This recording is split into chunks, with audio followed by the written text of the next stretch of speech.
The man sat on the toilet in the company restroom, scrolling through his phone, leisurely passing the time at work. Just then, he suddenly heard the clattering of leather shoes on the floor, which finally stopped outside his stall. Zhang Xian's heart tightened. Before he could even process what had happened, a loud bang echoed as the bathroom door was kicked open. Two tall men in black rushed forward and dragged Zhang Xian out of the stall. Before Zhang Xian could react, a stun gun was pressed heavily against his body. A strong electric current instantly swept through his body, and he felt everything go black before he lost consciousness on the spot. After an unknown amount of time, Zhang Xian slowly woke up, and as his vision gradually cleared, he was shocked to find himself lying in the jungle of an unfamiliar island, surrounded by dense trees. Beside Zhang Xian lay several unfamiliar men and women, all unconscious. Zhang Xian forced himself to sit up, his mind a complete mess.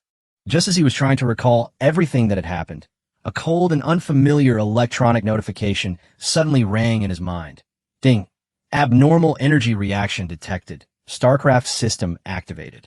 The host can collect crystal, ore, and high-energy gas as resources and summon units, such as the Protoss and Xur from the game Starcraft, as well as their corresponding vehicles and buildings. Immediately afterwards, the system's voice continued. Earth was invaded by an alien civilization 30,000 years ago. Multiple alien races lurked within civilized society, and every 10,000 years, they would completely destroy the existing native civilization and restart the world order. As of now, there's only 1 year left until the next 10,000-year cycle. Human civilization will be the next target to be eliminated. However, civilization never surrenders easily. In every era, a few awakened individuals are naturally born. Commander Zhang Xian, you are one of them. As soon as he finished speaking, a vast and unfamiliar torrent of memories suddenly flooded Zhang Xian's mind. Countless images, information, and cognitions intertwined and surfaced, causing a sharp pain in his consciousness. As the memory gradually subsided, Zhang Xian finally understood his predicament. It turned out that the men in black had not kidnapped him here by chance, but to have him participate in a brutal battle royale game. This island was nothing more than a hunting ground for those aliens to amuse themselves, and these captured humans were nothing more than playthings for the alien invaders to watch and have fun with. Realizing this, an uncontrollable rage surged within Zhang Xian. He slowly clenched his fists, his eyes gradually turning cold, a flash of killing intent appearing deep in his pupils. He vowed to survive this crisis. Not only that, he would personally annihilate those arrogant aliens, causing their civilization to vanish completely into the universe. The system notification sounded in Zhang Xian's mind again. Below your feet lies a sizable crystal vein. Once you successfully acquire the resources, I can immediately warp in a troop to ensure your basic safety. For Zhang Xian, these words were like seeing a glimmer of hope in a desperate situation. Almost without hesitation, he immediately asked himself, "What should I do?" The system paused for a moment, then responded, "You'll need to explore the specific methods yourself. Until an orbital satellite base is established, I can only provide you with limited intelligence assistance." Understood. Zhang Xian took a deep breath, slowly stood up, and his previously somewhat confused eyes gradually became firm. Just then, besides Zhang Xian, the other unconscious people also woke up one after another. A young man with dyed yellow hair patted the dirt off his clothes and stood up with a helpless expression. It's the same old trick again. Let me guess, is it a battle royale or a gladiatorial arena this time? Ouch, that hurts so much. A bald, burly man rubbed the back of his head and stood up, wincing in pain.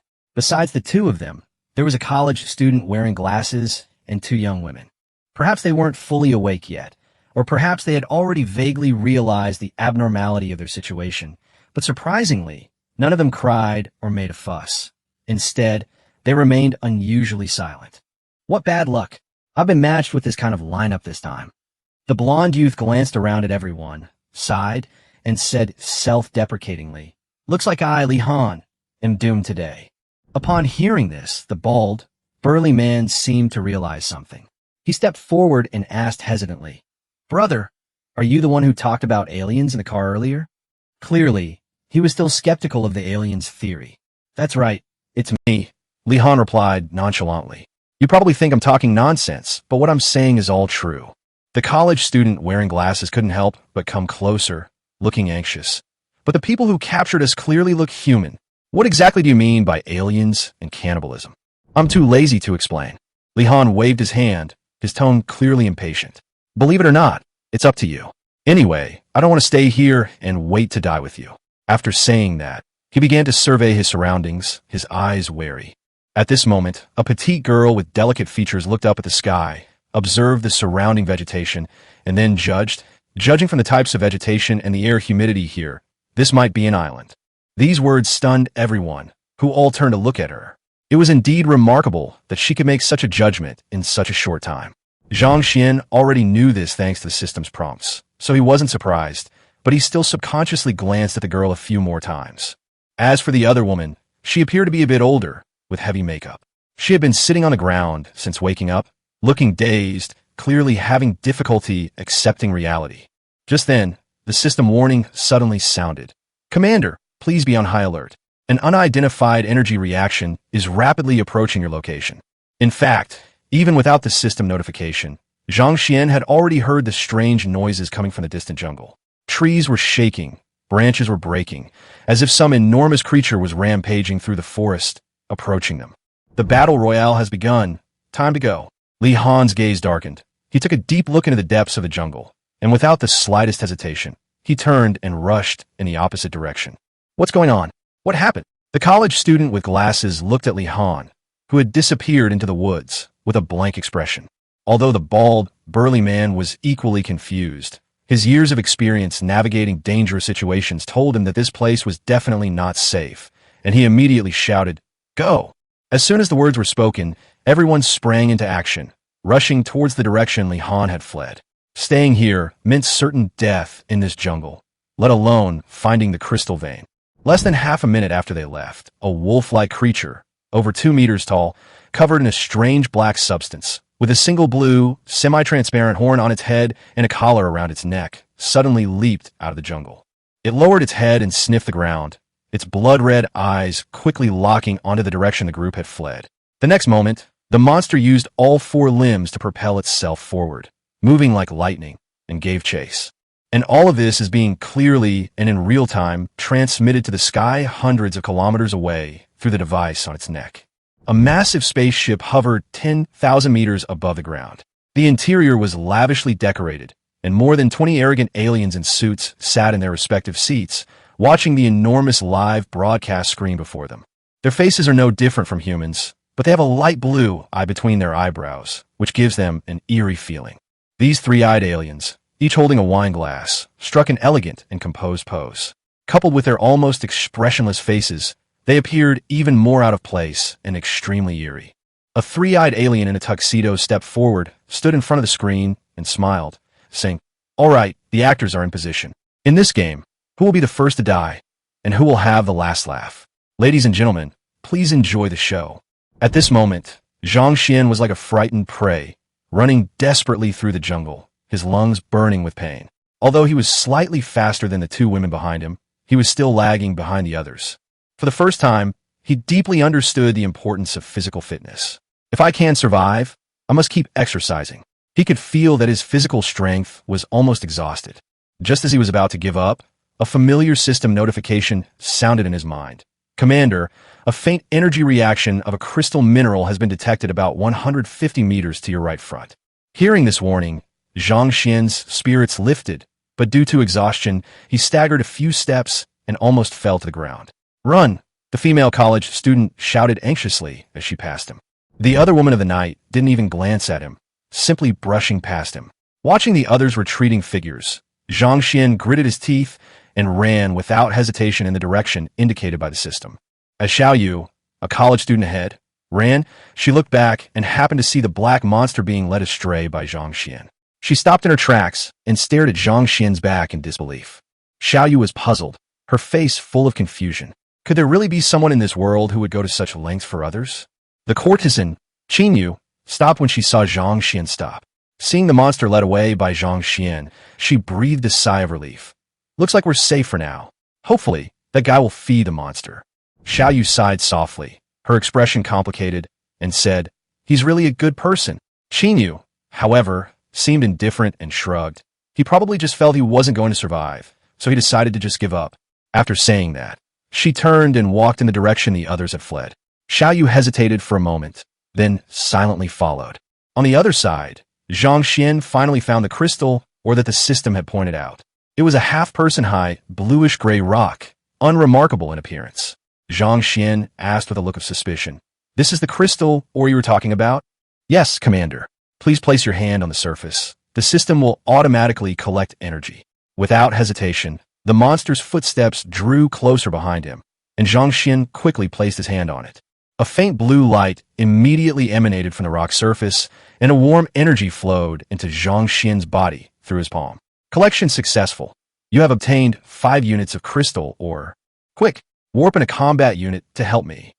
Zhang Xian shouted urgently. "Unfortunately, Commander, we currently lack sufficient crystal ore. Even a low-ranking Marine requires at least 50 units of resources.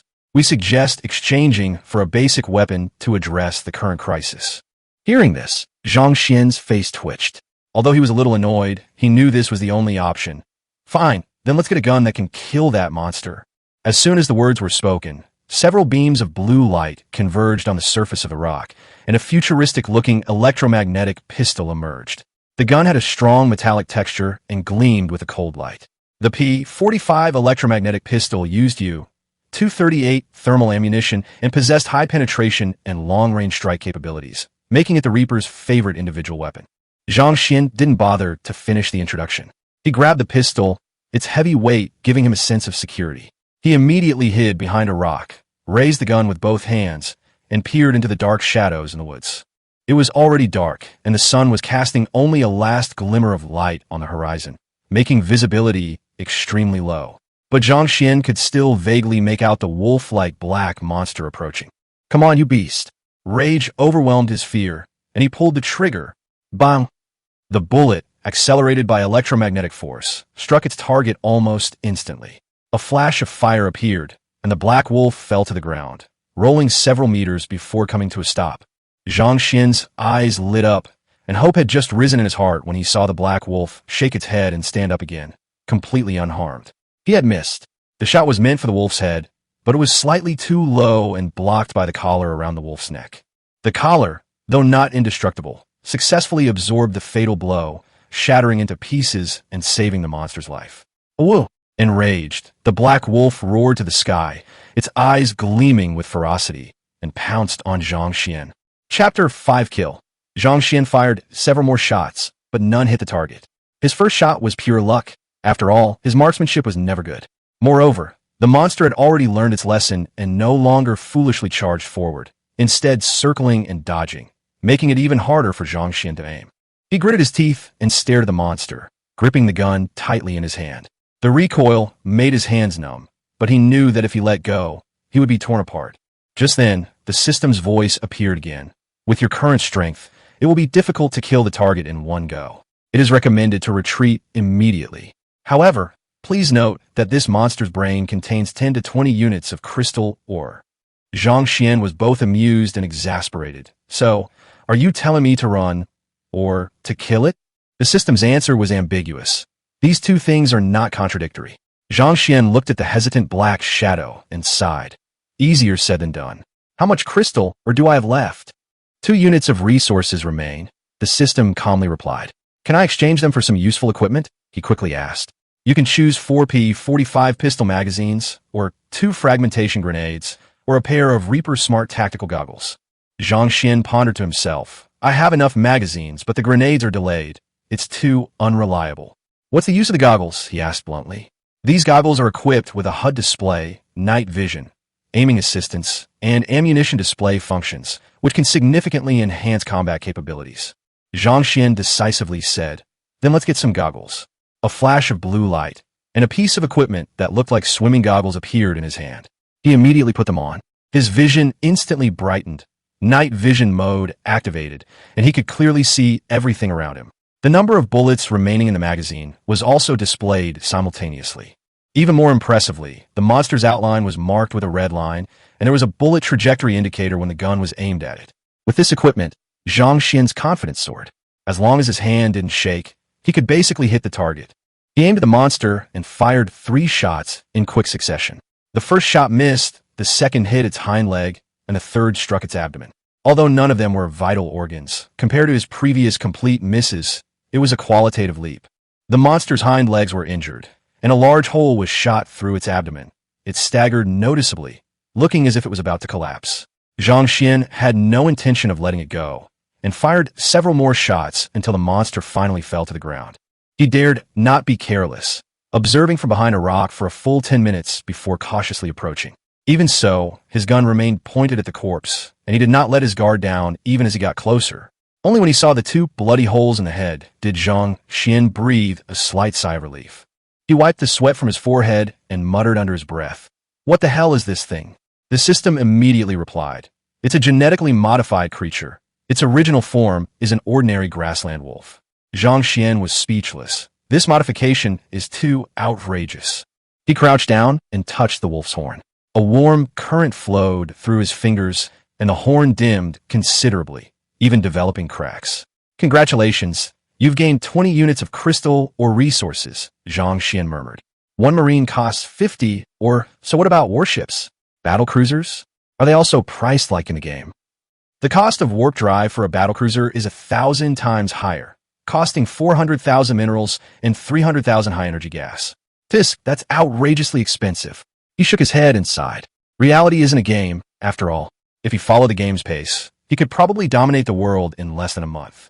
The most important thing now is to continue looking for minerals.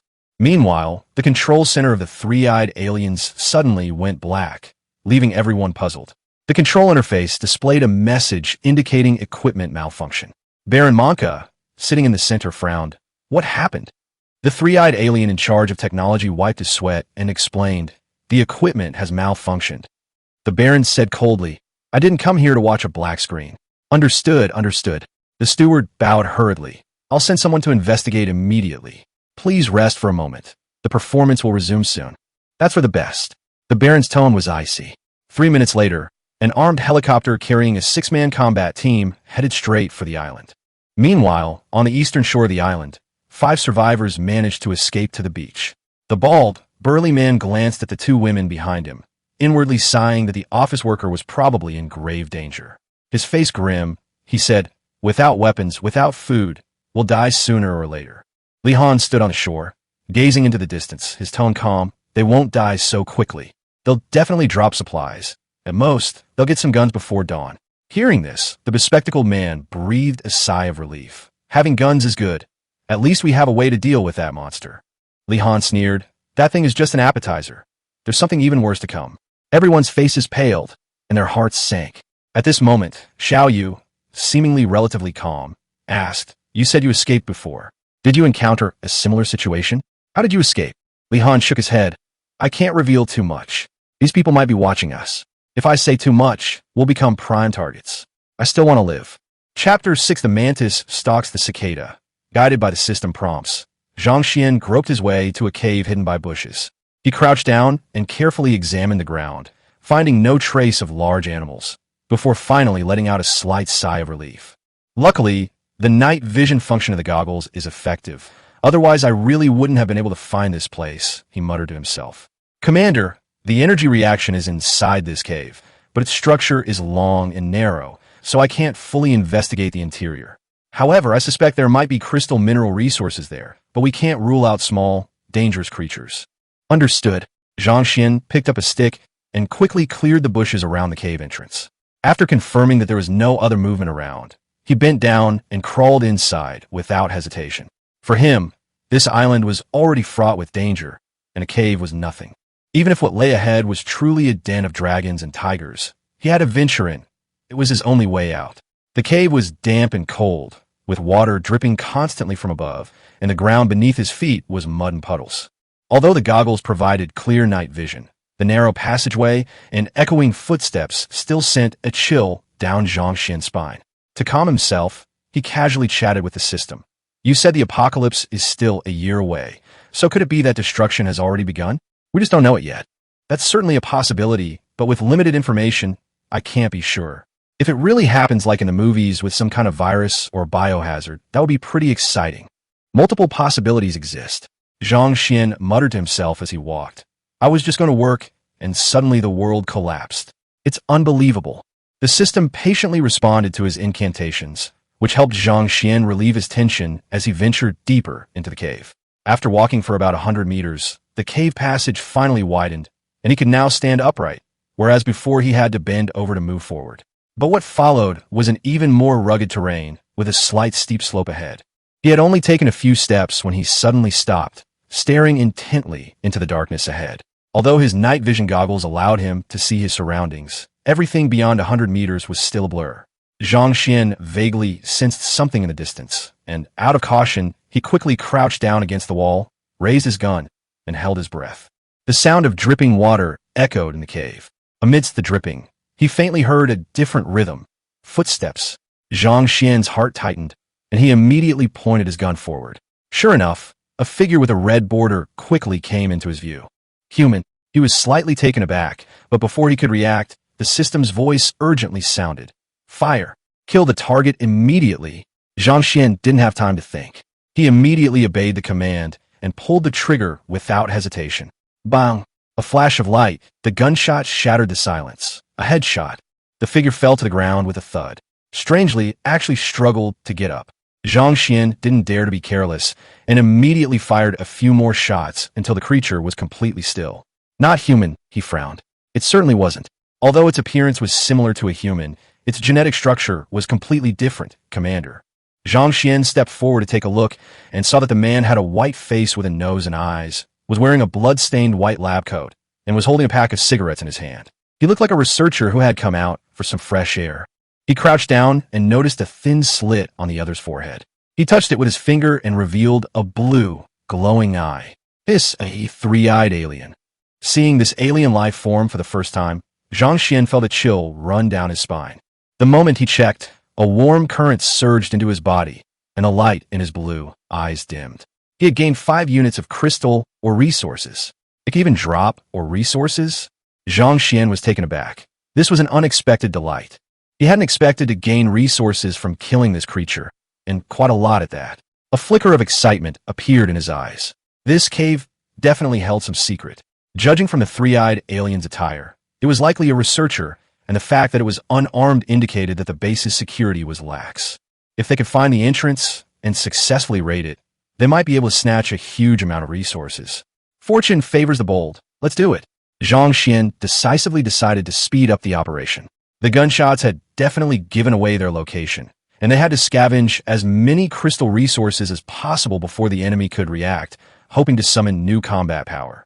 Meanwhile, in the distance, a fully armed human squad finally arrived at the scene. The moment they landed, gunshots rang out from deep within the cave.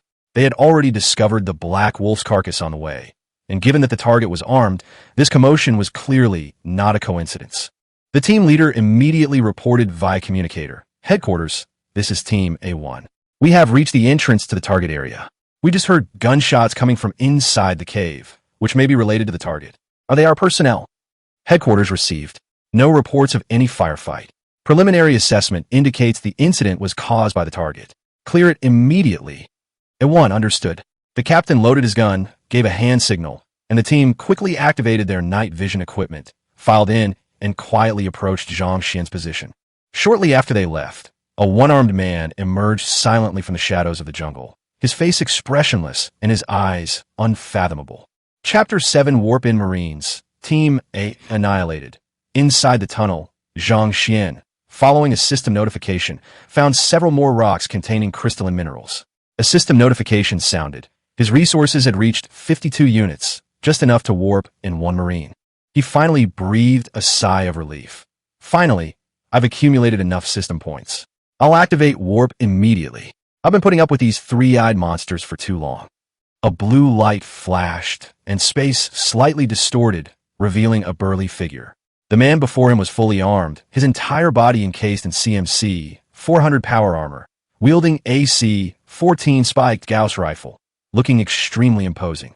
Zhang Xian took 2 steps back, about to examine the other man, when the man's helmet visor opened, revealing a grinning face. Hello, Commander. I am Swick Joel, corporal, and will be your most loyal soldier. However, Zhang Xian quickly accepted this reality and reminded him, the situation is not good. If you have any skills, you'd better show them now. Svick grinned and said, my specialty is fighting my way out of desperate situations. Just tell me where the target is, who to kill, and how many to kill. Zhang Xian nodded, looking at the steel wall at the far end of the road. The small door was tightly closed, and there was a security camera on it. There was no one at the door, but he still said warily, we have to find a way in and clear out the people inside. Before he finished speaking, a gunshot rang out. Wait a moment, I'll go in and clear things out first. With that, Svick raised his gun and shot down the security camera, then sped forward. Gunfire rained down, bullets riddled the door with holes, and he also took care of the 2 guards behind it. Svick kicked open the door and rushed into the room, followed by a fierce gunfight. Less than 2 minutes later, the gunfire stopped, and he poked his head out of the doorway, gesturing for Zhang Xian to come over. Zhang Xian hesitated for a moment, then went over and noticed several white dots on the other man's armor. Mission accomplished, but sir, I suggest you upgrade our armor as soon as possible. Tier 1 armor isn't holding up well. Zhang Xian frowned and said, could you give us a heads up before the next battle? He glanced around the room. The laboratory was stained red with blood, and the militants and researchers were all lying on the ground. I thought you had already issued a kill order. Svick scratched his head, looking rather embarrassed. Zhang Xian shook his head helplessly.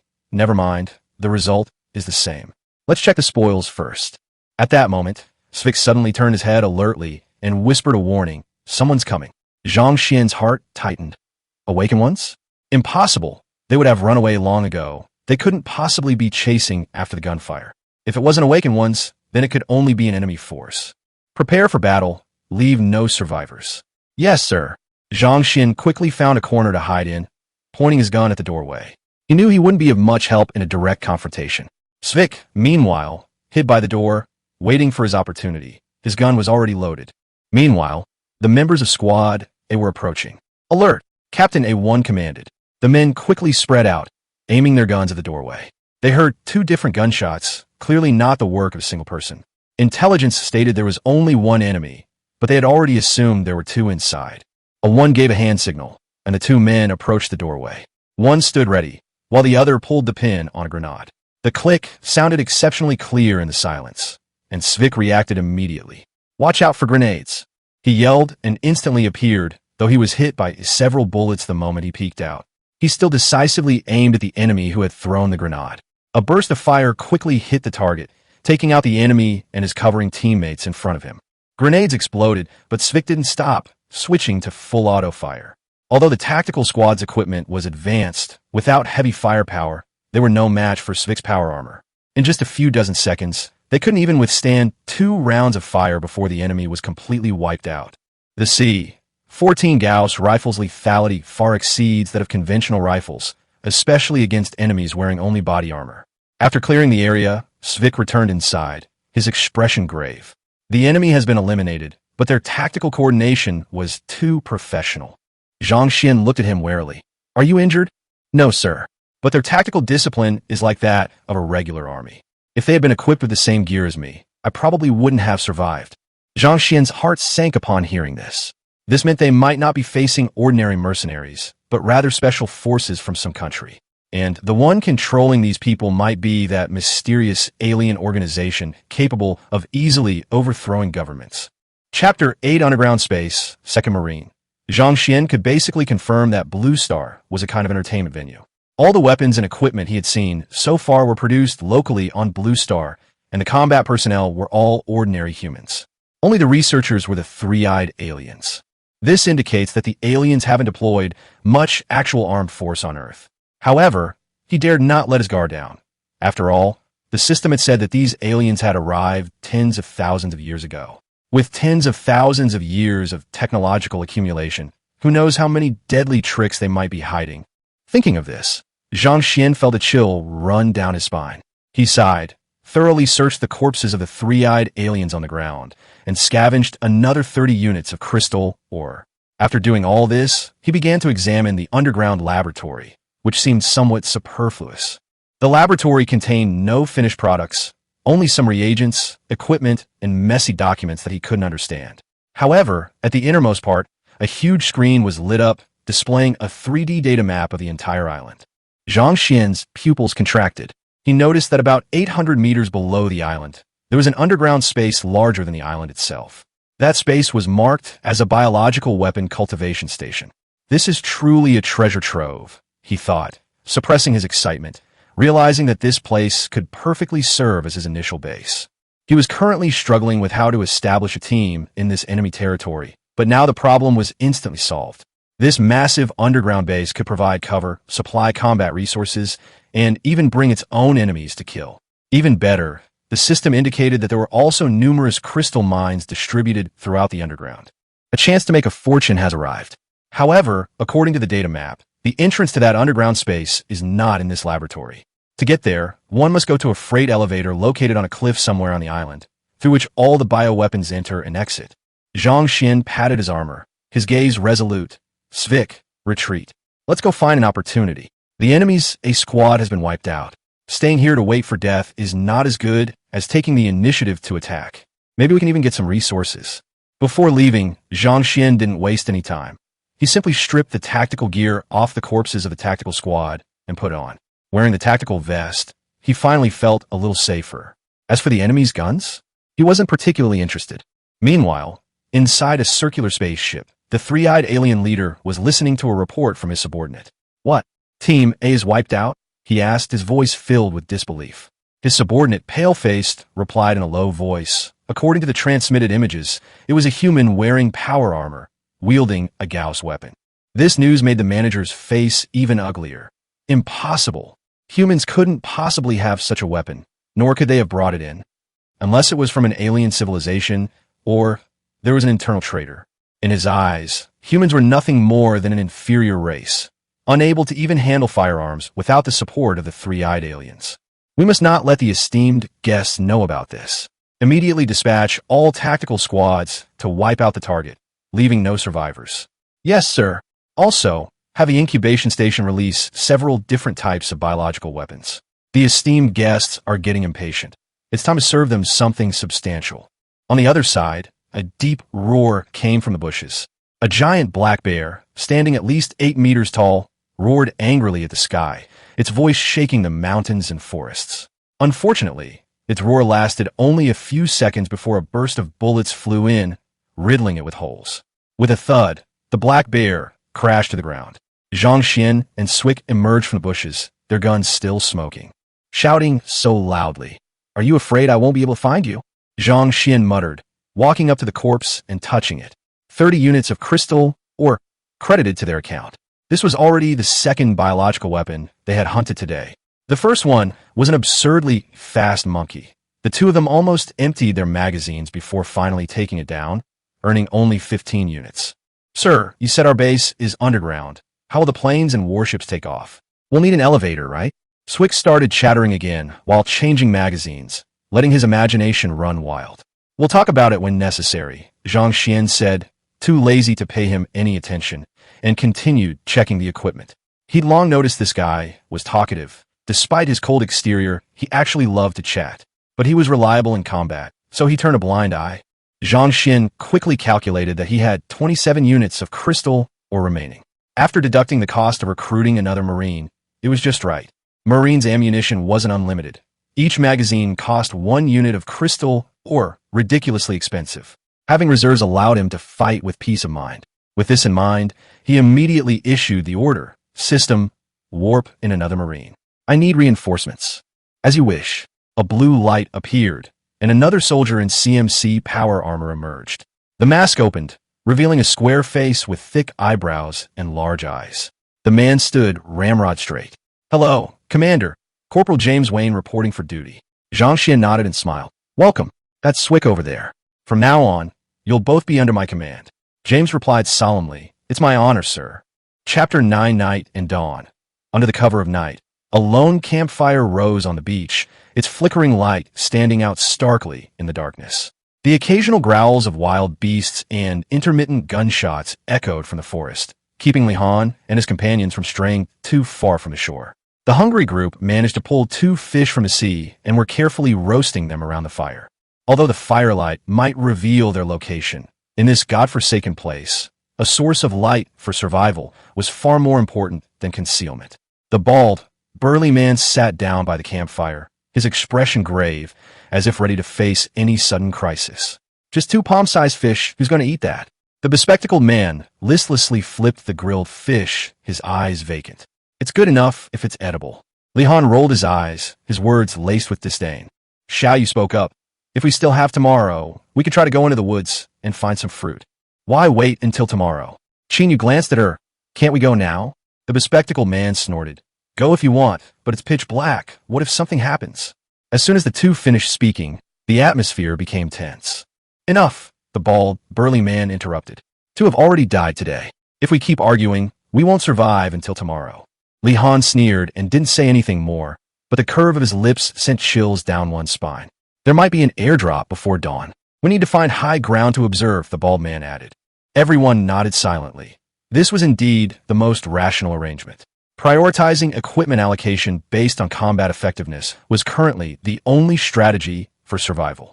Those present knew perfectly well that, aside from the bald veteran, only Li Han had any real combat experience and could actually handle a gun. The girl and the bespectacled man? Completely useless. They probably hadn't even fired a single shot. Li Han sneered inwardly. This team might be wiped out at any moment. Just as he was harboring malicious thoughts, a rustling sound suddenly came from the nearby jungle. The group instantly stood up, ready to flee for their lives. But before they could move, a dark gun barrel emerged from the shadows, aimed at them. A soldier slowly stepped forward and coldly ordered, "Hands up." The men obediently complied. The soldier pulled out a photo to verify the identity of the man in the photo. It was Zhang Xian. He frowned and whispered into the communicator, "C1, this is C6. No target. Prepare to return." Just as he turned around, a sudden thud was heard. A spray of blood erupted from the back of the soldier's neck, and he fell silently to the ground. A one-armed man emerged from the bushes, holstered his pistol, and said in a hoarse voice, "I smell grilled fish." The bald, burly man immediately distanced himself, pointing to 2 fish beside the fire. "Take them all if you need them." The one-armed man didn't stand on ceremony, tearing off a piece of fish and eating it while observing his surroundings. The firelight illuminated his equipment, almost identical to C6, except that the number on his chest was A. After finishing, he glanced at the corpse and said calmly, "It's almost dawn." With that, he turned and left, leaving behind a trail of shock. The others, though terrified, weren't fools. They immediately rushed to C6's corpse and began looting his equipment. Night faded, and dawn quietly rose from the horizon, but the gunfire from the depths of the jungle continued relentlessly. Squad C wiped out. Squad B's remaining 3 are retreating. Squad D, provide immediate support. An urgent call came over the radio. 3 enemy soldiers, 2 power armor suits. Intelligence error. Requesting reinforcements. The 2 squads originally tasked with encircling Zhang Xian were met with a counterattack. Not only was Squad C completely annihilated, but Squad B was also forced into a retreat. At this moment, Zhang Xian was being protected at the rear of the battlefield, with his 2 Marines pressing forward on the front line. RPG. A rocket flew towards Svik, which he dodged with a roll, the flash exploding behind him. He endured the impact, got up, threw a flashbang, and picked up his Gauss rifle again to fire. "These guys are like eels, impossible to kill or catch," Svik cursed, realizing his magazine was empty. He knew it was time to train harder, or he'd be dead on the battlefield sooner or later. He'd been hit by at least 100 bullets in that firefight, barely surviving only thanks to his armor. "James, your turn." He retreated to cover, and James quickly filled in, stepping forward with his gun at the ready. But unlike Svik, he didn't spray wildly. Instead, he fired precise shots, almost every bullet hitting its target. The enemy clearly panicked. In less than a minute, another person was shot in the head. "This James kid is obviously from the Special Forces," Svik said, watching his retreating figure with envy. Zhang Xian teased from behind.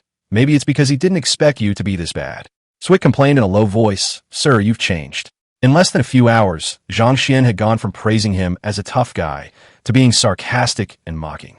He clenched his fists and secretly vowed that once the Ghost Military Academy was built, he would definitely go there for further studies. Then he would compete with James and see who was the real #1 warrior. Chapter 10: The Kraken. In fact, Zhang Xian had long wanted to get a set of power armor to improve his survivability. Unfortunately, this thing wasn't like wearing a raincoat, Wearing a full set of power armor required specialized mechanical loading equipment. And that equipment was only provided to military camps, and building a military camp required a full 1,500 units of crystal ore. Even more awkwardly, buildings can't be directly teleported like soldiers. An SCV must be summoned first to construct them. The good news is that the SCV, this strongest melee construction worker, is cheap, requiring only 50 crystal ores. He first had the system replenish a batch of ammunition for Swick, then scoffed. Aren't these aliens underestimating us? They think they can wipe us out with just a few soldiers equipped with traditional firearms. Swick grinned. That reminds me of the Protoss. They're truly arrogant, but they certainly have a right to be. He recalled an experience from his mercenary days, when he and his squad encountered a fanatic. Their shield shattered, but the fanatic escaped unscathed, while they suffered 70% casualties. It was a nightmare. Even now, he occasionally dreams of that cold, indifferent gaze beneath the Protoss mask. Zhang Xian pondered, System, what conditions need to be met to unlock Protoss units? I'm sorry, Commander, I can't provide exact information either, but if you come into contact with a civilization possessing Protoss technological characteristics, perhaps a breakthrough will be possible. Tisk, well, that depends on fate. At that moment, James returned with his unit, standing at attention and saluting solemnly. Reporting, sir, the enemy has been completely wiped out. Based on enemy communications, we suspect there's another similar tactical squad on the island, approaching us. The target's exact location is not yet confirmed. Please advise. Zhang Xian smiled and nodded. Well done. However, there's no need to waste any more ammunition, since humans don't drop crystal ore. He then turned his gaze to the cliff, not far away. According to the data maps in the lab, a vast underground space was hidden beneath that area. However, the data maps didn't specify the exact entrance or how to open it, which was giving him a headache. As they were observing, a peculiar low-frequency sound came from afar, like the cry of a whale or the roar of a ship's engine. Zhang Xian frowned, and Swick and James also looked alertly towards the source of the sound. The sound came from the direction of the coast. Although it was not visible due to the trees, the powerful low-frequency echo could not have been produced by an ordinary wild animal. Something's coming out of the sea, James said, his voice tense. Zhang Xian's gaze sharpened. He glanced at the cliff behind him, then looked out at the sea. Let's go check it out. Yes, sir. Ocean biological weapons, high-energy reactive bodies. It all looked like a massive, lucrative monster, brimming with resources. Just minutes earlier, the three-eyed alien leader stared grimly at the communication terminal. The news of the complete annihilation of Team C and B made him realize that the entire game had gone completely off track. To make matters worse, the VIP Baron Monka had just erupted in fury. Go back and tell your master I'm very disappointed with this performance. I will reconsider your eligibility for cooperation. With that, Monka led his group of three-eyed aliens away on a ship without even turning his head back. After seeing off the distinguished guests, the three-eyed alien manager's face darkened, and he smashed several teacups to pieces in anger. Useless. All of you are useless. You can't even handle such a small matter. What use are you? Several subordinates stood around him with their heads bowed, not daring to breathe. Humans are utterly worthless. Those self-proclaimed combat elites are utterly unworthy of respect. Go, submit the elimination request, release the Class C bioweapon, Kraken. I want every single human on this island. Leave no one alive. The dispatcher hesitated, but there's still a human squad on the island. Before he could finish speaking, those three red eyes stared at him. I said, leave no one alive. Yes, sir. Meanwhile, on the hillside on the other side of the island, Li Han and his group were gazing at the distant sea. Huge waves surged, threatening to engulf the entire island. A dozen or so octopus tentacles, each as thick as a truck, burst from the water, covering the entire horizon. Everyone was stunned. What kind of hellish creature is this? Xiao Yu slumped to the ground, his eyes glazed over. Fear flickered in Li Han's eyes as he whispered, this is a Class C biological weapon. He had seen it from afar once during the last game, and that overwhelming sense of oppression returned. It's over. He tossed aside his pistol, sat down with a bitter smile, and completely gave up. Soon, the colossal creature finally surfaced, revealing its entire body. Its octopus-like form resembled a skyscraper, its tentacles supporting it as it stepped from the sea onto the beach. Holy crap, this thing is huge. Zhang Xian, arriving at the shore, couldn't help but swear. High energy levels detected. We currently lack effective heavy firepower. We recommend avoiding direct confrontation, James calmly reported. Swick's eyes lit up. This reminds me of Commander Thunderbeast. Can we raise a Thunderbeast in the future?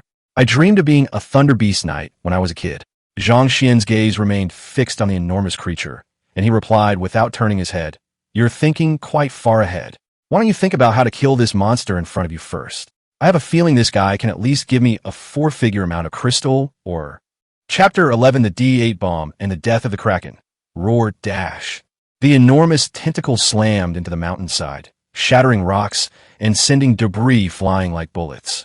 Every movement of this mountain-sized beast was accompanied by devastating destruction. The surrounding environment simply couldn't withstand its brute force. Even a slight sway was like a natural disaster. Run! Don't look back! Li Han and his companions were terrified, fleeing through the dense forest without daring to look back. They had no hope of escaping, but they didn't want to die now, even if it meant living for just one more second. The bald, burly man gripped his assault rifle tightly, but the gun gave him no sense of security. He didn't even dare to fire, fearing that the monster would target him the next second and leave him not even bones. Zhang Xian, however, did the opposite. The three formed an inverted triangle formation, quickly flanking the octopus behemoth without stopping. Swick and James each held a rope attached to two bombs, one holding a gun and the other a rope. 2 minutes earlier, Zhang Xian had gritted his teeth and spent 20 crystal ores in exchange for 4D8 explosives. This was a heavy bomb specifically designed for the Reapers, extremely powerful enough to destroy buildings or kill high-value targets. However, to save on the cost of a detonator, Zhang Xian chose a more primitive method, shooting it with a gun.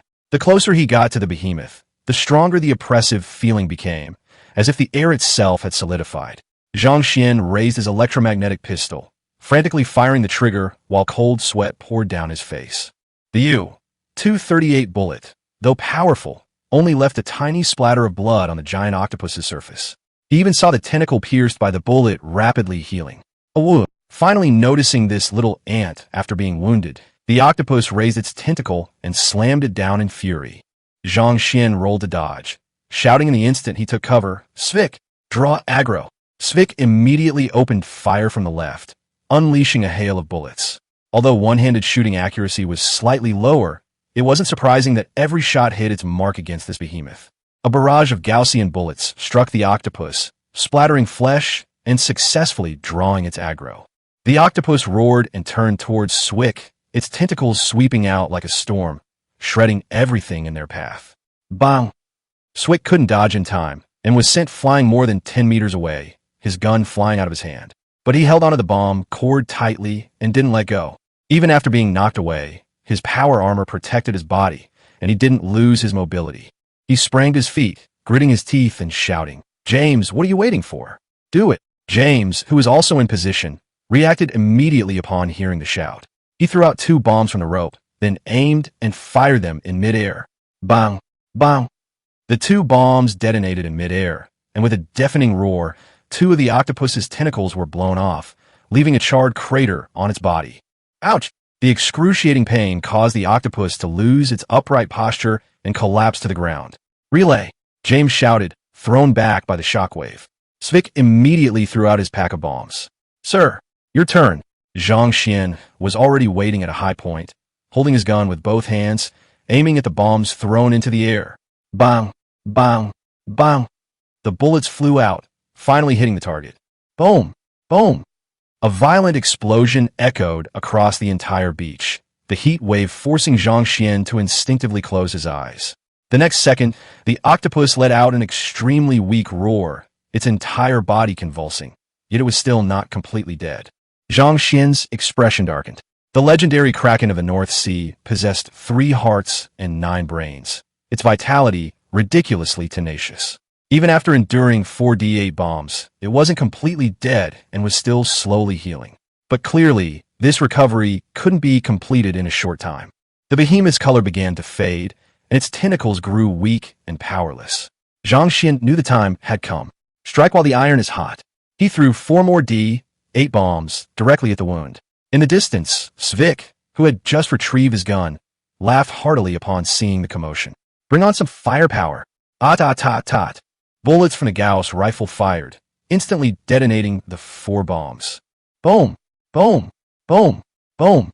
Flames shot into the sky, and the sea breeze carried a strong smell of explosives.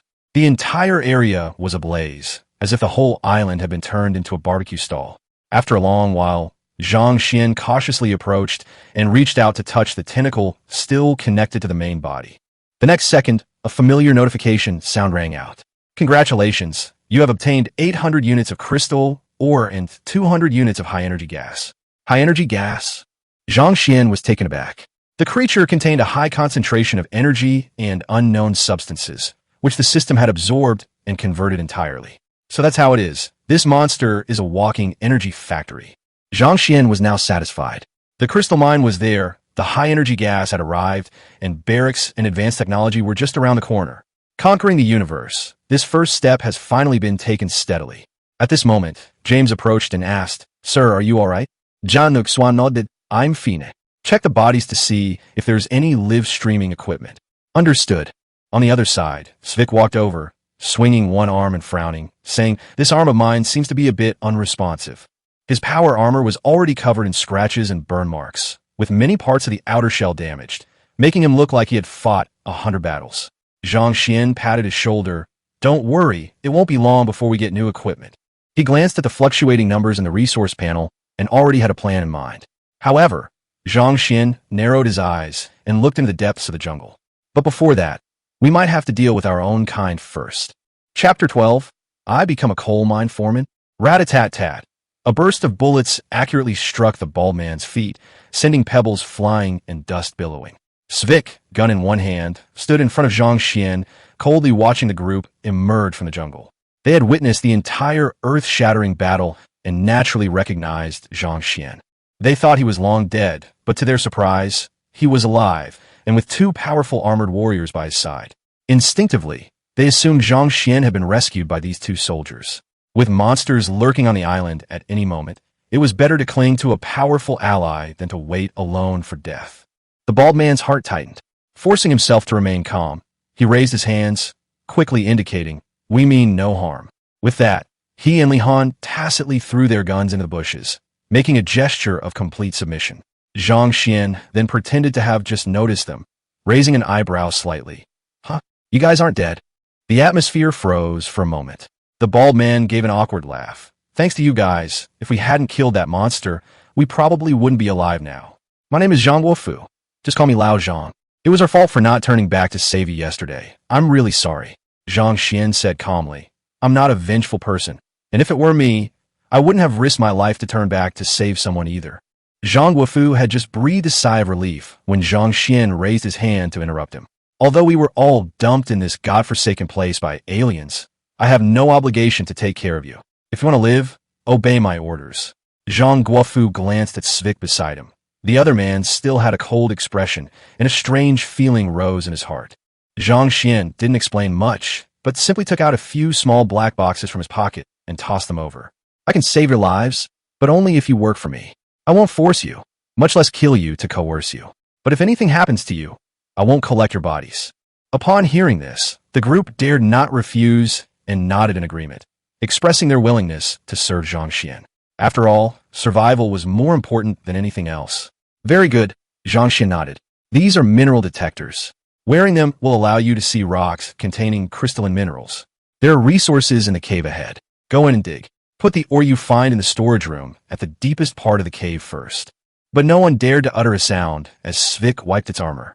Zhang Guofu took the detector, distributed it, and then tentatively asked, "By the way, Mr. Zhang, last night we encountered a fully armed Special Forces soldier on the beach." Zhang Xian nodded. "I know, there's still a few survivors on this island." As he spoke, he suddenly frowned. "You took the gun from him? You were able to kill him." Li Han then spoke up. "We didn't kill him, it was a one-armed man. He was thrown in with us yesterday, and looking into his eyes, he was definitely not an ordinary person. He didn't hesitate when he fired. I'm sure he survived by killing his teammates." Upon hearing this, not only Zhang Xian, but everyone else gasped and looked at Li Han. The bespectacled man's face darkened. "Why didn't you say so last night?" Li Han scoffed. "I have no obligation to take care of you, but I can tell you now that the rules of this game aren't just about killing monsters. Even if you kill all your teammates, as long as you're the last one alive, you can leave." A brief, deathly silence fell. The group shifted a step to the side, their eyes fixed on Li Han with hostility. He had always known the rules, yet he had never spoken up to remind them. His intentions were obvious. I don't enjoy killing, Li Han said with a shrug and a smile, but if you're holding me back, then I can only apologize. No one answered, because they all knew, in Li Han's shoes, they might not have been any more virtuous. Zhang Xian interrupted the uneasy conversation. This game is over. From now on, there are no winners, only hunters and prey. If you want to live, go back to work. If the aliens want to kill us, we'll fight back. This godforsaken place, I have other things to do. See them out. Understood. Zhang Guofu and his men bowed and turned to leave. Zhang Xian stood there, watching their retreating figures, his expression complex, lost in thought. A short while later, James approached, holding a black rectangular object that resembled a cell phone. Sir, I found this near the octopus carcass, and it still works. Zhang Xian took the object and examined it. The black metal casing had no power button. Its design was sleek and cold, like some kind of device. He'd only been studying it for a few seconds when the screen lit up by itself. After a buzzing of electrical static, a familiar face appeared on the screen. It was the alien three-eyed manager, his twisted, furious face almost pressed against the lens. Who are you? Where did these space stowaways come from? Who is your master? Don't play dumb. This is the private island of the Amanra Corporation, protected by the laws of the three-eyed civilization. The three-eyed alien was furious, bombarding him with concepts like territory and civilization, trying to intimidate him with sheer force. Unfortunately for Zhang Xian, he had no intention of listening.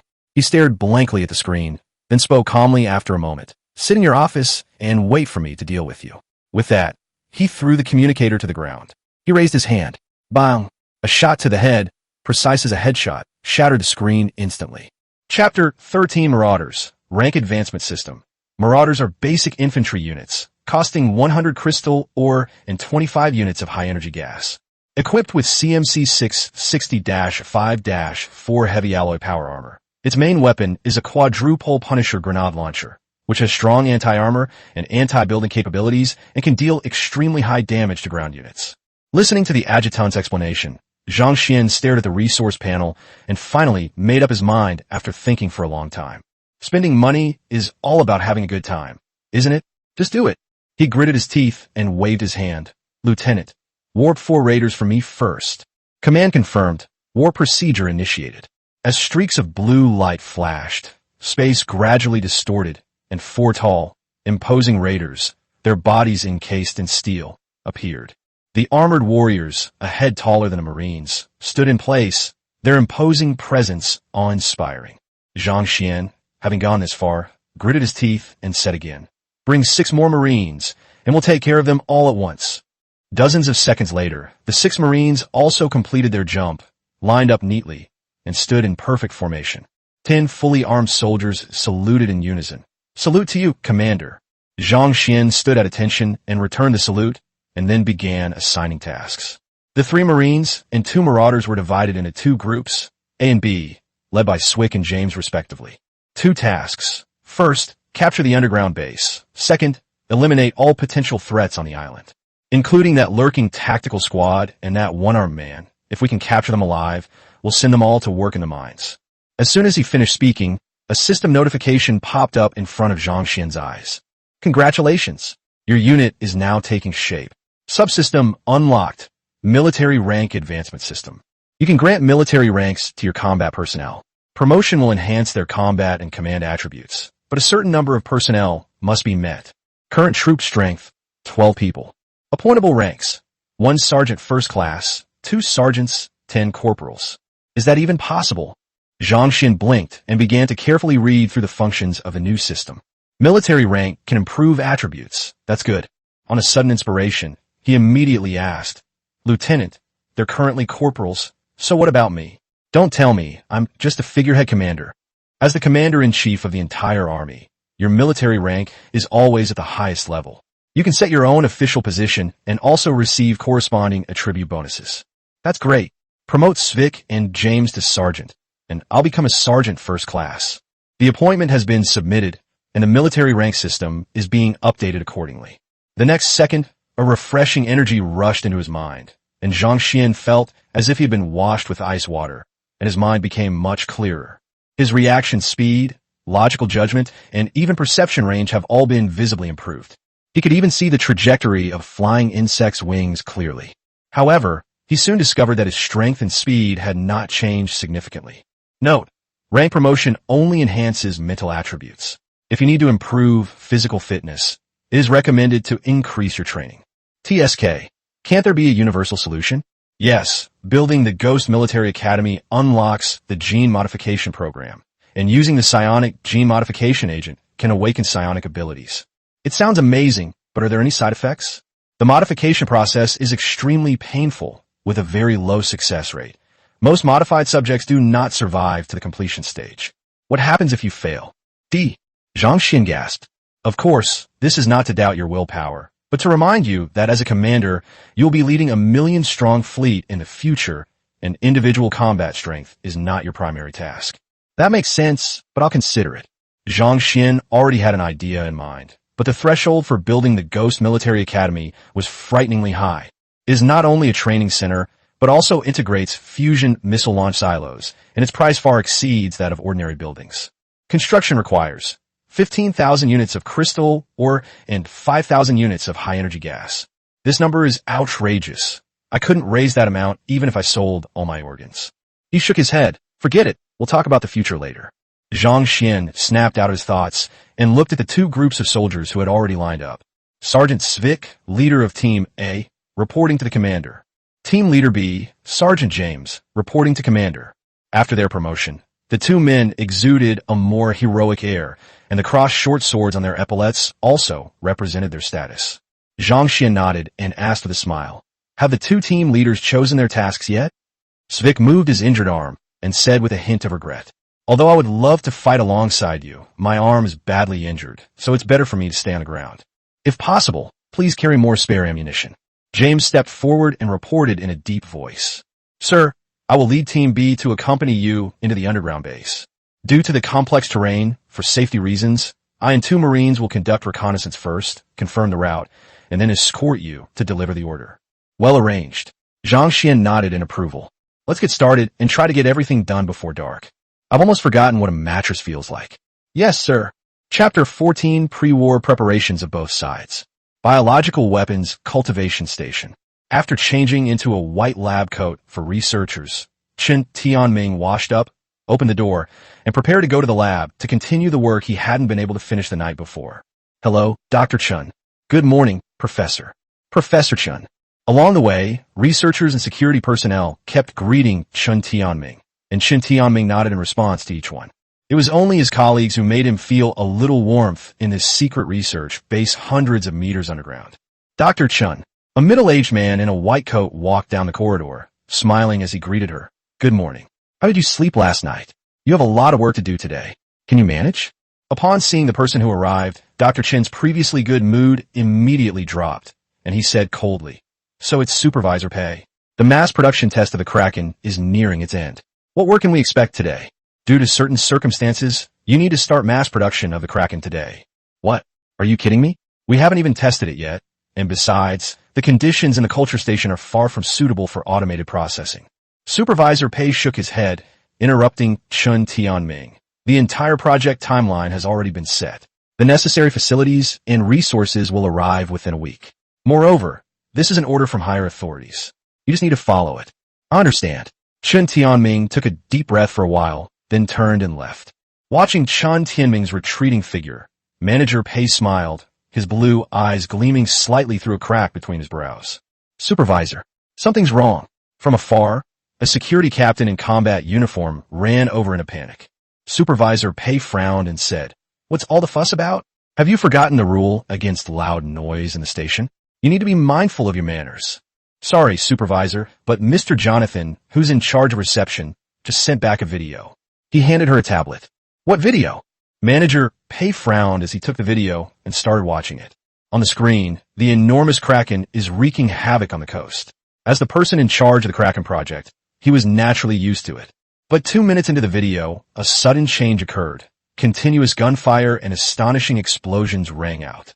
The entire process took less than 5 minutes, and the Kraken died on the spot. Because of the distance, he couldn't even see who was behind the attack. Supervisor Jonathan said the emergency medical station set up on the island was attacked last night, and it has been confirmed that there were no survivors. He now suspects that the attackers have obtained intelligence about the training station. Upon hearing this, Manager Pei exclaimed in shock and anger. What? Why are you only bringing this up now? What is Jonathan thinking? Because one of the people present yesterday was a baron.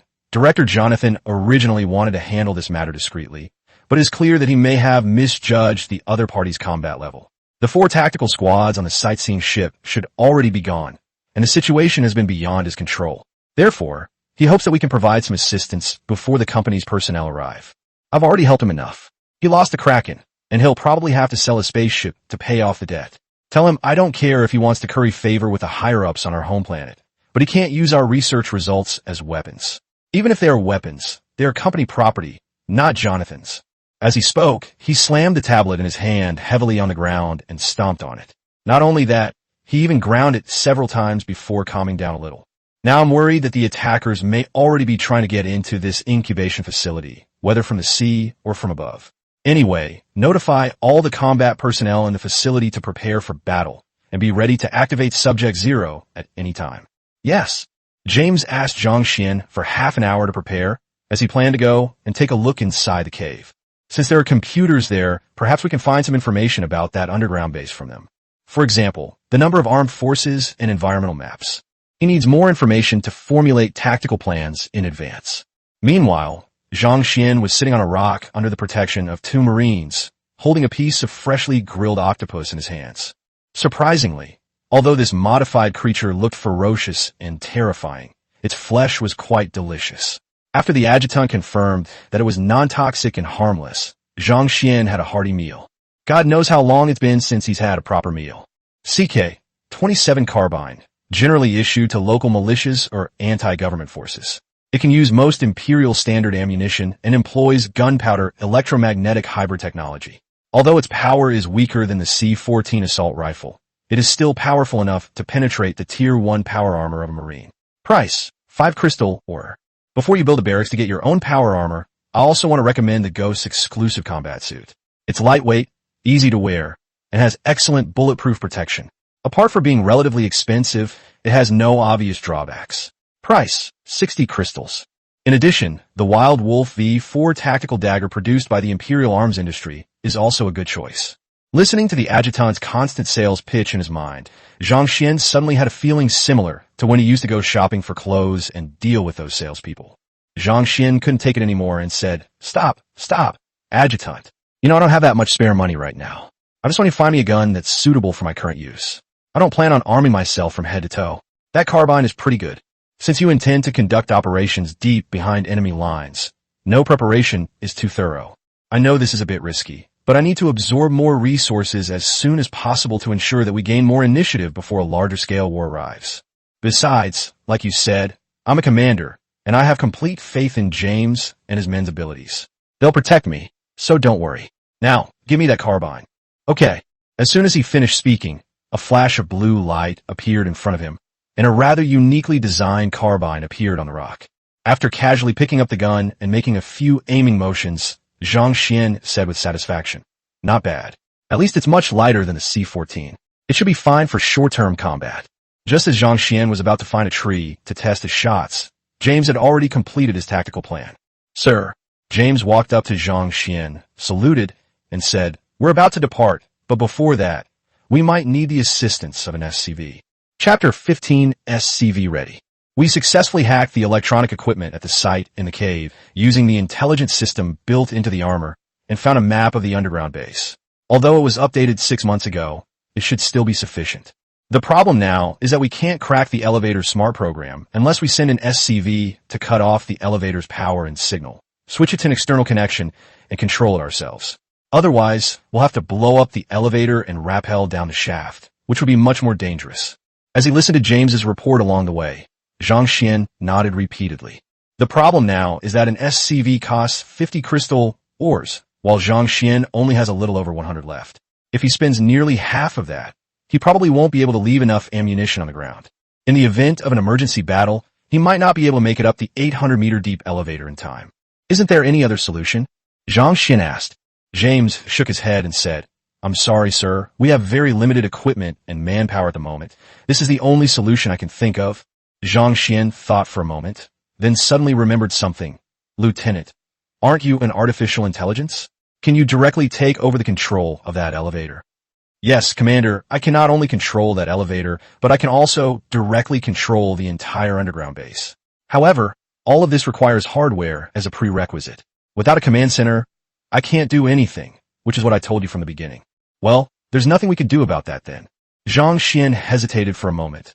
Lieutenant, get me an SCV. The familiar blue light, the familiar spatial distortion. However, this time the commotion was much bigger than the previous ones. SCV ready. Are you the commander? Ah, I've been wondering what kind of boss I'll have this time. Well, to be honest, I'm very satisfied. Judging from your appearance, you're not a mean person.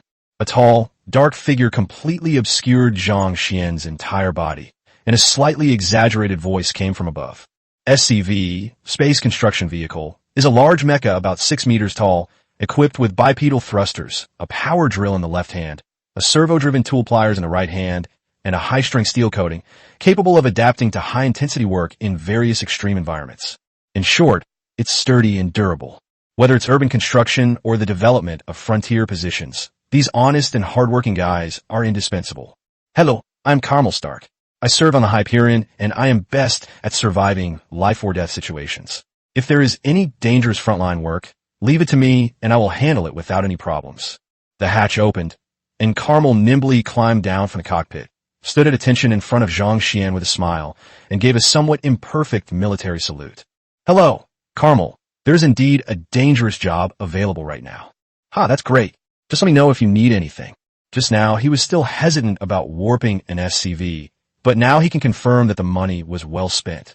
James recounted the entire mission process, and Carmel nodded repeatedly, saying, it's a good idea. By controlling the entire elevator shaft, we don't have to worry about being blown up halfway down.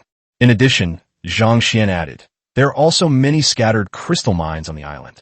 I hope that after you complete the elevator control, you can collect enough crystal mines. I plan to come up every half hour. If there are enough resources, I also plan to build a forward base on the surface of the island for war buffer. No problem. I've known mining since I was born. You can rest assured that I'll get things done. After saying that, Carmel urged them to head towards the elevator. Soon, the group returned to the foot of the cliff. At this moment, the members of Group B, who were already fully prepared and ready to go, had been waiting here for quite some time. Sir, everyone, stand at attention. Zhang Xian waved his hand. Relax, everyone. This isn't a military camp anymore. Have you found the elevator entrance yet? James said, it's hidden inside the mountain, but we haven't found the switch to open it. It's either remotely controlled or can only be opened from the inside. So I'm thinking of having the raiders blast a path out first. What do you think? Zhang Xiandao. I have no objection. You can do whatever you want. James nodded and immediately began preparations. First, he led everyone back 100 meters, then nodded to the two robbers. The two looters immediately split up, activating their grenade launchers. Fire. Boom, boom, boom. Punisher grenades, trailing plumes of fire, bombarded the mountainside, causing spectacular explosions. Although not as powerful as the D8 bomb, they were numerous and fired at a high rate. Any skilled raider can fire a grenade launcher every second, putting immense pressure on the enemy through speed and sheer numbers. More than 10 howitzer shells were fired, collapsing half of the cliff and revealing a huge hole. Inside the hole, a metal elevator door nearly 10 meters high appeared before everyone's eyes. Is this it? Is it a symbol of their civilization? Zhang Xian saw a dark blue vertical pupil pattern on the elevator door. My turn. Carmel drove the SCV over, clearing a path to ensure the hillside wouldn't suddenly collapse halfway through the work. After scanning the entire elevator structure with the instrument, Carmel said, very primitive technology. I don't even need to cut off the power. I just need to remove a few parts and then implant our control program. Is this really alien technology? Zhang Xian shrugged and said, perhaps it was built by humans. After all, given the nature of those three-eyed people who don't treat people like human beings, it's not impossible. As they were talking, Carmel got to work, disassembling an electrical box by the door, cutting a few wires, and then connecting the SCV's data transmission line. The task was completed in less than a minute. Carmel said casually, all right, I've entered our identification information. Now only we can use this elevator freely. Don't worry about security. Even when we get to that underground base, no one can open the elevator door without my authentication. James nodded and walked over with two Marines, and the elevator doors opened automatically. Team B, commence operations. Upon receiving the order, the three soldiers immediately went into combat mode, took their guns, entered the elevator, quickly checked the interior to ensure it was safe, and then pressed the close button. Looking at Zhang Xian outside, James gave him a thumbs up. "See you in a bit, sir." Yes, everything went smoothly. Chapter 16 proceeds rapidly. An elevator shaft that is 800 meters deep would take nearly a minute and a half to reach the bottom, even if the elevator descends at a speed of 10 meters per second. Inspect the equipment. Watching the depth number displayed above their heads keep changing, James and his two companions quickly checked their equipment. After the inspection was completed, the three-person team stood on both sides of the elevator door, guns raised and ready for action, with the muzzles of their guns never leaving the crack in the elevator door. Soon, accompanied by a slight tremor, the feeling of falling disappeared. A Marine standing next to the control panel pressed the open button, and the elevator doors slowly opened. Da-da-da. As soon as the elevator doors opened halfway, a Marine rushed out from behind them, followed by James and another Marine, who immediately opened fire with their rifles. Because the elevator's control system had recently been found to be out of service, several teams of security personnel had already surrounded the elevator entrance. The moment the elevator doors opened, the two sides immediately engaged in a firefight. Bullets flew everywhere, creating an extremely dangerous situation. Both Marines were elite soldiers specially selected by James, who had undergone rigorous Marine training and were proficient in close-quarters combat tactics, CQB. Unlike Svik's unorthodox methods, they are better at rapid and precise strikes. Although they are currently only corporals, James believes that in the near future, as long as they don't die, they will all make outstanding contributions and be entrusted with important tasks by the commander. In the first encounter, although the aggressive tactics resulted in all three being hit to varying degrees, the attack was negligible for the power armor. On the other hand, in those few short seconds, more than 10 combatants had fallen into pools of blood. According to the map they obtained, the elevator exit was a huge open plaza, which led to a long corridor with more than a dozen rooms. But now, it seems that this place has been transformed into a simulated forest ecosystem. There were bushes all around, and the ground was covered with grass. The danger on the left has been eliminated. The right side is safe. The three men moved slowly in an outward fan shape, firing their rifles repeatedly to ensure safety behind them while maximizing firepower suppression. After one round of attacks, the surviving enemy fighters were already struggling to hold on and began to retreat under the cover of the jungle. "Lights out," James shouted, raising his gun and aiming at the overhead light ring. After a few shots, the surroundings were plunged into complete darkness. But James and his two teammates were prepared, with night vision and thermal detection systems already activated. The armed men who could previously move under the cover of the jungle are now like little suns in our eyes. After each of them emptied a magazine, there were no other living people left in the entire square. Reload. Check the environment. Once it's confirmed that it's safe, you can notify the commander to come down. Two Marines, guns drawn, surrounded the entrance to the corridor from both sides, wary of the arrival of other armed personnel, while James remained at the elevator entrance, waiting for Zhang Xian to come down. Meanwhile, on the ground, Zhang Xian had exchanged all the crystal he carried for ammunition, leaving it in boxes at the elevator entrance. "Carmel, if possible, in a little while you can build a wall around this elevator using rocks and sand. I've already informed Swick and the others that this will be used as a temporary ground command center. Learn." After saying that, Zhang Xian looked at the elevator doors that had reopened, and at that moment he also received a communication message from James, who, accompanied by two looters and a Marine, led the four of them onto the elevator. A little over a minute later, the elevator doors opened. Looking out into the complete darkness, Zhang Xian was a bit bewildered, but he still turned on the night vision function on his goggles. "Sir, this area is now under our control, and we are ready to advance at any time. Please give us your instructions." "Okay, once we've made sure there are no more enemies behind us, let's move forward and eliminate all the 3i people. If we encounter any humans, they must give up their resistance for us to survive.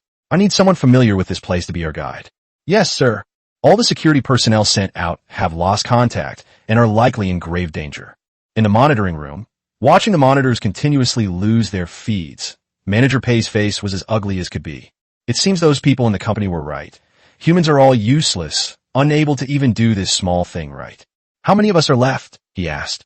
A dispatcher sitting in the front said, "Currently, we have a total of 30 armed combat personnel in various areas." "What about biological weapons?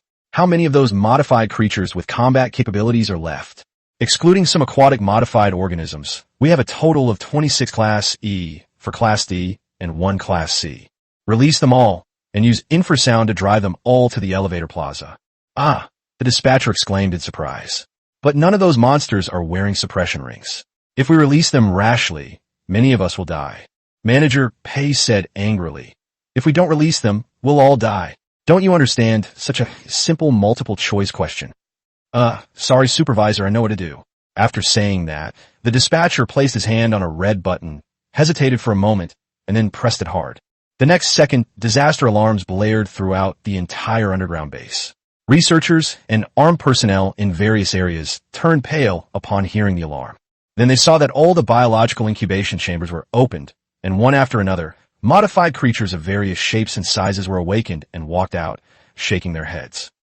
With the roar of the first modified creature, the entire underground base instantly turned into a living hell. They frantically attacked the white-coated workers who routinely injected drugs into their bodies and removed flesh and organs. Everyone scattered in terror and fled. None of them noticed that some of their colleagues, whom they used to see often, had long since disappeared. What happened up ahead? The group walked through the corridor, kicking open the doors of every room they came across to inspect them, but found nothing. Shortly after hearing the piercing alarm, they saw several people in white coats running towards them in a panic. Stop right there. Several Marines immediately blocked Zhang Xian's path and raised their guns to aim. But those people acted as if they hadn't heard anything and rushed over like madmen. Fire. Without hesitation, James pulled the trigger, unleashing a burst of fire that turned several white-coated officers into mincemeat. Are these people crazy? A Marine said in surprise. He hadn't expected anyone to be so foolish as to rush into the line of fire. How could they be so desperate? But his doubts didn't last long. In the distance, a series of heavy footsteps approached. A gigantic beast charged towards them. Chapter 17 Nature is truly amazing. Professor Chun, something terrible has happened. A researcher stumbled open the door to a research lab, his white lab coat now stained red with blood. If he hadn't cleverly pretended to be dead among the corpses, he probably wouldn't have made it back. After confirming that it was safe, I rushed here immediately. Professor Yang? What happened? Chun Tianming, who was performing surgery in front of a dismembered octopus carcass while wearing earmuffs, saw his colleague covered in blood and immediately put down his work to check on his injuries. Professor Yang spoke rapidly. I'm fine, but there's been a riot here. All the terrestrial modified creatures have been released, and I heard that a group of armed personnel broke through the outer perimeter and entered the cultivation station. Let's run. Chun Tianming subconsciously glanced behind him. He was almost finished with his work, and if he left now, he would have to start all over again. Upon seeing Chun Tianming hesitate, Professor Yang immediately understood what he wanted to do, so he decisively grabbed Chun Tianming's arm and led him outside. Human life is at stake. Why worry about this? What project can't wait until we survive? Listen to me. I know there's an underground port in Area C. We should be able to find a small submarine there. Let's find a few more colleagues and go together. Chun Tianming gritted his teeth and said, Okay, but since all the modified creatures have been released, why don't we go to the security room first and see if we can find a few guns? Good. Class D biological weapon, the Earth Giant Lizard. It can reach a height of 5 meters when lying on its limbs, and its body length is more than 10 meters. Although it cannot compare to the Kraken, it is already the strongest batch of biological weapons in the entire breeding station on land. Its hideous black head was sharply defined. Its gaping maw was wide open, and its roar had a terrifying pressure like that of a giant dragon. Boom! 2 Punisher grenades flew into its gaping maw, followed by a violent explosion. Thump! The giant lizard, now missing half its head, collapsed heavily to the ground, remaining silent except for occasional muscle twitches. Damn, that startled me. I was wondering why a big black rat suddenly darted out from around the corner. Zhang Xian, who was nearly scared into firing his gun, kicked the lizard's corpse as he passed by, cursing under his breath. You have obtained 150 units of crystal ore. It's actually quite valuable. Zhang Xian curled his lip. He couldn't understand what these three-eyed people wanted with such a flimsy thing. Could it be for food? This looks really scary. I really can't imagine how to even begin. If it's for fighting, then no matter how scary it is, it's just a matter of 1 magazine of bullets. What good would that do? Continuing on, I encountered an experience pack after only a few steps, and I was already looking forward to what I would encounter next. After giving a shout, Zhang Xian and his group set off again. Because of the complex environment of this underground base, they soon encountered a fork in the road. To ensure the elevator's safety, James decided to leave 2 Marines to guard it. After all, no one can guarantee that the enemy won't suddenly have a change of heart and bring explosives to blow up the elevator entrance. As for the main force, they continued deeper into the territory. They had just found a computer that was turned on in a room and downloaded the latest maps from it. So Zhang Xian now knew where to go to find more modified creatures.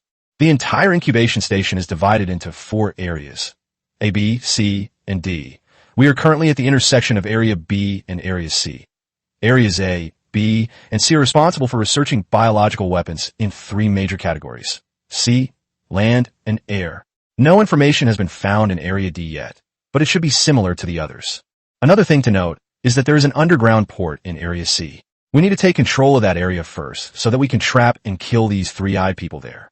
Along the way, Zhang Xian did not see any 3-eyed people. Instead, he encountered many humans, most of whom were researchers. The few armed men who saw Zhang Xian and his companions all laid down their weapons and surrendered. After making sure they weren't carrying any weapons, they were told to wait for their fate at the elevator entrance. These 3-eyed people might have their own escape routes. Give them construction permissions, and let Carmel build a missile turret on the island. I need to confirm the airspace security in this area. If any aircraft is detected rising from the sea or approaching from a distance, destroy them immediately without asking for permission. Yes, Commander. Missile turrets are considered basic buildings, so 100 crystal ores are enough to build one. Zhang Xian didn't know how much capability the real-life missile turret could provide, but it was cheap and had radar detection capabilities, allowing for early warnings.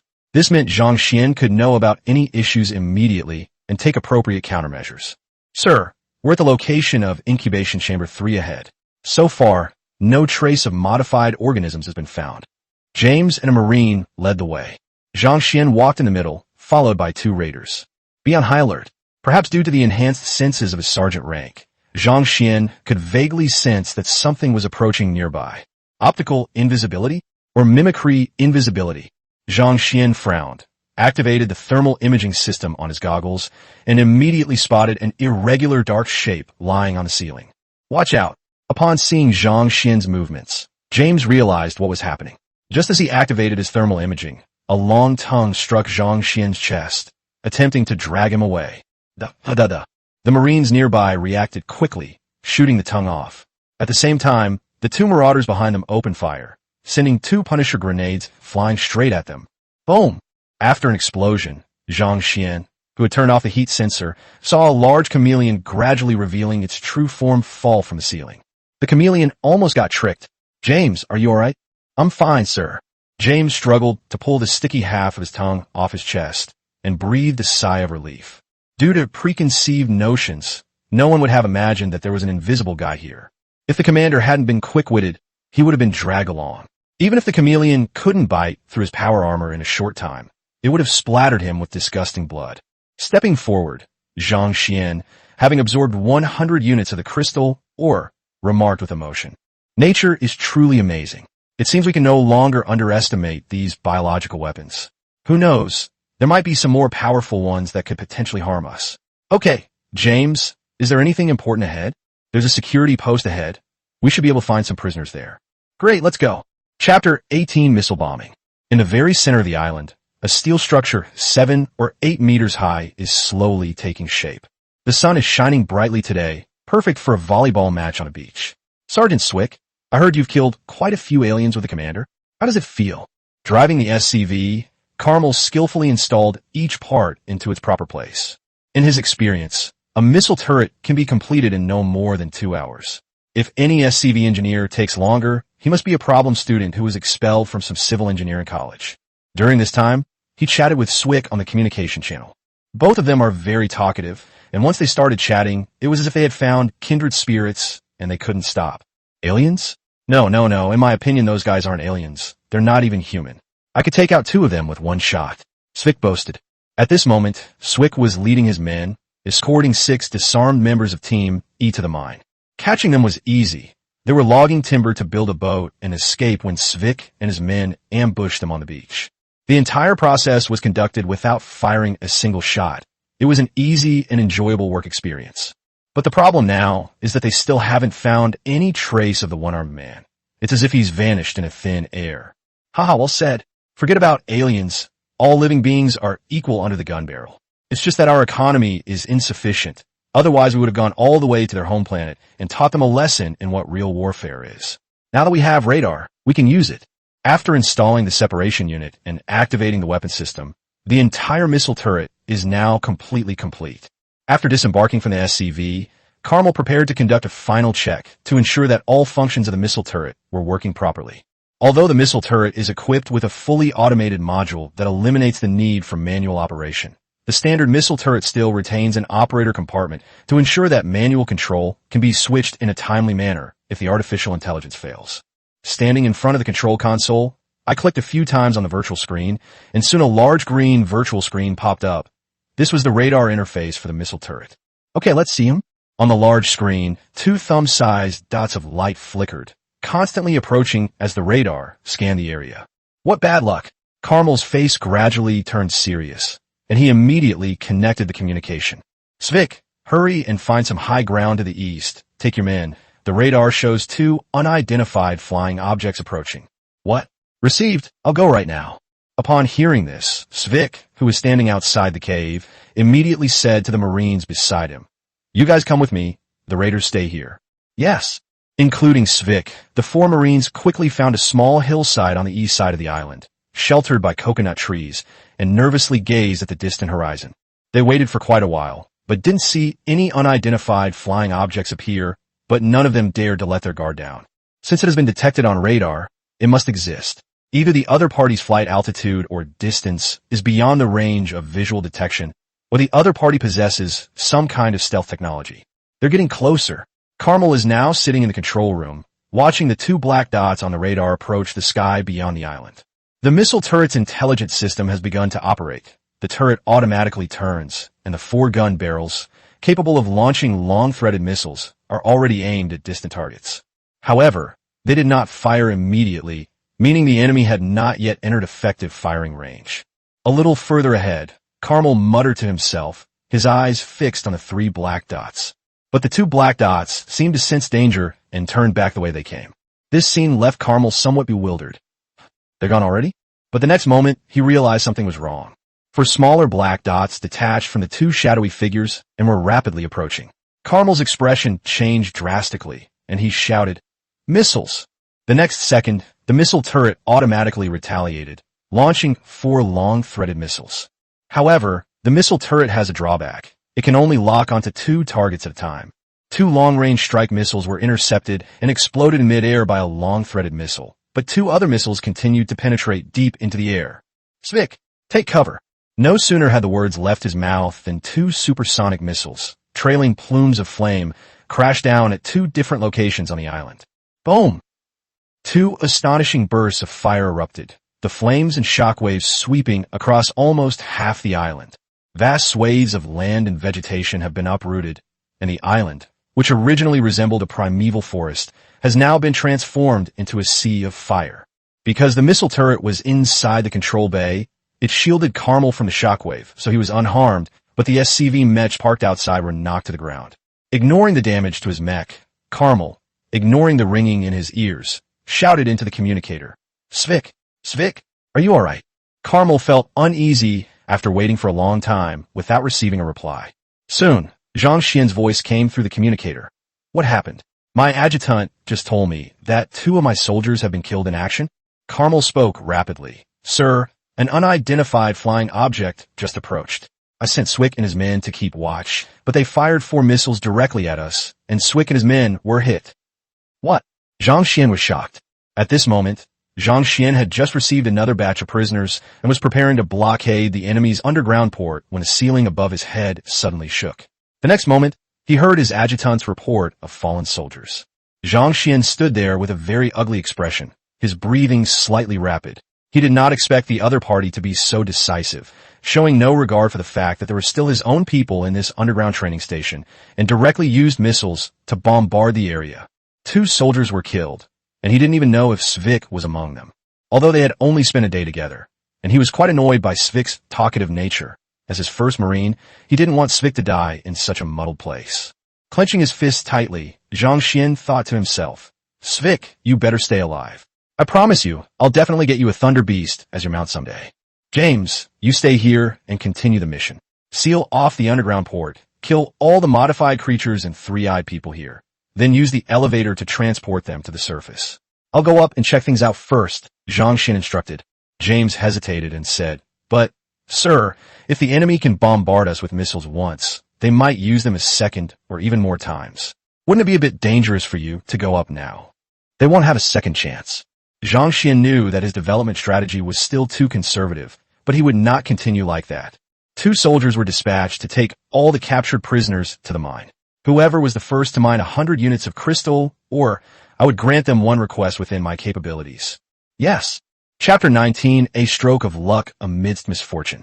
After another minute or so of waiting, the elevator doors opened, and Zhang Xian quickly ran out. What came into view was a desolate wasteland and scorched earth.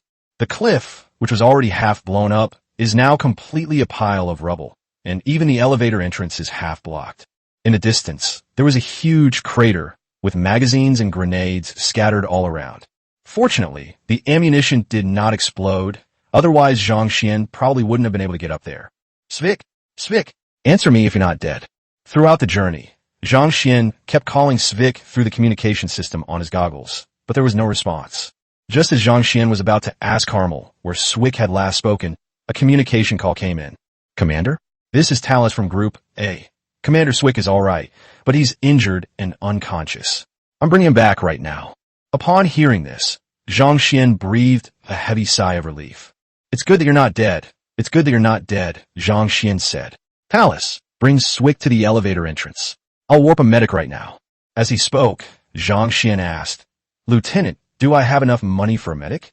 Commander, your current resource balance is 150 units of crystal or 100 units of high-energy gas. The price of a medic is 75 units of crystal or 50 units of high-energy gas. Give me one. Initiating warp. The next second, a medic wearing white power armor appeared. It must be an emergency. A sweet female voice rang out. The mask was removed, and a cute little face with a slight baby fat was smiling at Zhang Xian. The medics wear lightweight CMC power armor, which, although described as lightweight, is actually only slightly lighter than the power armor worn by Marines. It is mainly equipped with a nanomedical gun, an A-13 tracer grenade launcher, and an arm-mounted shield with various emergency medical equipment built in. Hello, Commander. It's nice to meet you. You can call me Lisa. Where's the wounded? Zhang Xian nodded and said, Hello, Lisa. The injured person is on his way, and his condition may be very serious. Don't worry. I'm the most professional surgeon, Lisa said with a smile. Very good. Soon, a figure limped over from a distance, carrying someone on his back. Seeing this, Zhang Xian and Lisa quickly went to greet them. Lisa gently laid the unconscious Svik on the ground and activated the biodetection device, beginning its operation. Zhang Xian stood aside and watched for a while. After realizing that he couldn't understand anything at all, he gave up and turned to look at the Marine who also looked seriously injured. Your name is Talus, right? You're very good. Tell me about what happened back then. Yes. Talus then gave a brief description of their situation at the time. They were unlucky, though. 2 of their 4 missiles were intercepted, and one of them landed about 10 meters down the hillside where they were. The explosion came suddenly, and even Talus, who had the least serious injuries, was stunned for more than 10 minutes. The first thing he did upon waking was to check on the others. After discovering that 2 teammates had been killed, he gritted his fractured left leg and carried Svik all the way over. Commander, Jack, and the others died so unjustly. They came into this world without even firing a single shot. As Talus spoke, his eyes began to redden, and his voice choked with emotion. I know Zhang Xian is also feeling down, so I reached out and patted Talus's shoulder to comfort him. As she spoke, Lisa stood up and said, Okay, I've given him emergency treatment. After removing the power armor and doing some more treatment, he'll be able to return to the battlefield. Next one, come here. Let me take a look at you. Talus walked over, and Lisa once again began a series of incomprehensible actions. To be honest, this high-tech treatment is different. Although Zhang Xian didn't quite understand it, it didn't stop him from exclaiming how awesome it was. We need more defense. Looking towards the distant sun, Zhang Xian's eyes gradually lost the normalcy and gentleness that belonged to modern people. Something called the heart of a warrior was quietly growing in him. 10,000 meters above the ground. Jonathan, the three-eyed manager on the sightseeing boat, paid the bill for calling in fighter jets without any expression. It's not a huge sum, since they're using weapons from Earth. If they were using weapons from the three-eyed civilization, he'd probably have to sell his spaceships to avoid going bankrupt. 4 high-powered missiles should have killed those guys, right? Any news from Unit 3? Supervisor Jonathan turned to the dispatcher beside him. Here's the thing. 2 hours ago, there was no further news from Training Station 3. Their supervisor Pei is very unhappy that we wasted a sea-level Kraken. He's dissatisfied? Their entire training station was built with funding from our faction. What right does he have to be dissatisfied? If I hadn't suggested this entertainment project to the company, his dilapidated training center, which hasn't accomplished anything in the past 10 years, would have been shut down long ago. Jonathan sneered dismissively.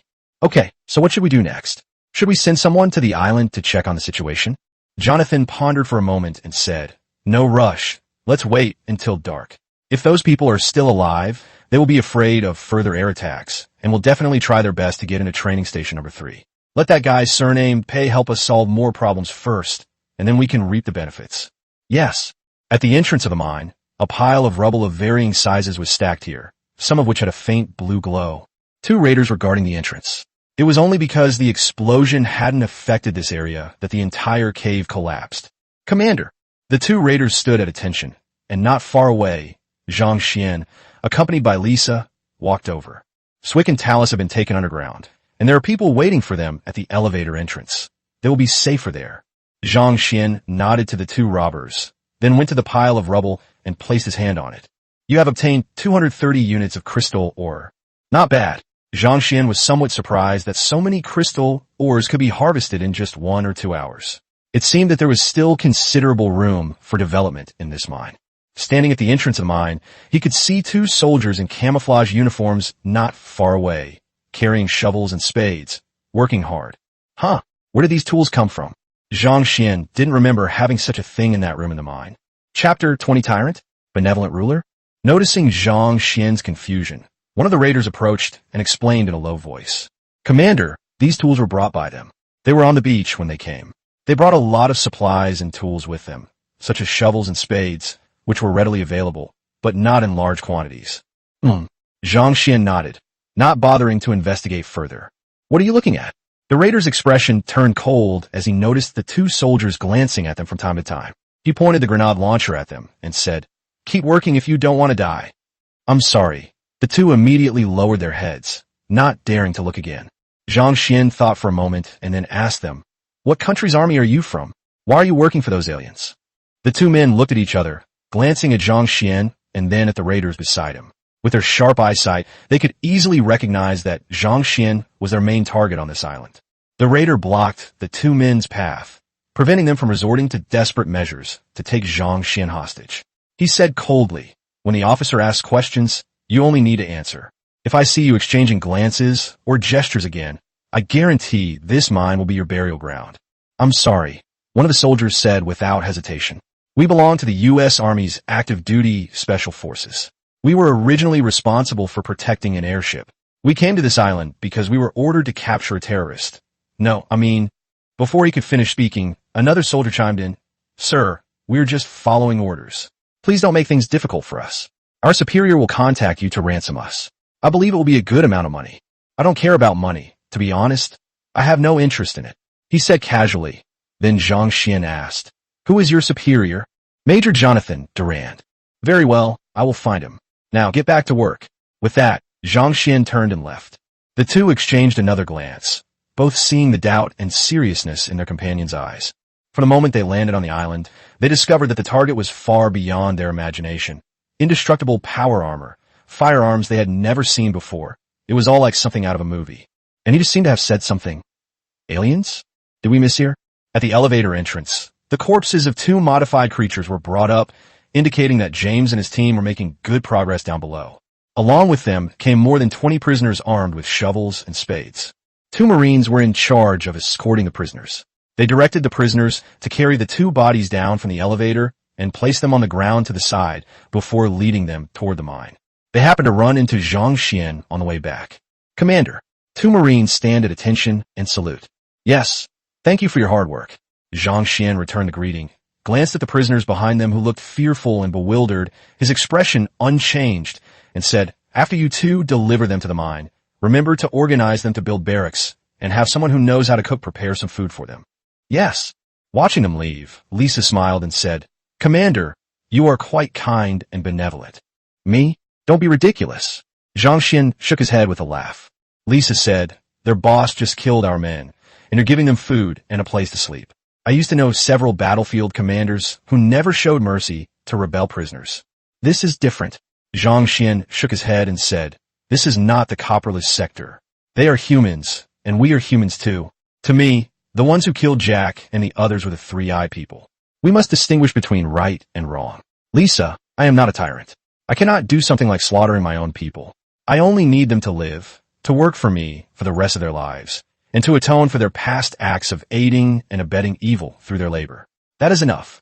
What if you caught the two pilots who launched the missiles? I'll make them kneel before Jack and the others' gravestones and repent, then I'll shoot them in the head. As I said, I'm not a tyrant, but I'm not a benevolent ruler either, Lisa. People have two sides, and so do I." Lisa smiled like a warm sun. "Commander, you are special, but you would look really cool if you shaved your beard before saying these words." Soon, Zhang Xian and his companion returned to the elevator entrance and stood beside the corpses of the two modified creatures, skillfully extending their hands. "You have obtained 350 crystal or in 50 high-energy gas." "Huh?" He subconsciously looked at his hands, then at the corpses of the two modified creatures. One was a boar-type modified creature, and the other was a spider-type. The 50 high-energy gas was obtained from the spider-type modified creature. Where did all this high-energy gas come from? Zhang Xian frowned as he looked at the spider, which looked smaller than that wild boar. He had originally thought that only large and strong modified creatures could obtain high-energy gas, but now it seemed that this was not the case. Lisa walked over, opened the scanner, and scanned the spider from head to toe. She said, "Commander, there are some peculiar substances in this spider's brain. These substances are highly active and remain active even after the organism dies. However, you have just absorbed most of the energy, so the remaining substances are now dying. This should be the source of the high-energy gas." "Strange substance?" Zhang Xian glanced at the elevator door, pondered for a moment, and said, "Lieutenant, inform James and the others that they should try not to damage the computers and experimental equipment there while carrying out the mission. Maybe we can find some free high-energy gas." "Okay, the instruction has been issued." As they were talking, Carmel, driving an SCV, came from a distance.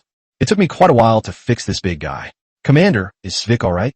After glancing at the medic next to Zhang Xian, Carmel knew that Svik was all right, and his guilty feeling eased a little. After all, it was he who sent Svik eastward. If Svik and the others had stayed in the mine, they probably wouldn't have died, and Svik wouldn't have been injured. "Don't worry, Carmel." Seeing Carmel's awkward expression, as if he wanted to say something but didn't dare, Zhang Xian comforted him. "It's not your fault. Who knew those guys would go so far as to use missiles to bomb us? But don't worry, this kind of thing won't happen again. We have money now. Before dark, you'll have to work hard and build 4 missile towers at the 4 corners of the island." "Okay, leave it to me." The mention of work energized Carmel, who immediately turned around and got to work. Zhang Xian found a stone stool on the spot and sat down against it. From yesterday until now, he's been on edge, unable to eat properly, and hasn't slept a wink. Not long after sitting down, Zhang Xian lowered his head and began to snore softly. Seeing this, Lisa sat down next to Zhang Xian, raising her shield and quietly guarding him. What is the truth in Chapter 21? Time flies, and before we knew it, it was afternoon again. Inside the mine, Chun Tianming, panting heavily as he repeatedly struck the wall with a shovel, finally gave up and stood still, leaning on the shovel to calm his racing heart. "Professor Chun, are you all right? Did you skip breakfast again today?" Professor Yang, who was working hard at the time, said while digging, "Why don't you take a break for a while? I'll call you when the supervisor comes." "I'm Fina." Chun Tianming shook his head. He didn't dare gamble on whether those people in strange armor would kill them. If he didn't want to die, he'd better behave himself. While working, Chun Tianming looked around at the people. He recognized most of them, but there were also a few white men in military uniforms and a few strangers in red shirts. However, those wearing red shirts had it much easier. Since the newcomers arrived, they no longer had to do much physical labor. The 2 girls were only responsible for sorting out the useful minerals from the rubble they dug up, and then the other 3 men carried them outside. There was no other way. After all, there were only a few mineral detectors, and Zhang Xian was reluctant to spend more crystal or to exchange for them. So he just made do with this arrangement, since the results would be about the same anyway. To be honest, Chen Tianming didn't quite understand it. He had been underground on this island for many years, and occasionally had the opportunity to come up for some fresh air each month, but he had never heard of any valuable or important minerals on this island. Girl, Chen Tianming approached Xiao Yu, who was in charge of counting the items, and asked, "How did you get here? Do you know the people who are guarding us?" Xiao Yu raised her somewhat dirty face, looked blankly at the middle-aged man with glasses and an old scholar's attire, and said, "I don't know either, but one of them was sent here with us." "Oh," Chen Tianming asked again, "why were you brought here? Judging from your clothes, it seems you were captured." "We were abducted by aliens," Xiao Yu said. "Aliens?" Chen Tianming frowned, as if he had thought of something. After a moment of thought, he said, "What do the aliens you're talking about look like?" Professor Yang, who was standing nearby, also came over. Hearing their conversation, he chuckled and said, "Professor Chen, you actually believe that? There are no aliens in this world, huh?" A researcher standing nearby chuckled. "Maybe it really is? If we're talking about aliens, I think Supervisor Pei is the most suspicious. That guy's always acting strangely and doesn't do anything serious. He always likes to silently appear at the door of my lab to spy on me. He's either an alien or a homosexual." "Ha!" The people around him laughed. Before Xiao Yu, who was blushing slightly for being laughed at, could speak, Qin Yu, who couldn't stand it any longer, sneered. "Maybe it really is true. I heard from soldiers who brought you here that you've been conducting biological experiments underground on this island for years. Was that giant octopus when you released? So you're the masterminds behind the murders. You must have received a lot of praise from those aliens over the years. What do they call you? Obedient dogs? Murderer? What are you saying, little girl?" Professor Yang and the others retorted, unconvinced. "When have we ever killed anyone? You know perfectly well whether you've killed anyone or not. Don't ask me," Qin Yu retorted. "You, old Yang, everyone, please keep quiet." Chen Tianming patted Professor Yang on the shoulder and looked at Qin Yu, saying, "Perhaps we did kill innocent people without our knowledge, and I'm sorry. However, I'm very interested in the aliens you've mentioned. Could you tell me about them?" Chen Tianming saw things more clearly than Professor Yang. The biological weapons they were researching in this godforsaken place couldn't possibly be just for show. Many people had probably already died because of their research. But he also knew that these people had no choice. They either died or obediently followed orders. They only had these two options. In fact, he had long harbored doubts about cultivation station number 3. Although everything here seems fine, many people behave strangely. Usually you don't notice anything wrong, but occasionally you can see some people who seem to think they are superior to others. Everything that happened today was too bizarre for him to ignore. Perhaps seeing that Chen Tianming's attitude was acceptable, Qin Yu told him about their arrival on the island and what they had seen and heard in the past 2 days. These words were like pebbles thrown into calm water, provoking strong reactions from many people. 3-eyed people? That's impossible. Manager Pei and the others all have 2 eyes and 1 nose. How could there be 3-eyed people? Indeed, there have been many so-called alien sightings on Earth in the past, but most of them are rumors. Are you sure that the aliens who captured you are not some criminal gang? Who knows? Look, among the people here, there aren't any of those who are usually not sociable. Maybe their human appearance is just a disguise. Some people questioned it, some were skeptical, and some had already chosen to believe it. But regardless of their thoughts, most of these people are highly knowledgeable biologists. The seeds of doubt have already been sown, and without anyone else saying anything, they will find a way to find out the truth. Aliens? How are their physical structures different from humans? Chen Tianming stood there in deep thought for a long time, until a raider walked in. "What are you all shouting about? How can you be worthy of the commander's kindness if you don't work honestly? If you slack off again, believe me, you won't get any dinner tonight."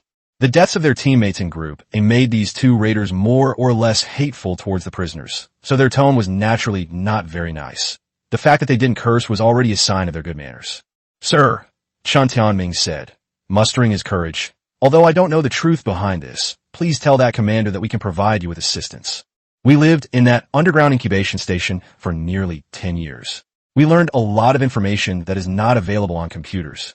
Although mining is a good job, scientific research is our main job. What are you up to?" The raider walked up to Chen Tianming and looked down at him. The imposing presence of the over 2-meter-tall man made Chen Tianming's face turn pale. But he still insisted. "When we came up in the elevator just now, we also brought 2 corpses of modified creatures. If you need these modified creatures, we can help you research and produce them. I just hope you can give us a different job. Also, if possible, I want to know the truth. Everyone present stopped and watched silently. The raider remained silent for a while before speaking. Come with me. You're lucky the commander wants to see you. He heard what you just said, and he's very interested in what you told him. Chapter 22, Unknown Creatures. You have obtained 870 units of crystal or 150 units of high-energy gas. When I woke up, there were 10 more corpses of modified creatures piled up at the elevator entrance. In addition to crystal ore, there was also a lot of high-energy gas, which was quite a surprise. I'll go collect the ore later. With more miners, the efficiency of resource collection will definitely improve a lot. Also, we need to speed up the underground base project. Ideally, we should finish it before tomorrow night. With money in his pocket, Zhang Xian straightened his back immediately and was already planning when he could build a military camp. Commander, the man has been brought. A robber led Chun Tianming from a distance. Zhang Xian turned around and calmly looked at Chun Tianming, saying, "You must be Professor Chun Tianming, right? My people checked your records at the underground training station. You were brought here 7 years ago." Chun Tianming said, "Yes, I have been doing research at the number 3 cultivation station for the past few years. I have been in charge of a total of 6 projects and have spent time in all 4 major regions. Currently, I am mainly in charge of the mass production of the biological weapon codenamed Kraken in Region C." Chun Tianming immediately set out to demonstrate his value, a tactful manner that Zhang Xian found quite admirable. "So how's it going?" Zhang Xian said, "I killed one of those so-called Krakens before, and it was quite powerful. If I asked you to continue this mass production work, could you finish it?" "Sure." When asked about his job, Chun Tianming instinctively revealed a confident smile and said, "If there are enough experimental resources, I can complete mass production within half a month, and I can guarantee that the entire process from the birth of the mass-produced body to the formation of combat power will not exceed 3 months. But Zhang Xian shook his head. "I don't need them to have any combat power. If possible, I would even like them to meet the biological level requirements while being completely safe." Huh? This puzzled Chun Tianming. Thinking about the grilled octopus legs they had eaten that afternoon, he looked at Zhang Xian with a strange expression. Could it be that this rather young-looking officer is only after enough meat? That doesn't make sense. If we need meat, why not get some other edible modified organisms that are easy to produce and reproduce? Although he had doubts, Chun Tianming did not voice them. After thinking for a moment, he said, "If we use drugs to destroy part of their motor nerves before they grow up, it should be possible." "Very good." Zhang Xian nodded in satisfaction and said, "I will take over the entire training station as soon as possible. Your work can continue tomorrow or the day after. Take a rest today. I want you to achieve mass production of the North Sea giant monster in the shortest possible time. Just tell me how many people or materials you need. Once the project is completed, I can send you home." Upon hearing this, Chun Tianming was slightly taken aback. Home? How long has it been since he last heard that word? When he was first brought here, he would often think about when he could go home and what he should do after he got home, but as time went on, he gradually became numb to it. He numbed himself with high-intensity work all day long, and to be honest, he was somewhat relieved when he learned today that the incubation station had been hacked. He even thought that he might have a chance to regain his freedom, but now the opportunity has come, right in front of him. Chun Tianming took a deep breath and forced back a long-lost sob, saying, "I will definitely live up to your expectations." Zhang Xian nodded and instructed the raider beside him. "Yes, take him back and let him choose a few assistants from the mining team. Let them get a good rest for the night." "Wait a minute." Chun Tianming suddenly spoke up. "Sir, there's something I'd like to remind you of." "Explain." "In a certain environmental simulation room in Zone D, there exists a very dangerous biological weapon. I once worked there as an assistant for a period of time. Although I never saw the creature's true face, almost every day, someone would lose their life because of it. Its level of danger is probably even greater than that of the Kraken." Zhang Xian was slightly taken aback. He originally thought that the Kraken was the strongest modified creature in this breeding station, but he didn't expect there to be an even stronger one. But instead of immediately asking Chun Tianming for more information about this unknown existence, he asked his adjutant, "Adjutant, where are James and the others now? We're getting close to Zone D. Let them rest where they are and wait for reinforcements." "Okay, the instruction has been issued. Team A has already suffered casualties, and Zhang Xian doesn't want anyone else to die here." After calculating his current savings, he realized that he had enough to either double his troop strength or build a barracks. However, the problem was that he could only choose one of the 2 options. Having a barracks is equivalent to having a fixed logistics system. It can not only replace the equipment of soldiers whose equipment is damaged, but also provide a fixed ammunition supply point. More importantly, you can equip yourself with power armor. With power armor, your safety level will be much higher, and you will basically no longer have to worry about things like capsizing in a ditch. However, if he builds barracks, he won't have enough money to mass-produce troops.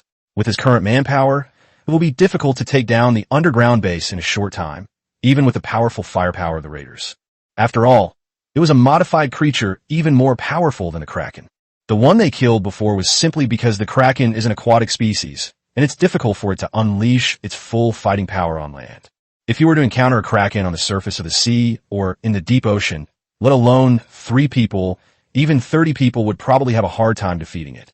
Seeing Zhang Xian deep in thought, Qin Tianming didn't dare to disturb him, but he wasn't sure whether he should stay or leave. Forget it. Banishing these unnecessary thoughts, Zhang Xian said, let's at least deal with the immediate problem first. He looked at Qin Tianming and said, tell me everything you know. Okay, underground. Rest on the spot and notify B4 to bring some ammunition. They had just been searching a lounge, and after receiving the order, James simply rested in that lounge for a while. The commander sent word that a powerful, unknown creature exists in Sector D. He ordered all soldiers guarding the elevator doors to come over and, once reinforcements arrive, prioritize eliminating this threat. Chris, the deputy leader of Group B, hesitated and said, but what if something goes wrong with the elevator? Don't worry. James smiled. Svik's already awake, isn't he? With him here, there won't be any problems. Understood. Although he had some doubts about the abilities of the Group A leader, seeing James's confident demeanor, Chris didn't say anything more. Chapter 23, What is the Secret of the Awakened? Your current total resources are 750 crystal and 175 high-energy gas. A reinforcement force consisting of 5 raiders and 10 marines has been en route to Sergeant James's location and is expected to join him in 10 minutes. Tell James to be careful and kill as many ordinary modified creatures as possible. In addition, when the next batch of prisoners is brought up, bring some tools such as wheelbarrows. All the crystal or mined in the mine should be transported to the vicinity of the elevator entrance. This will be the center of the island base from now on. Okay, the task log has been updated, and your subordinates will complete your work assignments as soon as possible. How's things going with Carmel? Have the missile turrets been built yet? Carmel is currently building the last missile turret, which is expected to be completed in a maximum of 20 minutes. Since he had nothing else to do, Zhang Xian decided to go and see how Carmel worked. After the adjutant marked the location on the map, Zhang Xian, accompanied by a raider as a guard, went directly there. Due to the repeated fierce battles, the island's environment has been utterly destroyed, not to mention the bombing by 2 high-powered missiles. Now, the island is covered in scorched earth and still burning flames. However, Zhang Xian had no intention of putting out the fire. Anyway, all these jungles and shrubs would eventually be leveled to build the base, so it was fine if they were all burned. Soon, the two arrived at a beach on the west side of the island, where the last missile tower was built on a flat area not far from the beach. Clang! The heavy metal supports were removed, and Carmel was already putting the finishing touches on the work. Seeing Zhang Xian approach, Carmel called out loudly while working, "Ah, it's Commander. I thought it was someone else. It's almost finished now. Please wait a moment." "It's all right. Don't worry about me. I just came to take a look," Zhang Xian said, finding a clean spot to sit down and quietly watching Carmel work. Watching Carmel manipulate the robotic arm to continuously extract various materials from the void and install them, it was quite similar to the performance in the game. 100 crystal, or for a missile turret, that's really cheap. Soon, once the missile turret was completed and the tracking scanner began operating, Zhang Xian finally gained complete control over every movement on the entire island. At this moment, the adjutant also said in Zhang Xian's mind, "The mini-map has been updated. Now I can use the vision of these missile towers to organize and calculate some information within a range. Commander, now your road to domination has officially begun." As soon as he finished speaking, a blue virtual panel appeared in Zhang Xian's field of vision. It displayed an overhead view of the entire island, but it was not a satellite map. Instead, it was a virtual mini-map similar to those in games. On the mini-map, 5 missile towers, each at the center, resemble 5 torches illuminating the entire island. On the western edge of the island, 3 blue dots are flashing, one of which, a relatively larger blue dot, is Zhang Xian himself. In the more central location, there's a gold mine icon with a bunch of white dots underneath that represents the mine and the miners working there. To the east of the mine, there is a square blue sign. That's where the elevator is located. Huh, What's that yellow dot? Lieutenant, what's that? Zhang Xian noticed a yellow dot on the map that was slowly moving toward the elevator. Moreover, the closer one gets to the elevator, the darker the yellow light spot becomes, showing a tendency to turn into a red light spot. The red dots represent enemy units. Commander, the target should be the one-armed awakened, one who came here with you before. He's still alive? If it weren't for him, I would have almost forgotten about this person's existence. I originally thought he must have died in the missile bombing or forest fire, but I didn't expect him to still be alive and even had designs on my elevator. It's too late for him to get back now. The only option is to call in people from nearby to handle it. But the people in Group B are all fighting in the underground base, and the people in Group A are all on their own missions. Zhang Xian asked, Lieutenant, who else can I use? Corporal Talus of Group A is currently guarding the elevator entrance in the underground base. We can send him up to handle the situation. Okay, he's the one. Although Talus had been injured, Lisa's treatment had almost healed him, so it didn't really affect his combat ability. Dealing with a cripple who has lost an arm is a piece of cake. In less than 10 minutes, the adjutant reported the results of the battle. Commander, Corporal Talus has captured the target, but there's something strange about him. Perhaps you'll need to go and check him out yourself. Zhang Xian asked, Strange? What's strange? This person can fight with a strange power, and Talus was injured again while fighting him, and his power armor was also severely damaged. What force could possibly cause such severe damage to power armor? This piqued Zhang Xian's interest somewhat. He had been thinking before that these awakened beings couldn't possibly only have the ability to see through alien disguises. If that's all there is to it, how did those predecessors who resisted alien destruction manage to fight back? On the other side, in the underground cultivation station, Area D, after the reinforcements arrived, James led his men deep into enemy territory. Unlike the other three regions, Region D is not very large and does not have any biological modification laboratories. The one or two modified creatures you occasionally encounter are mostly wanderers from other areas. However, the more unusual it is, the more one feels that this place is abnormal. Stay vigilant and advance in a dispersed manner. Each passageway in the underground cultivation station was designed based on the modified organisms, and each passageway was more than 10 meters wide, so even when the team expanded to double digits, it still did not feel crowded. Soon, the group arrived at the end of the passage. A huge steel mechanical door stood in front of them. Chris, standing beside James, analyzed, according to the map, there's a blank area in the region, which is here. That mysterious creature should be in there. James nodded and gestured to a Marine standing nearby. The Marine immediately stepped forward, looked at the combination lock by the door, and disconnected the power armor's data cable and connected it. Soon, a stream of data flashed on a combination lock screen, and the door was instantly unlocked and activated. Alert! As the gates slowly rose, the soldiers raised their guns and spread out to both sides of the road, remaining vigilant. Soon, the scene behind the door appeared before everyone. Seeing all this, James froze on the spot. This is Chapter 24, The Powerful Girl, the Rebel Army. What appeared before everyone was not an environment simulation room, such as a desert or jungle. This is a pure white steel room. In the very center of the room stands a two-story European-style villa. Next to the villa, there is a garage with an old pickup truck parked inside. What does this mean? James looked at all of this with a puzzled expression. He didn't believe that the aliens built a villa here just for fun. After gesturing with his hand, the soldiers entered the room, but 2 raiders and 2 Marines remained outside to provide backup in case the door suddenly closed. A group of soldiers surrounded the entire villa, their guns pointed at all the doors and windows. The assault team is on their way. At James's command, Chris led 2 Marines to form a makeshift 3-man indoor combat team and quickly entered through the front door. The door wasn't locked. It opened with a push. There were also many signs of human habitation around the villa, so it was certain that someone was inside. 3 Marines entered the villa and took turns providing cover as they searched each room. Living room, kitchen, bedroom. Sir, we've made a discovery. In the communication, Chris said, we found a human girl sleeping in the attic. Girl? James was somewhat incredulous and asked again to confirm.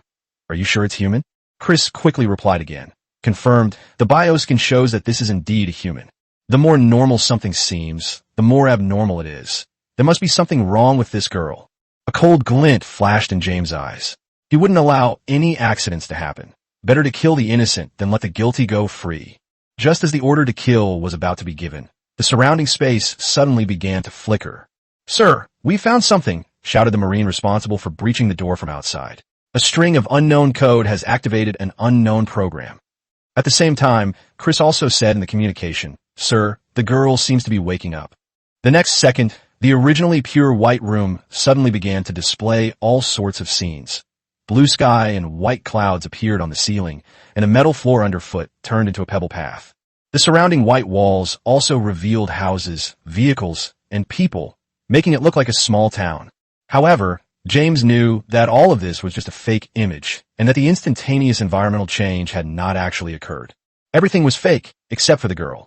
The identity of that mysterious, unknown creature is now crystal clear. "Who are you? Why are you in my house?" A clear and ethereal voice resounded in everyone's mind. The next second, a violent tremor came. Boom! 3 dark figures crashed through the outer wall, flew out from the second floor of the villa, and crashed heavily to the ground. "Chris!" Everyone opened fire. In an instant, gunshots rang out. The raiders also began their artillery bombardment. But whether it's bullets or grenades, when they hit the villa, it's as if they're blocked by an invisible energy shield, making it difficult to penetrate. A petite figure slowly flew out of a room on the second floor of the villa, her eyes flashing with blue light, looking around at the strange people with a puzzled expression. The next moment, an invisible shockwave rippled outwards. Boom! Everyone present was blasted away. However, the little girl did not kill him. Instead, she tilted her head and asked in surprise, "You are not aliens. Who are you?"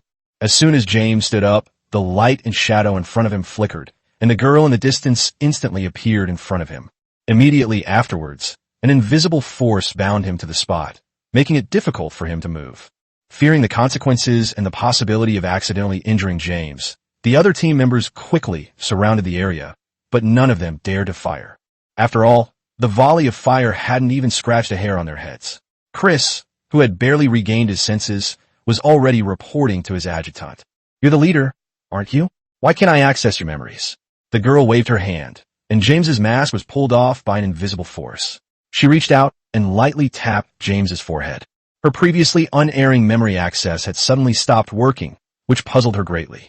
James didn't say anything. He just stared coldly at the girl. They are not native to this universe. Although they are all called humans, many details of their brains are different from those of humans in this world. It is naturally useless to read their memories using the methods used to read the memories of native humans. "You are not those people, so I will not kill you. You may leave." Having lost interest in James, she casually released him from his restraints, and with a wave of her hand, the villa, which had been smashed with a large hole, was quickly restored. The bricks and stones that had been scattered on the ground flew back along the same path, quickly filling and repairing the large hole perfectly. Meanwhile, far away on the ground, Zhang Xian was sitting in the control room of a missile turret, where the screen displayed James's power armor perspective. He was also somewhat incredulous when he witnessed this scene firsthand. When Zhang Xian saw the girl's abilities, he knew she was also an awakened one, and an awakened one with powerful extraordinary abilities. And since I'm also an awakened one, does that mean I can also master this power? Thinking of this, he looked down at the missile tower and saw a man with both legs broken and only one arm left, lying on the ground, panting heavily. Talus stood to the side, the muzzle of his gun never leaving the man's head. Judging from the tattered power armor on his body, it was clear how much effort he had put in to take down this person. Noticing Zhang Xian's gaze, the one-armed man smiled and said, "You won't kill me because we are the same kind." Zhang Xian didn't speak, but continued watching the screen. He said to his adjutant, "Adjutant, have James and the others leave a few men to guard that place. Since they're not going to kill anyone, there's no need for us to fight them. Find out her identity and past, figure out why she's being held here, and then wait for my next instructions." Okay, the instruction has been issued. After making the arrangements, Zhang Xian jumped down from the control room, came to the one-armed man, and said, "The reason I spared your life is because I think you might be useful to me, but if you lose your value, I don't mind wasting a bullet." As soon as he finished speaking, Talus, who was standing next to him, moved the muzzle of his gun closer in a cooperative manner. The one-armed man paused for a moment, then said, "I am a member of the Resistance. Although I don't know which faction you belong to, we have the same goal. Those three-eyed people are our common enemy. If you kill me, you will only bring a powerful enemy into your lives." Rebels? Chapter 25 Awakener Levels. More SCVs. When Zhang Xian first obtained the system, his adjutant introduced him to the historical background and explained that many awakened individuals were active in various eras, fighting against alien forces. It is likely that the resistance forces were one of them. But, Zhang Xian calmly said, I don't care about any resistance army, nor do I care how strong your forces are, but I know that you have not achieved any results so far. Where were you resistance fighters when those three-eyed people trampled on human dignity? Where were you resistance fighters when I was captured and brought here to participate in this battle royale game, and nearly died? Perhaps you will say that you are acting in the greater good and are not fixated on saving one or two people, but I said, I don't care. I know you participated in one of these games. I've heard that only the last survivor can live. I guess it's not everyone who dies at the hands of those monsters, right? You can deny it, and I'm too lazy to investigate further, but you'd better tell me everything I want to know, or I guarantee you won't see the sun rise tomorrow. After saying that, ignoring how ugly the one-armed man's face looked, he began to ask questions. First, I want to know everything about the Awakened Ones. You only have 3 seconds to think about whether or not to answer. After he finished speaking, Talus started the countdown. 3, 2. As the countdown began, Talus's eyes started to grow increasingly dangerous. The one-armed man broke out in a cold sweat upon seeing this. He hadn't expected the young man before him to be so domineering. Ultimately, wanting to live, he chose to submit and said, each awakener can awaken their own unique abilities. From the moment they can see the true face of aliens, their genes begin to change. Within half a month, their abilities will gradually manifest. Of course, this process can be accelerated with the help of drugs or training. The strength of abilities is graded from S to E, with S being the highest and E the lowest. However, everyone's abilities are of different types. Some are geared towards combat, while others have little to no combat ability, so this grading is not very accurate. As he spoke, the one-armed man had a thought, and a white halo appeared above his head. The halo rotated very fast and was very hot. It was this halo that injured Talus. My ability is to create a high-energy aperture. This aperture can be large or small, but currently the largest is only 20 centimeters. Its power is not very great, only D-level. Most of the powerful awakened ones active on the front lines have awakened abilities that enhance their bodies. The strongest fighters are those awakened ones who can directly control certain natural elements, such as fire and lightning. They're the main force in the fight against aliens. In addition, there are some awakened individuals, some of whom can use telekinesis, and some can even exert permanent mind control. Within the three-eyed people, a small number of members have already been controlled by these awakened individuals. The reason I came to participate in the second battle royale is because an undercover member provided intelligence that a person with B-level psychic abilities who was imprisoned here several years ago is being rescued. I came to verify the authenticity of the intelligence. If it is confirmed, the resistance will organize a rescue team. Listening to the one-armed man's account, Zhang Xian basically understood some information about the Awakened Ones. At the same time, he also figured out what was going on with the little girl that James and the others had just encountered. He was already a B-level psychic awakener a few years ago, and even if he hasn't reached A-level yet, he should be close. No wonder he was able to beat more than a dozen Marines and several raiders like that. After thinking for a long time, Zhang Xian said, if I asked you to send a message back, how many people would your resistance send here? What level of awaken would they be? I'm not sure about that either. I've only been a member of the resistance for less than 6 months. As he spoke, seeing that Talus was about to start counting down again, he quickly said, but I can be sure that the number will not be small because it is not only us who have received this news, but also other awakened organizations. A B-level or even A-level mental ability user can stand alone no matter where they are placed. Zhang Xian didn't actually trust those so-called awakened organizations. In his view, they might have had many achievements in the past, but for him, the most trustworthy people were always the Starcraft soldiers standing behind him. If you rashly approach these people before you have grown up, you will inevitably be coveted because of their superior technological power in Starcraft. Human hearts are unpredictable. He wouldn't gamble his future on whether outsiders might harbor ill intentions. He wanted to save Earth and humanity, as did some members of the Awakened organization. Their goals were not contradictory, but the two should never be mixed up. He still needs to lie low until he possesses absolute power and absolute dominance. Keep a low profile to make a fortune. Thinking of this, Zhang Xian said, your name. The one-armed man quickly said, Liu Yang. My name is Liu Yang. Liu Yang, eat understand. From now on, you're my minor. Talus, take him to the elevator, have Lisa treat him, and then take him to work. Yes, sir. Talus saluted. Liu Yang, who dared not resist, was taken away by Talus, and Zhang Xian felt a deep sense of urgency. No, this pace is still too slow. We must speed things up and get James to capture more prisoners. Seeing Zhang Xian standing there thinking for a long time, Carmel couldn't help but ask, Commander, why don't you warp in more SCVs? Wouldn't that speed up resource gathering?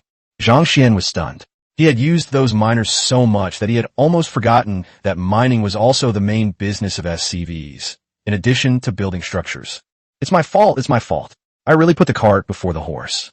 Zhang Xian shook his head, both amused and exasperated, and said, although there aren't any exposed crystal deposits like in the game, it's just digging, so it's not a difficult task.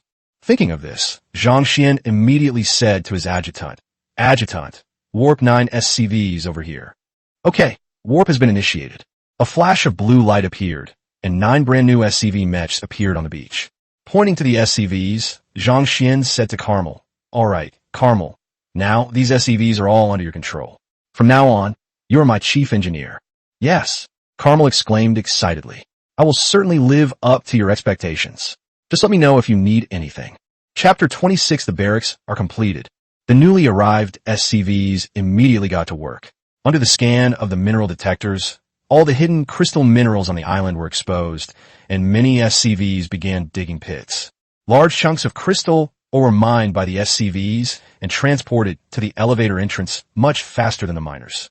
Moreover, apart from a room for the psychic in Sector D, all other areas of the underground training station have been completely cleared out by James's men.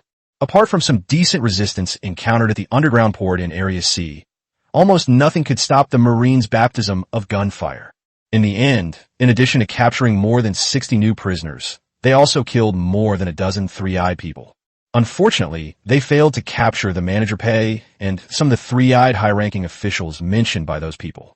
It seems they started their evacuation quite some time ago. However, none of this matters.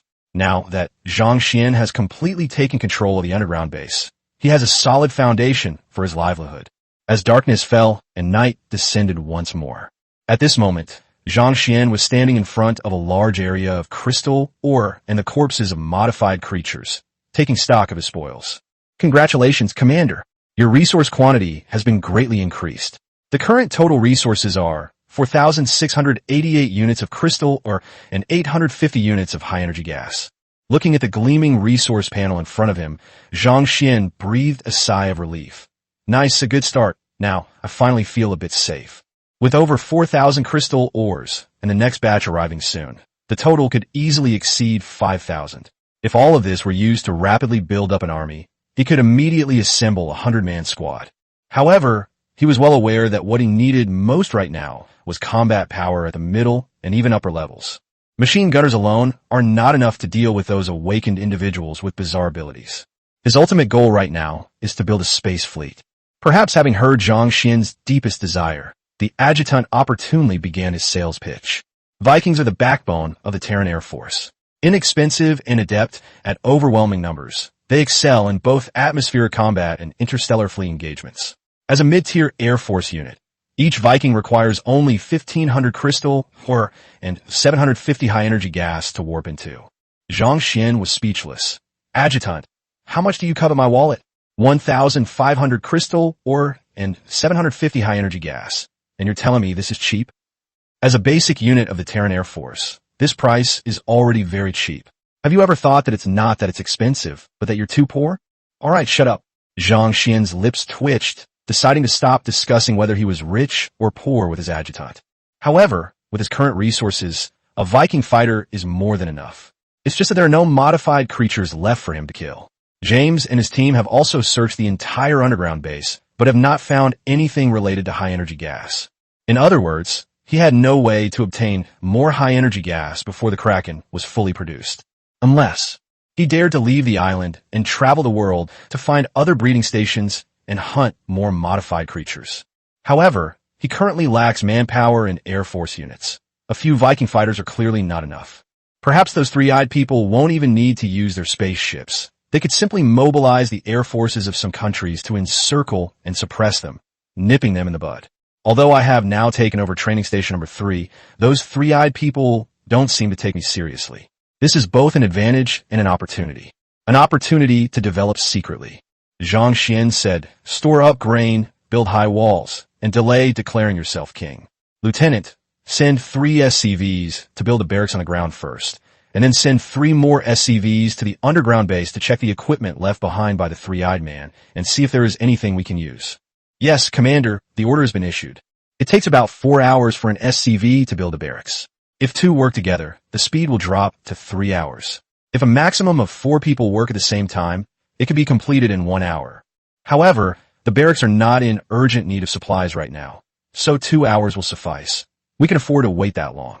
Soon, in the middle of the island, a blue steel building nearly 20 to 30 meters tall rose from the ground. Unlike in the game where you could only produce soldiers and research some basic technologies. In reality, a military barracks is a large activity center that integrates living quarters, training facilities, and equipment transfer stations. The living area is large enough to accommodate hundreds of people and can automatically consume crystal or to produce individual soldier rations and fresh water. It is also equipped with more than a dozen dormitories that can accommodate 10 people at the same time. The training area also has an intermediate-level intelligent adjutant whose main job is to assist soldiers in combat training and daily exercise. It can even train an ordinary person into a qualified Marine capable of wearing powered armor within a month. Besides that, Zhang Xian's biggest concern was the equipment issue. The barracks has a complete equipment production line that can consume a small amount of resources to produce any individual equipment for any of the soldiers that Zhang Xian currently possesses. A set of power armor and AC-14 assault rifle can be obtained for as little as 30 units of crystal ore. It's 40% cheaper than a Marine. Zhang Xian looked at the introduction about the barracks in front of him, and a thought suddenly flashed through his mind. Among the prisoners under his command were 20 or 30 combat personnel, some of whom were active-duty special forces soldiers from a certain country, and others were retired soldiers who had been hired. If these people could be used by him, he wouldn't even need to train them. He could just put on a power armor, and they would be ready to fight. Thinking of this, Zhang Xian asked, Lieutenant, if I want to make use of those prisoners, do you have any ways to get them to obey me? Like, for example, mind control by ghost agents. Commander, ghost agents do possess mind control abilities, but these abilities are limited and cannot be used on too many people. Of course, if you have the money to produce 2 squads of ghost agents at once, then disregard what I said. Friendly reminder, ghost agents and ghosts are both mid-tier infantry units, priced at 2,000 crystal ore and 1,000 high-energy gas. Wow, that's so expensive. Okay, never mind, Zhang Xian said somewhat awkwardly. He had 2,000 crystal ores, but he truly didn't have 1,000 high-energy gas. Chapter 27 My Own Power Armor, an Uninvited Guest. As a qualified adjutant, it is his duty to share the burden of the commander. Seeing that Zhang Xian was still somewhat unwilling to give up, he offered a solution. Commander, if you're willing to grant me authority, I can directly take control of those power armors belonging to the natives. How so? Zhang Xian perked up. As long as they're using our equipment, I can monitor them around the clock without any blind spots, ensuring they don't do anything irrational. If anyone has any bad intentions, I can remotely disable their equipment access, and they will instantly lose their mobility. Their power armor will become their prison. Sure, Zhang Xian said with delight. That's no problem at all. I can give you the permissions. But the adjutant did not immediately agree. Instead, he said somewhat seriously, Commander, you'd better think it over carefully. I am an artificial intelligence. Yeah, I know, so what? Zhang Xian asked with a smile. Do you think you would betray me? Of course not. Zhang Xian chuckled lightly, as if it were a matter of course, and said, Then that's settled. I trust you.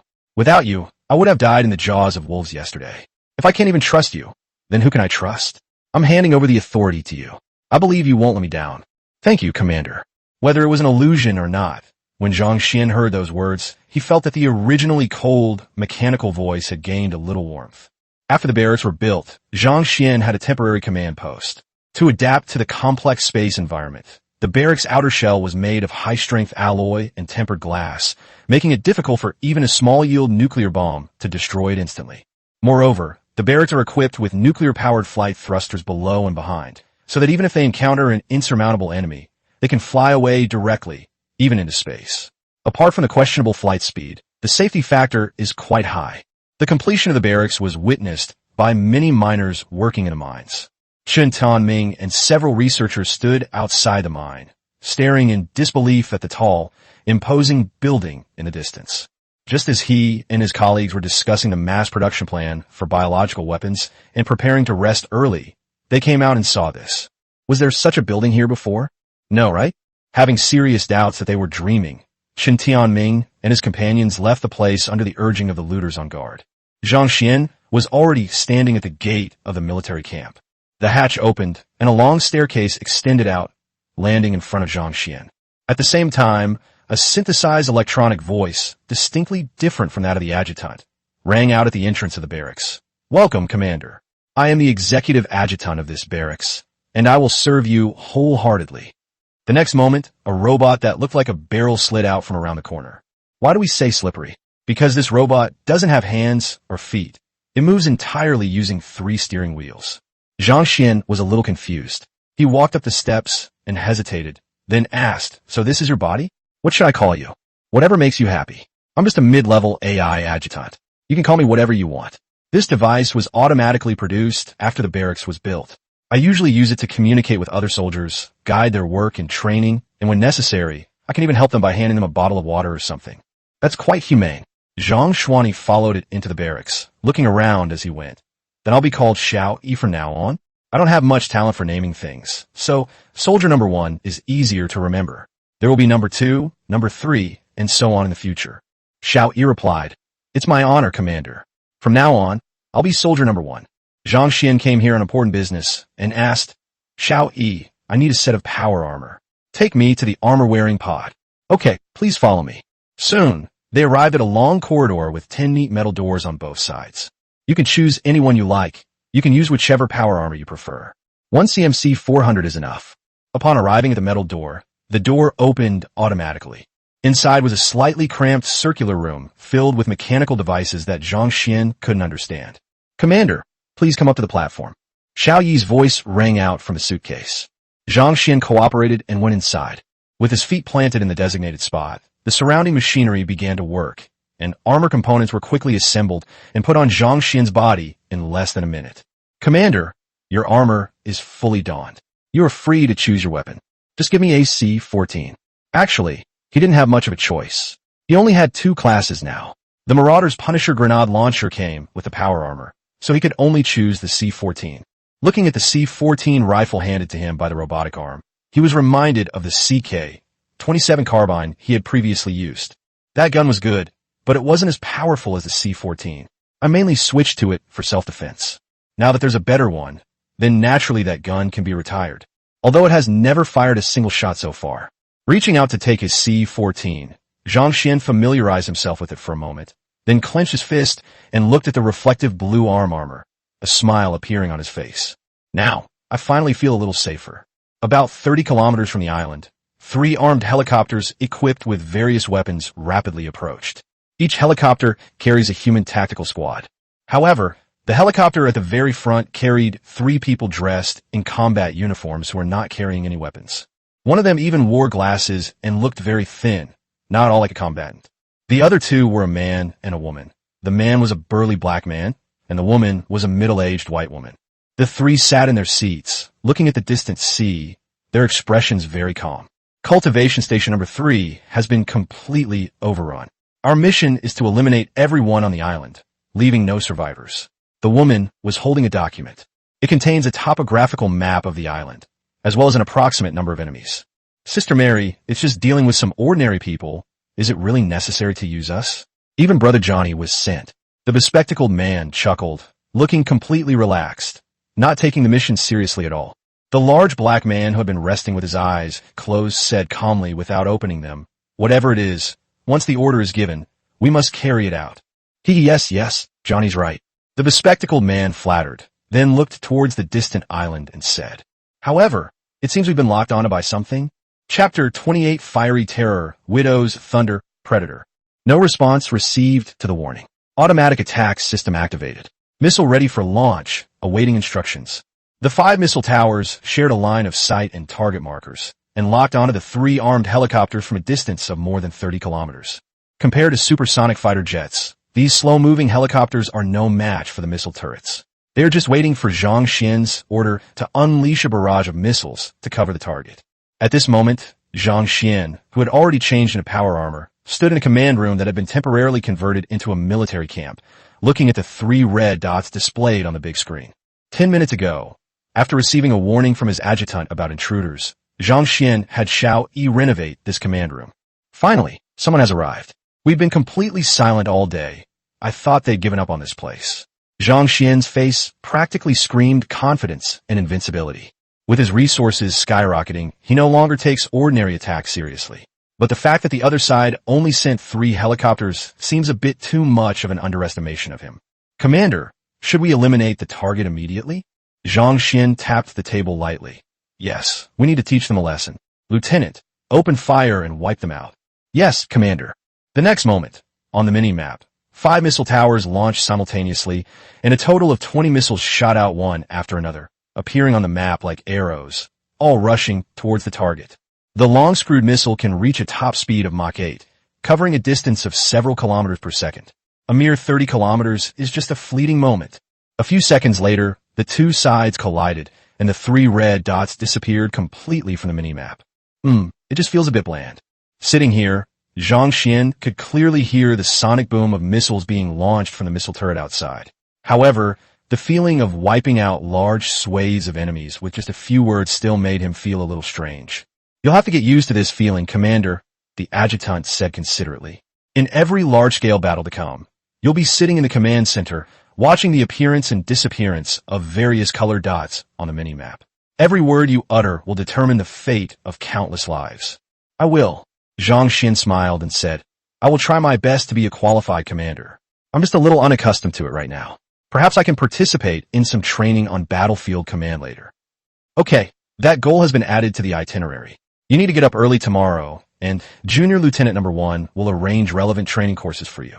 Well, you don't have to take it so seriously. I was just saying. Do you need to delete the target? Keep it. As they were talking, 3 slightly smaller red dots suddenly appeared on the mini-map, flashing and rapidly approaching the island. An unknown awakened being has been detected approaching. Upon hearing this, Zhang Xian immediately said, Let the missile towers attack. The missile turret was unable to lock onto the targets. These 3 targets were not flying units. According to detection, they were moving close to the sea surface, perhaps by means of ships or some kind of awakening ability. Moving close to the sea surface? You need to prepare your troops for engagement. Zhang Xian thought about it and realized that his main force was currently in the underground base, and the number of troops on the ground was indeed a bit small. He still had to be careful when facing the unknown awakened ones. Lieutenant, I think my unit needs some fresh blood. Do you have any recommendations? Of course, nothing too expensive, just entry-level units will do. Okay, the information has been uploaded. The next second, several pages appeared on the large screen in front of Zhang Xian. Each page displayed a virtual image of a unit, along with various information and price tags at the bottom. Harvester, basic infantry unit, 50 crystal or 50 high-energy gas. Firebat, basic infantry unit, 100 crystal or 25 high-energy gas. Heck, basic infantry unit, 100 crystal or 25 high-energy gas. Hellfire Chariot Hellbat, a basic mechanical unit, requiring 100 mineral crystals. Widow Thunder, basic mechanical unit, 75 crystal or 25 high-energy gas. Vulture Chariot, a basic mechanical unit, costing 75 minerals. Predator, a basic mechanical unit, requiring 100 crystals. Vigilant Robot 209, basic mechanical unit, 50 crystals. Wow, quite a lot. Zhang Xian's eyes gleamed as he looked at the data of each unit on the screen. Although they were all basic units, it should be enough for now. After all, it wasn't a large-scale war. It was just targeting 3 ignorant awakeners. Against lightly armored human targets, the Hellfire Bat, Predator, and Widow Mine are all good choices. If these 3 units cooperate in battle, they can be extremely deadly to an average individual. Yes, that's really good.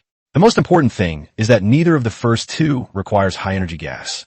Even the Widow Mine only requires 25 units of high-energy gas, which is really cost-effective. Although there were many varieties and they were all inexpensive, Zhang Xian did not suffer from the dilemma of choosing and made a decision immediately. Lieutenant, I need 4 Widow Thunders for Predators and 2 Vile Fires. As you wish, Commander. Perhaps because of the large size of the fire chariot, it did not leap out directly in front of Zhang Xian this time, but appeared in an open space outside the barracks. Soon, the 10 new units logged in and went online in the back end. Apart from the Hellfire Chariot, which is manually controlled, the other 2 units are operated by rudimentary artificial intelligence.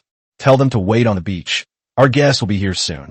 Marking the target location on the map, Zhang Xian could see a new blue rapidly moving towards his marker. The Hellfire Chariot can freely transform between mech and chariot modes.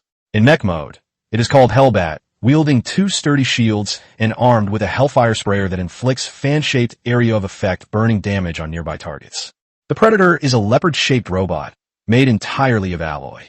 Its main weapons, in addition to its mechanical claws, can create a lightning field around itself, causing a circular area of electric current strikes.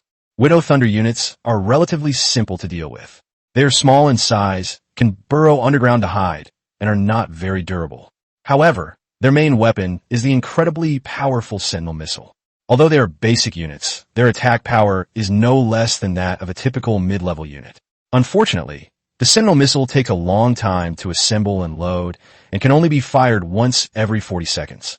These three types of units may not be able to stand alone, but the combat power they can exert when they cooperate with each other is definitely not simple. Chapter 29 Unit Coordination.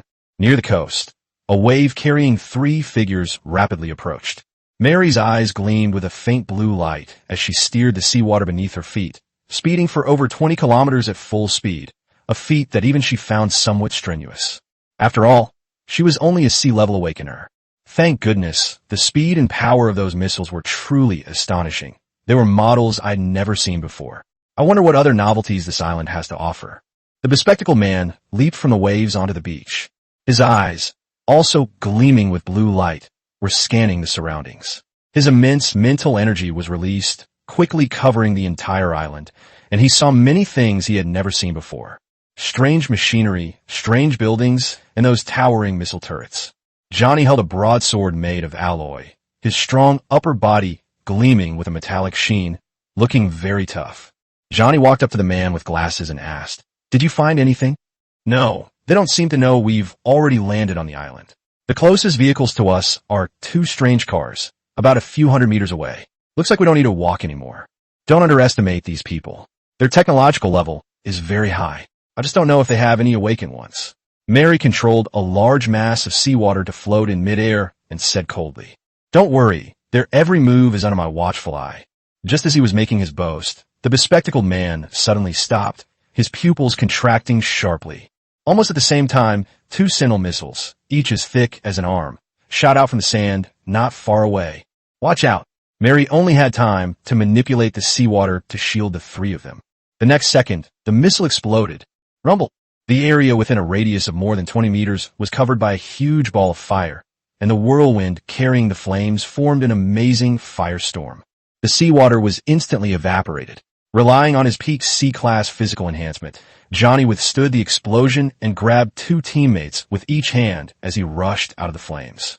Before they could react, four incredibly fast black figures burst out of the seawater, covering a distance of over 100 meters in less than 3 seconds, and completely surrounded the three of them. In an instant, the steel claw flew over, and electric currents swept across. Caught off guard, the three men were caught off guard. The bespectacled man was electrocuted on the spot. He was an awakened user with telepathic abilities. Although he was a C-rank user, his combat strength was not even comparable to that of a typical D-rank user.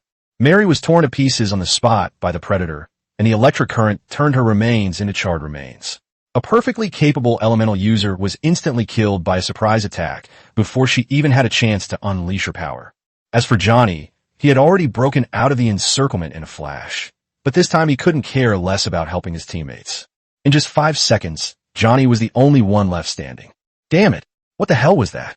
Johnny dashed into the dwindling jungle, looking back as he ran, and only now did he see clearly what had attacked them. Wolf?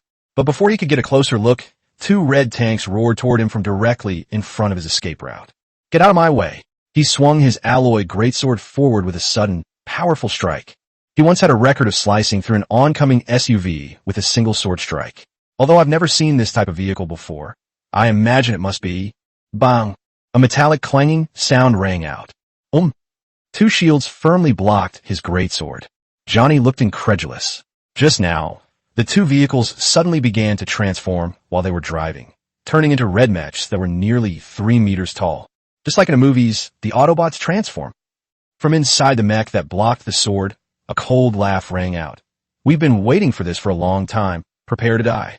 As soon as he finished speaking, Two Sentinel missiles soared into the air from the sand on both sides of the road. Boom! This time there was no seawater to cushion the impact. The Sentinel missile struck Johnny squarely. The massive explosion sent both of the Evil Bat mechs staggered back several steps. However, the Evil Bat mech is good at defense and blocking enemies, especially with a high resistance to fire damage, so this doesn't bother him much. But Johnny wasn't in such good shape. A single Sentinel missile could destroy any armored vehicle or tank in the world. Clearly, even with sea-level physical enhancements, Johnny's defenses are still not stronger than those of a tank or armored vehicle. His body was smashed to pieces on the spot. Johnny had become Johnny Chan. The whole process was incredibly fast. Zhang Xian had originally thought there would be a fierce battle, but it ended so easily. But thinking about it, it makes sense. After witnessing the power of that B, or ill-level psychic awakener, and nearly defeating a Marine in a one-on-one fight, Zhang Xian had a preconceived notion that awakeners were generally very powerful and had to be taken seriously. But unexpectedly, could it be that these three are all low-level awakeners? Zhang Xian looked at the large screen, which was displaying the perspective of a predator robot. The ambush, combined with alternating surprise attacks and powerful missile strikes, meant that these awakened individuals did not die unjustly. That makes sense. Have someone bring back the bodies of those three people. I want to see if I can absorb any resources from the awakened ones. Yes, Commander. The task of collecting the bodies was undertaken by 5 volunteer miners, as it was no easy job. Putting everything else aside, the dismembered Mary and Johnny alone would be a very difficult and challenging project. When the 5 miners who wanted to take this opportunity to slack off arrived at the scene, 2 of them almost threw up. Among them are elite soldiers who have spent years on battlefields around the world. What kind of scenes haven't they seen? But this was the first time they had ever seen such a scene. The group of people, whose faces were quite grim, dare not even think about slacking off anymore. They quickly got to work, afraid that they would end up in the same situation. Hey Frank, look over there. A miner in a dirty frog suit pointed discreetly into the distance as he worked, speaking to his teammate beside him. Gunt, what could be more beautiful than these things? Frank said, subconsciously looking over and seeing 4 predator robots heading towards the base, as well as Widow Ray and her group being carried along. Don't slack off. The 2 Evil Bat mechs supervising the work on the sidelines, looking like small giants, slammed their shields to the ground and stared coldly at Frank and his companion. Saw the... Frank and his companion didn't dare look any longer and continued working. Frank, I have an idea, Quint whispered. Do you think they're still hiring? I'm retiring this year anyway, and it would be so cool to join them and wear a power armor suit. Frank said, or be sent to the front lines as cannon fodder. Dude, neither of us knows who they are or what they're up to. Quint shrugged, neither confirming nor denying. Chapter 30, I Believe in You. Is that not allowed? It was initially thought that awakened ones might also be considered creatures carrying high-energy gas, but the result was somewhat disappointing. None of the 3 corpses exhibited any high-energy reaction. It seems that if we want to obtain high-energy gas, we still have to rely on those 3-eyed people. According to the intelligence James and his team gathered at the underground base, there are at least 20 biological weapons training stations around the world, and this number 3 training station is just a relatively small one. Some large breeding stations even have nearly 1,000 modified creatures, some of which have reached grade B or even grade A. Zhang Xian, who was reviewing a large amount of new data, stroked his chin and asked in confusion. Could it be that these aliens plan to release these modified creatures into the city in a year, or rather 11 months, to carry out their so-called world-destroying plan? But Zhang Xian quickly dismissed the idea. Probably not. These mindless creatures have no chance against human armies, let alone those high-level awakened beings. Those 3-eyed people aren't that stupid. If it were me, I would launch nuclear missiles at several major powers and wait for a nuclear war to break out. I could wipe out the entire Earth in less than a day. It's easy and simple. I'm glad you're not the one pulling the strings behind the scenes, Commander. I suggest you forget about this dangerous idea as soon as possible. Zhang Xian chuckled twice and said, Just kidding, I'm not Minsk. But Zhang Xian stood up, walked to the window, looked at the dark night outside, and said, Those who are not of our kind will surely have different hearts. If that day ever comes and we succeed in our counterattack, perhaps I will also make that terrible decision. The 3-eyed man had completely ruined his peaceful life and even attempted to destroy humanity.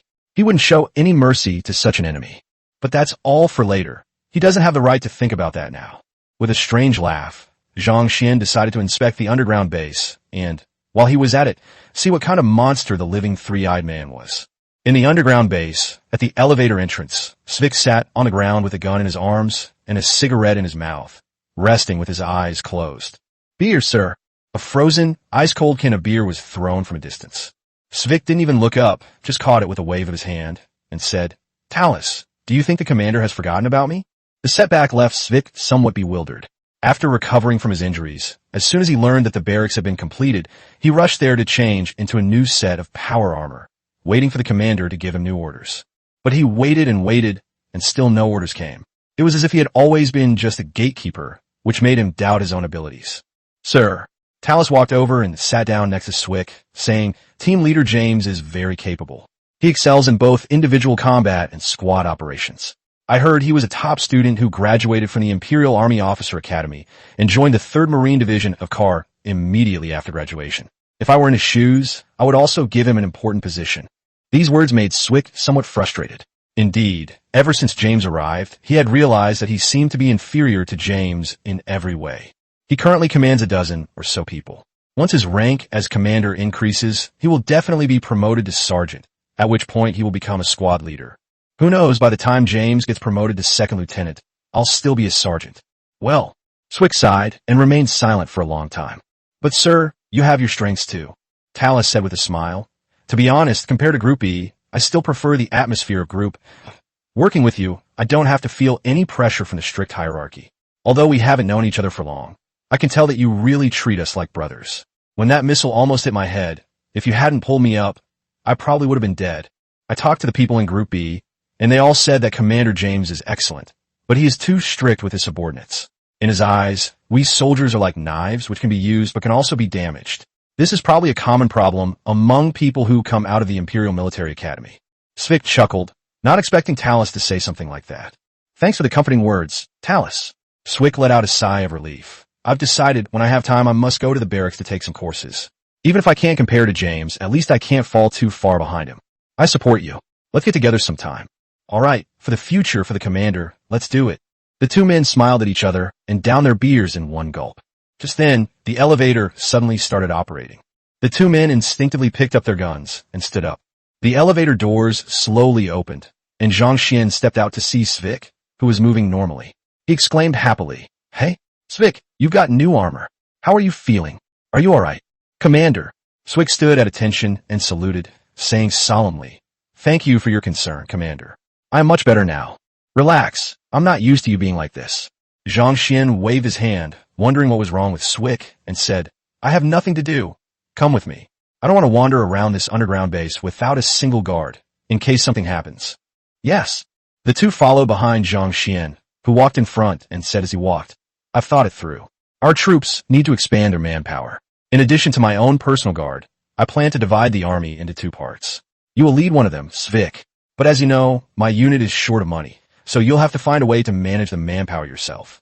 There are quite a few combat personnel among those prisoners we've captured. You could try to persuade some of them.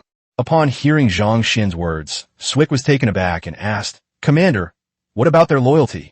Don't worry, my adjutant will handle everything. Zhang Xian laughed. Once they put on our power armor, it'll be too late for them to back out. You just need to do some basic ideological work with them. You used to be a mercenary group leader. This is no problem for you. I see, that makes sense. Svik suddenly understood. Zhang Xian continued.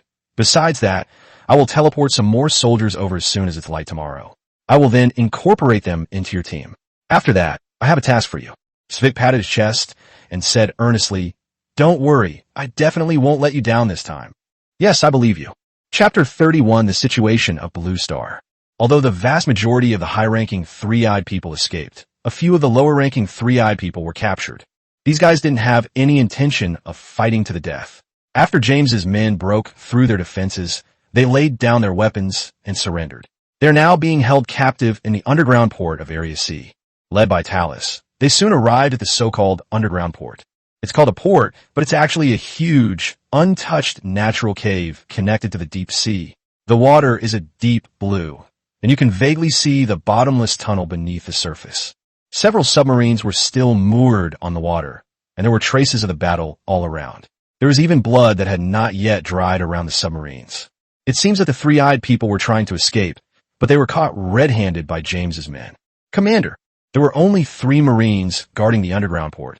When they saw that Zhang Xian had come in person, they quickly ran over and saluted. The majority of the troops are in Zone D. What about those 3-eyed people who were caught? Zhang Xian looked around but found no trace of the 3-eyed man. Those 3-eyed people are all being held in that submarine. A Marine pointed to a smoking submarine in the distance. We've already destroyed the submarine's propulsion system, so there's no need to worry about them escaping. Zhang Xian nodded and said, "Bring them out. I don't want to climb into that metal can." Yes. Soon, 2 Marines escorted 3 bound, 3-eyed men out of the submarine. These 3 guys were all wearing white lab coats and looked like ordinary researchers. To be honest, Zhang Xian never understood why the 3-eyed people, whose technology was far ahead of Blue Star, would still appoint them as researchers. Or they were searching. Please don't kill us. We are citizens of the 3-eyed civilization. We can offer a considerable ransom. We just hope you can spare us. How about 5,000 credits for the 3 of us? The 3-eyed man at the head wasn't stupid either. As soon as he saw Zhang Xian, who was surrounded in the middle, he immediately understood that this was the person in charge, so he immediately announced his price. Credits? What are those? The currency of the 3-eyed people? Zhang Xian remained expressionless and said, "I am not interested in your ransom. I just want to know what secrets are in your minds. You have been lying dormant on this planet for tens of thousands of years. You can't just be planning to build an interstellar amusement park, can you?" The 3-eyed man shook his head and said, "These are company's secrets, and we don't know either. If you want to know, you can ask the higher-ups. I know where that guy surnamed Pei is hiding. I can provide his address and coordinates." They were quite cooperative. Nobody wants to die. That's true. Zhang Xian shrugged and said, "But I want to know more than just that. To be honest, I'm very curious about the 3-eyed civilization and also about your company. You'll tell me, right? As long as I know it." This 3-eyed man was quite decisive, completely lacking the mentality of remaining silent after being captured. In his view, he was bound to be unable to withstand the torture. So rather than being tortured and then unable to hold back and confessing, he preferred to suffer less and confess now. Not only him, but the other 2 3-eyed people also had the same idea. Soon, the 3 of them, one after another, confessed everything they knew. They were not actually born on the home planet of the 3-eyed civilization. After their ancestors came to this planet, a considerable number of them chose to stay and settle on Earth to reproduce. The vast majority of 3-eyed people on Earth have never even returned to the main planet of the 3-eyed civilization. From birth, they mingled in human society, and many even formed couples with humans and had offspring. Currently, Blue Star is an experimental, life-bearing planet under the management of the Amamra Corporation. Its main project is biological experiments. As for the various entertainment projects, they're just side businesses used by company members to generate revenue. Their biological experiments cover a wide range. In addition to cultivating a large number of powerful modified organisms, their main project is actually the Awakened Ones. When they first arrived on Earth, they discovered that there was some unknown and magical power on the planet. This power could affect some of the native life forms, causing them to awaken all sorts of strange powers, and these powers would grow stronger almost infinitely over time. Some powerful beings were even able to confront the warships of the 3-eyed civilization. During their initial contact with Earth, those powerful natives who called themselves gods even engaged in a fierce battle with them. After shattering several continents, they still achieved final victory, but at a considerable cost. The reason they destroy their native civilization every 10,000 years is to eradicate all the seedlings that have not yet grown, so as to prevent the Great War of 30,000 years ago from happening again. To this day, they have mastered many secrets about the Awakened and developed many research results, the most successful and widespread of which is the ability to mimic in disguise. They can freely transform into any humanoid creature, and only beings with the same ability, or awakened beings of Earth, can see through their true form. With this ability, their civilization rose to a high position in the Milky Way, becoming one of the second-class civilizations, and even established the largest spy agency in the galactic civilization system. But their ambitions don't stop there. To protect Earth from being discovered and coveted by other civilizations, they established a space base on the far side of the moon, where a main warship and a considerable number of escort ships were docked. The fatal thing is that the main warship even has space-destroying weapons. If this information isn't even classified, then how terrifying are the things that only a select few know? As Zhang Xian listened to the stories told by these 3-eyed people, his expression gradually changed from calm to somewhat grim. If Earth were just an ordinary entertainment planet, or even a colony planet, it wouldn't attract much attention from the three-eyed civilization no matter what it did. But now, Earth has become a crucial cornerstone for the three-eyed civilization's advancement, and they will not allow any problems to arise with this cornerstone. After having the Marines take the three-eyed men away to continue detaining them, Zhang Xian let out a breath of stale air, feeling a little unreal. This is troublesome. Not only him, but the expressions of Swick and the other two beside him were also quite serious. They all recognized the severity of the current situation. Talus offered his opinion. Commander, why don't we find a way to get more high-energy gas, then warp in a Hercules transport ship and escape? The universe is so vast, we can easily find a place to hide and develop peacefully for a few years or even a decade, and that should be enough to contend with a three-eyed civilization. Zhang Xian remained silent, but he had certainly considered this path in his heart. With the Hercules transport ship's warp jump capability, it would be difficult for those three-eyed beings to catch up with him, but why do I feel so unwilling to accept this? Chapter 32, Baron Morphus. Escape? Where can you escape to?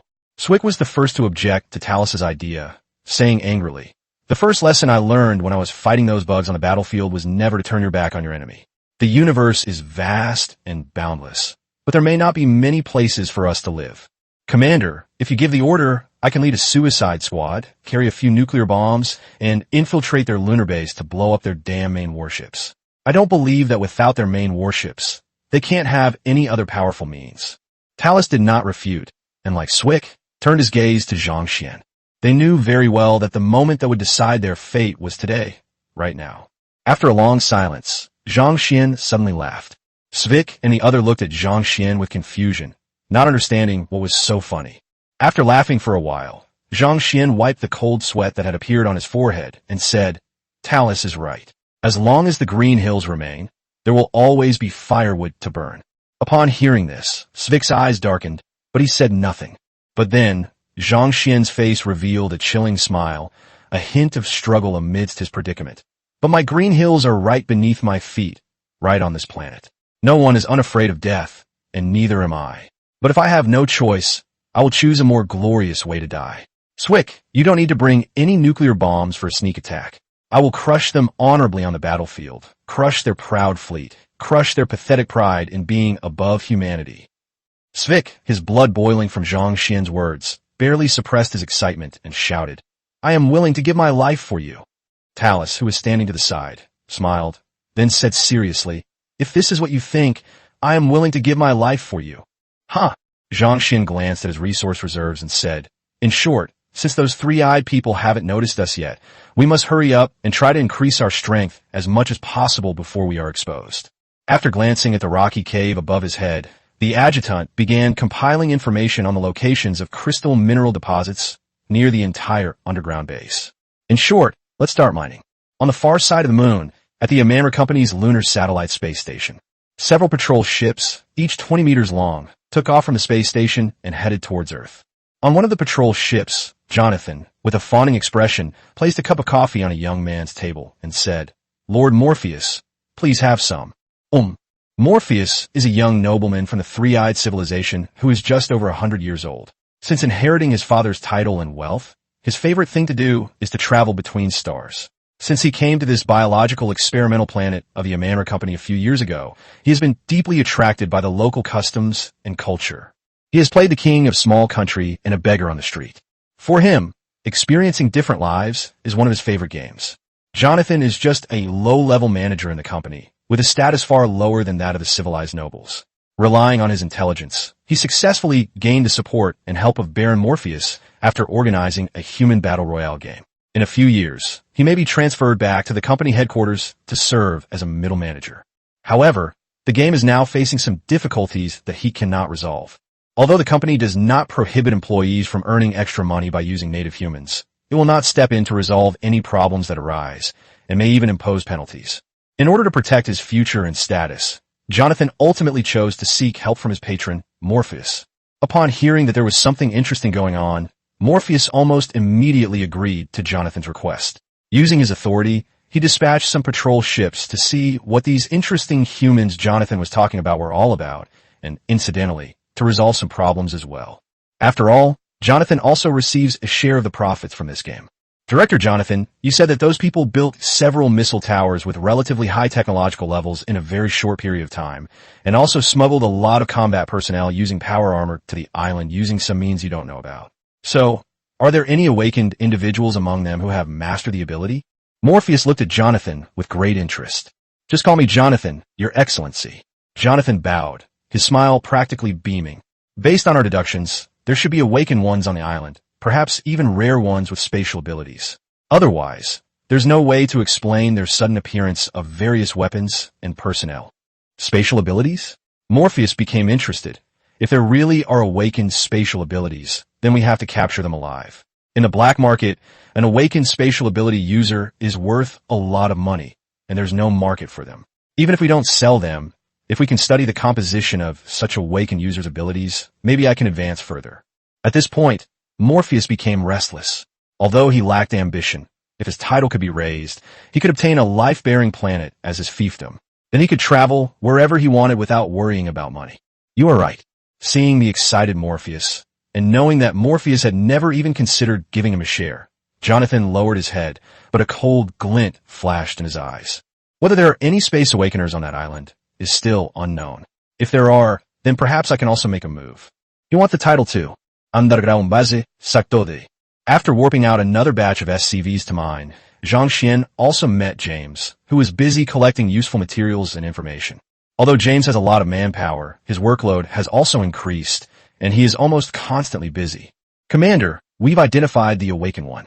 She was a child from an orphanage in a small Nordic country named Natalia Fix. She's 16 years old and was captured here by the Three-Eyed People after accidentally awakening her abilities. Her abilities were born at B rank, and many people died during the capture. Born to be B grade? That's an exaggeration. Zhang Xian looked at the little girl planting flowers in the villa's yard on the surveillance footage. To be honest, he couldn't tell that the girl was already 16 years old. She looked like a 7 or 8-year-old child. We don't know much about Awakened Ones, so we don't know if this is a common situation. However, this child's physical growth rate dropped many times after awakening his abilities. According to the data, even if this child's abilities never improve, he can still live for at least 300 or 400 years. James stood next to Zhang Xian, holding a stack of paper documents, all of which were related to Natalia. Over the years, the three-eyed man has done a lot of research and analysis on Natalia's abilities, but he didn't have time to take these materials with him, and now they've gotten them for free. James, a B-level awakened, do you think it's possible for her to be of use to us? Chapter 33 New Recruits. On the ground, after a friendly exchange, Sphinx successfully persuaded most of the captured combat personnel. Most of these people were just mercenaries. It didn't matter who they followed. After seeing the difference in strength and the benefits promised by Swick, they all agreed to join Swick's team with almost no persuasion. As for salary and benefits, they didn't even mention it. They just hoped to have enough to eat, not have to keep mining, and get a day off every week. They were well aware that the power behind these people in power armor was beyond their comprehension, and they were not particularly opposed to joining such an organization. After all, what grown man could resist a cool set of power armor? The rest were basically a few diehards and the active duty soldiers from Team E. However, Swick didn't worry too much about it. He knew that he couldn't persuade these people in a short time, so he didn't bother. He just let them continue mining here. After a while, they would get tired of it and want to change jobs. Swick stood at the entrance of the barracks with a group of soldiers covered in mud and dust. After all, they were all former soldiers, and their formation was fairly neat and quick. Although their heights were somewhat uneven, it wasn't a big problem. They would be in perfect formation once they put on their power armor. Soon, Xiao Yi's robot carrier opened the barracks gate and said, "Welcome to the barracks. Under the wise leadership of the commander, I believe you will soon achieve great things. Lieutenant Swick, your men's armor is ready. Please line up in an orderly manner to assemble and wear it." Swick, who had been automatically promoted to second lieutenant due to the increase in the number of his regular soldiers, nodded solemnly with a stern face, then waved to the group of people behind him, signaling them to follow him inside. Standing in front of the barracks gate, everyone felt a little uneasy. They had never seen such a large building with a futuristic style before. As the gate opened and Swick stepped into the barracks, everything around them was constantly refreshing their worldview.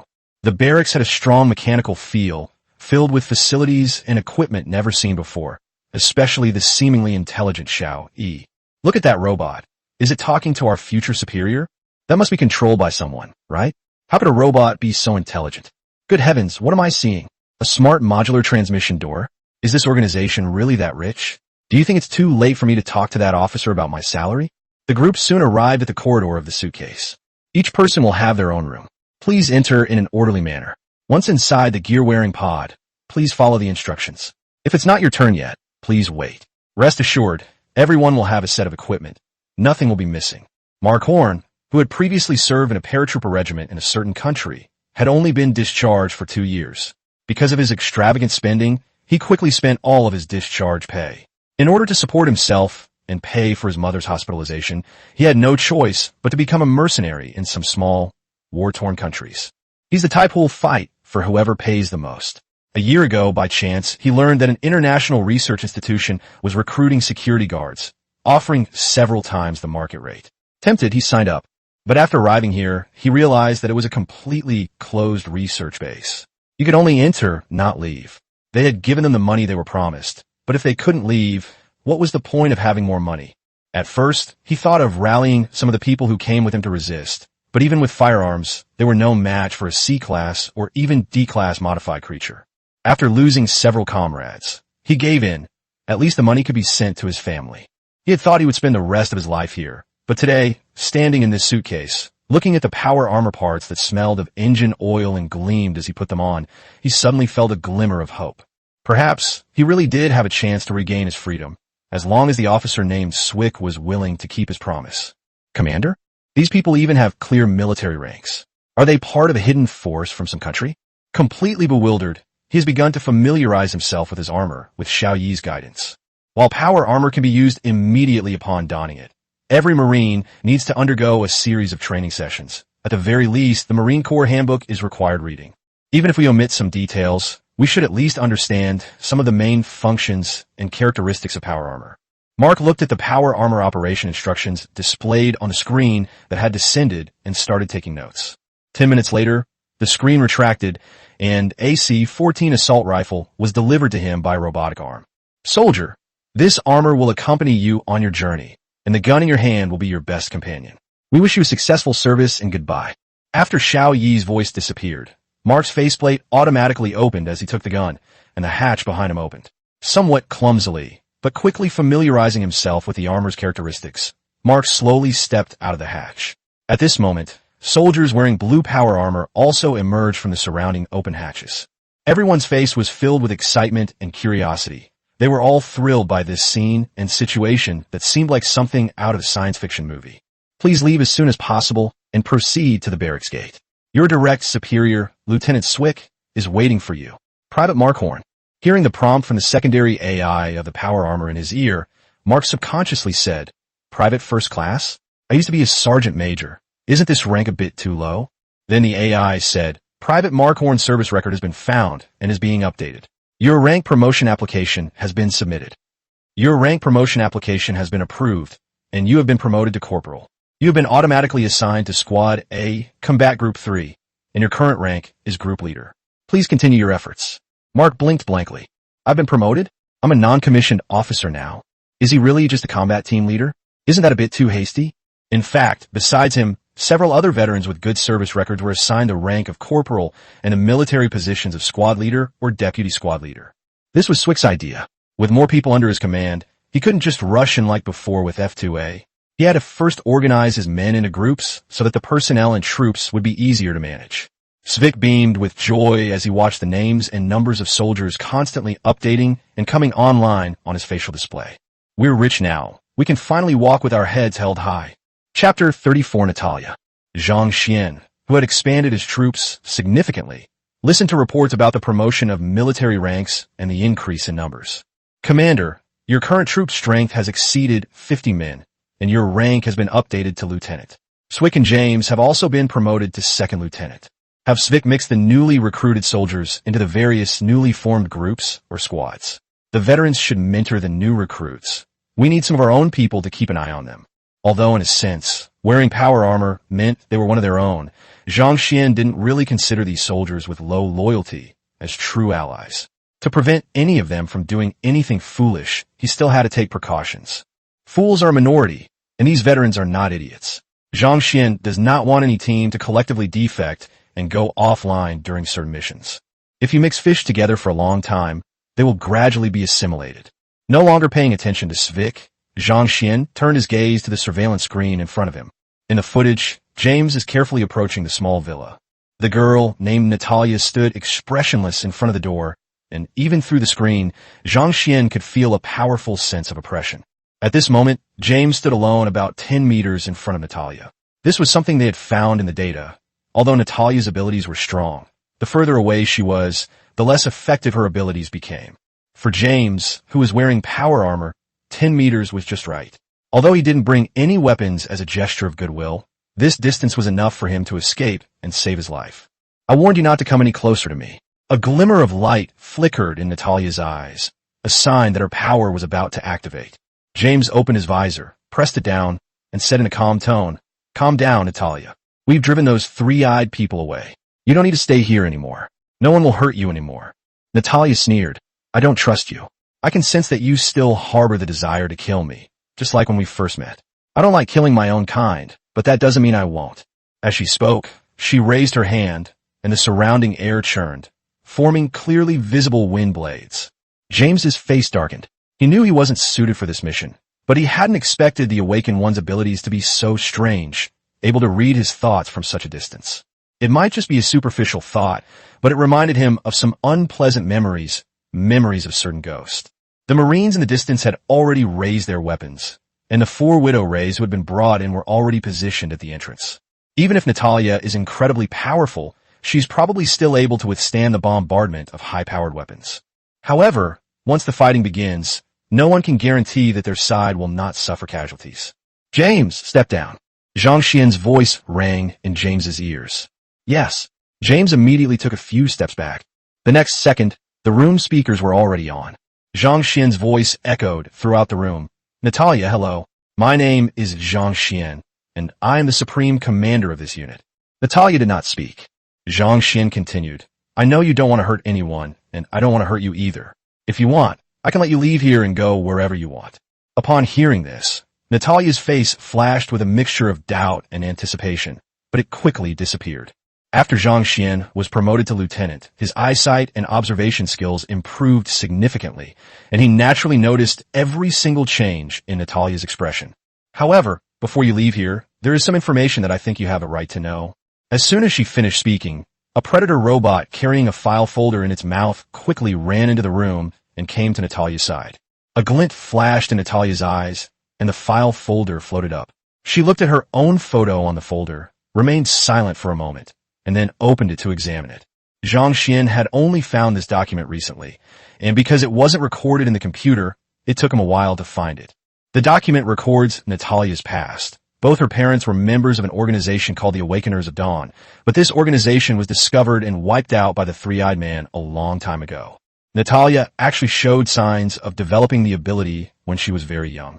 To protect Natalia's safety, her parents sent her to a small orphanage to be raised. The original plan was to bring Natalia back after driving the aliens off Earth. Not long after Natalia was sent to the orphanage, the Dawn organization was attacked by the Three-Eyed Man's forces. After a brutal massacre, the couple died in battle. Natalia hadn't even started remembering things yet at that time.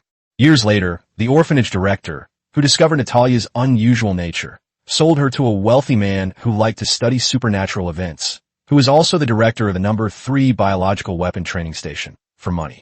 However, at that time, Natalia's abilities had just fully awakened. During the capture, she instinctively fought back and killed many people, including the orphanage director. Looking at the documents in her hand, Natalia's face grew paler and paler, and her grip on the papers tightened. Bang!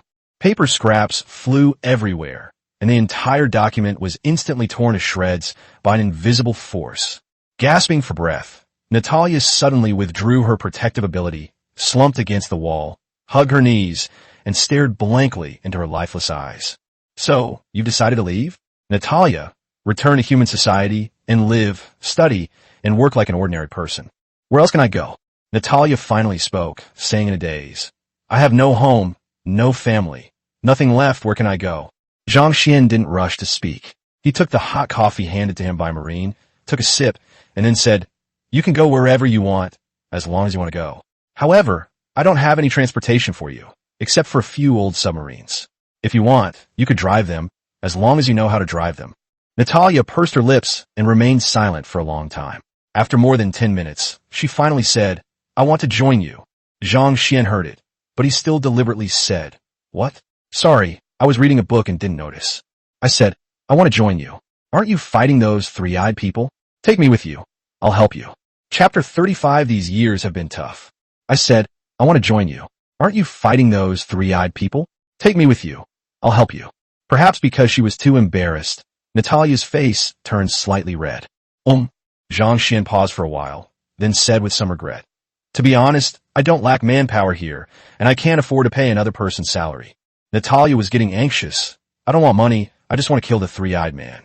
I want to kill the enemies who killed my parents with my own hands. I'm an awakened one. Do you know what an awakened one is?" Seemingly to emphasize, she stressed out, "I'm a very powerful awakened one, the really powerful kind. Perhaps, but personal strength is not important to me. You may be very strong, but how much of an effect can your abilities have when facing an army as strong as an iron torrent? Don't tell me how many human troops you can handle. Even if you could take on an entire division by yourself, it wouldn't matter. You haven't seen the true power of those three-eyed people. Do you understand the planet-destroying cannon? It's the kind of weapon that can destroy a planet with a single shot. There are tons of these three-eyed people. Can you destroy a planet with a wave of your hand?" Natalia, caught off guard by something she didn't know, stood there dumbfounded, unable to find a rebuttal.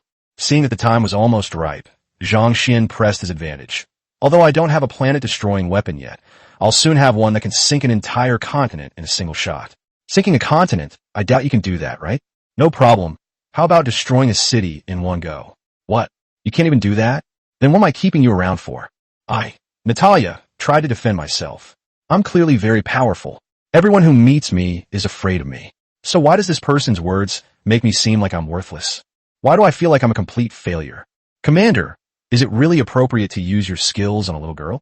Even the adjutant couldn't stand Zhang Xian's smug attitude in bullying the child. Cough, cough. Zhang Xian suppressed the inexplicable sense of satisfaction in his heart. Looking at the pitiful little girl who was being bullied and couldn't even speak, he felt as if he had turned on some strange switch. All right, it's time to wrap things up." However, Zhang Xian drawled out his words, "It's not like there's nothing for you to do. After all, you're a B level, no less. If you're interested, I could take you in. But let me make this clear beforehand. This isn't a charity, and I don't support idlers. You'll need to work for me for at least a year. In exchange, I can guarantee that within that year, I will find the people who killed your parents and avenge them for you. After that, you'll be free." Good. Perhaps because of what she had said before, or perhaps because of Zhang Xian's last promise, Natalia agreed almost without thinking. "Very good." Zhang Xian smiled and said, "Let me introduce myself again. My name is Zhang Xian, the future Supreme Commander of a human race. My name is Natalia Fix." After I shed that cold, self-protective facade, Natalia actually looks a bit silly and cute. Natalia, a child who has been isolated from the world for 10 years and has only been exposed to various comics and cartoons since childhood, is indeed not very good at communicating with people. Zhang Xian laughed and said, "You are now my soldier. You can call me commander or boss from now on, whatever you like. You have good potential. You may become the first awakened one on this planet in the future. Well, maybe the second one, because I'm also an awakened one, although I don't know yet whether I can awaken my abilities." "Yes, Commander." Natalia stood up and looked up at the monitor. The Marines in the distance had already laid down their weapons. Although Natalia could still see the wariness and fear in their hearts, she did not do anything too drastic to provoke them. "James, bring Natalia to me." Upon hearing Zhang Xian's voice, James instinctively said, but she was still a threat. James instinctively thought. After all, he had been outmaneuvered by Natalia more than once. In his view, the commander's order would undoubtedly put him in a very dangerous situation, and if anything went wrong, he wouldn't even have a chance to make amends. "Don't worry, James, I trust her. She won't hurt me, right, Natalia?" Although the two were speaking through the personal communication system of their power armor, they both knew that Natalia could hear them perfectly well. "Of course." Natalia rolled her eyes at James in the distance and said, "Don't worry, Commander. I swear in the name of God, I will never hurt you." "You still believe in God?" "I don't believe it, but everyone likes to say that when they're making a promise about something. Don't say that to me again." "Okay." When Zhang Xian met Natalia face to face, he was stunned. Because of the low quality of the surveillance footage, his impression of Natalia's appearance had always been based on the photos in the archives. When Zhang Xian saw it with his own eyes, he was genuinely stunned, but not because he was a pervert. The prolonged lack of sunlight had made Natalia's skin exceptionally pale. Coupled with the malnutrition caused by the long-term blood draws, she looked very thin, almost to the point of being skin and bones. If she were lying on the ground, Zhang Xian would probably think she was dead. Upon closer inspection, her arms were covered with needle marks, and even her neck showed signs of injections. 10 years of imprisonment and human experimentation had taken a heavy toll on her body. The white dress, almost blindingly bright, paired with her delicate yet frail face, gave her an inexplicable sense of sorrow. "You worked hard all these years." The first thing Zhang Xian said was these words the moment he saw her. Natalia was puzzled as to why this person was looking at her with such a strange gaze, making her feel uncomfortable. Her nose felt sore, and her eyes felt swollen, as if something was about to seep out. This feeling was both unfamiliar and familiar. She had felt the same way 10 years ago in the orphanage. It was like, wronged? Lisa, who had been waiting nearby, walked over and said gently, "Child, don't resist. Let me check your physical condition." Natalia was somewhat reluctant to speak at the moment, and simply nodded silently. After the scan was finished, Lisa took out some nutritional supplements and gave them to Natalia to make her feel more comfortable. Zhang Xian walked over, squatted down, and ruffled Natalia's dry hair.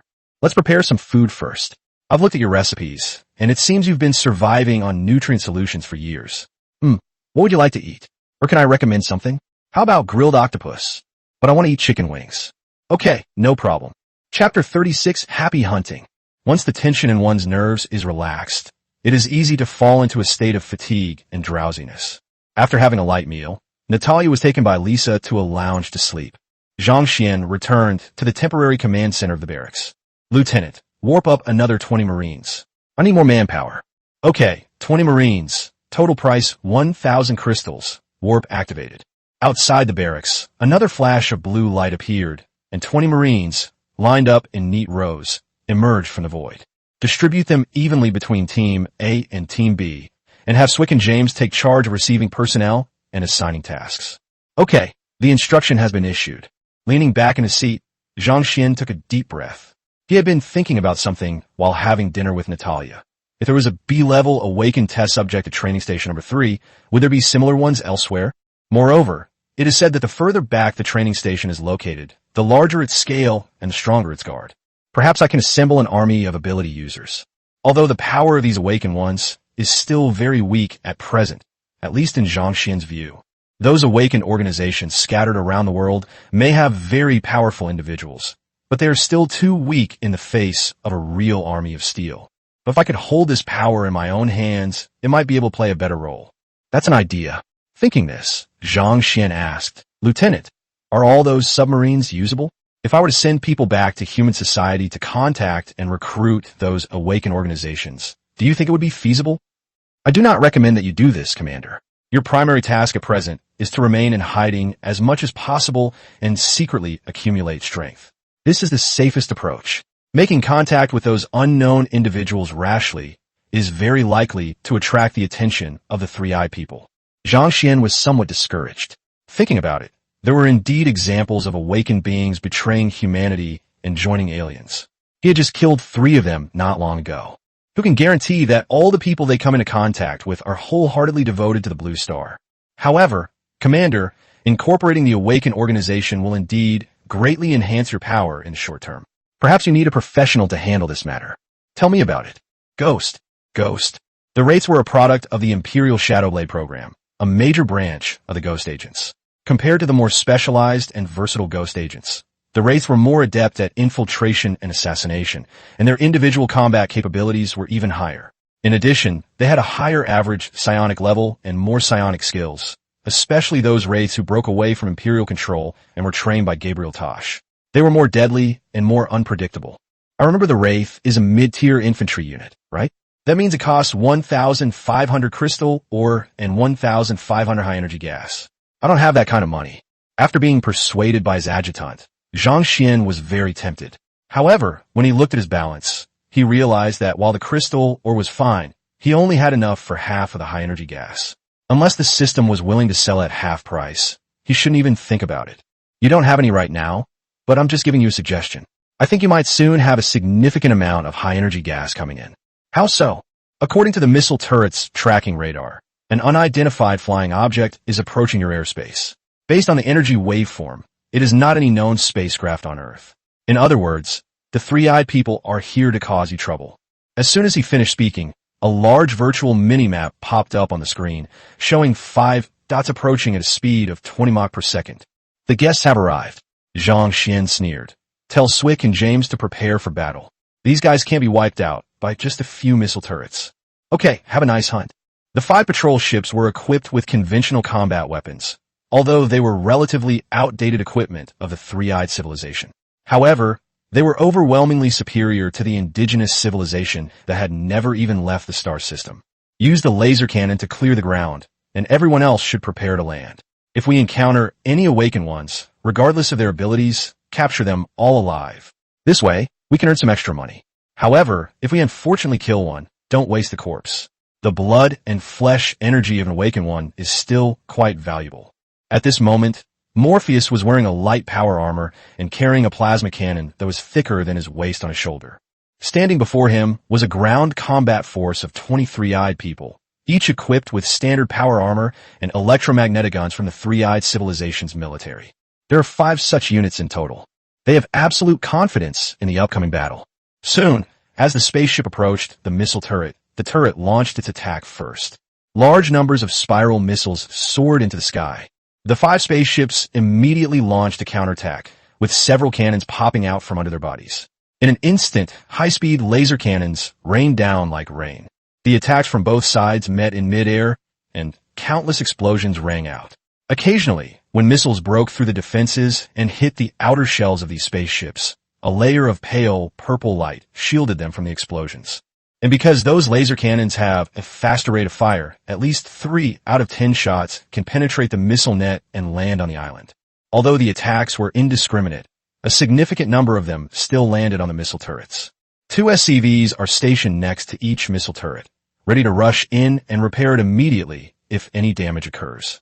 In a mine, everyone was moved underground, so there were no problems. The troops led by Svick were hiding deep in the mine, avoiding artillery fire while awaiting orders to engage in battle. As for the elevator, there's no need to worry. SCVs are guarding it inside and out, so there won't be any problems. The barracks are even simpler, just a few laser cannons that can't even hurt your bones. Zhang Xian sat in the chair in the command room, his eyes closed, feeling the tremors generated when the barracks were attacked. Soon, on the minimap, the 5 dots had landed on the sea near the coast, out of the missile turret's attack range.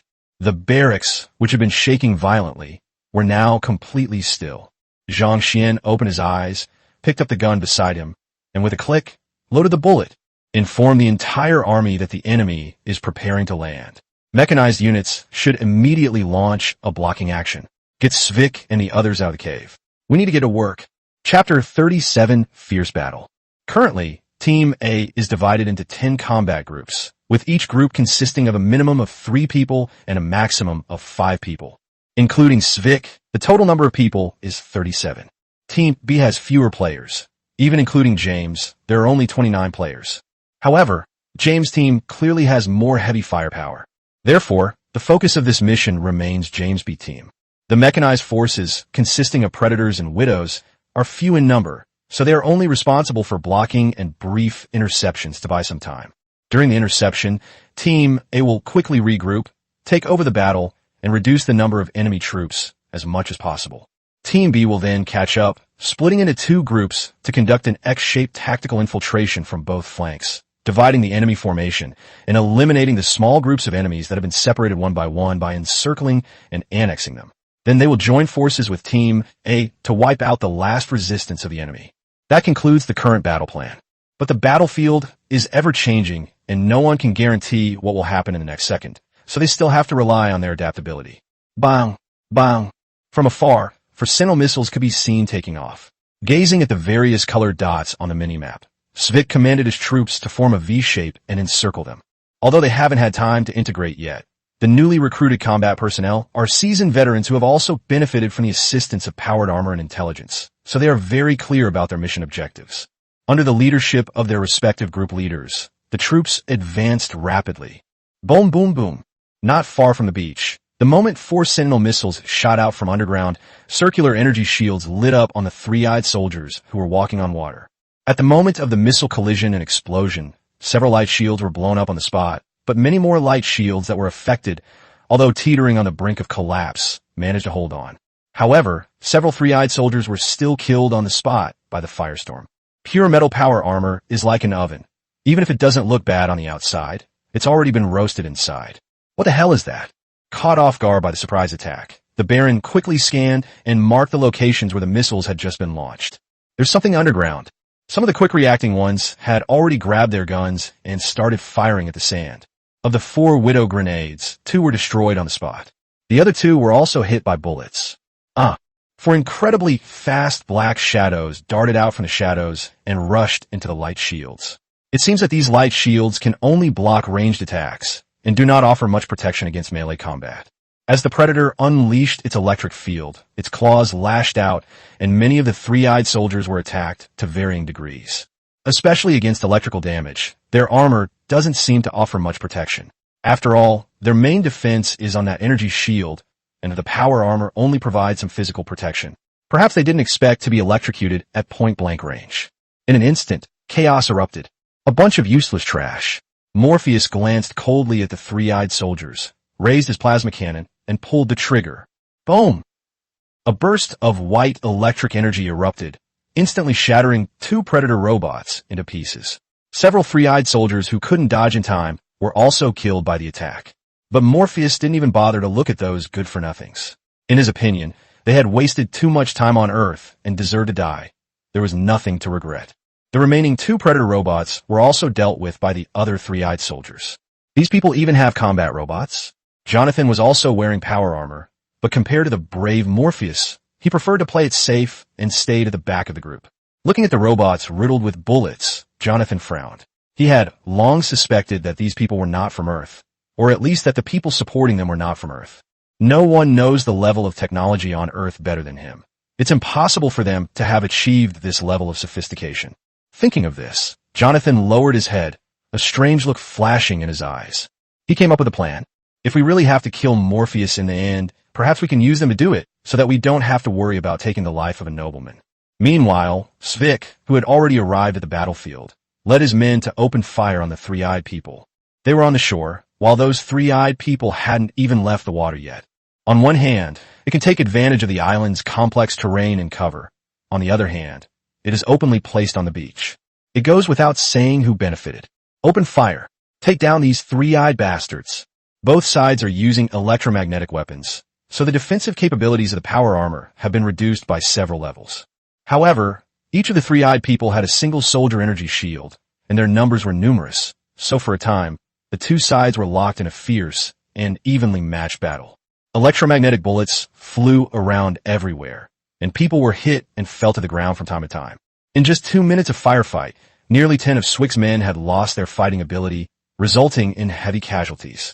Those three-eyed people, like a sharp blade, braved a hail of bullets and charged onto the island, and it looked like the ambush was about to turn into a free-for-all in the open.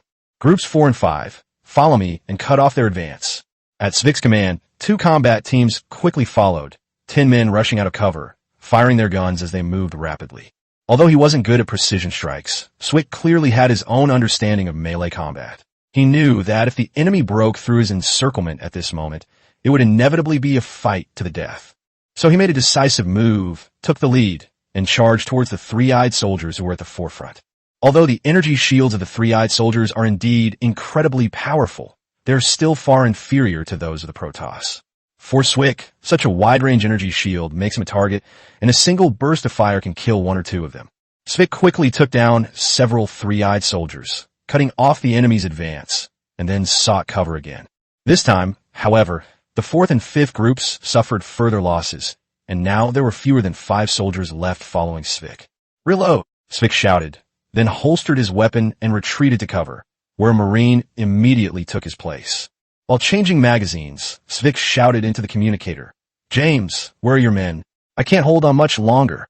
We're on our way, expected to arrive at the battlefield in 10 seconds. Svik, you can retreat a short distance now." The next second, more than a dozen Marauders' Punisher grenades flew over Swick's head, accompanied by a strong smell of gunpowder, and landed heavily on the three-eyed man troops not far away. Rumble. Chapter 38 Bloodbath End. With a barrage of shots from the Marauders, James officially announced his entry into the fray. Sorry bro, my men were too scattered in the underground base. It took a bit of effort to get them all together. How are you? Are you all alright? James's voice came through the communicator, followed by a laugh from Swicka. I've already lost a dozen or so. If you guys had been any slower, I probably would have died here too. Don't worry, proceed according to plan. This time, James' voice did indeed ring out beside him. Turning his head, he saw James, accompanied by several Marines and a few Raiders, standing beside him, raising his gun and firing at the enemy not far away. Most of my troops have split into two groups and launched a surprise attack for both sides. Judging from the mini-map, the enemy does not seem to have discovered our intentions and is still attacking us fiercely. James pulled the trigger repeatedly while speaking to Swick beside him. Your men had better act quickly. These guys are really not easy to deal with. Svick, who had also raised his gun and begun firing, shouted loudly while simultaneously grabbing two grenades and throwing them out. Although the grenade is not as powerful as the C-14, it is still an area of effect attack, and overall, its effect is still quite significant. Boom! A white light flashed past from the side. A Marine's body was pierced through on spot. No! Startled, Svick, James, and the others immediately retreated into their cover. These guys actually have such powerful weapons. Seeing his teammates' tragic death, James's expression turned grim. Die, all of you! Morpheus, whose energy shield was a significantly darker color, was going berserk, firing his plasma cannon repeatedly and single-handedly overwhelming Swick and the others, making it hard for them to breathe. Buzz! The roar of engines filled the air, and two streaks of red lightning shot out from both sides. Come on, let's start the barbecue. The two fiery chariots swung their tails left and right together, directly knocking Morpheus, who had just been displaying his might, flying more than 10 meters away. He then transformed into the evil Batmech, carrying a shield and standing in front, while the Hellfire jetpack continuously unleashed high-energy flames to drive the enemies back. With a high-strength alloy shield in front, even electromagnetic bullets won't be able to penetrate it for a while. Go, go, go! With meat shields, this battle will be much easier. Svick and his companions rushed out of their cover and hid behind and to the sides of the Hellbat mech, constantly peeking out and firing. They really put this combined arms attack to good use, and the three-eyed troops, who were originally launching a fierce offensive, suddenly found themselves unable to make any progress. Worse still, on both flanks, two groups of raiders, along with Marines, quickly killed the three-eyed soldiers in the middle and then penetrated directly into the heart of their main force. What was originally a cohesive unit has now been divided into two parts, one large and one small. Squeezed between two sides, the three-eyed man's small frontline troops were wiped out in less than 10 minutes. By now, the three-eyed man's forces have been reduced by more than half. Logically, they should have withdrawn by now. But Baron Morpheus was trapped not far away, and the soldiers dared not leave. If a Baron dies in battle under their protection while they survive, it won't just be them who die, but their families will also be implicated if the authorities investigate. To protect their families, the remaining three-eyed soldiers also began to fight desperately. One by one, they charged forward fearlessly. Both teams, A and B, had exhausted their forces and were out of tricks. The two sides had now begun a life-or-death struggle that was almost face-to-face. Some soldiers, who didn't even have time to change their magazines, saw the enemy rushing towards them and immediately drew their daggers and charged to fight. Although the power armor technology of the three-eyed people is slightly more advanced than that of the Marines, in this almost close-quarters combat situation, technology can be completely compensated for by fighting will and skill. Kill! With a roar, Svick emptied the last magazine and then used the gun like a club, slamming it hard into the head of a three-eyed soldier. After knocking him down, he immediately lunged forward and stomped his foot so hard that he crushed the helmet and brains inside the man's head. Then he reached out and grabbed another three-eyed man next to him, punched him in the eye, and then threw him over his shoulder, killing another person. He was as fierce as a Vajra. Simple, blunt, but very effective. James's fighting style was much more refined. After running out of bullets, he directly seized a high-strength dagger from the three-eyed man and began to reap the rewards, displaying military assassination skills to the fullest. Basically, in a single encounter, he can pierce through the enemy's weak points in armor and insert his blade into their vital arteries and other vulnerable areas. The melee didn't last long. 10 minutes later, a group of Marines who had just warped over, wearing brand new equipment and fully loaded with ammunition, arrived at the scene. By then, the battle was nearing its end. With a burst of gunfire, the last three-eyed soldier fell into a pool of blood. Hoo-hoo! Panting heavily, Swick stepped on the guy who had been carrying the plasma cannon earlier, a guy who was obviously an officer, and sneered, Kid, trying to play dead? Do you really think my life scanner is fake? By this time, Morpheus had long lost his initial fighting spirit. He was being trampled on by Swick with a look of fear on his face. Seeing several gun barrels pointed at his head, he had no will to defend himself. You can't kill me. I am a baron of the three-eyed civilization empire. If you kill me, the entire Blue Star will be wiped out. Shouting loudly, tried to intimidate these ungrateful savages, Morpheus thought to himself with a vengeance. Damn Jonathan, didn't he say these were just ordinary natives? What kind of natives are these fierce? When I get back, the first thing I'll do is kill him. Morpheus never imagined he would die here today, not because of anything else, but because of his identity.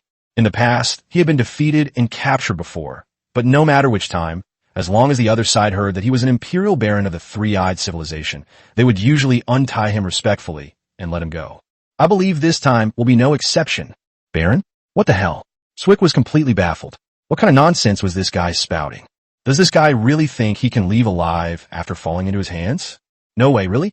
Everyone knows that the famous Swick never took prisoners when he was a mercenary. Kill him, James said calmly from the side. In his view, what was a baron? Even if their emperor fell into their hands, he would still be doomed. After all, they had an irreconcilable feud with the three-eyed civilization. Chapter 39, Humanity will live on forever, and there will be no regrets, even in death. Morpheus eventually died on this small planet that he once considered a playground. He didn't understand how the battle was fought until the very last second before he died. What was supposed to be a war of annihilation turned into an absurd battle of being blocked, infiltrated, and annihilated as soon as it started.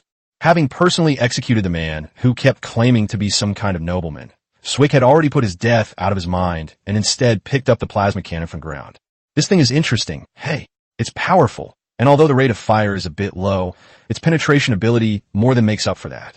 Swick found a rock and decided to play with his newly acquired weapon. But upon closer inspection, he discovered that the weapon's ammunition, or energy, was almost depleted. Let's clean up the battlefield. These equipment might be of some use to us, James said, glancing at the number of soldiers on the battlefield. The two teams together had a total of 60 or 70 people, but after this battle, only 30 or 40 people remained. With more than half of their men killed or wounded, it must be said that these three-eyed men are indeed formidable fighters. Despite lacking terrain and tactical advantages, coupled with a terrible commander, they were still able to defeat them so badly. While their unwavering fighting spirit in the final battle played a part, the main factor was their equipment. The power armor of the three-eyed people was made of ordinary materials, but the personal shields that could effectively defend against long-range attacks were far superior to their expectations.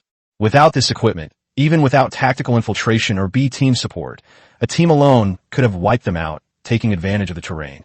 Meanwhile, Zhang Xian, far away in the barracks command center, was also looking at the corpses and equipment of the three-eyed soldiers on the ground through the perspective of a Marine. Once the engineering station is built, let's see if we can reverse engineer this technology, optimize it, and then equip it to our troops. When Zhang Xian saw his troops engaging in direct combat with the three-eyed beings, he realized that relying solely on the equipment and technology of the Terran race from Starcraft would probably not be enough to establish a foothold in this universe. But that's okay. Humans are best at learning from their enemy's strengths and making up for their own weaknesses. However, speaking of the enemy's strengths, Lieutenant, have those 5 spaceships left our observation range? The spaceships remained motionless, appearing to be in a state of being unmanned. Zhang Xian laughed and said, "These three-eyed people are quite confident. Do they really think they can take us down with a sure thing? They're not even leaving anyone to guard the spaceships? Send a group of people over there and see if we can recover those spaceships." Okay, the instruction has been issued. Even though the battle had ended nearly 20 minutes ago, Mark's hand holding the gun was still trembling uncontrollably. It was terrifying, so brutal. He had never seen a battle of this magnitude before. Even though he was occasionally sent out to carry out combat missions when he was in the army, this was the first time he had ever seen such a scene.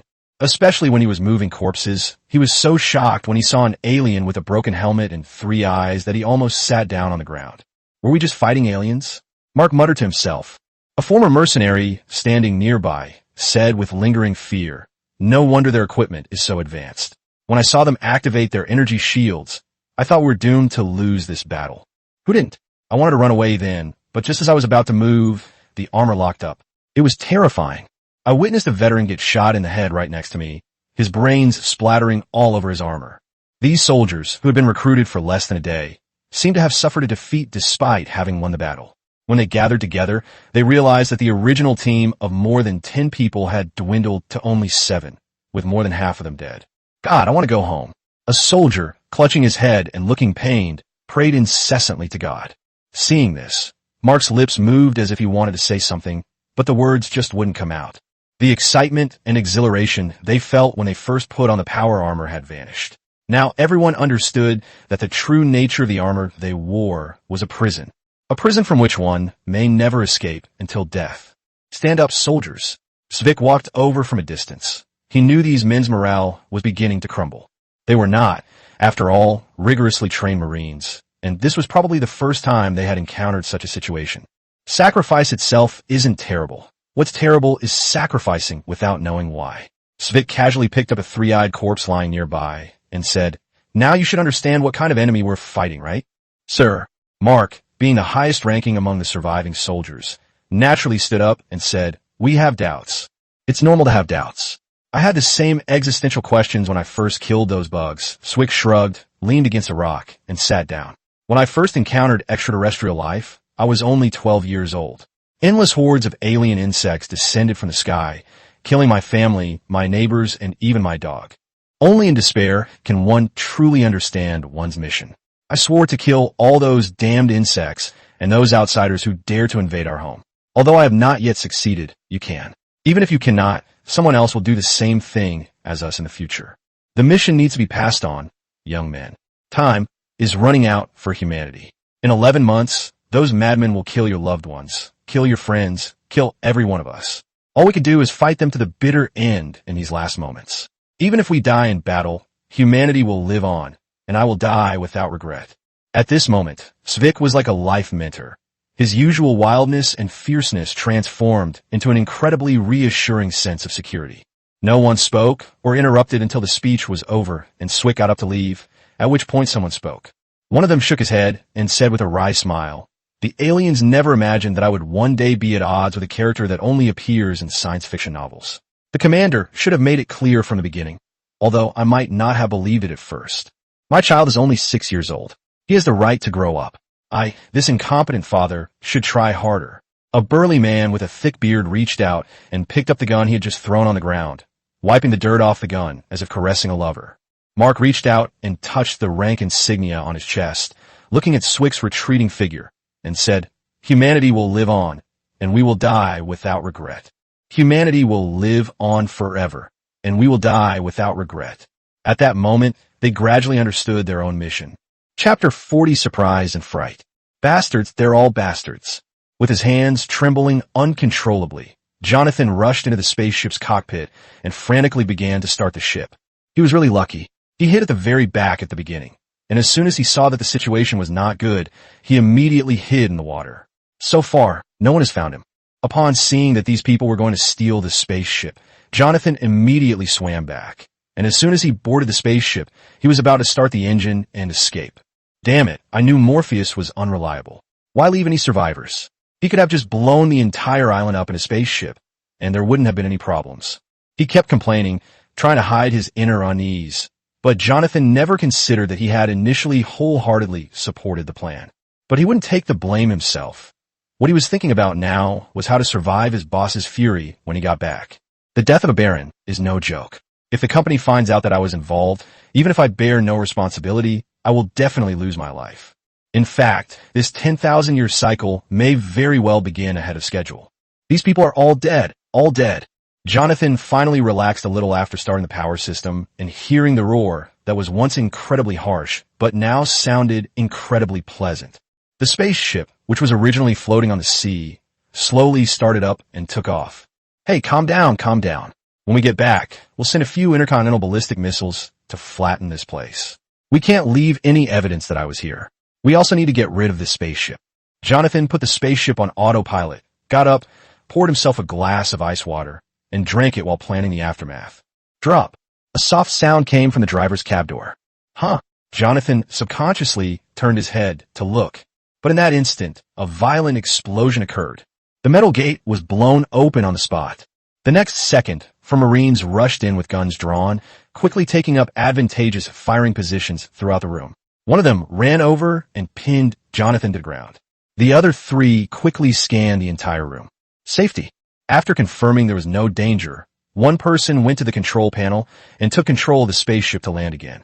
Kid, they all chose to fight to the death, but you chose to run away. You know how much I despise deserters? If the commander hadn't ordered me to spare your life, I would have blown your head off in the first exchange. Talus, with Jonathan pinned to the ground, sneered and punched Jonathan on the head as Jonathan begged for mercy, knocking him unconscious. After tying Jonathan up, Talus opened the communicator and said, "How's it going?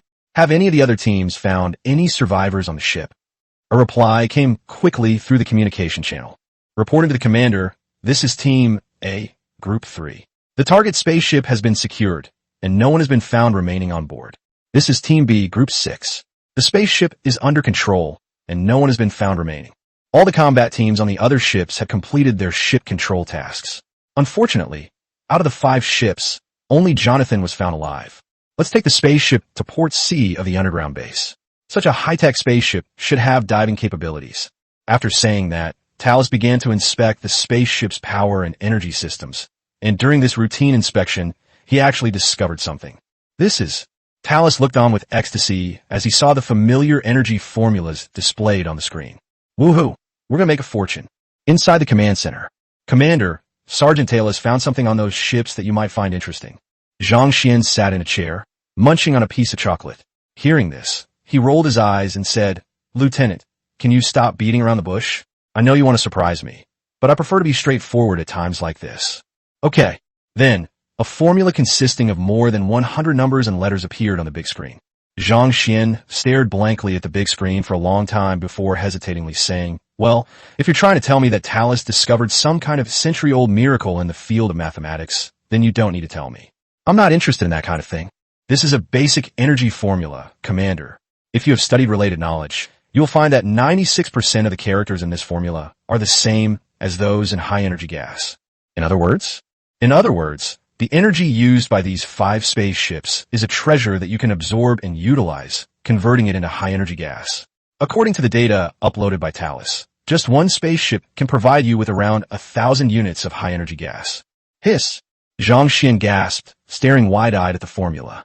The letters and numbers that had previously seemed dry and dizzying now appeared dazzling, as if they had a golden special effect. 5 ships, that's about 5,000 high-energy gas tanks. I'm not going to get rich. These spacecraft have now entered the deep sea, and you are expected to see them in the underground port in 3 minutes. Great. That was a well-fought battle. Haha. Laughing, Zhang Xian covered his eyes and said, "All right, Adjutant, you can turn off the special effects now. They're too bright." Okay. The golden light disappeared. Zhang Xian stood up, eager to absorb the high-energy gas. With such a huge sum of money, he could teleport out several mid-level units, whether they were fighter jets or tanks, ghosts or phantoms. He wanted them all. "Please be patient, Commander. Besides that, I made some unexpected discoveries while reviewing the flight records of these ships." As they were talking, a global map appeared on the big screen, and on the map, bright dots appeared one after another. Some of these lights are red, some are yellow, and some are white. Among them, the white light spots are more numerous and denser. What does this mean?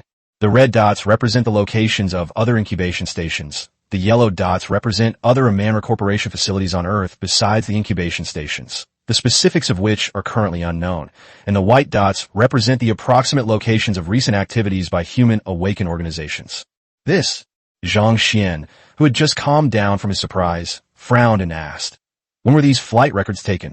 "Within 6 months. Half a year is such a short time. Does that mean these awakened organizations were already exposed, and they've been under the surveillance of the 3-eyed people all along?" "I'm afraid so. This is going to be a bit troublesome." Looking at the various colored dots on the map, Zhang Xian felt a sense of foreboding. Chapter 41 Hercules. These awakened organizations were exposed long ago. Judging from the dates shown on these flight logs, the most recent record was only 3 days ago. I knew these people were unreliable, but I didn't expect them to be this unreliable. They even exposed their whereabouts, and so thoroughly at that. They were monitored for more than half a year without anyone noticing. I wonder if all organizations are being monitored. It seems I need to adjust my plans. Zhang Xian stopped by to collect some crystal ore along the way, and then headed towards the underground port. His expression was not very good at this point. He had originally planned to spend several months bringing together awakened organizations from all over the world for his own use. Even a disorganized group can form a formidable fighting force once effectively mobilized and organized. But now it seems that this path is no longer viable. He didn't know exactly how many awakened organizations there were globally, but the white dots on the map were located all over the world, even in the North and South Poles. If we send people to contact those awakened organizations ourselves, it will most likely attract the attention and vigilance of the Amana Corporation, which could potentially lead to the premature end of the world. Under the protection of two Marines, Zhang Xian remained silent as he arrived at the underground port, pondering his next plan and intentions. Commander, Svick had been waiting here for a while. When he saw Zhang Xian approaching, he immediately went up to him and saluted. Yes, you've all worked hard in this battle. Zhang Xian nodded and asked, have the remains of our soldiers been collected? Everything's packed up. The burial will begin first thing tomorrow morning. A pang of sadness flashed in Svick's eyes. These soldiers were all brave and capable. It's just a pity. Zhang Xian patted Swick on the shoulder reassuringly and said, their sacrifice was not in vain. We will avenge them sooner or later. Yes. Swick nodded emphatically, then pointed to the 5 ships that were already docked at the port in the distance and said, Commander, those are our spoils of war. Well done. The uniform white, flat, round spaceships look a lot like the UFOs I used to see in gossip news. Several 90mm cannons protrude from the sides of the hull, which look like those laser cannons. With a diameter of about 20 meters, it does look quite large. Lieutenant, what should I do? Zhang Xian looked at the spaceships, unsure of where to begin. Should he disassemble the spaceships and extract the energy storage tanks? Simply place your hands on the hull. Okay, Zhang Xian reached out and placed his hand on the spaceship. The next second, he felt a surge of heat. Congratulations, you have obtained 1682 units of high-energy gas. Zhang Xian's face lit up with joy, and he then used the same method to drain all the energy from the other spaceships. After all, they are just a few spaceships. If they really need to use them, the SCVs can simply have their energy supply system modified to use fusion energy. There's no need to be so extravagant as to use high-energy gas to power them. Your current total resources are 6,530 crystal or an 8660 high-energy gas. They really struck it rich. Zhang Xian, who had already been overjoyed, still couldn't help but feel excited when he saw this string of impressive numbers. Now that we have money, we can do some things we couldn't afford before. For me right now, the most important thing is air power, and the price of the Viking fighter jet is no longer completely unacceptable. But having only Viking fighters is certainly not enough. To counter the three-eyed fleet on the moon, a diverse force composition is necessary. Zhang Xian had already witnessed firsthand just how powerful the combined forces of multiple units could be. Currently, apart from battlecruisers and science ships, all other air units are mid-tier units. This gives you more choices. A Hercules is definitely a must-have. It comes with warp drive capability, making it the perfect choice for quickly deploying troops to the battlefield or relocating. We also need to get some Wraith fighters. Their stealth capabilities are quite good, and they can easily infiltrate the lunar base to cause some trouble for the three-eyed people. Banshees aren't necessary. Although they can become invisible, they're basically useless on the front lines if they can't fight in space. However, they might be surprisingly effective in raiding the Triads' breeding stations. The Iron Raven isn't very combat effective, but it can deploy defensive drones and intercept enemy high-speed long-range attacks, making it much more useful than missile turrets. We should still get one. There are also liberators and medical transport planes. As Zhang Xian calculated, he realized that he didn't seem to have enough money. If we were to bring in a little of everything, we wouldn't even have enough to sell ourselves out of, not to mention we'd also need to warp in some ground mobile forces to attack the Triad people's training stations.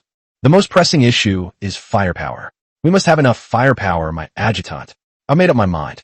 Give me a Raven, a Hercules, 2 Vikings, and 2 Liberators. The total price is 6,500 high-energy gas. After using these, you'll still have some money left over to warp and ground troops. I'm sorry, Commander, you don't have enough crystals. Forehead, you may have overlooked something. You can certainly afford these units of high-energy gas, but the total price of the crystal is 8,000 crystal ore, which you're still a little short of. Zhang Xian's eye twitched, and he said, it's almost fine. Just write this order down, and the crystal ore will be delivered soon. I currently have nearly 20 SCVs, and the current mining speed is about 800 to 1,000 per hour. Although the amount of crystal ore on this island is limited, there must be tens of thousands or even hundreds of thousands. Once this place is depleted, we could just move on to another place to mine. However, just to be on the safe side, it was necessary to send some people out to take a look around and check the situation around the island. After returning to the ground, Lieutenant, warp in one Hercules first, then have Team A get ready. I need them to carry out the exploration mission. Okay. As soon as he finished speaking, a massive blue light flashed in the sky, and a huge black shadow of a transport plane, or rather, a transport ship, slowly flew out of the space. Hercules. With a length of 200 to 300 meters, its shell made of high-strength steel and ceramic highlights its strong defensive capabilities. Although it is not equipped with any weapon system, its size is enough to carry a combat force that is both numerous and of high quality. As Hercules slowly descended, a list of names appeared in the communication system. One of them is Stuart Monskas, the captain of the Hercules transport ship. The others were all deputy captains or crew members. Such a behemoth cannot be driven by one person alone. Chapter 42 Ghosts. 1 week later, data collected from those spaceships shows that the three-eyed people patrol and scan the globe every 30 days, and there are still 20 days until the next one. In preparation for the likely battle that will take place in 20 days, the entire base has been developing at a rapid pace. In addition to a barracks, there is now an engineering station, as well as a number of bunkers and missile turrets on the ground. 300 Marines were stationed at various locations on the island, with a sentry post every 10 meters. The entire island had now been transformed into an impregnable steel fortress. In addition, thanks to the modifications made by the SCVs, the underground base has connected all 4 major areas, making the space much taller and wider. Half of it has been converted into a Kraken breeding room, while the other half is an underground safe zone to protect against bombing. It's estimated that Zhang Xian will be able to harvest the first batch of North Sea giant Kraken card resource packs in a while. However, along with rapid development, many problems have begun to emerge. Commander, the crystal ore on the island has been almost completely mined. Chief Engineer Carmel reported that their current mining efficiency has dropped by about 45% compared to a week ago, and the exploration teams sent out so far have not yet made any discoveries. In addition, your laboratory reported that the various supplies used to cultivate the Kraken in the underground base are starting to run out. Professor Chen Tianming hopes that, if it is convenient for you, you would like to send troops to other cultivation stations to seize a batch. In addition, recently, our missile towers have frequently detected unidentified vessels approaching in the open sea, but they leave quickly. Captain James suspects they are members of the Awaken organization, and he has requested permission from you to lead a team to intercept and capture them. Besides, listening to his adjutant's various work reports, Zhang Xian was truly overwhelmed. Even though he is now a major and his memory and reaction speed have been greatly enhanced, he still feels somewhat mentally exhausted when faced with numerous official duties.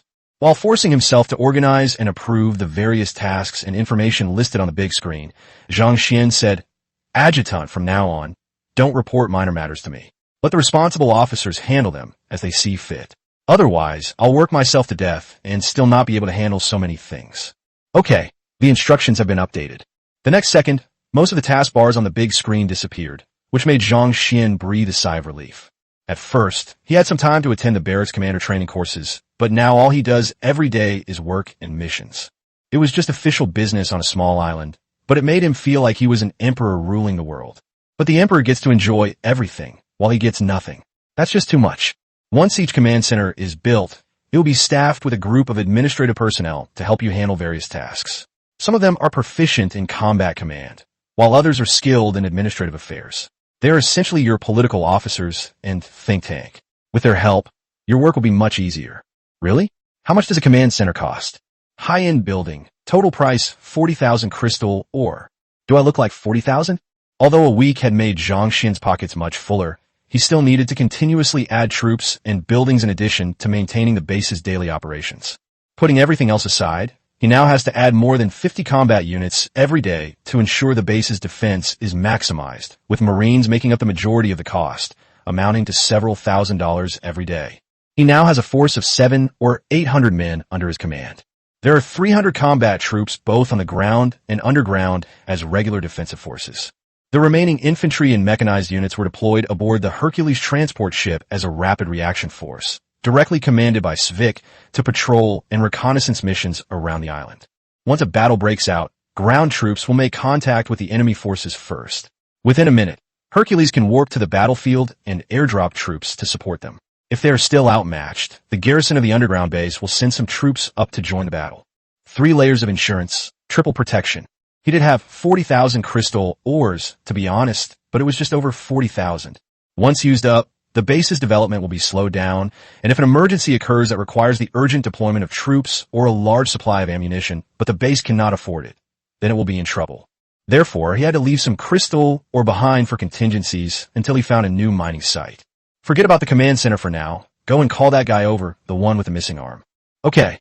Soon, Liu Yang, dressed in miner's clothes, was carefully escorted here by 2 Marines.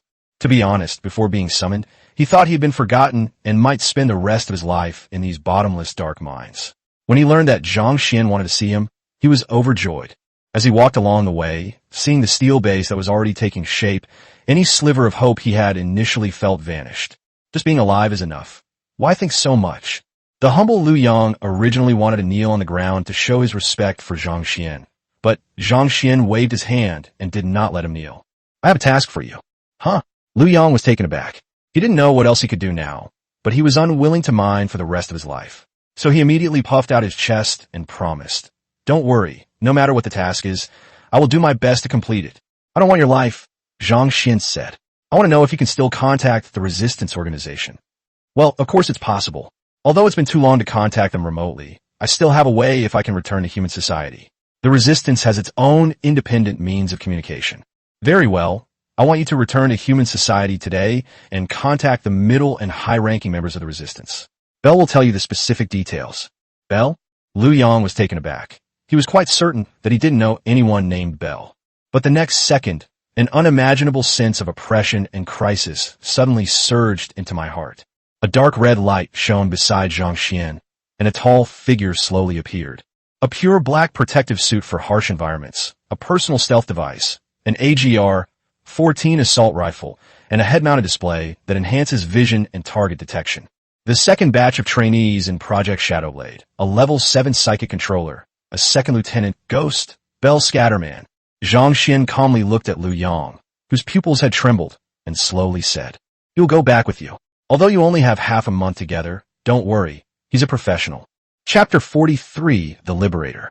Following behind this tall man named Bell, Liu Yang could clearly feel that the soldiers passing by along the way subconsciously chose to give way. Some people couldn't avoid it.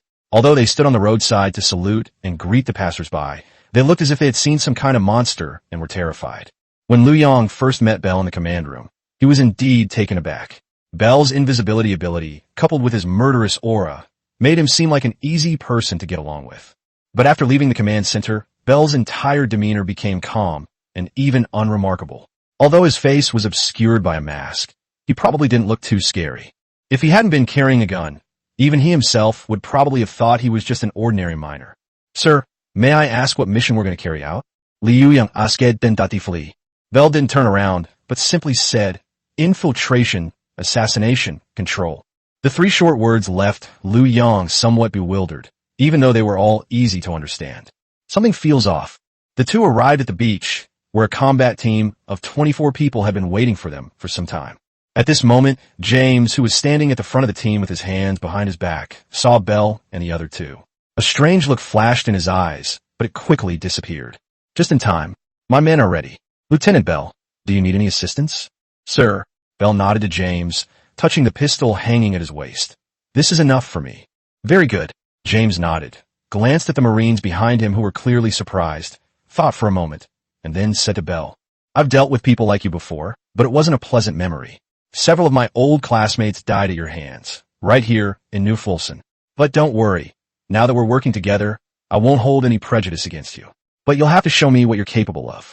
After saying that, he took out a document and handed it to Bell. "This is our target for this operation. This cargo ship has appeared at the edge of the missile tower's detection range 4 times in the past week, and this is the 5th time. I strongly suspect that there are awakened ones with unknown capabilities and a considerable number of armed forces on this ship. We need to take this ship and then use it as cover to send you to a coastal town in the southern United States for a landing. I will send these 5 full-strength combat teams to accompany you and provide fire support. They're the elite of the elite, the first squad of B Company. Lieutenant Chris will be in charge on site. You just need to make the most of your skills. However, if you get into a tough fight, I will immediately request the deployment of rapid reaction forces for warp support. But in the same way, this will affect my opinion and evaluation of you. After carefully reviewing the information, Bell shook his head and said, I don't need any fire support. Give me 10 minutes. After 10 minutes, your men will board the ship and take control. James frowned and asked, Are you sure? Sure. Good. James wasn't worried about anything happening to Bell. The Ghosts were the strongest of all infantry units. If Bell couldn't even handle a situation like this, he might as well give up being a ghost and become a ghost instead. The previous offer to provide Bell with troop support was less of a help and more of a test, a probe of Bell's capabilities. If Bell accepts, James might look down on him because of it. In his view, a commander does not need a useless person who cannot even complete his own job independently. Bring the Liberator up, James said into the communicator. 2 seconds later, to Liu Yang's astonishment, a huge black object rose from the distant sea. With a length of over 30 meters and a streamlined shape, it is equipped with a Lexington rocket, which has a wide range of airstrike capabilities, and a Concorde cannon, which can deal massive single-target damage to ground enemies within a circular area with a diameter of 800 meters. As a derivative design of the UED Vega corvette, the Liberator is undoubtedly a fairly reliable tactical corvette. The taxi's here. James smiled. Although the Liberator is not capable of airdropping combat personnel, it is still a large vessel with a fairly large cargo hold, so it can still accommodate some people. Although it lacks the gravity drop system of traditional transport aircraft, it can still perform occasional side jobs. Hello, Captain James. Where are my passengers? The Liberator pilot, Casey Judith, sounded quite lively in the communication, suggesting she was not very old. James said, The plan has changed, Pilot Casey. You don't need to transport any other troops this time. Your passenger this time is only one person. Let me introduce you. This is Lieutenant Bell, Scatterman, a ghost. There was a long silence on the phone before Casey, somewhat reluctantly, said, Sir, can I refuse? You probably don't know, but what I fear most are people like the ghosts. They're inhuman. Sorry to interrupt, Casey.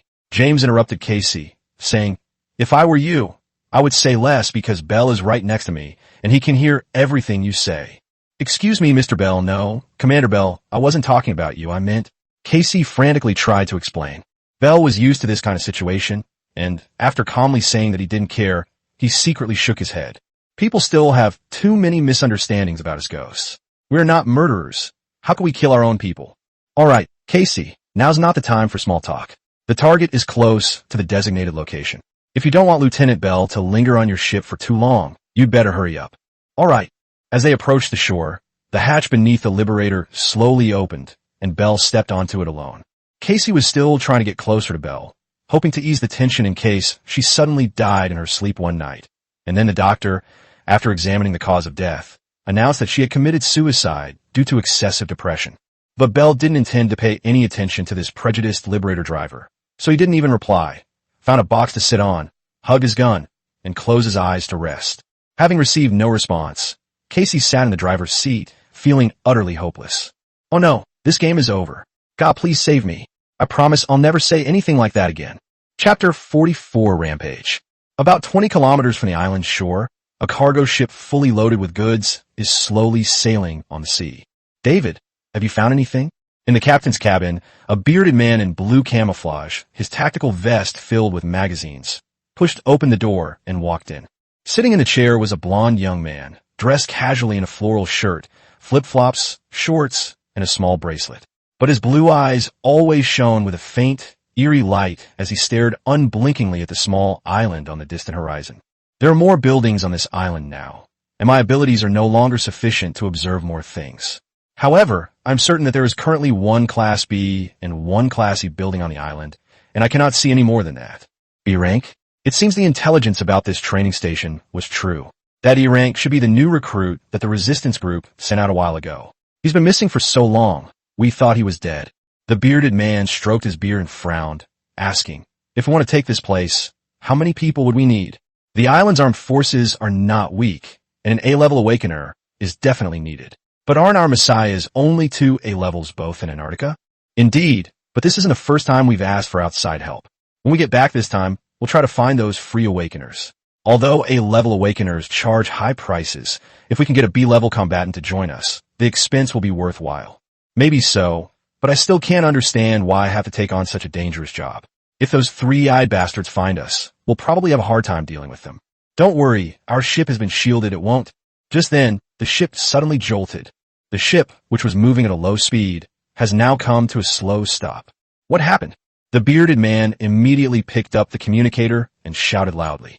But there was complete silence in the communications. Oh no, could it be the three-eyed man calling? David stood up in a panic, pacing back and forth in the room, his emotions very unstable. Shut your mouth. The bearded man quickly checked the data on the control panel and found that the underlying power and communication systems had been damaged, clearly indicating a forced intrusion.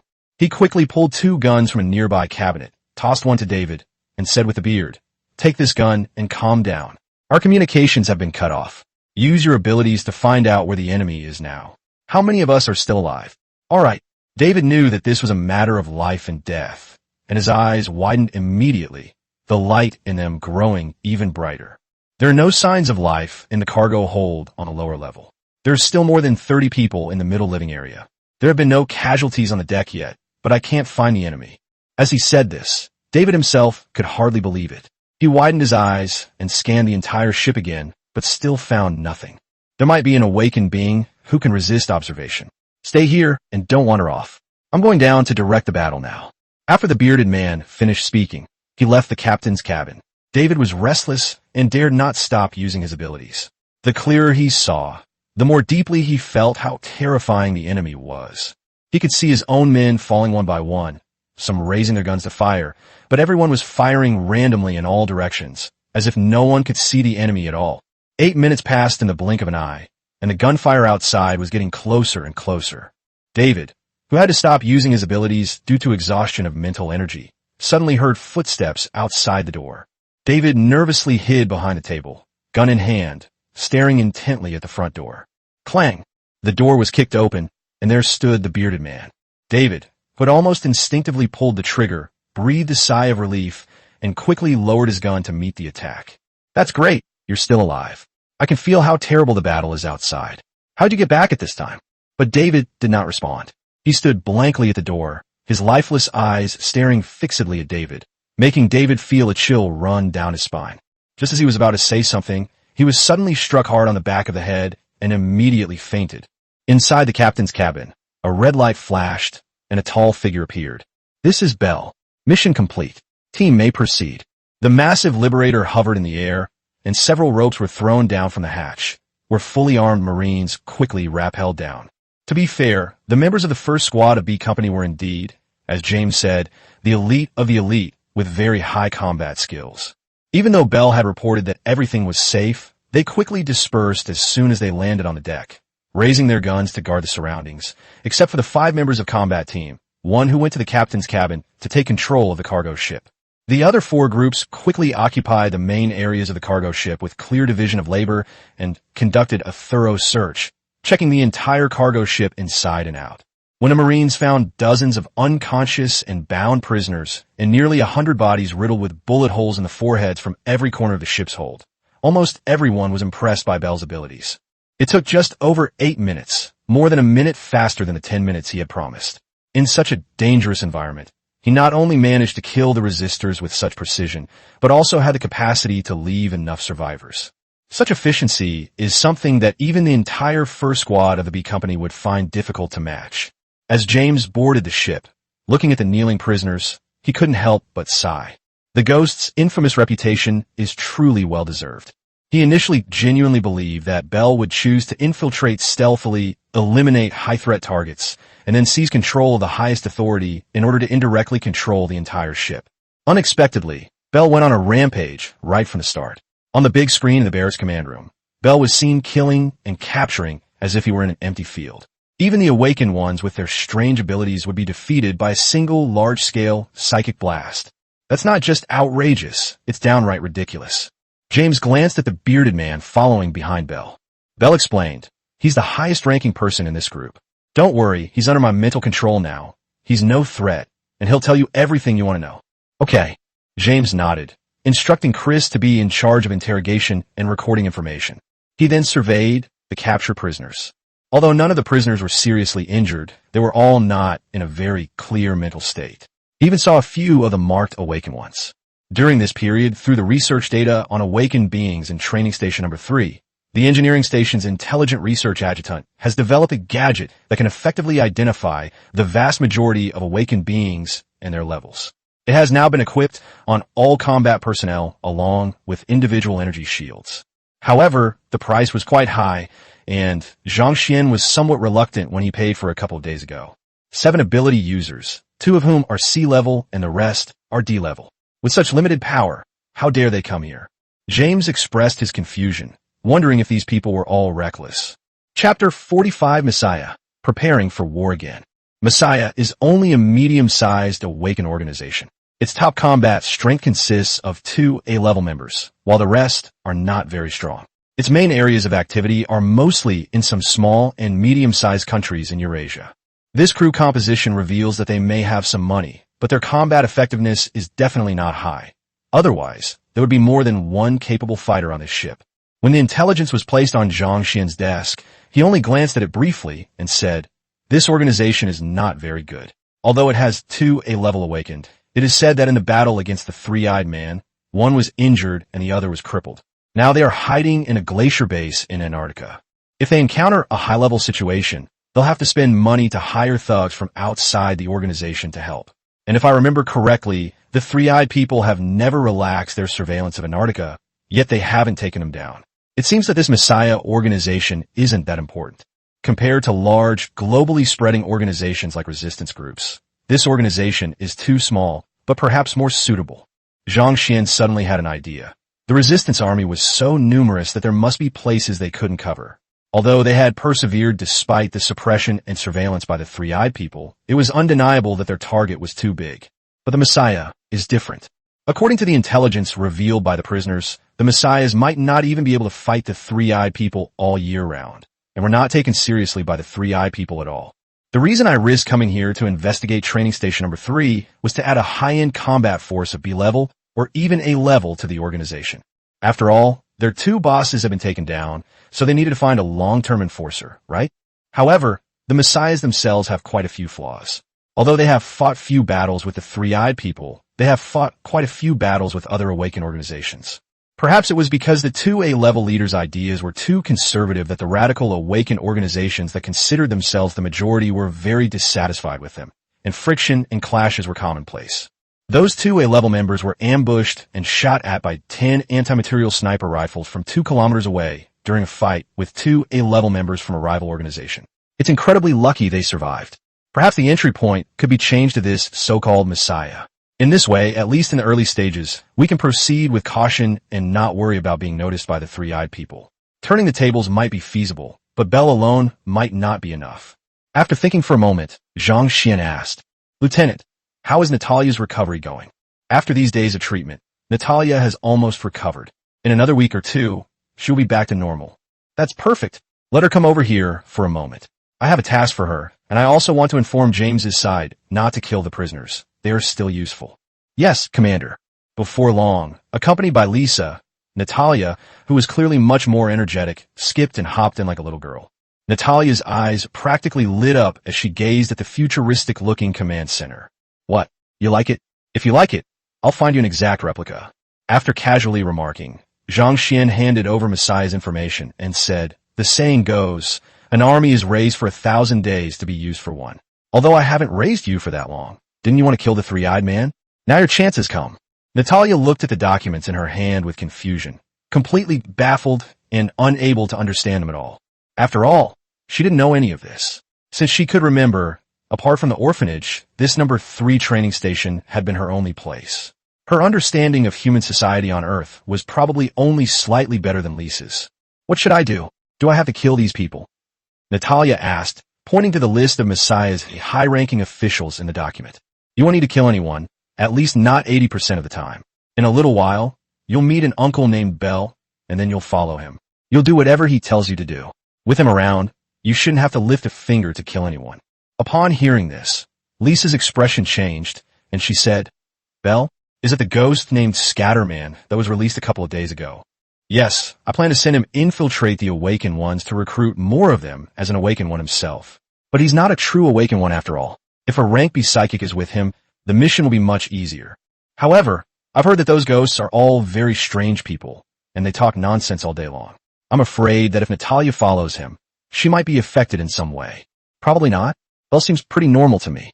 Apart from being a little quiet these past 2 days, I haven't seen him doing anything strange like carrying a scarecrow or sticking needles on him. Well, I've only met him twice in total. Seeing that Lisa still looked a little worried, Zhang Xian said simply, "If you're not at ease, you can come along." Anyway, there is no limit to the number of people in this mission. I even plan to send a combat team to follow them secretly in case of any emergencies. That's fine too. Lisa nodded and smiled. Then I'll take this opportunity to relax and experience some exotic customs. Zhang Xian smiled and said, "Don't forget to bring me some local specialties when you come back. If I weren't still not good enough at protecting myself, I would like to go back to my old home." As he spoke, he let out a long sigh. These days, how could he not have thought about going home?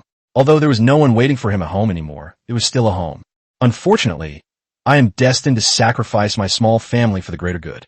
Thinking of this, Zhang Xian gave a self-deprecating bitter laugh. After Natalia and Lisa left, Zhang Xian resumed his work. "Lieutenant, have the Rapid Reaction Force prepare to assemble. We need to proceed with the next step of the plan. If I remember correctly, the nearest training station to us is the 18th, right?" "Yes, Commander. The Rapid Reaction Force is ready for combat at any time and awaits your command." "Very good. Then let's prepare for war. This time, I want them to take control of the entire number 18 training station in the shortest possible time. If they are found to be trying to escape or transmit information, immediately have the Air Force intervene and sink the entire training station to the bottom of the sea." "Yes, Commander." Meanwhile, thousands of meters above the ground, Hercules was slowly moving. Svik, who was dozing off against the ammunition box, suddenly opened his eyes, a signature smile curling at the corners of his mouth. "Everyone, get to your combat positions immediately." With a loud shout, the soldiers, some sitting and some standing, immediately gathered together. "Commander's order. Ships, prepare for warp jump. Target, training station 18. This time we're going to pull off something big." Chapter 46, Taking the Initiative, Carrier Battle Group. Zhang Xian wasn't going to be foolish enough to just stand there and wait for the next round of patrols and scans. He had to create resources beyond the limits within the limited time available. For him now, the most profitable business is not mining, but fighting monsters and robbing. Those training stations, each pulsating with red light, are now just experience packs in his eyes. Take the initiative. Take them down in the shortest amount of time. Accumulate a large amount of resources in a short period of time, and then mass-produce troops. If possible, he also wanted to fight on 2 or even 3 fronts, to bring out more Hercules and mechanical troops, to teach those aliens a good lesson, to let them know what Blitzkrieg is. Unfortunately, he was currently poor and short-tempered, and because he had to personally supervise and command the battle, he was simply too busy to handle everything at once, so he could only deal with them one by one. The number 18 Biological Weapons Training Station is currently located in the Central Ocean region. However, compared to our isolated island, their military capabilities are more complete. It is built directly on an aircraft carrier without any nationality markings, and has a full range of light and heavy firepower, as well as a number of fighter jets and escort ships. Let the Vikings and Liberators enter first, prioritizing taking out their planes and warships. Then, let the Rapid Reaction Force airdrop onto the carrier deck to break through their fire defenses. Also, remember to have the Ravens block all communication signals there except ours. Okay, Commander, the tactical arrangements have been updated. On the ocean, a steel behemoth slowly sails across the sea. As usual, a group of sailors were doing physical training on the aircraft carrier deck, with shouts echoing throughout. The same was true for the destroyers and frigates around the aircraft carrier, as usual. What a beautiful, sunny day. The captain, dressed in military uniform, leaned back in his chair, squinting at the bright sun outside. His third eye between his eyebrows was slightly open, enjoying the beautiful moment of the day. But just then, a piercing air raid siren blared. "What's going on?" The captain jumped up from his seat in surprise and quickly asked his second-in-command. "Captain, an unidentified flying object is approaching us, but strangely, our radar cannot pinpoint its location, and our automatic defense missiles cannot be activated." "How is this possible?" The captain was immediately shocked. Could it be those damned awakened ones who have arrived? How did they know we were here? However, the next second, a deafening explosion shattered his idea completely. Two streaks of light, spanning more than 10 kilometers, hurtled towards the two escort ships at high speed and instantly struck them. The two frigates were instantly split in two, their bows and sterns sticking up, flames shooting into the air, the power of which was astonishing to be seen with the naked eye. The next second, two dark shadows, like night owls, streaked across the sky, accompanied by whistling sounds as they swept across the top of the aircraft carrier. Before the captain could give the defense order, 8 missiles came flying down from the sky and landed on the aircraft deck. Rumble! A burst of flames erupted, and nearly 10 fighter jets were blasted into pieces. Soldiers on the deck scattered and fled. Everyone was stunned by the sudden attack. They had no idea what was happening. Their automatic defense weapons were completely blind. Such a huge enemy flew over their heads, and they didn't move an inch. Above them were 2 Viking warplanes flying at high speed. One of the Viking pilots, Patton, reported, "The first round of Viking airstrikes has ended, initially dismantling the enemy's air power. We're now preparing for the next round. Please have the rapid reaction forces ready to move in." Then the fighter jets changed direction and sped towards the carrier battle group again at Mach 20. Like the Hellfire chariot, the Viking fighter also has the ability to transform into a mech. However, under normal circumstances, Viking pilots would rather risk their lives in the air than choose to fight in mech form. For them, the power of that twin Gatling gun was far inferior to that of the MT-50 Lancer Flying Thunder. More importantly, none of the Viking pilots could guarantee that they wouldn't have their spines crushed during the transformation process. Meanwhile, the soldiers, organized by the junior officers, were already in position and ready for battle. Relying on their long range, the two liberators set up the immortal slaughtering sword formation, encompassing the entire carrier battle group and firing continuously. Each time, they accurately destroyed a destroyer or frigate. Although they were a bit slow, they were reliable. After the second round of air raids, the Vikings found it difficult to find another opportunity to bomb. After all, the Lancer Flying Thunder is an air-to-air weapon, and to strike ground units, the aircraft must be in a dive. During the dive, there's a certain probability that the anti-aircraft guns, which have been switched to manual control, will hit the target. But that's irrelevant now. Hercules is in position. A rough voice rang out over the communication channel. A blue light shone brightly in the sky, directly above the aircraft carrier deck. A massive ship leaped in. Gravity release initiated. Commander Swick, have a pleasant journey. As soon as he finished speaking, the gravity release hatch opened beneath Hercules, and all 200 Marines were released in just 5 seconds. Following closely behind were a small number of raiders and evil Batmechs. A combination of light and heavy firepower plus a tank is enough to handle the vast majority of battles. As soon as he landed, Svick shouted into the comms, "Everyone, assemble in squads immediately and take out those who are firing at you first." With that, he raised his gun and pulled the trigger at an enemy soldier not far away. Demonic bats, provide cover for the assault team to enter the aircraft carrier. Talus, you take a team to the control center, capture the captain, and kill him on the spot if he resists. After a week of combat command training, Svick's tactical skills in marksmanship have improved significantly, which may also be related to his promotion to captain. A 20-man assault team, under the cover of 4 black bats, quickly stormed into the aircraft carrier, while the rest of the crew continued to engage the enemy soldiers who rushed out on the deck. Looking down at the entire battlefield, one could see blue domes lighting up on the aircraft carrier. The soldiers holding automatic weapons were horrified to discover that their bullets had no effect on those wearing strange armor. As soon as a bullet gets close, it will be deflected by the individual soldier's energy shield. After being modified by the engineering station, each of these individual soldiers' energy shields, which are worth 20 units of crystal, is enough to block hundreds of bullets. The battle was overwhelming. Less than 5 minutes after it began, the entire deck was already under the control of Svick's men. Meanwhile, the assault team that had gone ahead had successfully entered the interior of Training Station 18, which was hidden in the lower level of the aircraft carrier. Chapter 47: Kill and Defeat the Enemy. Answer the phone. Answer the phone now. The captain stood in the command room, looking at the chaotic battle outside. He knew very well that he was completely finished. Now all he wanted was to escape and get away from his place. But no matter whether he called or tried to contact the three-eyed man through his communicator, there was no response. Thump! In a fit of rage, he slammed the phone against the wall. In the command room, A group of naval officers looked at each other in bewilderment. Now they have no other options. They have no soldiers left to fight, so they can only sit here and wait to be killed or captured. I can't just die here like this. The captain didn't want to give up. He knew very well what would happen to him if he fell into the hands of those humans. Trembling, he pulled a device out of his pocket and pressed it. The next second, nanobots, like flowing water, rushed out and clung to his entire body, forming a set of black nano-armor. But this isn't a combat-type nano-armor. He couldn't afford a combat-type one either. This is just an environmentally adaptable nanosuit. Its main function is to be able to generate corresponding life support and adaptation systems in various harsh environments. The deep sea is one of the options in the list of suitable options. Once he gets into the water, his chances of escaping will be much greater. Just then, a grenade exploded on the gate, blasting it open, and a group of Marines who were guarding the two sides outside quickly crossed over and entered. Surrender, and you will not be killed.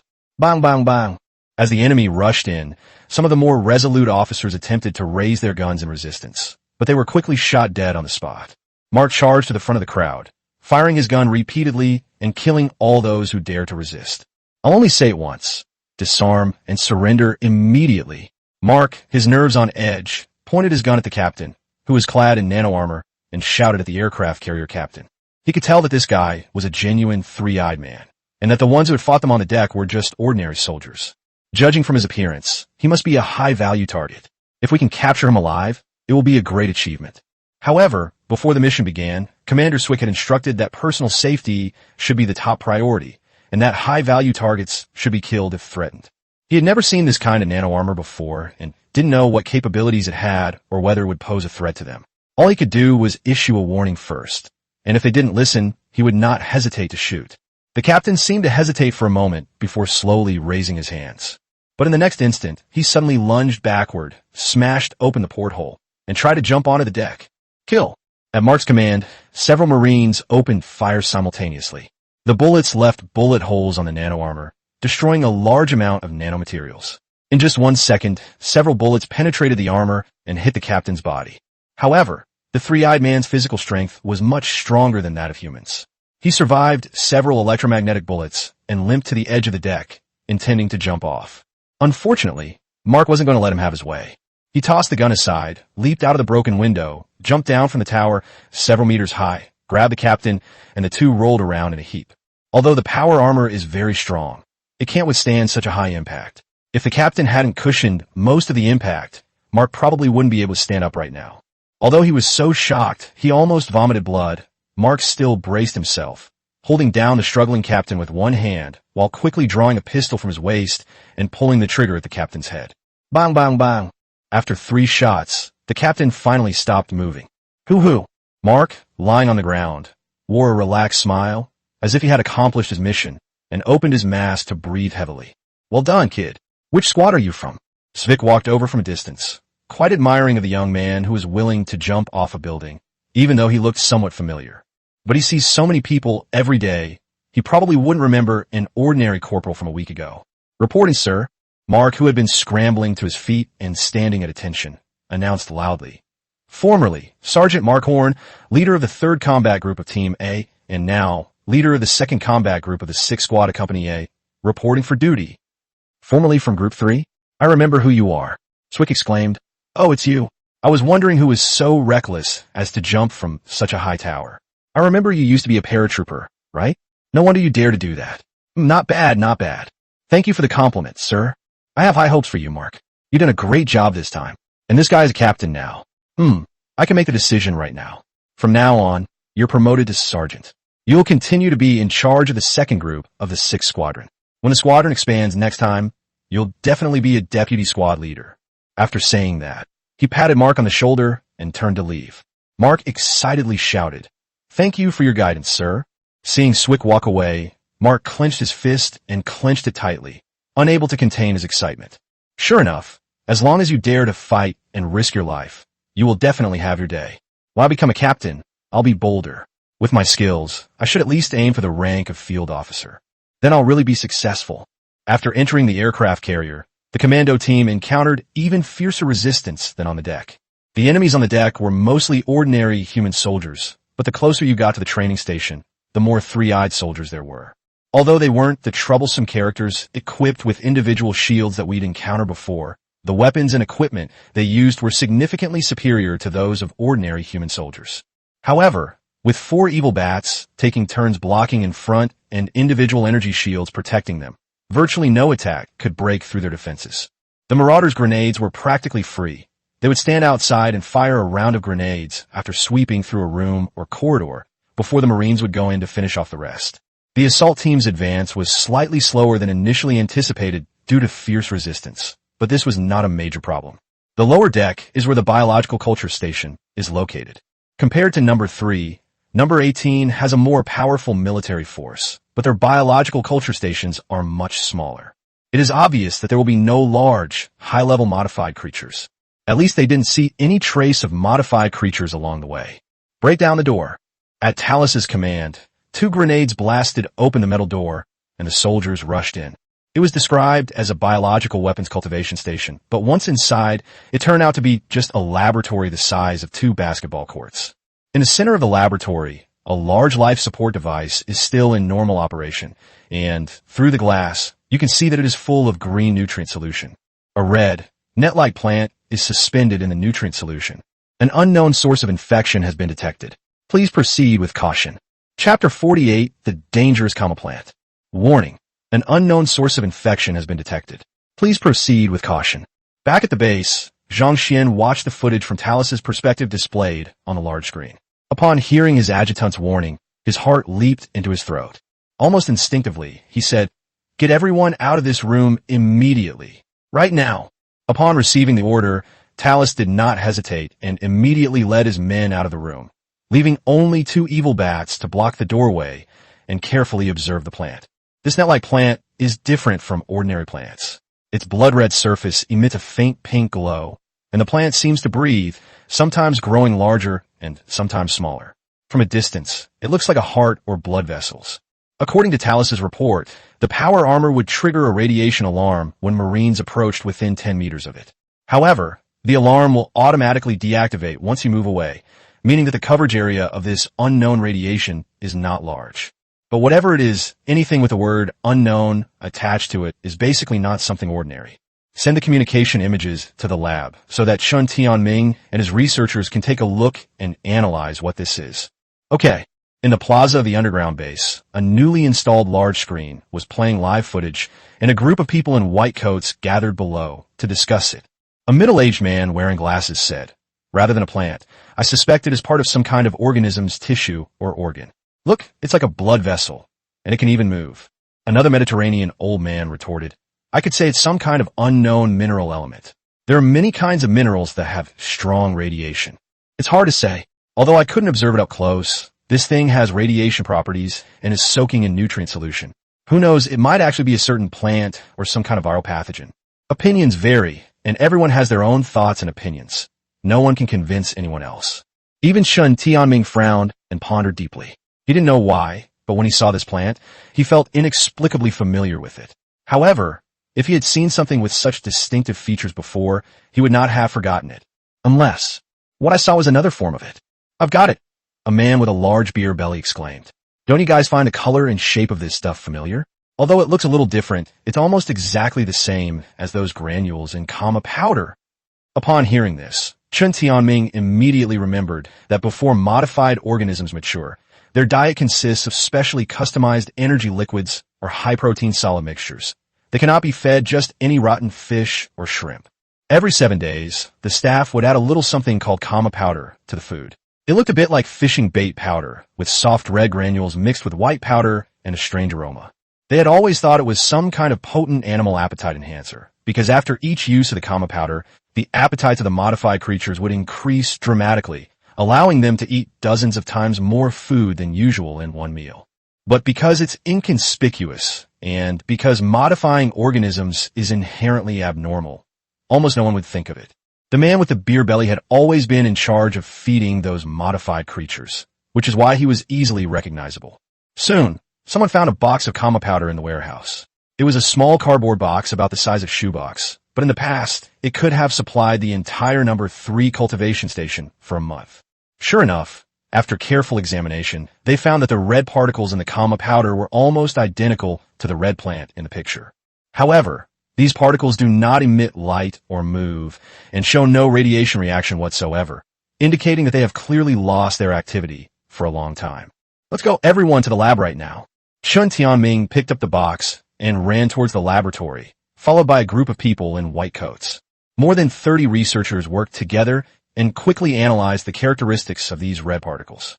Standing in front of the computer, looking at Zhang Xian on the screen, Shun Tianming held the report in his hand and said, "Commander, we have discovered that this red substance has very strange properties. After animals ingest it, their genes evolve at a rate ranging from a minimum of 1,000 times to a maximum of 100,000 times, depending on the dosage. We suspect that this substance has played a significant role in the reason why these modified organisms have become so huge. The problem is that its benefits are beyond the capacity of ordinary organisms to bear, and the entire evolutionary process is very short, lasting about an hour, while requiring a massive amount of energy. We have made a rough prediction that if humans were to consume even a grain of sand, they would be instantly drained of energy and die. Moreover, after death, the corpse might undergo some unknown changes. As for the unknown radiation you mentioned, it should be the ability of the living plant itself. Even after the plant has lost its activity and been made into comma powder, it still has this effect. In its living state, its effect must be even more terrifying. If not stored properly and exposed to the air, it could potentially cause unpredictable damage to the surrounding ecosystem. We all agree that this cannot be a species native to Earth. I recommend its immediate destruction. In the past, Shun Tianming, a scientific fanatic, would have chosen to preserve the plant without hesitation and study the characteristics of this alien species. But now, he only wants to protect Blue Star. He knows the danger of this kind of thing. Even through such an advanced life support device, it can cause radiation effects on living organisms outside. If it is accidentally leaked, it will definitely cause the death of tens of millions or even hundreds of millions of lives. Therefore, destroying it is the best option. Zhang Xian understood the danger of this thing and could also see the solemnity on Shun Tianming's face. After thinking for 2 seconds, he decided to destroy the plant, preferably without leaving a single speck of dust. Even if this thing might be useful in the future, he would not risk sacrificing his soldiers to bring the plant back or preserve it. He plans to blow up this aircraft carrier. This aircraft carrier has a lot of nuclear fuel stored on it. All it takes is to send an SCV to be modified, and it can trigger a nuclear explosion of a considerable scale at any time. However, the detonation location must be carefully chosen. If the nuclear explosion fails to completely kill the plant and leave some residue, it will inevitably cause devastating damage to the global ecosystem as the flames and air currents carry it. In that case, the end of the world will truly come sooner than expected, and it will be something we ourselves have caused. Zhang Xian already had an idea of the initial detonation location. Since this thing was brought by the three-eyed people, let's just return it to them. Free shipping, you're welcome. Chapter 49, Unsweetened Whipping Cream. Sending an aircraft carrier weighing tens of thousands of tons to the moon is undoubtedly difficult. Even Zhang Xian's current Hercules cannot accomplish it. It takes at least 2 machines working together to lift it into the air, and to maintain maneuverability, it needs at least 3, and it cannot use warp jump capabilities. There's a lot of work to be done in that process. First, we should transfer the ground-based garrison to bring back the prisoners and that aircraft carrier. With such a commotion, those three-eyed people have no reason not to know. The loss of contact with the 2 training stations is enough to make them keep an eye on us. We need to be fully prepared. Let Svik regroup and continue attacking other nearby training stations. No, I want to see at least 3 training stations fall to us by tomorrow night. Okay, Commander, shall I grant Captain Swick Air Force Command authority? Yes, our ground forces are still not strong enough. We can't do without the help of the Air Force. Although capturing Training Station 18 didn't yield more resources, acquiring an aircraft carrier and a world-destroying weapon isn't a complete loss. From start to the end of the war, Svik's troops suffered a total of 13 dead and 26 wounded. The fact that an entire carrier battle group on the other side was destroyed and more than 700 soldiers were captured is already a pretty good result. Once these prisoners are brought back, after a few days of ideological work, most of them should be able to be incorporated into our ranks. Yes, making a fortune. On a beach outside Carmen, in the southern United States. A burly man in black with a sinister aura, a one-armed disabled man, a lively little girl in a white dress, and a gentle, tall young lady. The four of them together just don't seem to fit together at all. Natalia, don't run around anymore. If you get lost, we won't be able to find you. Like soothing a child, Lisa gently stroked Natalia's hair, speaking softly. Belle shook his head and said, "Don't worry about that. I'm very good at finding and tracking people. Even if they get lost, I can find them." Lisa's smile remained unchanged. "Commander Bell, no, I should say Mr. Bell, you really didn't need to say that unnecessary thing." Belle was puzzled. Natalia, standing between the two, didn't say anything, but she subtly rolled her eyes. "When will they realize that I'm actually 16 years old, but I look like I'm 6 or 7? I didn't want to be like that, okay? Why do both Sister Lisa and Commander like to act like children? Natalia, is there something you're unhappy about with me?" Lisa's gentle smile is like that of an angel. Natalia blinked and said cutely, "No, Sister Lisa, I'm just hungry and want to eat something." Lu Yang, standing in the middle of the group of four, felt somewhat out of place, unsure how to communicate with them, but still managed to smile and said, "I'm very familiar with Carmen. I've been here twice before. There's a great restaurant in town where many awakened ones from Western Europe gather, and Messiah is no exception. Why don't we walk and talk?"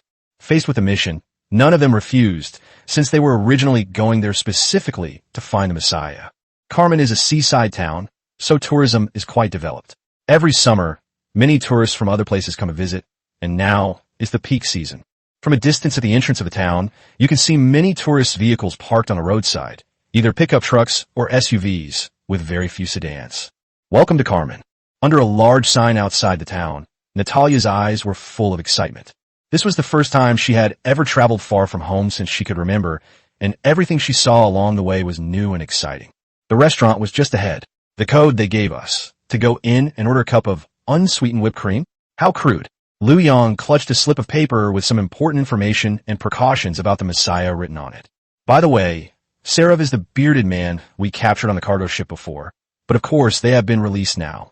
However, as a condition for their survival, they had agreed to become a thorn in Zhang Xian's side of Messiah. As for why they so easily chose to submit, it was nothing more than letting them watch a military parade. After they saw Hercules' ability to deflect, James barely had to say a word before someone volunteered to shoot. However, only a minority voted, and most of the lower-level personnel believed that they had only regained their freedom by paying a hefty ransom. Only a few people with special abilities, and that bearded man named Sharav knew about it, and chose to surrender. After all, its size is a secret, and the fewer people who know it, the better. The current plan is to contact the Messiah's people. Sharav will be our recommender. With Miss Natalia and my abilities, we can easily obtain high-level positions within the organization. Lisa and Lu Yang will join as our assistants. The commander only gave us half a month, so we must take down Messiah within a week, and then spend another week annexing as many other awakened organizations as possible." The group arrived in the town. Natalia and Belle exchanged a glance. Their abilities were actually quite similar, both related to the mind. Therefore, they could clearly sense that there were quite a few powerful awakened individuals within the town, and the aura of a three-eyed person. Although Carmen Town is said to be one of the gathering places of awakened ones, it has actually been targeted by the three-eyed people for a long time. After all, it is also a big white dot on that mini-map. I originally thought this was just a surveillance area, but now it seems things are not that simple. "Keep a low profile," Belle instructed, then reached out and pushed open the restaurant door. This is a local restaurant and also a pub, but because the alcohol is expensive, it is not very popular. At least, ordinary people rarely come here. Perhaps because it wasn't lunchtime yet, there were hardly any people in the restaurant. Lu Yang carefully looked around, then coughed softly, went to the bar, and tapped on the table. "A cup of unsweetened whipped cream, please." The bartender looked at Lu Yang with a puzzled expression and said, "We don't sell whipped cream here." "Huh?" Lu Yang was stunned for a moment, then repeated, "I want a cup of unsweetened whipped cream." His tone was a little harsher, and his voice unconsciously became a bit louder. The few customers in the shop all looked over, eyeing the group with amusement. Beads of sweat were already forming on Lu Yang's forehead. Natalia, who was standing to the side, couldn't stand it any longer. She snorted and unleashed an invisible spiritual force that swept across the entire restaurant, causing the air in the restaurant to freeze for a moment. Great B. Such a powerful person has actually arrived in the town. Everyone immediately went back to eating and drinking, and no one dared to look over anymore. "Didn't you hear me? We want a cup of unsweetened whipped cream. Don't tell me this is how the Messiah welcomes us."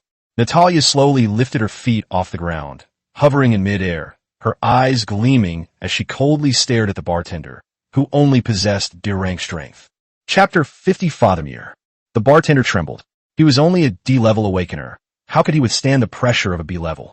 His face turned pale and his mouth was open, but he couldn't say a word for a long time. Ha ha ha.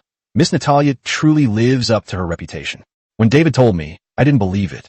How could they recruit a B-rank awakened directly? But now it seems they weren't lying. An old, bald man dressed as a priest, wearing a black robe and a cross around his neck, walked out of the kitchen door. With his appearance, an invisible, gentle force emerged, dissolving Natalia's oppressive aura. Another B-grade. He is also an awakened psychic, but it seems that his abilities are not geared towards combat. Natalia immediately saw through the old man's true nature. She couldn't stand being insulted and was ready to teach him a lesson. Bell, who was standing nearby, had already marked everyone in the store with his psionic energy, including the bald man. He was confident that he could kill all the enemies within 3 seconds once he made his move.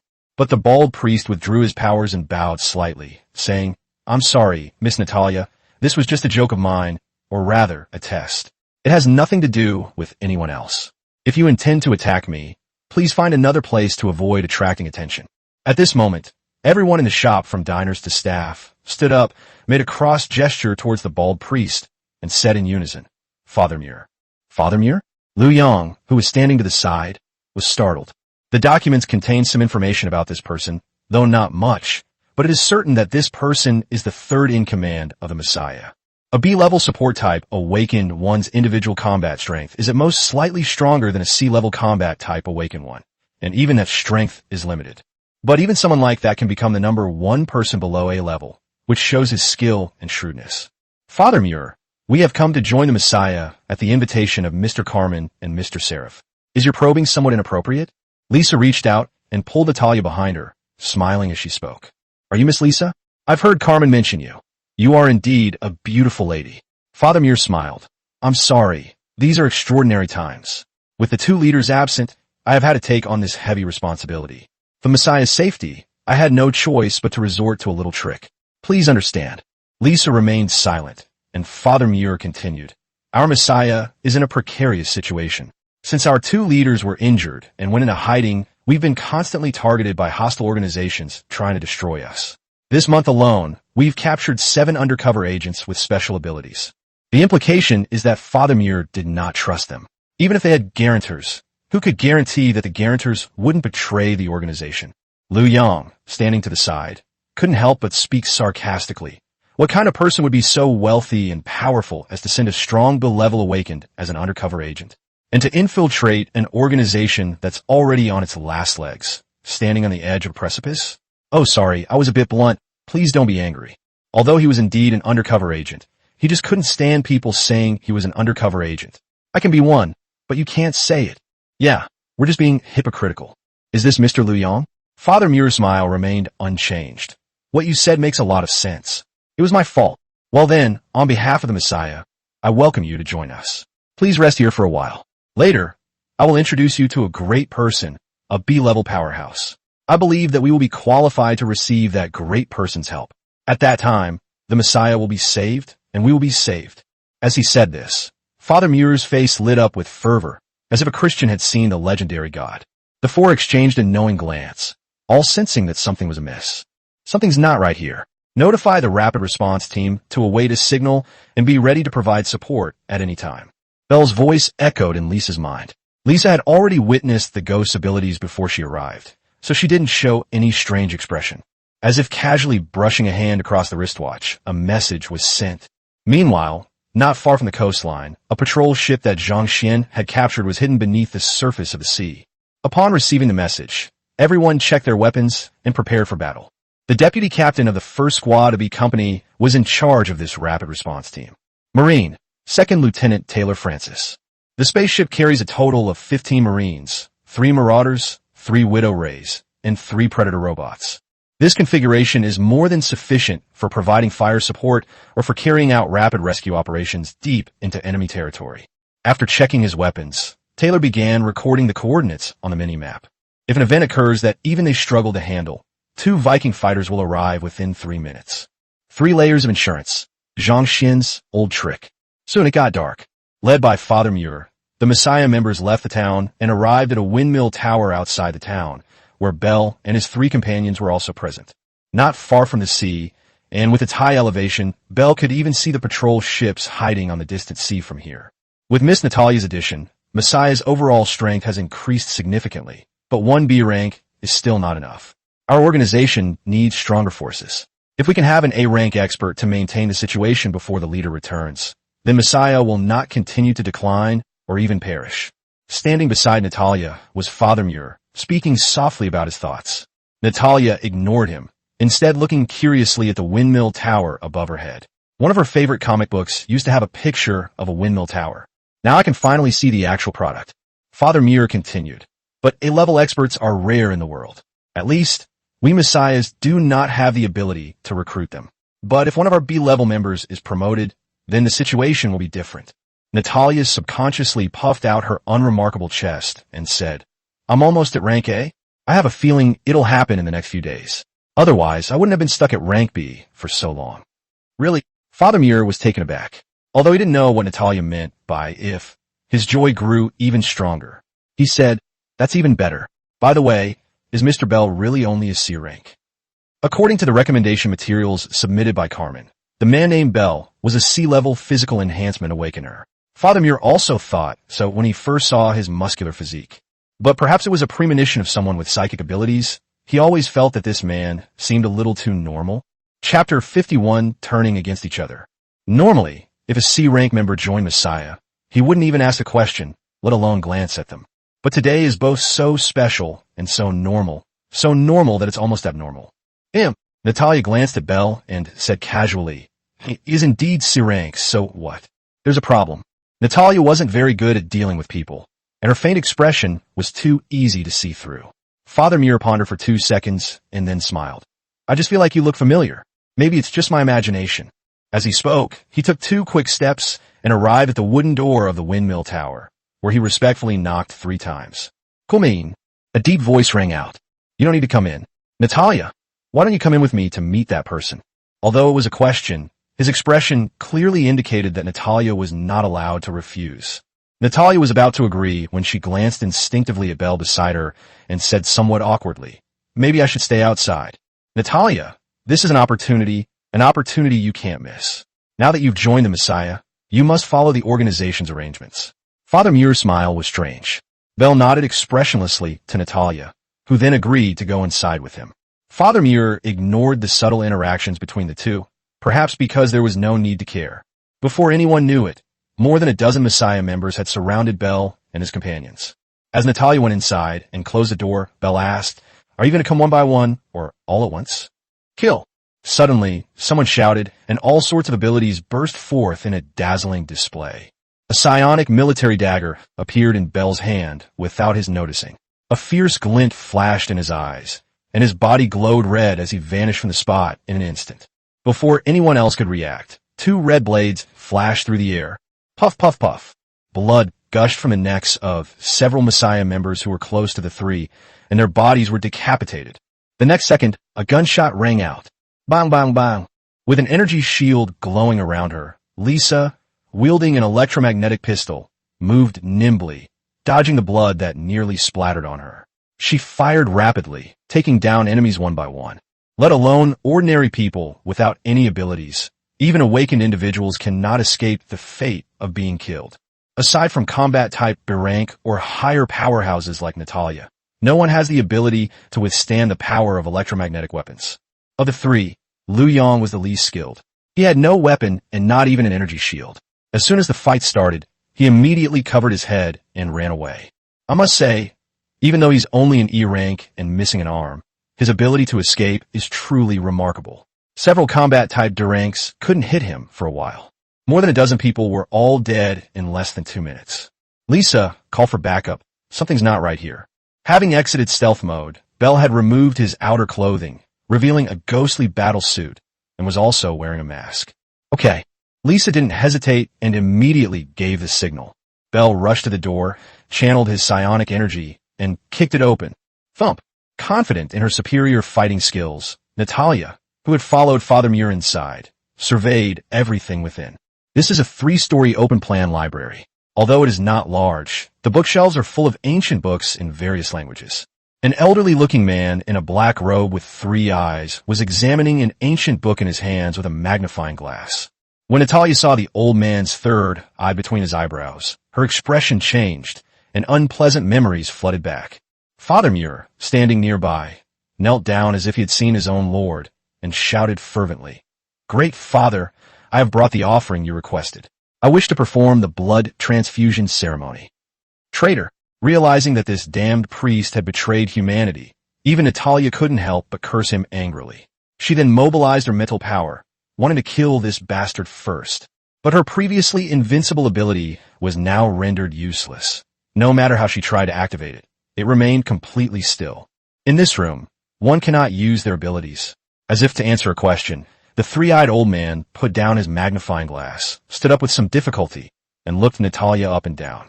Natalia took 2 steps back, trying to leave the room, but the door was locked at some point, and her frail body couldn't budge it.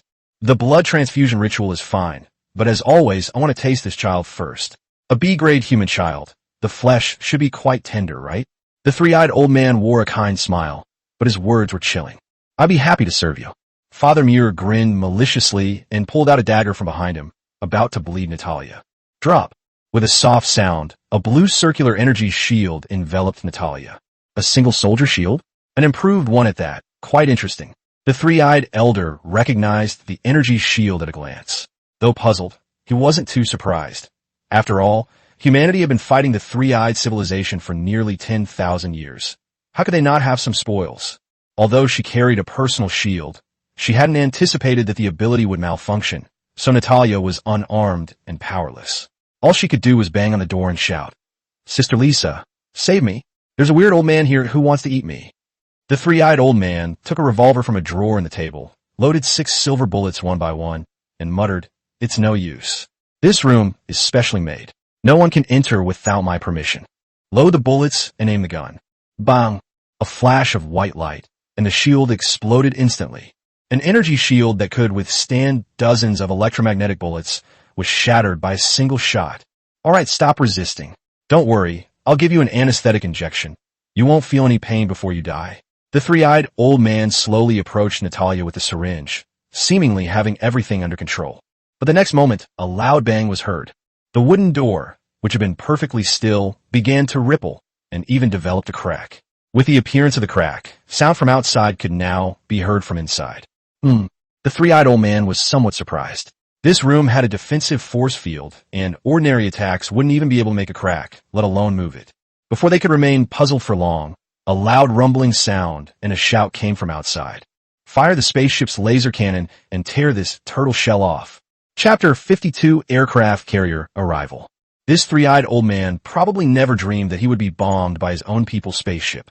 After a salvo, half of the windmill tower had been blown apart, and the once solid position had been completely destroyed. The moment the force field disappeared, Natalia immediately used her abilities to take to the air and escape far away. The next second, several Punisher grenades, trailing flames, landed in the ruins of the windmill tower, followed closely by a group of ferocious Marines.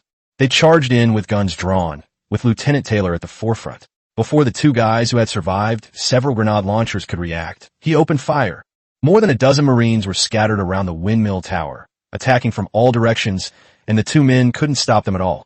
Father Muir's mental shield was shattered on the spot, and he was riddled with holes. The 3-eyed old man, as expected, had a backup plan. A ring of energy shield glowed around him as he charged swiftly toward the weak point in the Marine's defenses, bracing himself against the gunfire. The old man's movements were so agile that they far exceeded the reaction speed of most Marines. Only Lieutenant Taylor could barely keep up with him visually, which was completely inconsistent with his aged appearance. But what he didn't expect was that this weakness was actually a trap. How could a combat-experienced Army second lieutenant make such a basic mistake? Just as the 3-eyed old man broke out of the encirclement, his face still beaming with ecstasy, 3 Sentinel missiles came hurtling towards him at breakneck speed.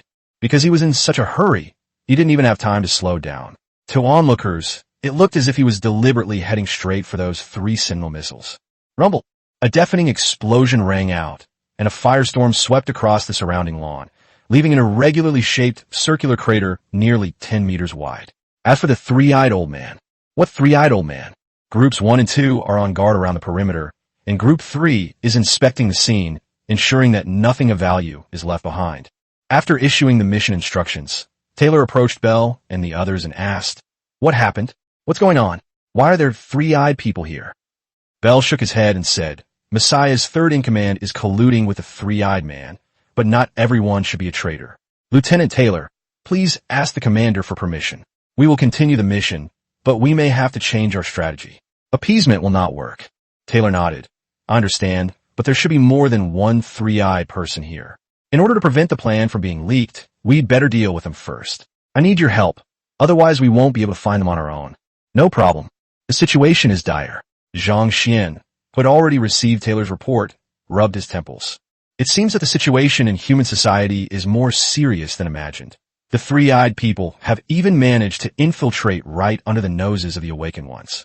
Moreover, the emergence of traitors like Father Muir makes the task of winning over awakened individuals worldwide a long and arduous one. Lieutenant, transfer a squad from the ground garrison to form the Awakener Project Rapid Response Team, directly led and commanded by Taylor. Tell him that this was done well, and once Bell and his team make progress on their plan, I will promote him to lieutenant. Keep up the good work." "Yes, Commander." After making his plans, Zhang Xian went to the window and looked at the distant sea. At this moment, he could already see a black sailing towards him on the sea. It's that aircraft carrier. Because all the frigates and destroyers have been sunk by the liberators, the spoils were not plentiful. However, one comma plant is enough to make up for it. Zhang Xian even planned to go closer and see for himself what this so-called alien plant was really like. However, since he was going to be exposed to radiation, he couldn't afford to be careless. Although the power armor had a radiation shield, he decided to wear another set of Ghost harsh environment combat suit as a precaution. This close-fitting combat suit will not affect the wearing of power armor and has a strong resistance to radiation, so there should be no need to worry about being affected by the radiation from the comma plant. Soon, Zhang Xian will be able to see the massive shadow of the aircraft carrier. This was the first time in his life that he had ever seen such a massive weapon of war as an aircraft carrier. He had only ever seen such a powerful weapon on television before, and now he had actually captured it. After donning his new gear, Zhang Xuanguan, wearing a high-top armor, headed to the underground port under the protection of several Marines. At this moment, the entire base was under the highest level of martial law, and everyone had taken refuge in the bunkers, waiting quietly. Although the comma plant was protected by a very robust life support device, this was still a world-destroying biological weapon, so no amount of caution was excessive. Zhang Xian landed on the aircraft carrier deck aboard a patrol spaceship. Led by Svik, the Marines, who were already lined up in neat rows, split into two teams and stood on either side of the spaceship's exit. "Salute!" Talus shouted, and everyone saluted in unison. Stepping out of the cabin, although he had long since developed the mindset of a leader, he still felt a surge of emotion when he saw hundreds of people saluting him and standing on both sides to welcome him. "Commander, Squadron A's Rapid Reaction Force has successfully completed its mission. 274 personnel were present out of a total of 287. Please inspect the unit." Okay. After saying good 3 times in a row, Zhang Xian walked to the front of the team and said, "I will never forget the comrades and soldiers who sacrificed their lives, nor will I forget the contributions you made for the future of mankind. The crimes that the three-eyed people committed against this planet and against us humans are too numerous to count. One day, I will lead you to trample the three-eyed people's home planet and avenge our compatriots who died today. Revenge! Revenge! Revenge!" On the distant deck, a group of prisoners with their hands and feet bound were being watched by 2 liberators and a Viking that had transformed into a mech. If they dare to make the slightest abnormal move, the artillery fire will be unleashed. God, they even have spaceships? Could they be aliens? Joel, the vice captain, looked terrified. The incredibly fast battle he had just witnessed had completely shattered his spirit. When he saw Zhang Xian step down from what was clearly a UFO, he immediately lost his composure. Were they fighting aliens the whole time? But why did their leaders say they wanted to avenge humanity? And what the three-eyed people? Why couldn't he understand anything? A deputy standing nearby was also a little pale, looking hesitant to speak. Although he didn't want to say it, he still said with a trembling voice, "When I was captured, Charlie was killed right next to me, but his appearance changed immediately after he died. The biggest change was that Charlie had an extra eye on his head. I saw it too. Me too. Upon hearing the assistant's words, many people spoke up with grim expressions. If it's just one person, then it's very likely they just misread it.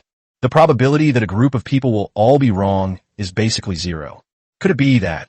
A thought suddenly popped into the mind of Vice Admiral Joel, a thought he wanted to deny, but couldn't ignore. Chapter 53: Absorption of Comma Plants, Mycelium. Inside the training station. Even from more than 10 meters away, Zhang Xian could feel an invisible force surrounding him. Perhaps it was because his abilities were gradually awakening, or perhaps it was because of the increased perception brought about by the promotion of his military rank. Zhang Xian was already able to sense some things that he couldn't sense before. Just like gazing at the faintly glowing comma plant, Zhang Xian slowly reached out and extended his hand into the radiation range. Radiation warnings first appeared on the power armor's faceplate, but radiation had not yet penetrated, so the harsh environment combat suit did not display any warnings. Taking a deep breath, Zhang Xian went inside. As he approached the comma plant, the red exclamation mark on his mask flashed faster, and a 10-minute countdown even appeared. 10 minutes later, the power armor will be completely penetrated by radiation. Upon reaching the life support device, Zhang Xian asked, "Lieutenant, can you detect anything?" "Commander, as Professor Chen Tianming said before, this plant has very peculiar characteristics. However, after testing, I found that this plant does not directly endow organisms with the ability to evolve. Instead, it attaches itself to the host and achieves coevolution by absorbing energy from the host's body, similar to a symbiotic organism." "Symbiote?" "Yes, but it's less about coevolution and more about infection and assimilation. Because once an organism is infected by this plant, its thinking will be influenced by the plant to some extent, making it extremely aggressive. Over time, once the symbiotic plant has absorbed enough energy, it will turn around and control the host's thoughts and behaviors." Zhang Xian gasped. "This thing is so dangerous, it truly deserves to be called a world-destroying weapon." Interestingly, the cellular composition sequence of this plant is quite unique, bearing some resemblance to the Zerg creep. You might be able to absorb a portion of it, and the system will analyze it automatically, which could potentially unlock the Zerg panel. Zhang Xian hesitated for a moment and said, "Won't there be any danger?" "Please rest assured, nothing will happen. You just need to place your hand on the life support device." "Good. The adjutant shouldn't be trying to sabotage me. Since he said everything was fine, there shouldn't be any problems." So he simply reached out and pressed his hand against the glass. In an instant, the room was suddenly illuminated by red lights. The comma plant seemed to have been stimulated and began to tremble violently. The radiation alarm on the power armor started beating wildly, and the countdown, which originally had 9 minutes left, suddenly seemed to be wound up and dropped rapidly. As the countdown reached 0, Zhang Xian could clearly feel a surge of heat enveloping his harsh environment combat suit. "Lieutenant, didn't you say everything was fine?" "Currently being absorbed and analyzed." "Stop with the nonsense. Explain yourself. What's going on here?" Zhang Xian was terrified. The radiation had already penetrated the layers of the power armor. If even the combat suit couldn't withstand the harsh environment, he'd probably be dead. Currently being absorbed and analyzed. Zhang Xian. "All right, the adjutant can't be relied on anymore. Unfortunately, during the absorption process, I couldn't move my hands. It was as if I was glued to the glass with superglue." Zhang Xian gritted his teeth and said into the communicator, "Svik, come in immediately and take me out." But the next second, the red light in the room slowly dissipated, and the once full and upright comma plant quickly shrank, with some parts even beginning to wither, until it was only the size of an index finger. "Absorption complete." Lieutenant Zhang Xian gritted his teeth. "Don't you need to explain to me what's going on here?" Svik, who had just rushed in with 2 men, looked bewildered as Zhang Xian waved his hand, indicating that he didn't need any help. "According to the analysis, your harsh environment combat suit is fully capable of resisting the comma plant's counterattack. Everything is within the calculations, and you are indeed not in any danger. Commander, please trust the system's capabilities." "That's true." Zhang Xian shook his head helplessly. What the adjutant said was right. Although it was a frightening experience, there was no real danger. But he still said sternly, "Next time, even if there's a scary part, you have to explain it to me clearly." "Do you know I almost peed my pants just now?" "Okay, Commander. By the way, you don't have much urine in your bladder, so you won't pee for fright. There's no need to explain things so clearly." "Okay. According to the analysis, this comma plant can indeed be used as a key to unlock the Zerg panel. But due to the lack of Zerg genes and data, you have only unlocked the creep technology for the Zerg so far. You can consume 10 units of crystal or to warp a creep tumor. Each creep tumor automatically generates creep covering an area of 1 kilometer. When there are Zerg structures around the creep tumor, the creep will receive nutrients, increasing its coverage area. Zhang Xian's expression turned serious, and he stroked his chin as he asked, "So, what is the purpose of this fungal carpet?" In addition to providing nutrients to Zerg buildings, any Zerg unit within the creep coverage area receives a bonus to attack speed and movement speed, and its wound recovery speed is increased. Furthermore, Zerg creatures on the creep automatically gain an evolution speed boost, which can randomly generate abilities and traits different from regular Zerg units over time. But I don't have any other Zerg units right now, and this thing can't buff Terran units, so isn't it basically useless? Yes, that's right. However, don't be discouraged. There must be similar things in the various incubation stations of the three-eyed creatures on Earth. If you can obtain creatures or plants related to Zerg units, you may be able to unlock more Zerg units. Understood. Zhang Xian sighed. He knew it wouldn't be that easy. Thinking about it, it made sense. If a single plant could help him unlock the Zerg panel, how far away would the Protoss's Golden Fleet be? Unfortunately, things in this world are not that easy. The plan to attack the training station needs to be accelerated. After we get back, we'll build another Hercules and have James B. Squadron form a rapid reaction force to go on the expedition. Fortunately, the system left behind a few comma plants, which prevented Zhang Xian's plan to bomb the moon from failing. It's time to start preparing for the upcoming air battle. Although no information has been received regarding the movements of the three-eyed people yet. But given all the things he had done, it was impossible for the lunar base to be completely unaware. Perhaps, the enemy's ships are already on their way. Chapter 54, The Great Battle, is approaching Atlantis. The loss of contact between the two incubation stations, coupled with the disappearance of a nobleman, finally drew the attention of the lunar base. On the far side of the moon, thousands of spacecraft fly through the air. Some are regular patrol ships, and others are cargo ships.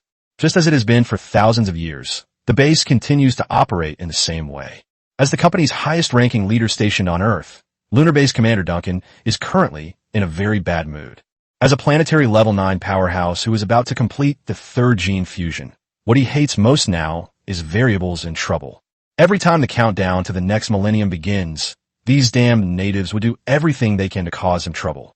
This time, a Baron is involved, something that hasn't happened in years. Why can't humanity just wait patiently for its demise? Why insist on courting death prematurely? Although both are three-eyed, Duncan is exceptionally tall and strong. Even when sitting, he is over 3 meters tall, and if he stands up, he would probably be 5 meters tall.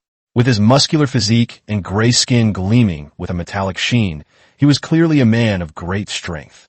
At this moment, Duncan sat in a conference room that spanned a kilometer, listening to his subordinates' reports.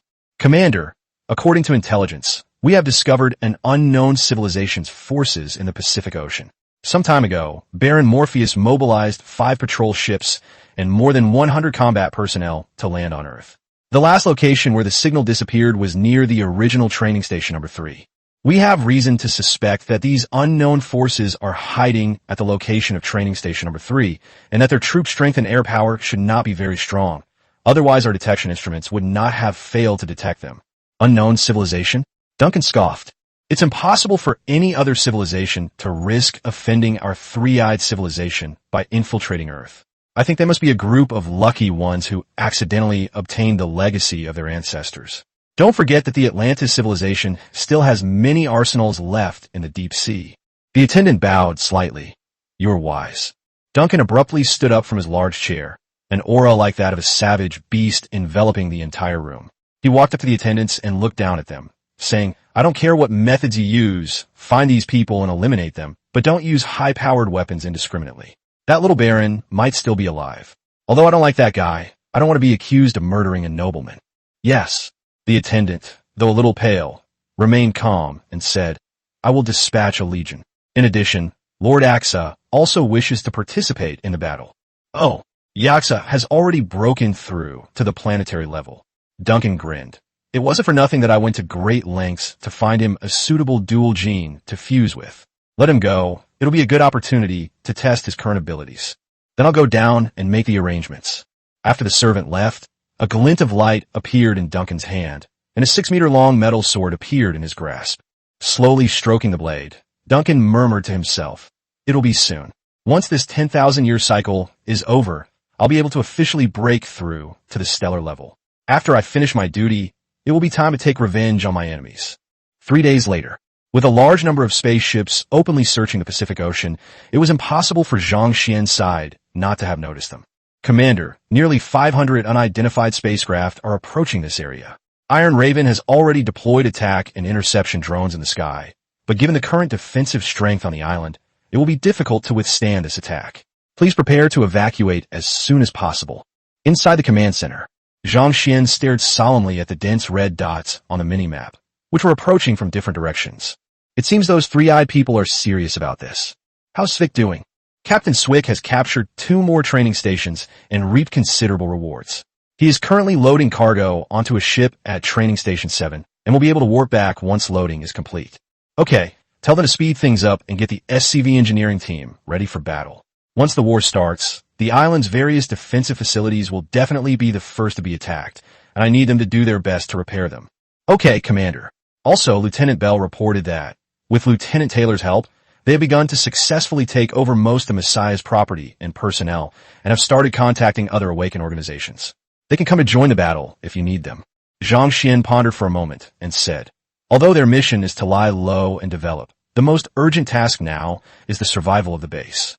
500 combat ships and an unknown number of ground combat troops. It will not be easy to escape. Let Bell prepare to organize manpower. Hercules will come to pick them up at any time. Okay, what about those soldiers we captured earlier? Are they willing to fight for us? Let me correct you, Commander. You should say they are willing to fight for humanity.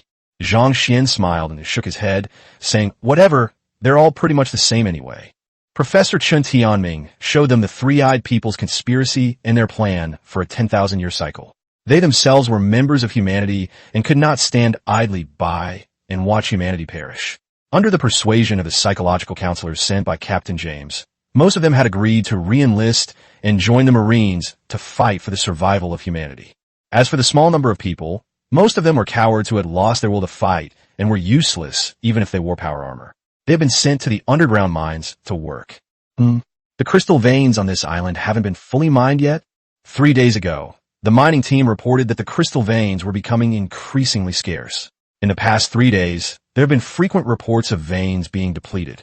Now is a time when money is needed. If all the veins are depleted, they will have to fight a battle without continuous logistical support. The mine has already been developed to a depth of 1,000 meters underground, making it very difficult to find any more veins. It is expected that all discovered veins will be depleted by tomorrow. It was indeed bad news. Zhang Xian sighed, but there was nothing he could do. The people he sent out had not found any new mineral veins. He even began to wonder if this was the only place on Earth with crystal minerals. There's another new development, Commander. This morning, while mining a vein, the mining team accidentally discovered an unknown underground space hidden in the rock strata of the deep sea.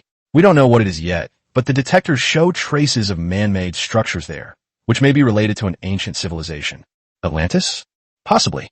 Chapter 55, The Mining Team, The Legacy of Atlantis. A great battle is imminent. A storm is brewing. Even thousands of meters underground, the mining team members felt uneasy.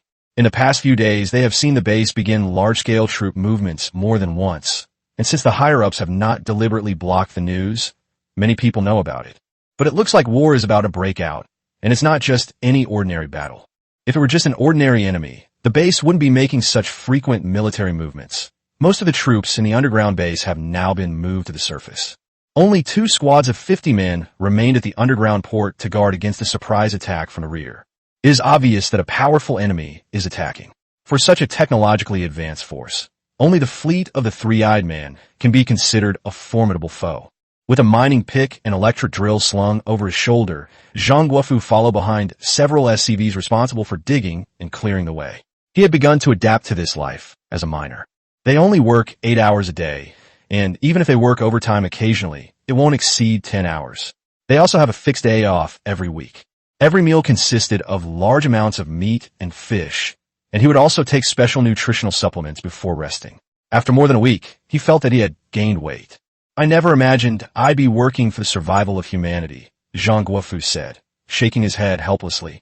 10 years after retiring from the army, he went astray due to various reasons and turned to the underworld. He hadn't thought about the concept of a community with a shared future for mankind for a long time. But everything he had seen and heard these past few days told him that the moment of life and death for humanity had arrived, and perhaps life or death would depend on this battle. Maybe today, maybe tomorrow, the battle will inevitably end. Will we still be alive then? He glanced back at the long line of miners following behind him. Yesterday, dozens more people joined them. Judging from their camouflage uniforms, they were clearly soldiers. Although he didn't know why they preferred to mine rather than go to the battlefield with guns, Zhang Guofu, who had been officially appointed as the captain of the mining team, gave them a mobilization speech last night. It's just that the effect wasn't very good. What's wrong, Brother Guofu? Are you still thinking about the war? Li Han is now dressed as an elite miner. The gloomy and desperate aura he used to have has disappeared, replaced by the positive and upward spirit of a working person. I think so. Zhang Guofu shook his head and said, speaking of which, I haven't heard from Xiao Yu and the others in a long time since they applied to work in the medical department. I wonder how their work is going. With the war coming, there must be many wounded soldiers. Huh, you're still worried about them? They sit in the office every day learning first aid. Their work is very easy. I saw them when I went to get my skills tested last time, and they were living such a comfortable life, much better than us, Li Han laughed. Yes, the nurses at the medical station always have such exquisite makeup. Last time I sprained my leg and went to see a doctor, I was covered in mud and felt a little self-conscious. But to be honest, the nurses are really pretty, ha ha. A burly, shirtless man covered in tattoos chimed in from behind, eliciting laughter from the crowd. There were quite a few women among the prisoners, but since the higher-ups started to reorganize and separate the work departments, basically no women were willing to stay here to do manual labor, and they had all submitted applications to be transferred away. The most popular department is the medical department. The work is easy and convenient. If it weren't for the fact that they don't hire men, I guess a lot of rough guys would be competing with the girls for those positions. Zhang Guofu also smiled and joked with everyone. But at that moment, the SCV leading the way suddenly stopped. The pilot of the mecha frowned and said, "You stay here. We'll go check it out ahead." Zhang Guofu asked in confusion, "What happened? Do you need our help?" Although they didn't think there was any danger underground, the three-eyed people were about to go to war with them, so it wasn't impossible for them to attack from underground. The thought of the sky, full of spaceships, filled Zhang Guofu with fear, but beyond that fear, he felt even more anger and a fighting spirit. "It's nothing serious. I just discovered something new." The pilot maneuvered the mech, using a drill to cut through layers of rock, revealing a large, azure metal door. The metal gate had been lying dormant underground for who knows how long, and its surface, which should have shone with a metallic luster, was now somewhat dull and lifeless. "We requested permission from our superiors to transfer a combat unit to begin exploring the unknown ruins. After ordering the mining team to retreat, the SCV driver began to ponder how to open the gate. With his discerning eye, it was easy for him to see that these metal doors were technologically advanced, especially after all the rocks and soil were cleared away, completely exposing the surface of the gate. Everyone held their breath when they saw the trident pattern on the gate that was still incredibly clear even after 10,000 years. It's incredible how this door is activated. It seems to be based on some kind of unknown energy source. I've never seen such technology before. Before they even entered, several engineers began discussing the technology and energy aspects of the door. Soon, a team of 50 people arrived at the scene. It's Chris, the vice captain of B Squadron. The ruins of the Atlantis civilization are still unknown, so they specifically brought some widow rays and predators. Using these robots to scout the way is better than risking human lives. "So, can you open it?" Chris stepped forward. One engineer said, "Of course, although their technological style is very unique, it is ultimately based on the same principles. Technologies under the same physical rules will always have similarities." As they spoke, several engineers set up the mechs and began their work. Within minutes, the 30-meter-tall gate suddenly emitted a blue light, which rapidly converged on the trident pattern in the center of the gate. The entire trident seemed to come alive and slowly rotated once. Clang! The gate slowly rose. As the gate opened, lights began to illuminate the interior, indicating that even after tens of thousands of years, some of the energy in this ruin still remained. Several Predator and Widow Thunder vehicles moved quickly, rushing inside before the door was even fully open. Soon, news came back confirming that everyone was safe. Chris then led his men inside. The entire site is enormous, at least half the size of Small Island. There's nothing else here, only one thing. Alert! The moment Chris saw these things, he instinctively shouted, and the soldiers immediately hid on both sides of the doorway, raising their guns in alert. What comes into view is a 99-square formation. Within the formation were rows of towering kinetic mechs. Chapter 56 in Taro Adin, Executive Officer. Every civilization, when it reaches its peak, is incredibly brilliant and magnificent. In the distant past, beyond our sight, it was once an epic of unparalleled grandeur. Standing at the entrance of the ruins, listening to the adjutant's words, and witnessing everything before him, Zhang Xian felt a complex mix of emotions. Although this site is only the tip of the iceberg, it still offers a glimpse into the splendor of the Atlantis civilization from 10,000 years ago. He had only ever seen Atlantis in myths or fictional historical novels before. Many people believe that the Atlanteans were born to live in the ocean, worshipped the sea god, and Poseidon's trident was one of the symbols of their civilization.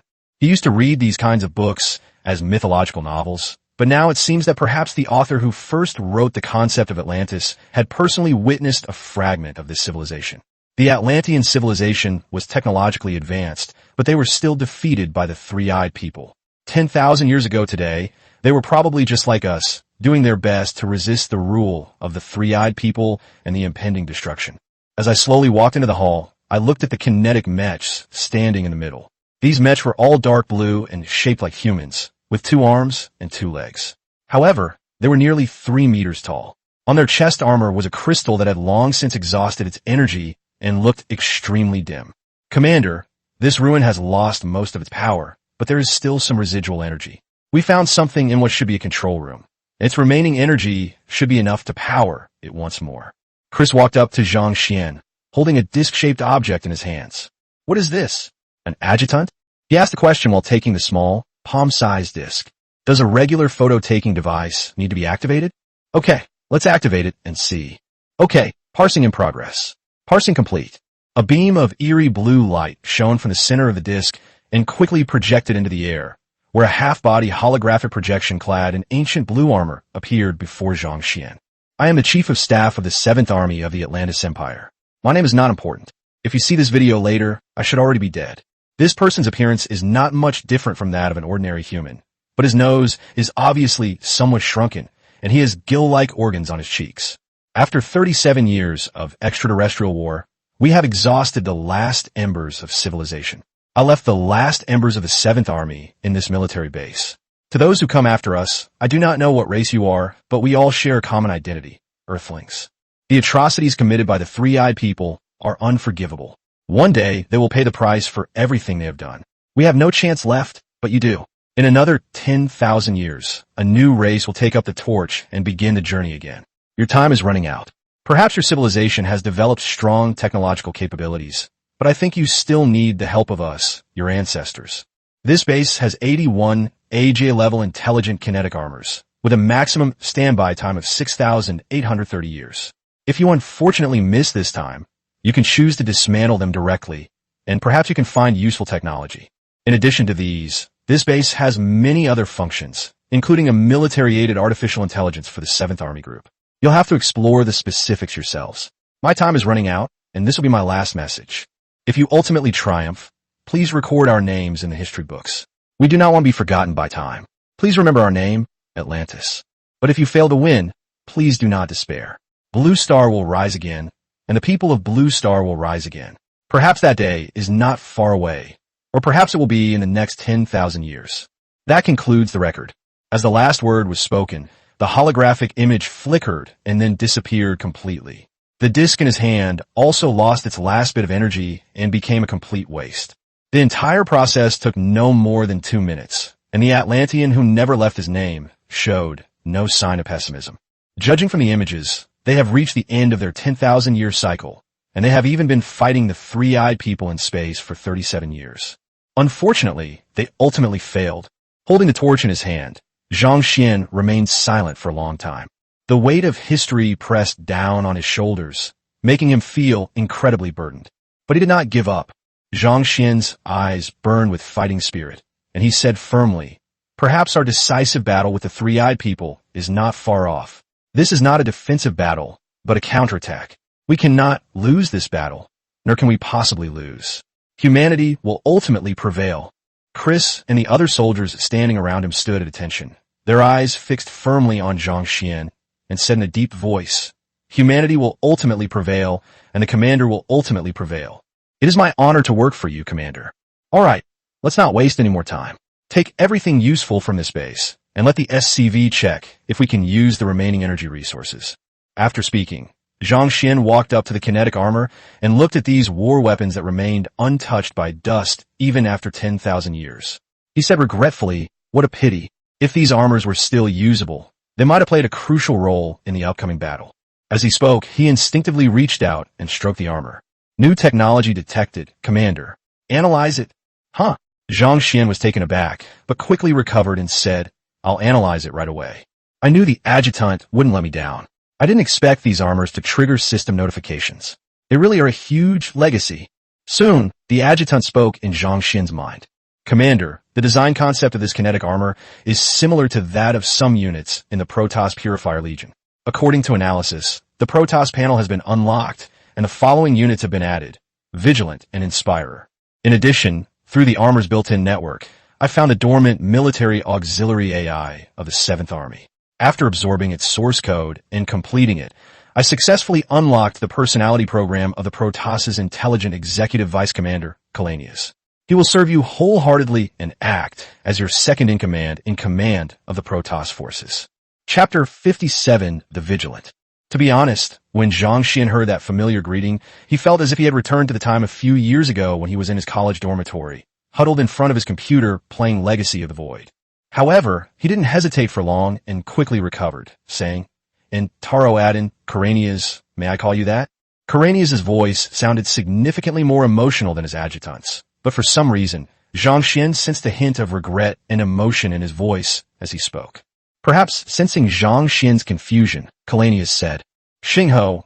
Zhang Xian sighed and said, "So, your job is actually the same as that of the adjutant. That is, Ava assisting me in commanding the troops? Now that I understand, tell me about the Protoss units I can currently use." "Commander, I think it would be more cost-effective for you to warp in a group of Terran Air Forces right now. The Triad ships are almost upon us, and we can't afford to divert resources to some base trading tactic at this time." "Ha! That's just a fool's opinion, I think."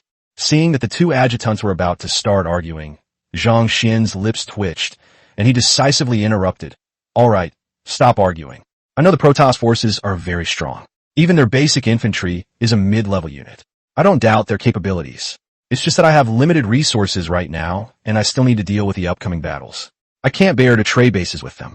I've already invested a lot of resources in building this base. So I think we should at least warp a small number of Vigilant to withstand a possible ground engagement, and we also need a few motivators, as the acceleration capability of the space-time beam is very useful." "Karanias." Lieutenant Ava followed closely behind. "Commander, your will is paramount. If you have already made your decision, I will devise a suitable plan for you." Clearly, the newcomer, Kalanias, made the adjutant feel somewhat threatened, and even his speech became much more pleasant than before. However, Zhang Xian didn't say anything about it. After all, he did like Kalanias' way of speaking, and on the other hand, he found it quite amusing that his adjutant seemed a little jealous. Let's start with the Vigilant. As the warp light illuminated, a tall robot appeared before Zhang Xian. Standing over 2 meters tall, nearly 3 meters tall, the gold and silver Protoss armor looked incredibly magnificent. The psionic blade concentrators on his arms emitted 2 fawn-like light blades. A plasma shield flashed across his body. Although he couldn't see it, Zhang Xian could clearly feel as if a solid energy shield was protecting the Vigilant. The Protoss's plasma shield is more powerful than the Triad's energy shield. It is not only more durable, but it also automatically and quickly replenishes its energy once out of combat, resulting in amazing endurance. More importantly, the Three-Eyed Man's energy shield can only withstand ranged attacks with energy exceeding a certain limit, and its defense against melee attacks is essentially 0, while the plasma shield does not have this drawback. The Watchdog's mechanical electronic eye lit up with a golden light, and as if it had come to life, it stood tall and said, "Executive." Upon hearing this voice, Zhang Xian was taken aback and said, "Kalanias?" "It is I, Executor. I have downloaded my personality into this Vigilant system. From now on, I will fight for you in physical form. Rest assured, I have undergone rigorous Templar training and have participated in numerous large-scale Legion battles. My experience and combat skills far surpass those of ordinary Templar personalities. As he spoke, Kalanias revealed his light blade and swung it fiercely into the air, leaving behind two scorching golden blade beams. Each Vigilant has its own reconstruction capability. As long as the main parts of the machine are not completely destroyed, it can be reassembled and restored to its full state in a very short time. However, this reconstruction ability can only be activated once every 2 minutes. If it is fatally attacked again during the cooldown period, the machine will be permanently damaged and scrapped. But the Templar personality inside will never be truly destroyed. Once there is a new carrier, we'll be reborn again. Zhang Xian was very satisfied with the Vigilant.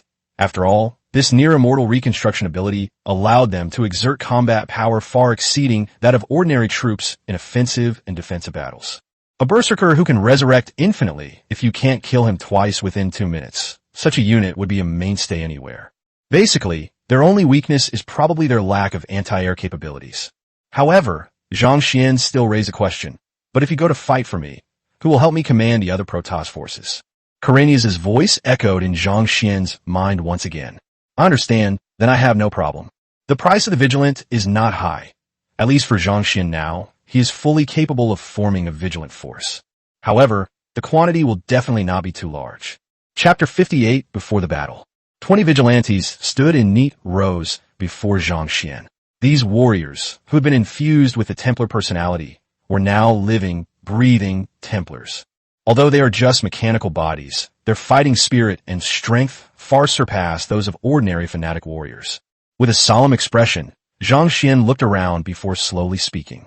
"And Taro Tassadar, Templars, I am your war executor, Zhang Xian. Although I am a human, I am also a warrior. Aliens have invaded my homeland, attempting to destroy my race and my civilization. I cannot sit idly by and wait to die. However, I am outnumbered and outmatched. Humanity's current strength is insufficient to fight against these invaders. Therefore, I need your strength." Led by Kalanias, the 20 Templars chanted in unison. "We are willing to die for you, Executor." Kalanias stepped forward and said, "Wherever your sword points, we will surely sweep away everything. Please give the order." "Very good." Zhang Xian nodded. "With a major battle imminent, we possess a formidable air defense array. The enemy wouldn't be foolish enough to charge straight through our air defense missile network. They will definitely try to send ground troops to the island. At that time, we will have to rely on you all. It would be my great honor." Incubation Station number 3 was already one of the key suspected locations, and after a patrol ship discovered the anomaly on the island, most of the ships began to gather here. "Lord Yaksa, we discovered an aircraft carrier on the shore of Training Station 3. According to our tests, that's Training Station 18. The two training stations are so close together, there must be something wrong. Furthermore, we discovered a small number of human troops on the island. The Lionheart-class destroyer is one of the military defense warships of the Triad civilization. It is 300 meters long, has one main gun and several secondary guns, and usually cooperates with a large number of small combat ships in battle. As the highest-ranking officer in this operation, Yaksa's position was naturally quite formidable. Standing on the bridge, gazing at the sea and sky stretching to the horizon, Yaksa calmly asked, "Can you pinpoint Bear Morpheus's location?" "I'm sorry. Our men have been searching in the Pacific for 3 days, but we still haven't found any signs of life from Bear Morpheus. So he may have already passed away." The officer who was reporting this looked troubled. "All right." Yaksa chuckled and shook his head. "I've met that Morpheus a few times before. It's not surprising that a spoiled brat would die such a violent death. But I didn't expect him to die in our territory. It seems the base commander will have to be punished. Let's prepare to land on the island and see what kind of humans we have. After 30 years, I wonder if there are any new S-class awakened humans." The officer said somewhat awkwardly, "The base commander suspects that they may have obtained the legacy of some Atlantis civilization, so the best tactic at present is to launch a barrage attack on them from high altitude." "I know." Aksa wasn't angry. "But what trouble can a civilization destroyed by our ancestors 10,000 years ago possibly cause, even if it left some legacies that humanity has acquired? Are you doubting the fighting capabilities of our army? Or are you doubting my decisions? Your subordinate dares not. Then let's prepare to land on the island." "Yes, they're here." James stood on the shore, squinting as he gazed into the distance. The magnification function of his visor had already allowed him to see the approaching three-eyed fleet. When he saw the 300-meter-long warship and the densely packed combat ships, he couldn't help but feel apprehensive. With his own military strength, he was afraid it would be difficult to deal with them. Hopefully, the commander can come up with a good solution. Otherwise, today will definitely be a brutal and tough battle. Attention all units. Prepare for battle. Everyone move to your designated positions. Under no circumstances can they fly over our heads. After quickly issuing the battle order, James took one last deep look at the distant fleet, turned around without hesitation, and walked towards the command room of the barracks. Things are different now. As one of the two highest-ranking officers under the commander, he no longer needs to carry a gun and go to the battlefield. A good combat commander can play a far greater role than a soldier. With James's command given, the island was quickly cleared. All the Marines went into the nearby bunkers to prepare for battle. The automatic attack systems of more than 70 missile turrets have been activated, and the missile bays have all turned to target the three-eyed fleet that is surrounding them from all sides. Looking down from high above, 500 spaceships were divided into 4 battle groups and surrounded the area from the 4 directions of east, west, south, and north, with the pressure being greatest from the north. Because the Lionheart-class destroyer is located to the north, and there are significantly more ships to the north. Everyone held their breath, waiting quietly for the spaceships to enter the missile turret's attack range. But unexpectedly, those spaceships stopped 30 kilometers apart and did not move forward. James frowned and asked, "Surround without attacking? What does that mean?" An officer standing nearby reported, "Sir, the missile tower observed that they seem to be launching some strange projectiles onto the sea." "Bullets? Can you tell what they are?" "Not yet, but we should be able to figure out what they're up to soon." As they were talking, Zhang Xian led Chris in from outside, saying as they walked, "We'll deal with whatever comes our way. No need to worry too much." "Commander." All the officers in the command room stood at attention and saluted. Zhang Xian walked to the main seat in front of the command platform and sat down. He gestured for everyone to take their seats and asked, "Is Svik back now?" An officer stood up and said, "Report." Commander Svik replied 15 minutes ago that they have finished loading the ship and are ready to warp back at any time, but they have noticed that the enemy fleet has surrounded this place, so they are currently on standby. After all, Hercules' size is too big target. Once it leaps over, it will inevitably be seen by the enemy and may even become a target. Whether to reveal such a surprise move so early or not depends on Zhang Xian's order. Zhang Xian pondered for a moment and said, "Then let him go to Bell's place first and pick him up with his men. We may need their support at any time." "Yes." At this moment, a sergeant in charge of observation nearby covered his earpiece and said a few words, his expression suddenly changing. "Commander, we have received reports from the front that the sea temperature has dropped sharply. Observers say that large areas of ice have begun to form beneath the three-eyed warships and are spreading toward us at an extremely fast speed." Chapter 59, When Foes Meet on a Narrow Path, the Brave Shall Prevail. Ice Layer? Everyone present changed their expression. They actually want to fight us on the ground? Are they crazy? Foolish tactics. With a considerable fleet, they could have directly bombed and scoured the land. But instead they chose to abandon their advantages and engage in ground warfare. This was essentially like cutting off their own arm. However, this would mean we would skip the air combat phase and fail to deplete their warships first. If the two sides engage in ground combat and then deploy their air force, it could pose a significant threat to our forces. The officers had mixed feelings, but most remained optimistic. After all, their current air combat capabilities are indeed not sufficient. It would be good to deplete a wave of enemy fleets in advance, but it would be even better if they didn't have to fight. James thought for a moment and decided to deal with the immediate situation first. He said, "Commander, if it's a ground war, we should use the bunker's strong defense to hold off the enemy.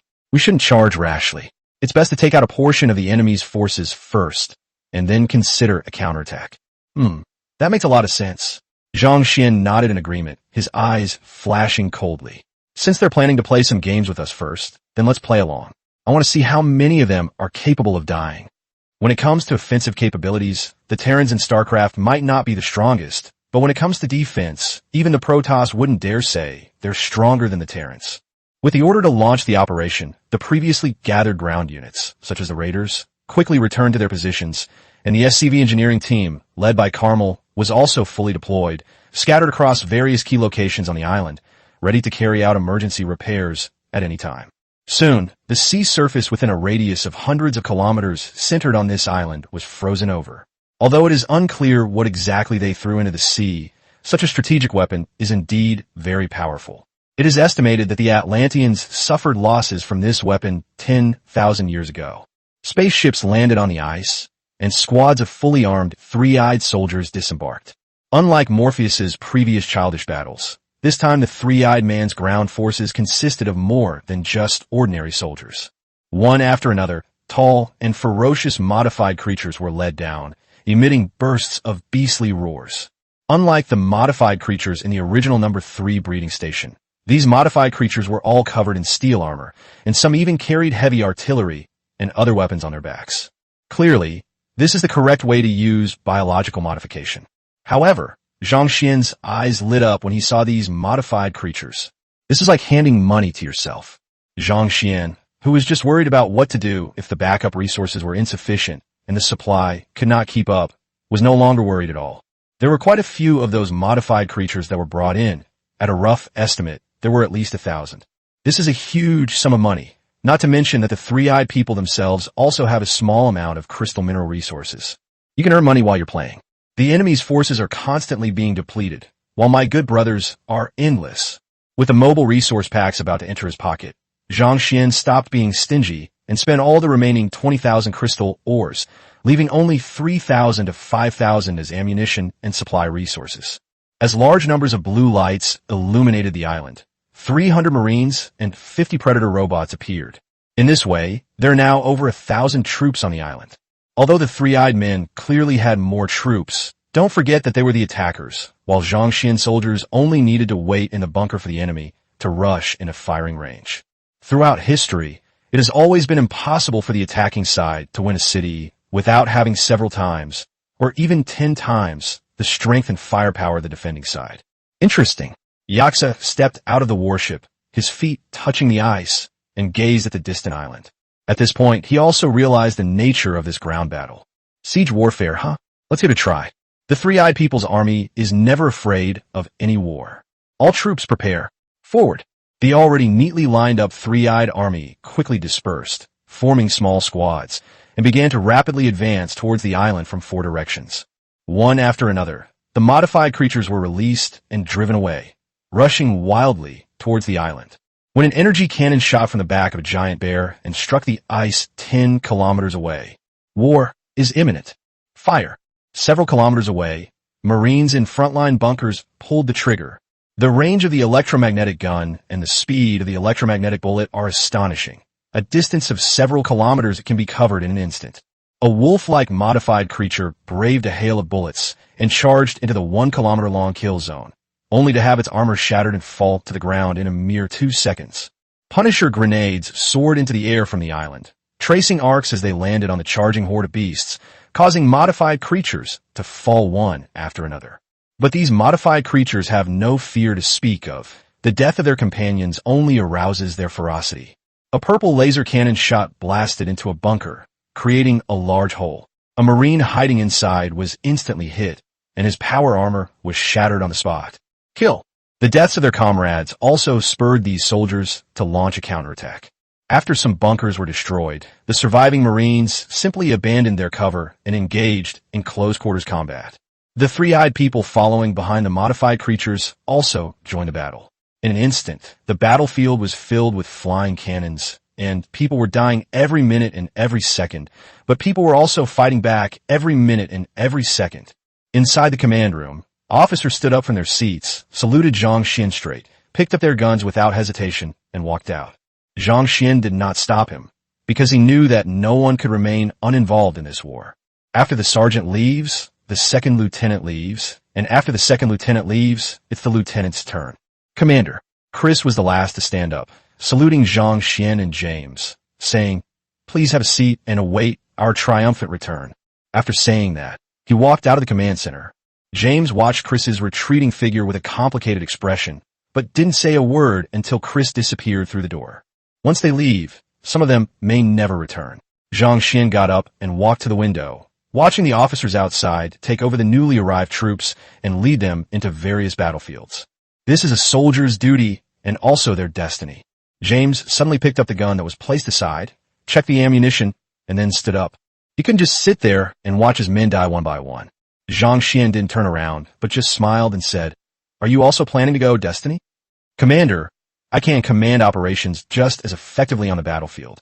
Zhang Xian shook his head and said, "You don't need to worry about command anymore. Now, apart from logistics and troop deployment, no tactics are needed. What follows is a fierce battle. Remember, in a narrow encounter, the brave will win. James saluted Zhang Xian's retreating figure and walked out resolutely. Come back alive. He said it softly, and once again, Zhang Xian was the only one left in the huge command room. Chapter 60, The Nameless Sergeant.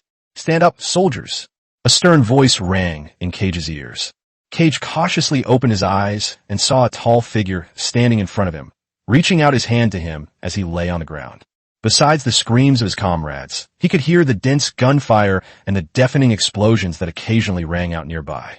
This is the northern battlefield, the place with the largest troop deployment on the front line, but it is not as safe as it seems on the surface.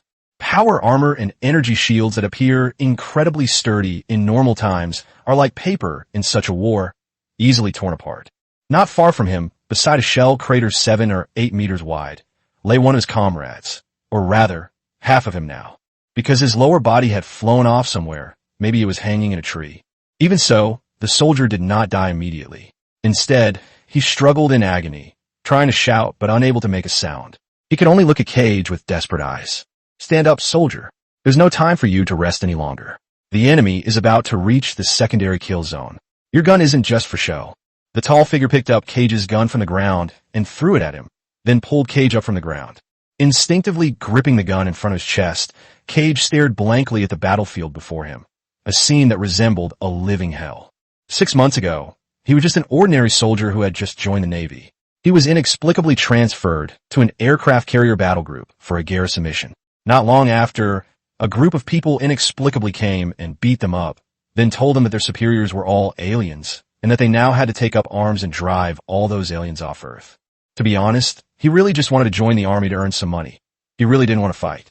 He didn't really care about alien conspiracies or the life and death of humanity. I'll just live one day at a time.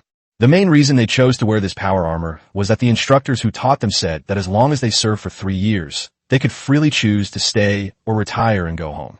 If you choose to go home, you will receive a substantial discharge bonus. This was in line with his original intention, but the instructor had obviously forgotten to tell him about the cruelty of the battlefield. Wake up, Private! Standing in front of him was a sergeant. Although he didn't know the sergeant's name, he knew he had to obey orders. So he instinctively raised his gun and opened fire on the enemy rushing towards him from a distance. But his accuracy was so poor that he could only hit a few shots. With a punch, the sergeant slammed into the shield device on Cage's waist, activating the shield that he had forgotten to turn on. He laughed and said, "Kid, first time on the battlefield, huh?" "Yes, sir." Cage's voice trembled slightly, but perhaps because the activation of a shield gave him a sense of security, his initial confusion and panic had dissipated considerably. "My first time on the battlefield was similar, but it was much more dangerous than this. We should be thankful that those three-eyed people's spaceships didn't fly over our heads." The sergeant, along with Cage, gathered a dozen or so soldiers who had been badly wounded and quickly reorganized them to build a defensive line. A makeshift sniper squad was initially formed. Most of these people were experienced Marines, while a few were less experienced ordinary soldiers. On the battlefield, mindset is crucial.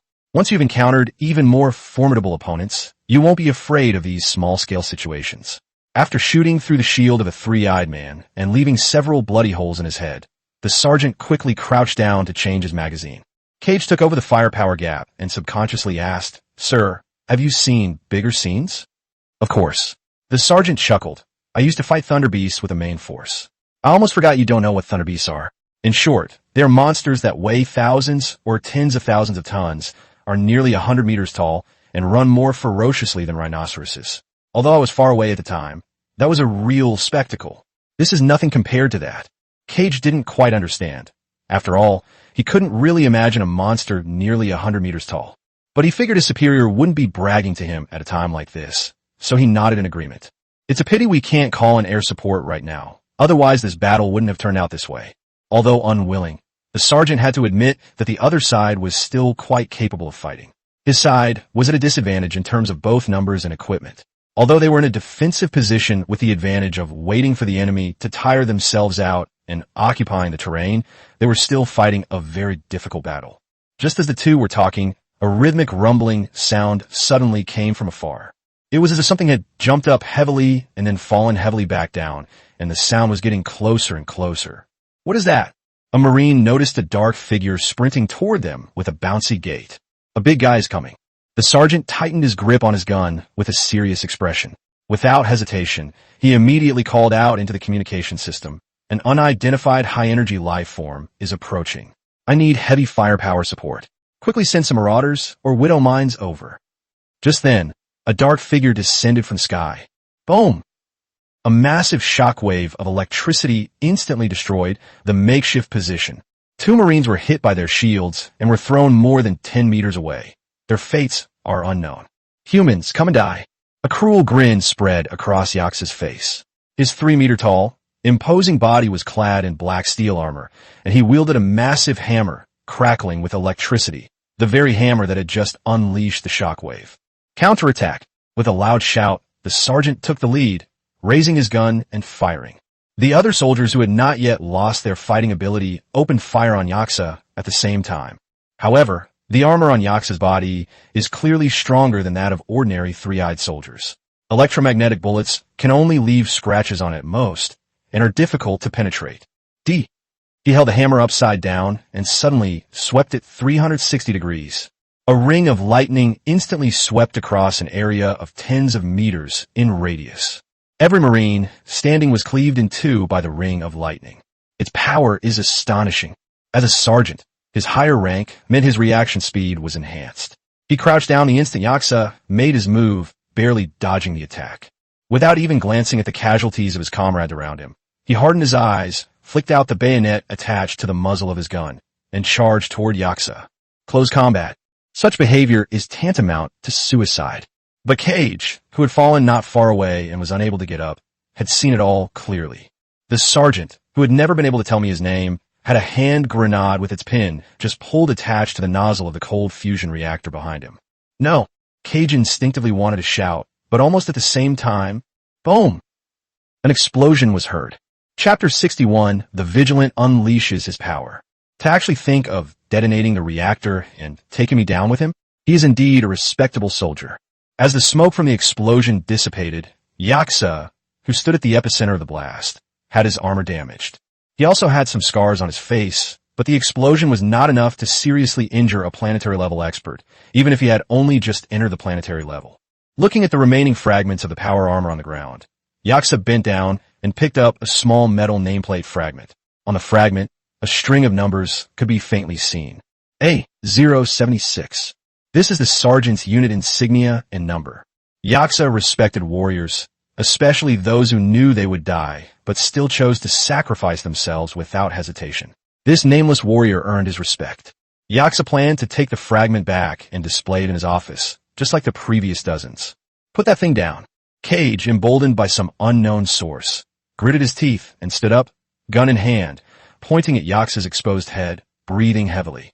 At that moment, he had only one thought in his mind. Revenge. Are you going to stop me too? Yaxa smiled disdainfully. He could see the fear and cowardice in the little boy's heart. He simply took a step forward, and Cage was so startled that he took several steps back, almost falling to the ground. Even so, Cage still refused to put down his gun.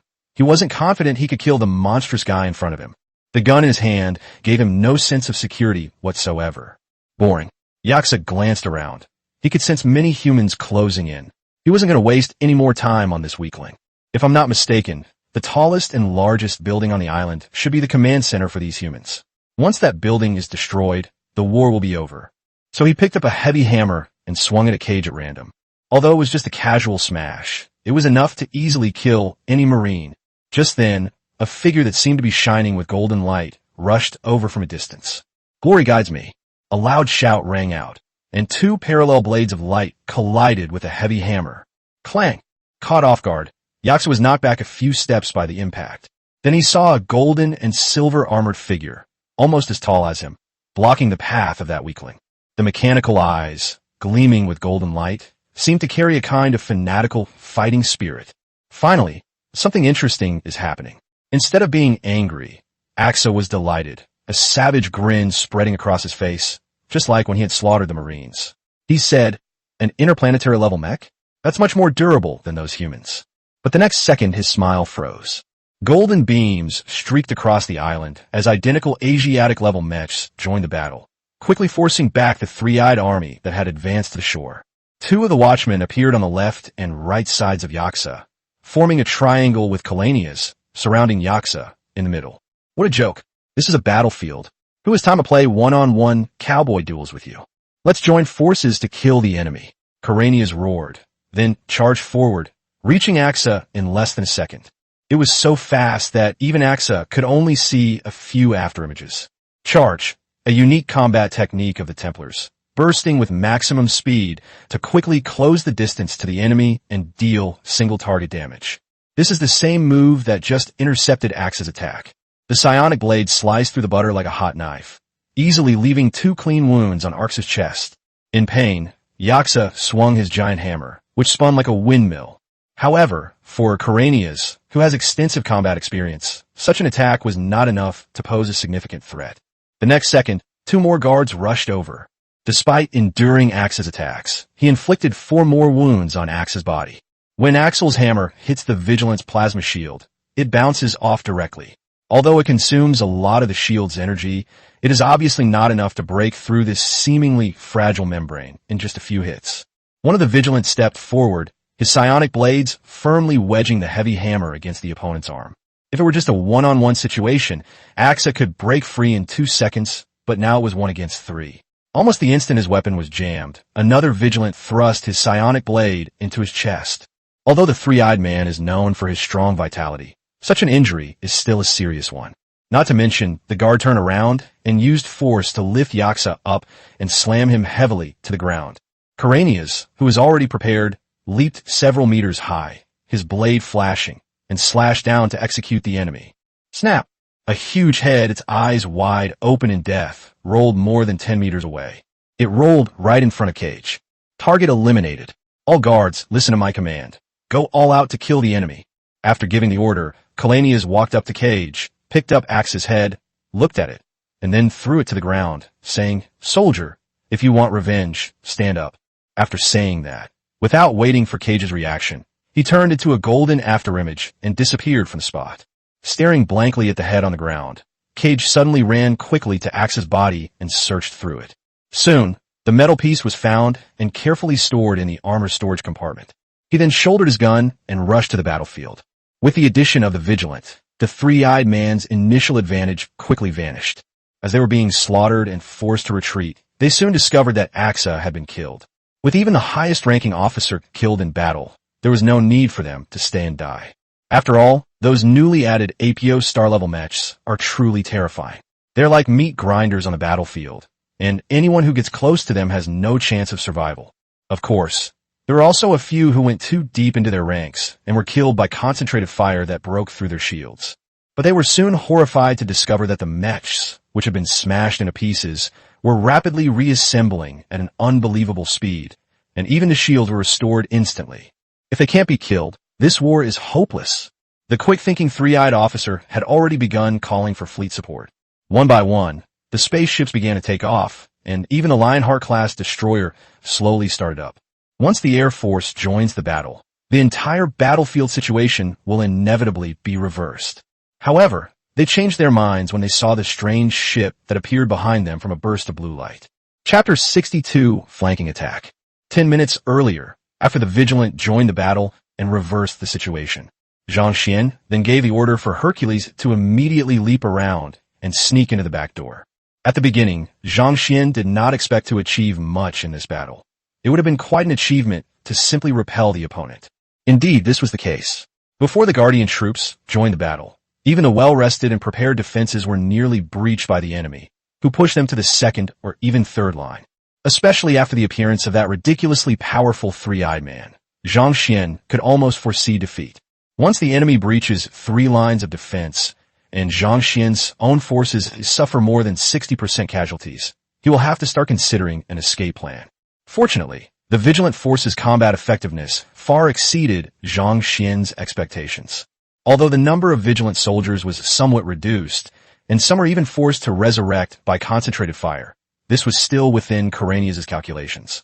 With the enemy commander dead, the enemy's morale was clearly shaken, especially after discovering the terrifying ability of the enemy to revive after being killed. Most of the three-eyed soldiers had obviously lost the courage to continue fighting. When Zhang Xian noticed that the enemy fleet was taking off and showing signs of joining the battle, he instantly realized that the final moment had arrived. If Svik's surprise attack is well executed, this battle will be a resounding victory. However, if the surprise attack fails, the enemy will see their weakness, and it is very likely that the fighting spirit of those three-eyed soldiers will be reignited.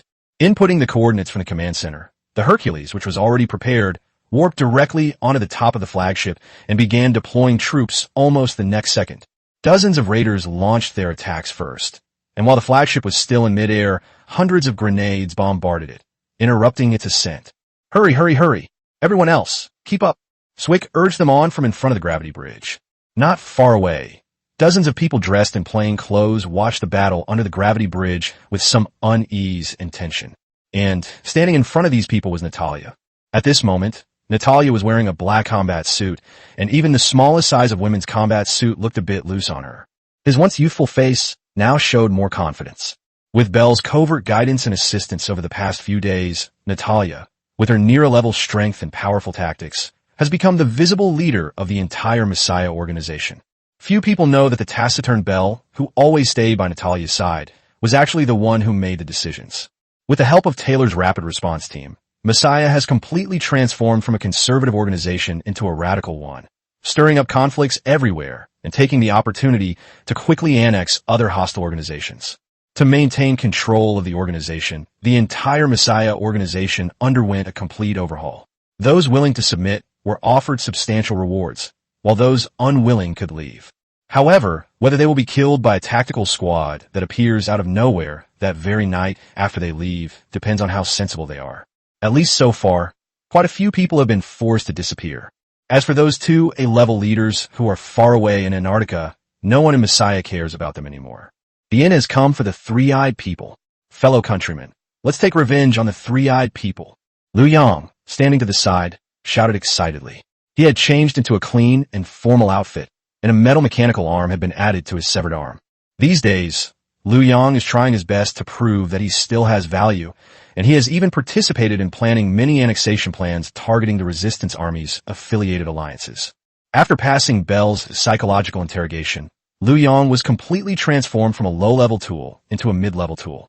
At least we won't be abandoned anytime, anywhere. Currently, in the eyes of the other members of Messiah, although Liu Yang's strength is weak, he is quite intelligent and can be considered one of Natalia's strategists. In addition, he is a direct subordinate, so his status is not low. Soon, a third of the soldiers on the ship were deployed to the northern rear of the three-eyed man. The hatch was closed, and Hercules once again used warp to reappear to the south. Although Hercules has a small force, only 300 or 400 including the awakened, is more than enough to deal with some defeated soldiers who have lost their will to fight. Messiah's men, follow me. Natalia raised her arm and called out, and the awakened immediately responded, rushing towards the ground along the gravity bridge, followed closely by several squads of Marines. At this point, quite a few spaceships were still unable to take off in time. The combat-type awakened ones unleashed their abilities to attack the spaceships and the fleeing soldiers. These awakened individuals are all quite strong, with the lowest being rank C and 7 or 8 being rank B. This is the Messiah's current elite force. Just a few days ago, Messiah was a weak organization where C-level members were the main force and A-level members were not even B-level members.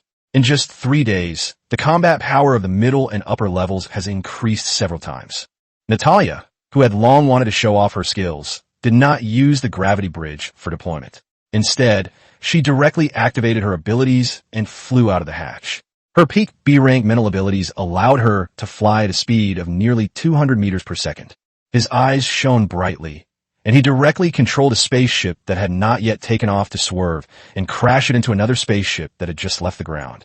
At the same time, he made a fist with his left hand, and his enormous mental power squeezed the energy transmission pipes of the spaceship, causing severe energy disorder. With 2 booms, the 2 spaceships exploded on the spot. After all, she had taken some courses with Lisa on the analysis of the Three-Eyed Man's equipment, and she had previously captured Three-Eyed Man spaceships, so Natalia could be said to know the weaknesses of these spaceships like the back of her hand. Seeing their leader display such power, the other awakened individuals were greatly encouraged. Most of them were radical awakened individuals, and the main reason they were willing to join Messiah was because Natalia was powerful enough. After 10 years of hard work, Natalia was just 1 step away from achieving rank A. If it weren't for the emergency war mobilization order, she would have even started working on breaking through today. Even without a breakthrough, she can still demonstrate combat abilities comparable to those of an A rank. On the gravity bridge, Bell gave a friendly nod to Swick beside him before stepping onto the bridge and being thrown down. He was the last one. Swick wiped the cold sweat from his forehead. He had just been startled by Bell's murderous, icy gaze, thinking he was going to pull out a knife and stab him a couple of times. He almost drew his gun. Thank goodness. So, I really hate ghosts and the like. If it weren't for the commander's orders, he wouldn't want to deal with this group of psionic madmen who could go berserk at any moment. God knows why the commander brought these guys over. Compared to the ghosts, he still prefers the ghost agents with psionic limiters. At least their emotions are more stable. Of course, he actually quite disliked Ghost. No one likes these assassins and agents hiding in the shadows, but comparisons are always inevitable. Chapter 63, Heavy Casualties. Deeply worried. The Rapid Reaction Force was not large enough to deal with the entire three-eyed fleet, even though most of their ships were stationary on the ice. After disarming all the troops, they barely managed to control three directions, and even then, many ships managed to take off and escape. There was no way to catch up. The Air Force had been deployed elsewhere, and without warp drive capabilities, it would take at least 10 minutes for them to arrive immediately. By then, it would be too late. Moreover, the Air Force is still too small, with only 2 Vikings, 2 Liberators, and 1 Raven, which has little combat capability and can only serve as an auxiliary for launching drones at most. By the end of the battle, the total number of ships lost was 102 patrol ships, 68 combat ships, and that huge flagship. As for the Three-Eyed Man Army, although some of them fled, they still annihilated more than 3,000 enemies, and the modified creatures were completely wiped out. Remarkable results. However, this seemingly brilliant victory was achieved at the cost of the lives of hundreds of soldiers. On the island, the surviving soldiers began counting heads and moving the bodies. Reporting, sir. Squad 16 of Company A should have 26 men. 3 men are present. Reporting, sir. No one survived from the 21st Platoon of B Company. Report. As the number of casualties continued to be reported, one by one, names and numbers were permanently removed from the communications list. A gloomy look hung over everyone's face. The total number of dead reached 467, and almost everyone who survived was wounded. The unprecedented massive casualties meant that no one considered it a victory, and no one thought about celebrating anything. This is the 76th soldier of Squadron A. I don't know his name, but I know he was a sergeant. He saved me. He was a respectable officer. Please take good care of his belongings. Although somewhat resentful, Cage still went to the Artifact Recycling Center to hand over the plaque. The soldier in charge of recovering the belongings took the nameplate, glanced at the number on it, and suddenly realized, exclaiming, "I know him, a squad leader from Squadron A. Although we weren't very close, I remember his name." Cage immediately straightened his back and said urgently, "Really? Please tell me. I need to know his name, not just a cold string of numbers." His name is Chuck, but everyone calls him Old Chuck the Busybody because he always likes to help the new recruits who are bullied by the veterans. He's quite popular in Team A. It's a pity I'm in Team B, otherwise I would definitely be able to become friends with him. Chuck thanks you, brother. Silently noting down the name of the person who had changed his outlook on life, Cage turned to leave. Just then, a figure walked over. "Show me that nameplate." "Yes, sir." Cage glanced back instinctively and saw a sergeant he didn't recognize. The man took the nameplate, glanced at it, and said, "I remember the regulations for recycling relics are not mandatory, right?" "Yes, sir." "Okay, let's remove this record." Mark walked up to Cage, handed him the nameplate, and said, with the gleaming rank insignia on his head, "You'll have to keep this yourself, buddy. Remember to take it with you next time you're fighting. Captain Chuck doesn't want it lying in his keepsake box forever." Cage took the nameplate and asked in confusion, "Do you know Captain Chuck?" "He is my mentor." Mark gazed at the plaque, a wave of emotion washing over him. "It's only been a short time since we last met, and now we're separated by death." After watching Mark leave, Cage gripped the nameplate in his hand, took a deep breath, and headed toward the coordination office. He plans to apply for a transfer to the Rapid Reaction Force of Squadron B. I heard that only there do they go out to fight every day. Fighting a war means more opportunities for promotion. Sitting at the round table in the command room, looking at the empty seats, Zhang Xian felt a mix of emotions. On the one hand, there was regret for the many soldiers who died in battle, and, on the other hand, there was concern about future battles. After this battle, the Three-Eyed people will inevitably make a big move, and it is certain that they will send more troops to encircle and suppress them.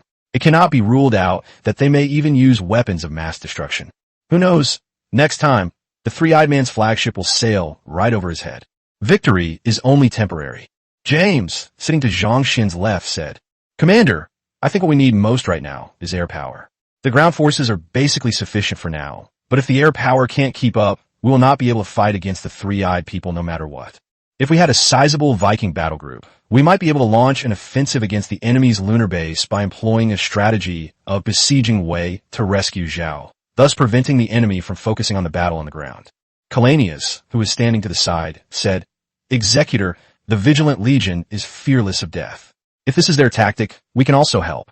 But Talus, standing to the side, said with concern, "However, we still don't know the exact number of the enemy's troops. Wouldn't it be inappropriate to implement a strategy rashly?"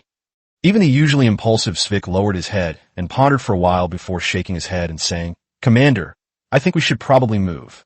This place has become a dangerous war zone, and you can't stay here." Everyone nodded in agreement. Indeed, after today, this place would no longer be safe. Zhang Xian's life was of paramount importance. Everyone present could die, but he could not. Zhang Xian was well aware of this. "That's fine." Zhang Xian sighed and said, "Then let's prepare for the main force to move. We can leave the buildings here as cover, so they will mistakenly believe that our main force is still here. At least we can confuse them for a while. But if everyone goes together, it will be too conspicuous. The three-eyed people must have already started deploying patrols and surveillance around the world. So I want you to break up into smaller units and disperse the troops into multiple parts. I will warp out a few more Hercules units in a little while. With improved mobility, we can also be safer. Holding out to the death is a dead end. It will be better to follow the example of our predecessors and wage guerrilla warfare, which is also a good tactic. It's a bit of a pity that Hercules doesn't have independent attack capabilities. Otherwise, he would have liked to use warp to repeatedly jump between Earth and the Moon to launch surprise attacks." Zhang Xian then asked, "By the way, Svik, you must have reaped quite a harvest from those breeding stations you captured before, right? Where are the corpses now?" "Along with the modified creatures killed this time, they have all been transported to the underground base." "Very good. Have someone transport the spaceships whose energy devices haven't been damaged over there as well, so we can see what we've gained this time." "Yes. Chapter 64 waiting for you to come home. Although many ships were damaged or scrapped in the battle, they still have some salvage value if their energy storage devices are intact. They worked on it until night before finally absorbing all the harvested resources." When he saw the final total number of resources, Zhang Xian let out a long breath, his eyes filled with undisguised excitement. "Your current total resources are 96,500 crystal or 148,850 high-energy gas. The modified organisms provide a moderate amount of crystal or a small amount of high-energy gas, while the spaceships provide a large amount of high-energy gas. This is the first time that the reserves of high-energy gas have exceeded those of crystalline minerals. With this money, we can not only build a new base, but also assemble a fleet on the spot. Commander, the underground base is now fully prepared, and all production lines and supplies have been transported to the port and are ready to be loaded onto ships at any time." Standing to the side was Chris, who had changed into a new set of powered armor. Although he was injured on the battlefield, he recovered quickly with treatment, and in less than half a day, Chris strongly requested to return to work. Unable to refuse, James sent him to the underground base to handle the relocation. If we're going to move, the entire underground base has to be emptied out. These are all sources of resources for Zhang Xian in the future, so we can't leave them here. Zhang Xiandao. What about Professor Chen Tianming and the others? The professors have already reached the ground. Although the experiment was interrupted, they have almost finished organizing all the data and can quickly restart their work in a new laboratory. A new laboratory? To be honest, Zhang Xian himself wasn't very confident. Earth wasn't very safe anymore, so he planned to get a few Hercules robots and send the main force into space. In guerrilla warfare, mobility is very important.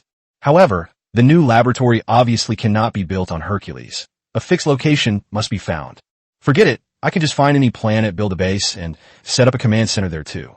With new resources available, a new force also needs to be formed. When the number of troops increases, without a command center, it will be impossible to mobilize them effectively. My half-baked skills, honed from only a few days of classes, are ultimately not as professional as those commanders and combat personnel who specialize in this type of work. Lieutenant, get me 4 Hercules ships. Okay, for mid-level Hercules transport ships, totaling 12,000 crystal or an 8,000 high-energy gas. On the ground, the mining team members and researchers were all arranged to sit on the beach. Looking at the boundless glacier and the numerous shell craters all around, unease was written on everyone's face. They were underground before, so they didn't have much of a sense of the war on the surface. All they had ever seen were wounded soldiers being transported to medical stations for treatment. But that sensory experience isn't quite as direct. Only when they saw the battlefield, which had not yet been cleaned up, did they truly realize the cruelty of war. Hu Zhangguofu sat on a wooden stump, reached out and dug out a piece of artillery shell fragment about the size of his palm from the ground. The fragment was stained with blood, and he didn't know whether it was from his own people or the enemy. When I was in the army, I always had fantasies about war. I was young then and thought fighting was something glorious, but now I realize how naive I was. Can we win this battle? Li Han's face was filled with confusion and fear of the future. No one answered him.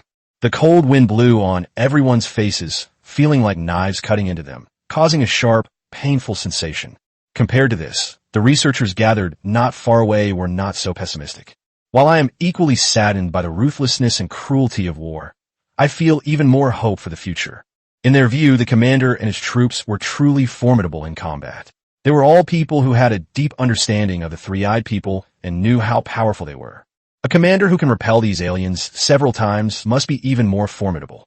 The group was left to wait there for more than 2 hours.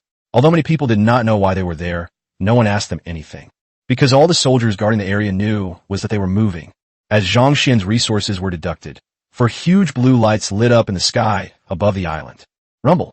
A thunderous sound rang out, and 4 Hercules ships leaped in. Goodness, is this a space battleship? Everyone craned their necks to look at the Hercules suspended in the air, and many people nearly slipped and fell into the ice pit.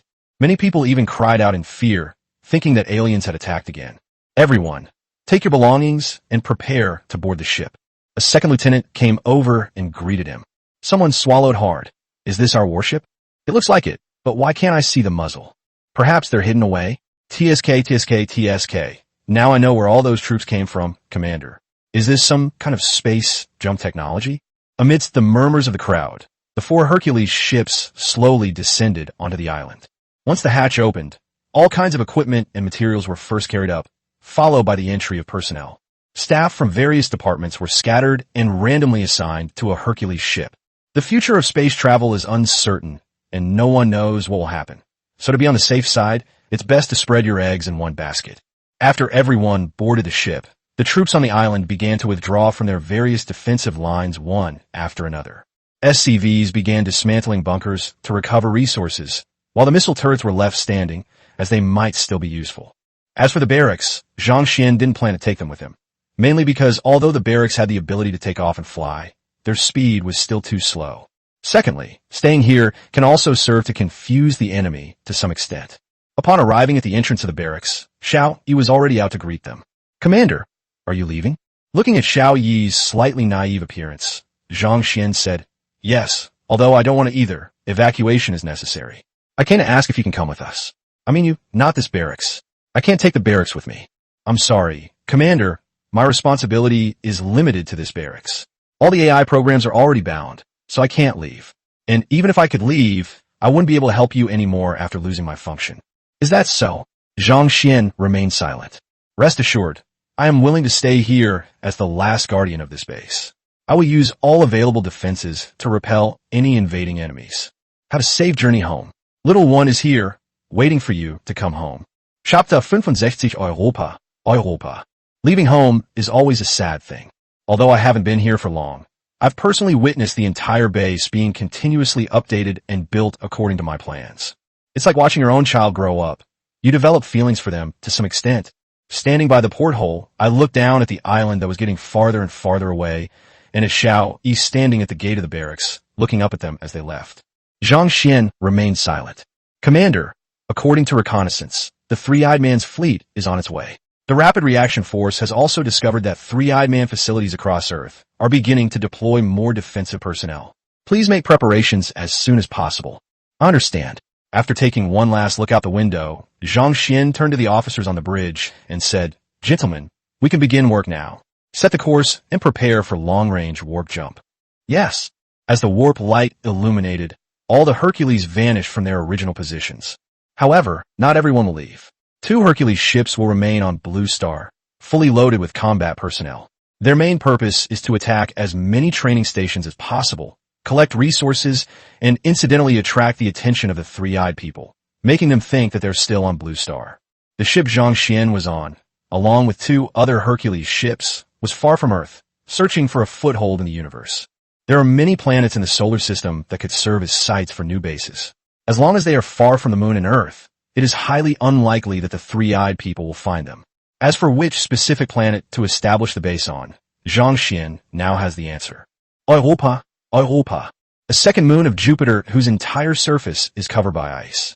Based on the collation and analysis of numerous data, it has been discovered that beneath Europa's icy surface lies a vast ocean, and the presence of water often implies the potential existence of life. If a base were built there, firstly, laboratories and Kraken production lines could be built directly to mass-produce Krakens and release them into the deep sea.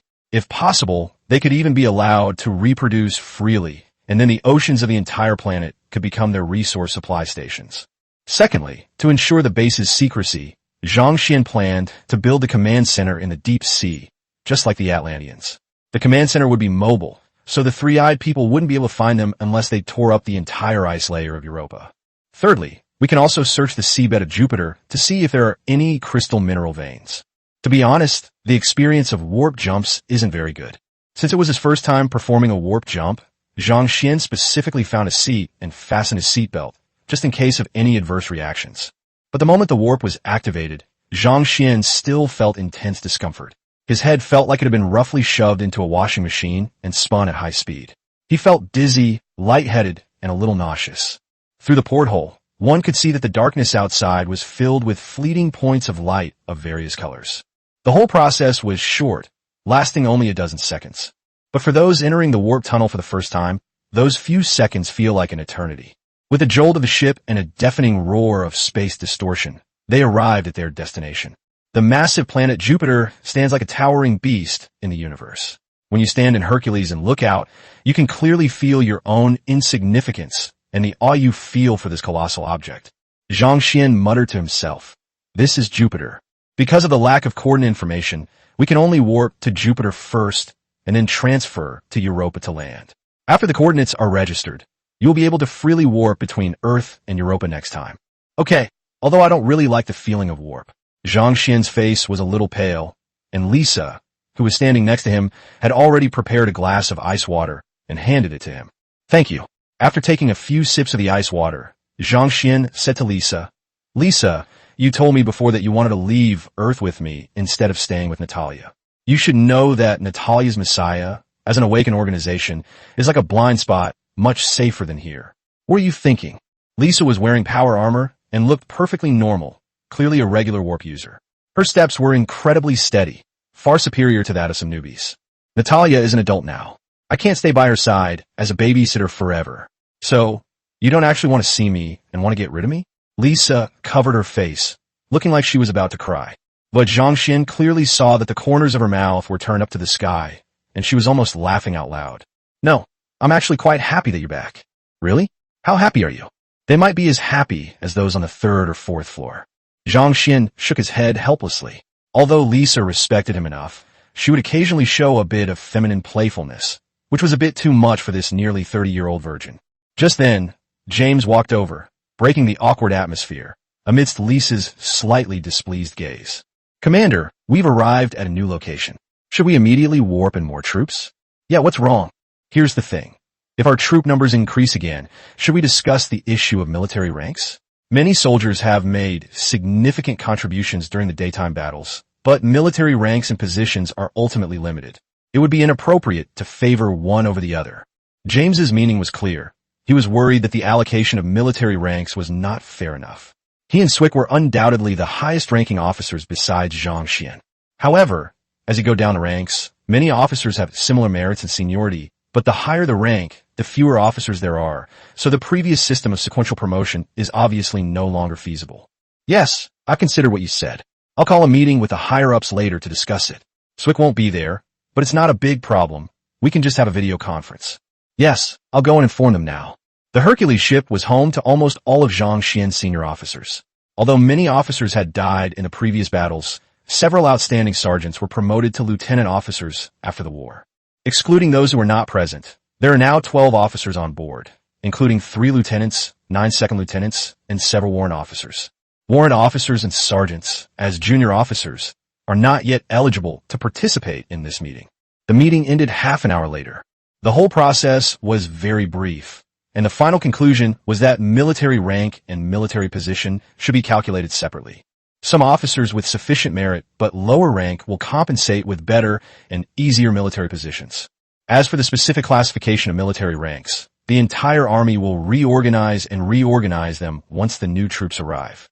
The original organizational structure of squadrons and platoons will be abolished and replaced by a formal military organizational structure. Chapter 66 Outpost Base. Current status: a blue star. On the desolate glacier, blizzards and lightning raged, making it seem like an extreme cold hell.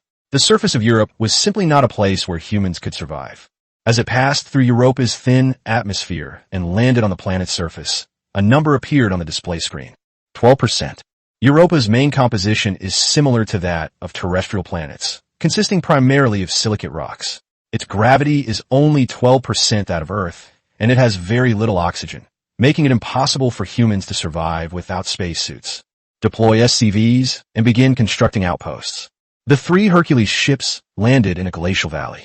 Perhaps due to the overall terrain of Europa, there were no high mountains or undulating hills nearby, and the ground was relatively flat. Construction began immediately after the 20 SCVs disembarked from the Hercules. Although Zhang Xian wanted to build the command center under a 100-kilometer thick glacier, some outposts also needed to be built on the ground so that they could act as a buffer if the three-eyed people found their way here.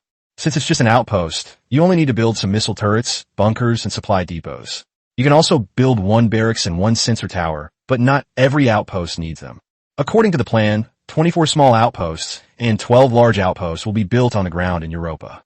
Large outposts will have more troops stationed there, and may even be equipped with a barracks. With the barracks in place, if Zhang Xian's side is unable to send troops to support him in the short term due to an attack, he can directly replenish his troops in the barracks. The adjutant had mentioned to Zhang Xian before that the barracks also had the ability to warp in personnel from the copperless sector, and the price was the same, so there was no difference. The primary function of places like barracks, heavy factories, and starports is to replenish troops, with secondary functions including replenishing equipment and ammunition and training personnel. It may not be apparent now, but the universe is so vast. When Zhang Xian controls several inhabited planets, or even several star systems in the future, these buildings will become incredibly useful. Several hours later, as numerous buildings rose from the ground, the large outpost was completed. Once the sensor tower was built, the system map in Zhang Xian's mind expanded dramatically, encompassing the entire Europa region. However, most of the area was dark, like the fog of war in a game, and was not yet visible. The main function of the sensor tower is to detect whether there are enemy troops in areas outside the map that you cannot see. Commander, the sensor tower has detected a considerable number of unknown creatures in the deep sea beneath the ice. Most of these creatures are extremely large, and their combat capabilities and habits are currently unknown. It is recommended that you send a force down to clear them out before entering the area.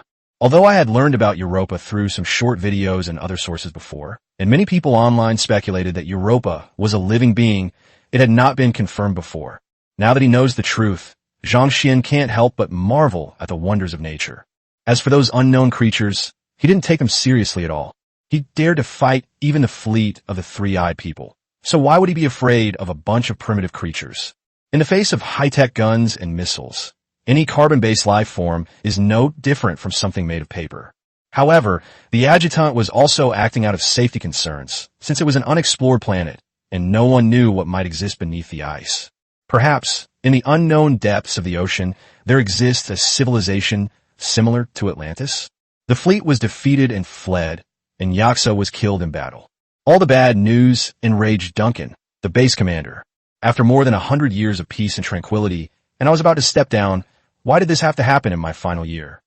Duncan angrily overturned the table and kicked the chair to pieces. The three-eyed officers standing nearby were terrified, and none of them dared to utter a sound, for fear of incurring Duncan's wrath. After venting for a while, Duncan said coldly. Mobilize all the ships and combat personnel in the base and land on Blue Star. Don't worry about the impact on human society. Anyway, they won't live long. Search for those damned rebels on Blue Star and wipe them all out. Yes, rebels. In the eyes of Duncan and the other three-eyed people, Zhang Xian and his group were rebels. They had been their dogs for nearly 10,000 years, yet they still wanted to bite their master before they died. This is something they simply cannot tolerate. Leaving aside the lower-level three-eyed people, the death of a baron and a planetary-level expert already meant that humanity was destined to be wiped out ahead of time. Just now, the company sent a notice saying that they will be sending people over soon to carry out the natural clearing plan. As the main person responsible for this incident, Duncan will inevitably face severe charges and punishment. Duncan is nearly driven mad by his desire for revenge.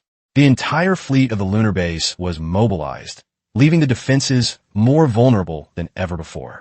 If forces from other civilizations were to invade, it would inevitably lead to disaster. But now nobody says anything. After all, they're angry too. After being high and mighty for so many years, no one likes to see dogs biting their owners. Once it happens, it must be suppressed forcefully.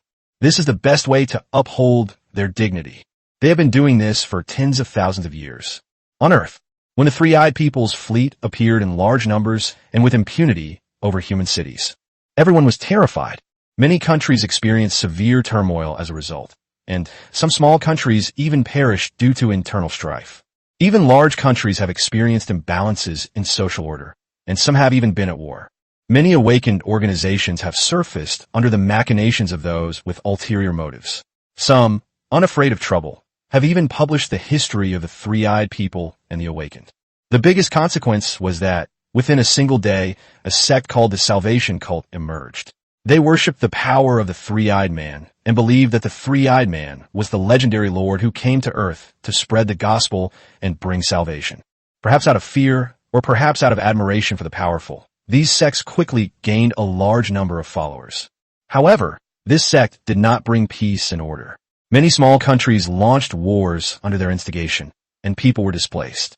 In some backward and poor countries, under the control of some high-ranking members of the Salvation Church, there were even horrific scenes of massacring civilians and building mounds of corpses to worship the gods. For a time, society was in turmoil, and people were filled with fear. Meanwhile, in a small coastal country in northern Europe, an organization called Messiah began to gradually take over the government, further expanding its size and influence. However, they also encountered considerable resistance. This obstacle is what is known as the Salvation Cult. According to reliable sources, behind this so-called Salvation Cult stands a group of powerful awakened ones. Chapter 67, Salvation. According to reliable intelligence, the Church of Salvation has several A-level awakened individuals behind it, and even some S-level awakened individuals. Of course, this is just speculation. What is certain is that they are also very interested in Messiah and have sent an A-level elemental ability awakened individual to visit you, hoping to establish a cooperative relationship with Messiah. The person has arrived, and I will arrange for him to meet you in a moment. In an office the size of a basketball court, decorated in a girly style, Natalia was leaning back in her office chair, clipping her nails while listening to her subordinates' reports. The job was even more tedious and boring than she had imagined. She was very excited when Zhang Xian first told her he wanted her to be the leader of an organization. Because she had seen a movie called The Godfather before, she thought that being a boss was a very cool and stylish thing. But she got tired of it after a few days. All she could do every day was listen to reports, attend meetings, and meet people. Just now, she went to see the king of this country and, through coercion and enticement, obtained partial military command from him. I haven't even had time to eat yet, and I already have to go see some A-level awakened from the Salvation Cult. Oh my God, I want to go back to being a couch potato. Regardless of what she was thinking, Natalia maintained a taciturn, yet slightly dignified demeanor on the surface. Although the act of clipping her nails revealed a bit of her true nature, it was harmless, since the person hadn't arrived yet. Just then, accompanied by a hearty laugh, the temperature in the office suddenly rose, and clusters of flames condensed into human shapes in midair. Who goes there? Several awakened guards at the door rushed in immediately, blocking Natalia's path and watching the man nervously. After the flames subsided, a young man dressed in all black slowly landed on the ground. The man was dressed as a church priest, with a cross hanging around his neck and even holding a Bible in his hand. If you ignored his long, bright red hair, He did look somewhat like a priest. Nice to meet you, Miss Natalia. As expected, seeing is believing. Your beauty is captivating. I am one of the 12 bishops of the Church of Salvation, Schneider the Fire. You may call me Schneider. Natalia waved for everyone to leave, then looked the seemingly Chinibu, delusional, young man up and down before slowly saying, if everyone in your Salvation Church is this rude, I think we should call off this discussion. I apologize for coming without prior notice. However, as you know, awakened beings of our level do not abide by any rules. Just as you enjoy flying around in the sky, I prefer to use elemental methods to demonstrate the strength of our salvation cult to you. The main reason why elemental ability awakeners are considered the strongest in their class is that their strength undergoes a dramatic transformation once they reach a rank. The transformation of the entire body into elements is one of its strongest manifestations. Awakened beings in their elemental state are immune to any physical attacks, and even some mental abilities. Unless attacked with weapons or abilities that counter their element, they are essentially invincible. It can be said that apart from limited physical strength, it has virtually no weaknesses. If the Church of Salvation is full of people like you, then I think your 12 bishops should retire early to avoid getting beaten to death outside, Natalia said sarcastically. Since reading all the materials and records of the Salvation cult, she had grown extremely disgusted with the organization.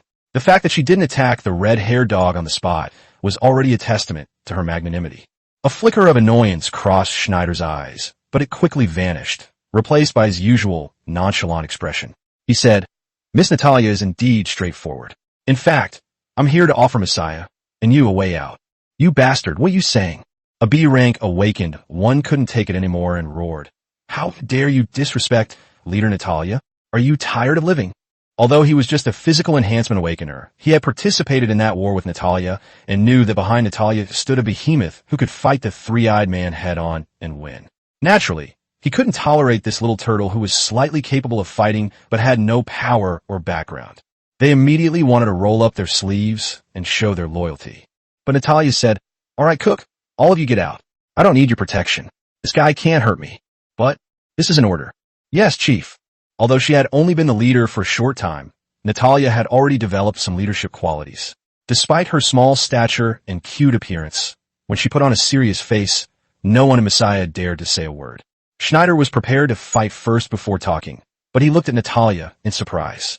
It's surprising that this young girl is quite prestigious in Messiah, despite her young age. I initially thought she was just a puppet put forward by someone else, but now it seems she really has some skills.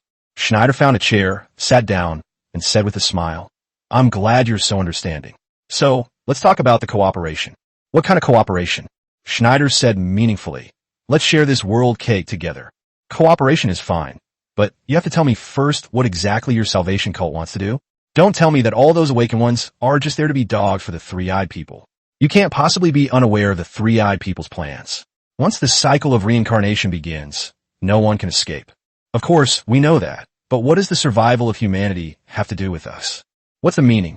To be honest, our Pope made contact with an extraterrestrial civilization a long time ago. They sympathize with humanity's plight and are willing to help us. After the cycle of reincarnation begins, they will send people to take some of humanity away for refuge. As for who will be taken, that's up to the Pope and the Church of Salvation. At least, we 12 bishops are definitely going to be able to leave. If you join us, then we will be the 13th bishop. Schneider laid out their cards without reservation, firmly believing that no one could refuse the hope of living, and that even he himself had joined the Salvation cult for this reason. So that's how it is. Even though you've changed owners, you're still dogs, aren't you? Natalia's words made Schneider's smile falter. But Natalia paid no heed to his thoughts and said to herself, being a dog for the three-eyed people and being a dog for other aliens are both being a dog. The only difference is who is holding the leash. Why do you think this is some kind of hope for survival? And even the three-eyed humans eat people. So how can you guarantee that aliens from other civilizations won't? I think you're just daydreaming. Why would anyone risk offending the three-eyed man to save you? They must have their own agenda. You're over 30. How can you be more naive than me? They're capable of massacring civilians and building mounds of corpses to worship the gods. And you call that saving the world? You're saving yourselves, aren't you? It's laughable. Saving a pile of shit would be more useful than saving people like you. As she spoke, Natalia looked at Schneider, or more accurately, at the air behind him. A red light slowly appeared. Chapter 68, Special Intelligence Operations Unit 0.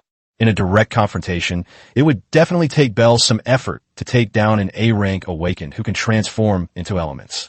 After all, he is currently only a level 7 psionic, and relying on his equipment advantage, his regular combat strength is probably only slightly stronger than that of a typical A-level combat type awakened individual. But ghosts never engage in direct combat. Assassinate if you can, sneak attack if you can. Without anti-stealth capabilities, no one can stop a ghost or phantom from assassinating and escaping. So caught completely off guard, Schneider was easily beheaded by Bell. An awakened being, powerful enough to confront an army head-on, has fallen, holding the still bleeding head in his hand. As if he had done something insignificant, Bell said. I've requested an intelligence investigation from headquarters, and we should have gathered intelligence on all of the Salvation Cult strongholds by tonight at the latest. If headquarters assesses that they pose a threat to our plans, the Rapid Reaction Force will be deployed to deal with them. You just focus on your work and don't worry about causing trouble. Natalia, who is already used to such bloody scenes, said with disgust, yeah, these people all deserve to die. They couldn't be decent human beings and had to act like dogs. It's better to kill them, so I don't have to look at those files and photos and feel annoyed. Bell nodded, then took a metal necklace from his pocket and handed it to Natalia, saying, also, I should let you know that I have been transferred. A new contact person will be coming to help you in a week. In the meantime, you can use this necklace to contact Commander Svik's Rapid Reaction Force. Just tell them what you need. Huh? What happened? Natalia took the necklace and put it on. Although Bell has always been elusive and rarely seen, even if Natalia can't see him, she knows he's always nearby and will come to her aid if she encounters anything she can't handle. Just like this time. The boasts and charades you make are always backed up by someone else. It's really great to have a big shot carrying you. Now that the big boss is leaving, just like Sister Lisa, Natalia is feeling somewhat uneasy as she sees that there is no one she can completely trust left by her side. As for Liu Yang, she never considered him one of her own. With your abilities, you are capable of handling the vast majority of problems. Bell did not answer Natalia's question. Even if there's something they can't handle, just say something to the necklace, and the rapid response team will arrive within half a minute. Don't worry, they're professionals at everything, whether it's killing or clearing out areas. Okay. As Bell disappeared, Natalia sighed helplessly and pressed the button on the table.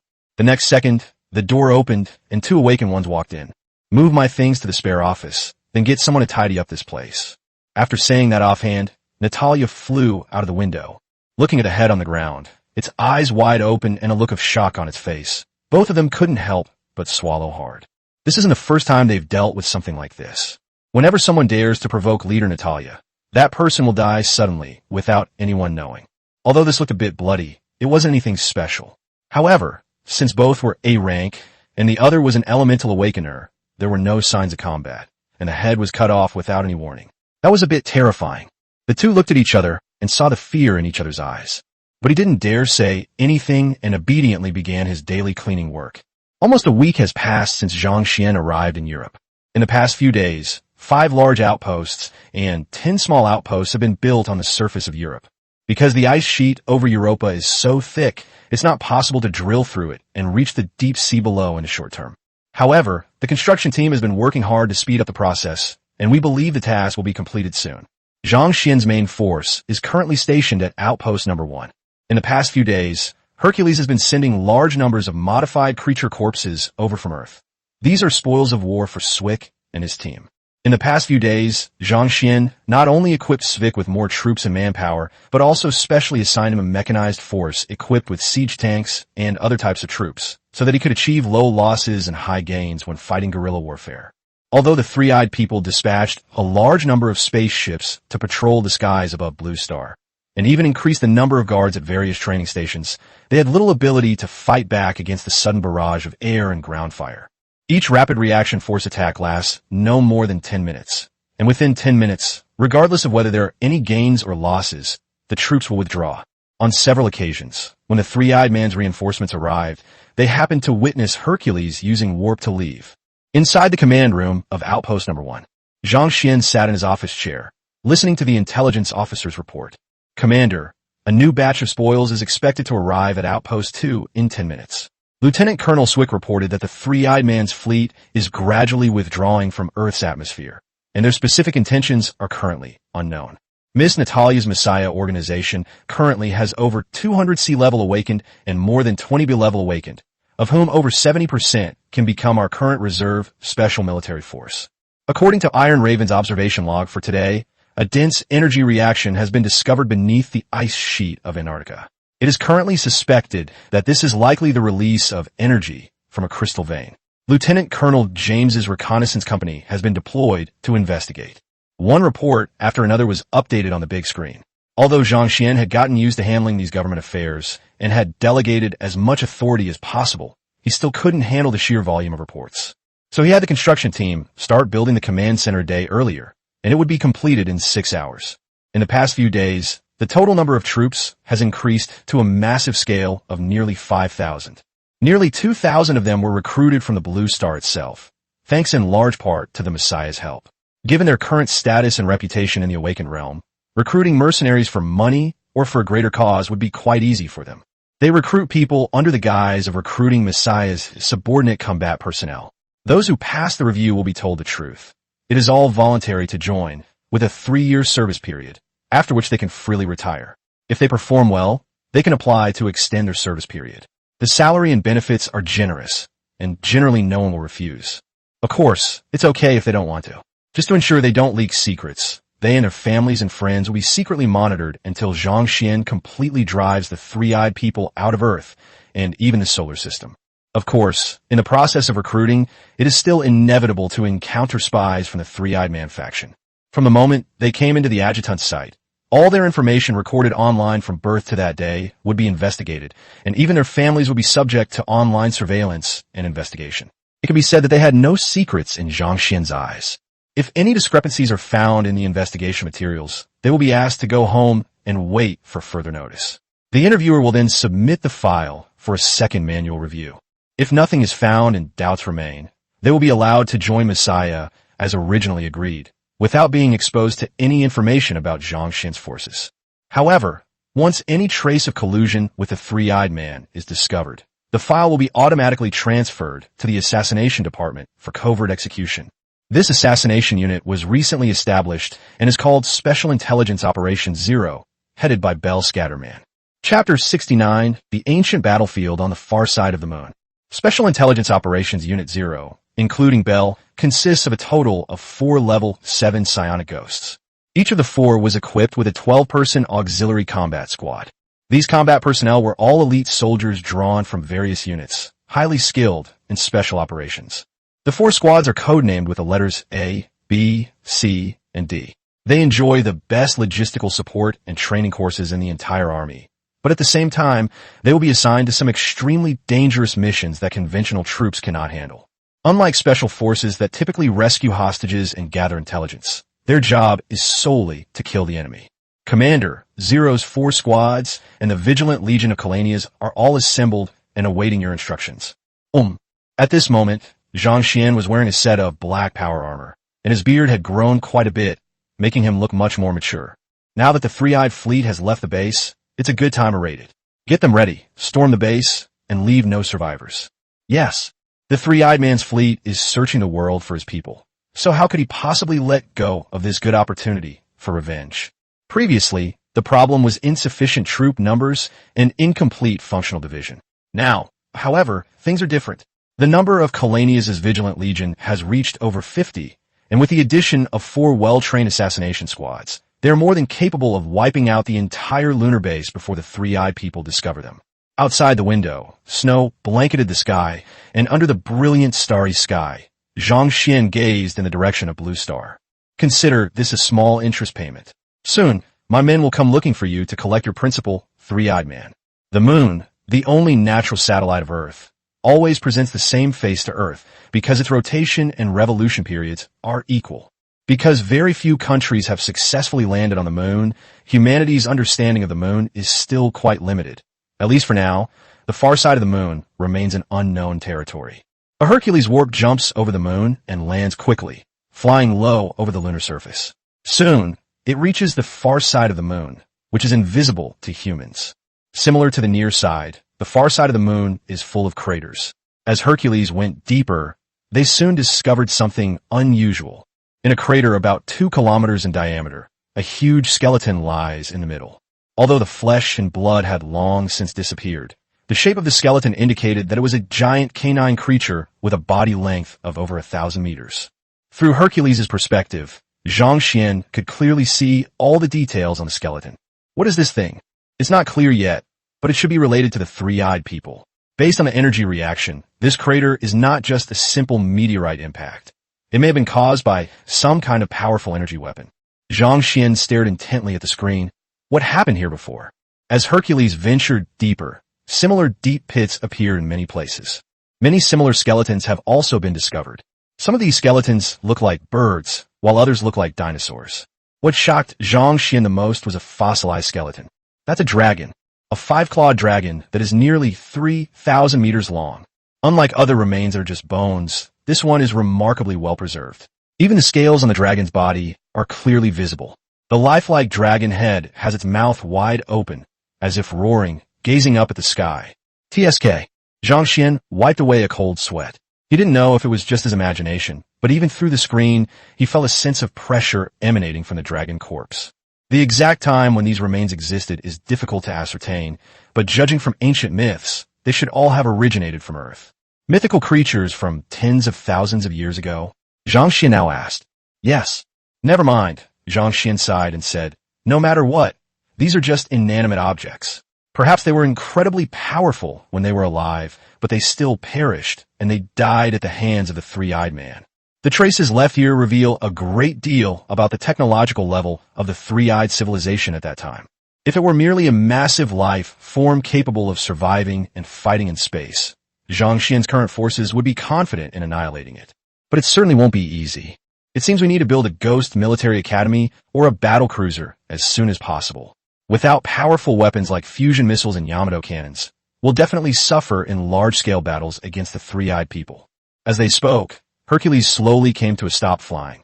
About 20 kilometers directly ahead is the base built by the three-eyed people on the moon. By the way, how's the key? Is there any problem with it? Rest assured, the key is currently in good condition and has been under mental control for a long time, so will not affect the plan. That's good. Notify them to begin the mission. Yes, Commander. Hercules found a valley and landed slowly. As the hatch opened, the first to disembark were the neatly lined up Guardians. Squad 04, whose members were all dressed in black power armor, also came down.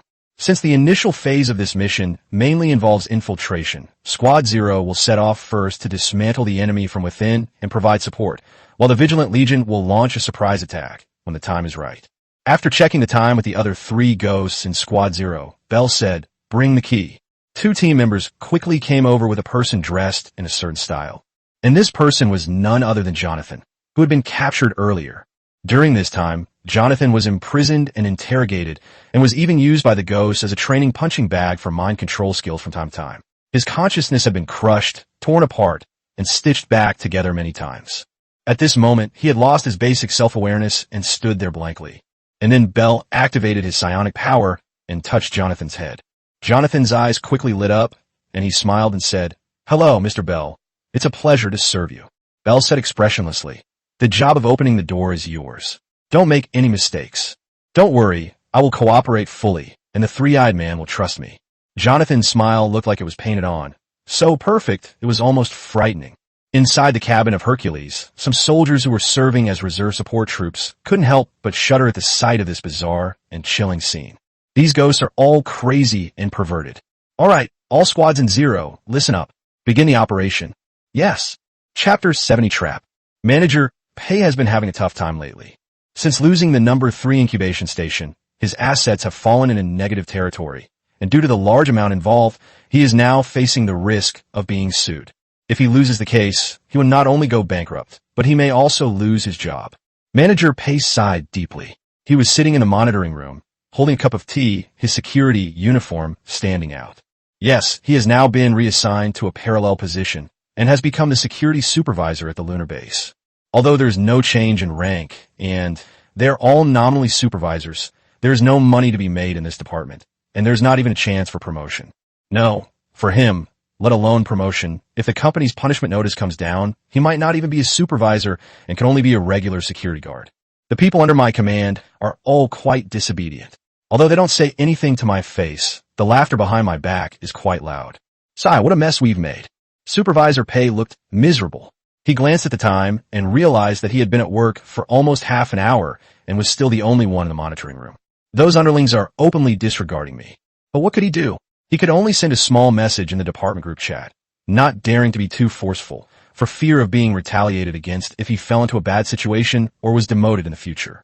Damn, Jonathan, if it weren't for your insistence on making that crap game, I wouldn't be in this situation today. Manager Pei was seething with hatred. The thought of being tricked by that bastard filled him with rage, and he could even picture his enemy in his mind. Wait, Jonathan. Supervisor Pei straightened up abruptly, his eyes fixed on a panel on the big screen. His longtime enemy, Jonathan, was standing at the base gate, looking up at the direction of the surveillance cameras.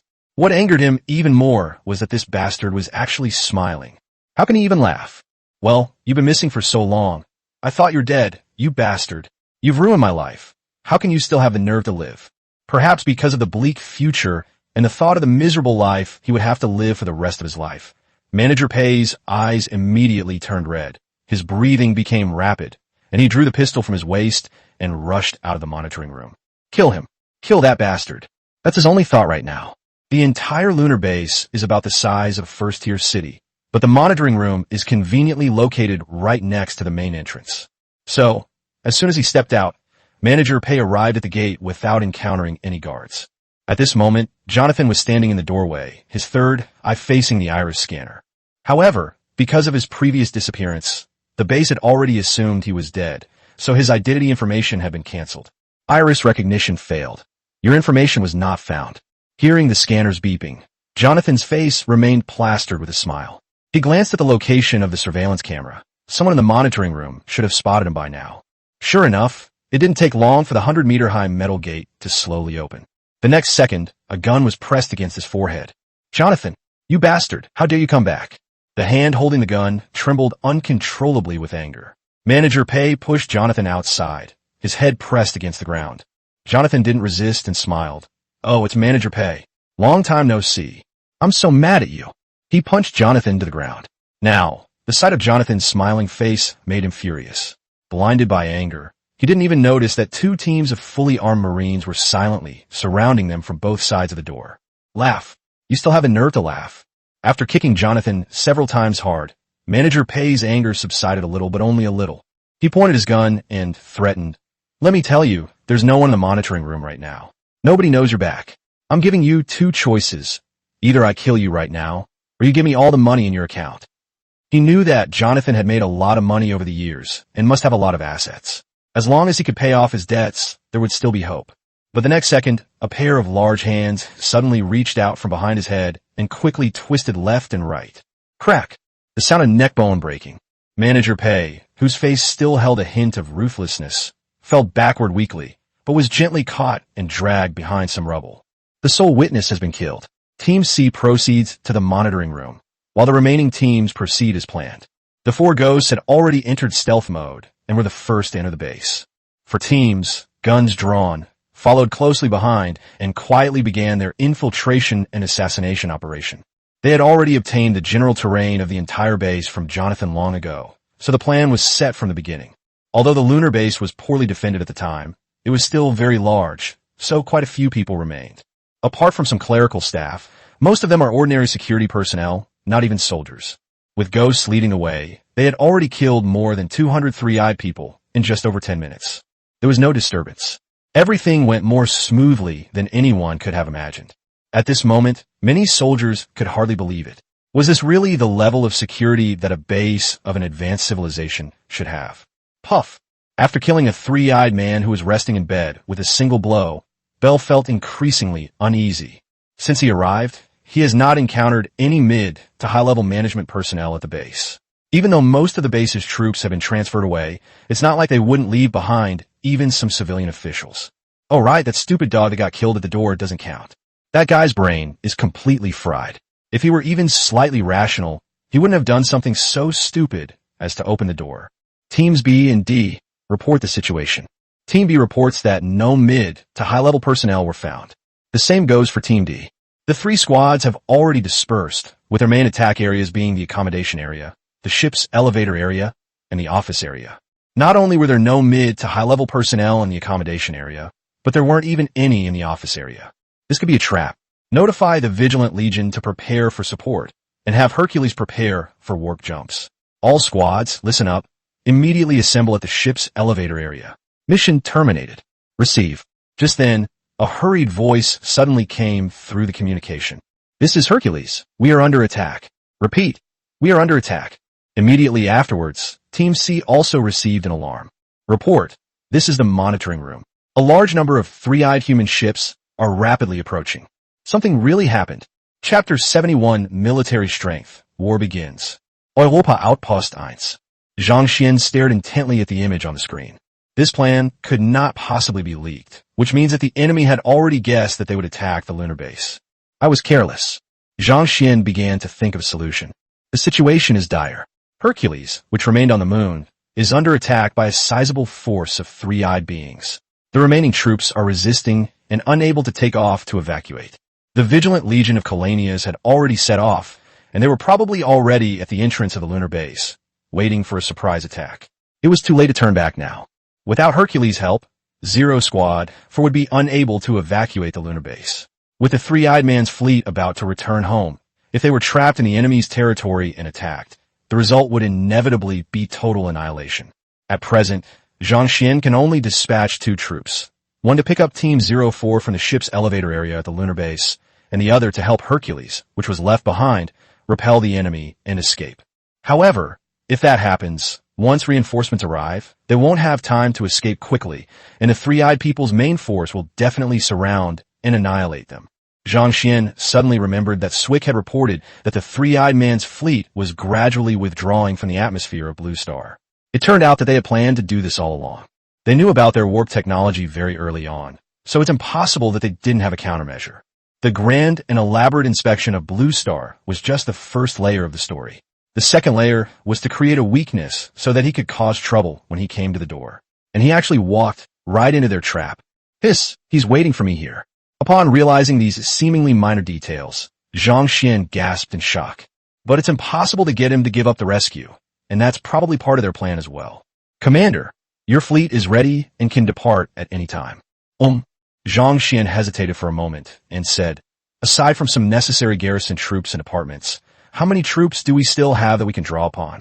Lieutenant Colonel Swick 001 SD Regiment can be mobilized in its entirety, consisting of 2 infantry battalions, 1 armored battalion, and 1 guard company, totaling 2,500 Marines, 200 Marauders, 100 Widow Mines, 50 Predators, 50 Hellfire tanks, and 4 siege tanks. Lieutenant Colonel James's 002 ND Regiment could be partially redeployed. In addition to the troops stationed at various outposts, 1 infantry battalion, 2 armored companies, 1 guard company, and 1 special operations assault company could be deployed, totaling 1,600 Marines, 150 Marauders, 60 Widow Mines, 50 Predators, 20 Hellfire tanks, and 2 siege tanks. Besides ground troops, you currently have 18 Viking fighters, 6 Liberators, 8 Hercules, and 2 Iron Ravens. In addition, Chief Engineer Carmel has recently modified 42 of the Three-Eyed Man's combat ships. They are now powered by fusion reactors and can support long-term operation or combat. The weapon systems remain unchanged for the time being, but the armor protection has been optimized, and they are ready to be deployed to the battlefield at any time. The above represents the majority of Zhang Xian's current troop strength. Inform the entire army to prepare for war. Although starting a war with the Three-Eyed People now is indeed a bit hasty, their strategy is clearly an open one. They want Zhang Xian to fight them head-on. But Zhang Xian still chose to do it, and he wasn't completely without a backup plan. Even before withdrawing from the island base, he had already ordered Carmel to dismantle the entire number 18 training station and take it with him, and use the nuclear materials on that aircraft carrier to create a simple nuclear bomb. Those 2 items are now stored inside the ice layer below. Originally, I planned to save it for later to bomb the Three-Eyed Man's flagship, but now it seems like this might be the perfect opportunity. What would happen if the comma plant were combined with a nuclear bomb? Zhang Xian didn't know, nor did the Three-Eyed Man. But one thing is for sure, it's definitely not a good thing for people with 3 eyes. Ha! In the main ship's command center, Duncan laughed wildly. The staff officer standing to the side also had a slight smile on his face and said flatteringly, Base Commander, you are indeed a genius. You expected them to launch a surprise attack on the base today and recalled the fleet in time, which blocked them. Duncan snorted and said, Of course, who am I? They can't fool me with such petty tricks, haha. To be honest, the main reason Duncan ordered the fleet to return was that the people from headquarters would be arriving today, and he had to go back early to greet them. He even sent out a welcoming team. As luck would have it, his welcoming party happened to discover the trail of the Hercules ship, and so, by turning the tables, the rest of the story unfolded. According to their calculations, those humans should have just broken through the base gates by now, and going back now would allow them to be cornered and killed. Duncan has been so anxious these past few days that he's almost losing his hair. The entire army was mobilized, but they couldn't find any trace of those people. Meanwhile, training stations were being attacked every day. He was constantly busy putting out fires everywhere and had long been unable to take it anymore. Now that the opportunity has presented itself, let's get started. Kill one if you can, even if it's just to vent your anger. So he made a quick decision and ordered the main ship to speed up and get back ahead of time. Do you think that guy hiding behind the scenes would mobilize a large army to rescue us for such a small number of people? He doesn't believe it. Although the three-eyed people spaceships are all quite fast, it will still take some time for them to leave orbit. It will take at least 2 or 3 hours to reach the moon. The main ship can enter a sublight speed flight state and reach the moon in no more than 5 minutes. Soon, the three-eyed human flagship, which was over 1 kilometer long, appeared in the sky above the far side of the moon. The observer reported, "Base commander, an enemy ship and a small number of ground troops have been spotted. They are currently engaged in combat with our forces. Should we fire the railgun to destroy them?" "Okay, fire. Take them down, then hurry back to base. I can't wait to kill them myself." "Yes." Below the main ship, rows of dark cannon muzzles protruded, and red energy began to gather. Rumble. In an instant, dozens of energy beams fell from the sky, bombarding the Hercules' docking point back and forth. The bombing only stopped after Hercules' signal disappeared from the sensors. The ground was a scene of utter devastation. Hercules had been blasted into pieces, and the ground was littered with the mangled corpses of Marines. They watched the warships departing in the sky and the three-eyed army that surrounded them from afar to clean up the battlefield. The dozen or so surviving soldiers struggled to their feet, raised their guns, and continued fighting. Chapter 72, 6th Company, Positional Warfare. Deputy Company Commander Mark. Rumble. I could hear a constant ringing in my ears and the faint sound of gunfire. And there was an increasingly clear shout. Mark tried to get up, but his body seemed to have lost all feeling, and his limbs wouldn't obey him at all. "Sir, wake up. Get up. The enemy is attacking again." A sergeant struggled to drag Mark into a crater, using the crater as cover to raise his gun and begin firing at the outside. "What's wrong with me?" Mark's memory was still stuck a few minutes ago. While they were carrying out their mission of staying behind to provide support, they were suddenly attacked by the enemy. Under the command of the company commander of the 6th Company, they began to set up a defensive line around the Hercules ship and wait for reinforcements. But before long the battle had even begun, beams of blazing red light descended from the sky, and then he lost consciousness. The company commander was killed in the bombing just now. "Mark, buddy, you have to pull yourself together right now. Our 6th Company can't all die in a place like this." The speaker was the sergeant platoon leader. His eyes, hidden beneath his mask, were red, and his voice was choked with emotion. In just a few seconds, the bombing wiped out almost the entire 6th Company, leaving only him alive from his 3rd platoon. 6 in a row. As Mark listened to the sergeant's words, his mind gradually cleared, and a surge of heat coursed through his body. He struggled to get up, grabbed a gun from the ground, whose gun he didn't know, and lay down next to the sergeant. They raised their guns, aimed at the three-eyed men who had broken through the defenses, and launched a counterattack. 3rd platoon leader, how many men do we have left? Mark quickly scanned the surroundings and found that some of his own men were still fighting back. 17, including you. The 3rd platoon leader paused, then said sadly, "Now there are only 16 left." In his line of sight, he could see a Marine not far away who had just been blown to pieces by an energy cannon fired by the three-eyed man. The units of the 6th Company are taking turns providing cover and moving towards me. Mark shouted into the company communications system and immediately connected to Bell's communications channel. Reporting to the commander, "This is Hercules. We have just been attacked by the enemy's main warship. Hercules is destroyed. The 6th Company now has 16 men left. We need reinforcements. Who are you?" Bell's voice was low, but you could faintly hear gunfire coming from his direction, clearly indicating that he was currently engaged in a firefight. "I am 2nd Lieutenant Mark Horn, the Deputy Company Commander of the 6th Company. Sir, what should we do next?" There was a moment of silence on Bell's end, followed by a scream from the other end of the communication line. Bell quickly replied in a calm tone, "I can't send troops to support you right now. I've already reported your situation to the commander. and troops will arrive to support your unit within 3 minutes. Received. Thank you, sir. After the communication ended, Mark cautiously raised his head and glanced at the enemy in the distance. This three-eyed man unit is actually not large, with a total of only about 300 people. If the Sixth Company were still at full strength, it would be fully capable of repelling or even annihilating them. However, their forces include 10 4-meter-tall tripod robots, each equipped with a 50mm energy cannon that can easily kill a Marine with a single shot, and even a Marauder would have a hard time withstanding 2 shots. These robots had never appeared in intelligence reports, so they suffered a lot of losses from the start. Not to mention that the Sixth Company has already been decimated by a round of bombing. Can they really last that long? 3 minutes? But there's no other way now. We can only tough it out, even if we can't bear it. Holding out will only lead to certain death. Everyone take turns providing cover and retreat to the artillery emplacements behind. Reinforcements will arrive soon. Are there any more raiders? Aim at those robots and fire hard. 13 Marines and 3 raiders, a total of 16 people. Yet they fought with the ferocity of 160 men. For a time, the three-eyed men found it difficult to break through their firepower. But when they deployed all the 3-legged robots to the battlefield, the situation took another sharp turn for the worse. Soldiers kept falling around him. Mark was now in a killing frenzy.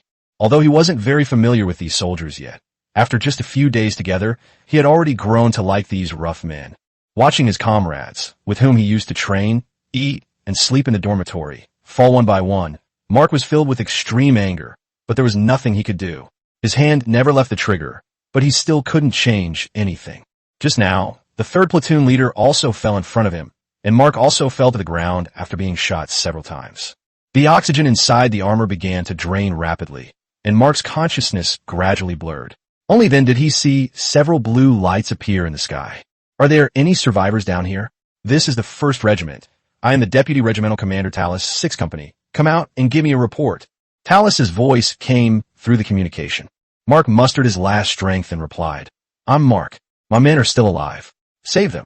After saying that, he finally lost consciousness completely. Damn it. At Hercules number 7, Tallis pulled the switch on the gravity bridge and yelled, 1st Battalion, come down with me and kill those bastards. Medical team, follow. There are still men alive in the 6th Company. The 6th Company can't all die. At this moment, 3 Hercules ships were suspended in the sky, and almost simultaneously, hundreds of soldiers landed on the battlefield via the gravity bridge. They surrounded the three-eyed men from 3 directions. Tallis landed at the location of the previous communication signal and quickly found a young man named Mark. Medical team, come quick. This man is still alive. Tallis breathed a sigh of relief upon noticing that the life signal on Mark's armor had not disappeared. The 6th Company belonged to the 2nd Infantry Battalion of the 1st Regiment. When it was first formed, the company commander was appointed by him and Svik together. He's a very good Marine officer. I can't believe it's only been a short time. That's all that's left in the entire 6th Company. Beside Mark, 2 Marines and a Marauder stood guard, their sorrow palpable even through their masks. They were the last spark of hope in the 6th Company. Markhorn, I hope you can pull through. Tallis glanced at the young deputy company commander who was receiving emergency treatment with a complicated expression, then turned and left. He is now going to continue commanding the battle. After Hercules unloaded all the troops, more than 20 SCVs followed suit. They plan to build a forward base right here. We'll fight a positional war against those three-eyed people right up to their faces. Chapter 73, Urbanization Tactics. The location of the three-eyed people's lunar base is a ring-shaped valley surrounded by highlands. It's well hidden, but if its exact location is discovered and a coordinated attack is launched, this terrain and location will be at a significant disadvantage. Clearly, the people who built this base did not consider this. And now, this is exactly what Zhang Xian needs. All Hercules units have arrived at their designated positions and have begun deploying SCVs and constructing forward bases. Air forces are already en route and are expected to arrive on the moon within 2 hours. Inside the command center, Zhang Xian silently watched the casualty figures on screen. He had truly witnessed the final desperate resistance of the 6th Company. He hadn't expected that the three-eyed man's flagship would appear so conveniently right above the 6th Company and launch a direct artillery barrage. Watching your soldiers die in crossfire is a terrible feeling. But the only thing that brought him comfort was that some people from his 6th Company were still alive. Tell Swick and James to keep their distance. First, Build a base 20 to 30 kilometers away from the lunar base, and then slowly advance. Missile towers are the priority. We can't let that warship use us as targets. If necessary, we can send more SCVs over to help them. Yes, Commander. The minimap displays a topographical map with a diameter of 100 kilometers centered on the lunar base. By this time, missile towers and sensor towers have been built one after another, so he could already see the movements of the three-eyed people on the minimap. In the center is a large red danger zone, within which a large warship emblem is flashing. It seems the main force of the three-eyed people won't be back anytime soon, so now is not the best time to launch a nuclear strike. These troops alone probably won't be enough to stop the attack from that flagship. Perhaps I need some new types of troops. This battle is no longer guerrilla warfare. Facing such an enemy, he needs more powerful firepower. If conditions allowed, he even planned to place a command center next to the lunar base, and then upgrade the planetary fortress on the spot, completely suppressing the three-eyed people at home. Karanias' voice echoed in his mind. Motivators? Zhang Xian didn't have warp motivators before, mainly because they were too expensive and his economic situation didn't allow it. However, after several days of development, his troops continued to grow in number, but his resources were not consumed much, mainly thanks to the guerrilla forces looting. He currently has 70,000 crystal ores and 110,000 high-energy gas, which he originally planned to save for making a big item. But now it seems that we will eventually have to use this deposit.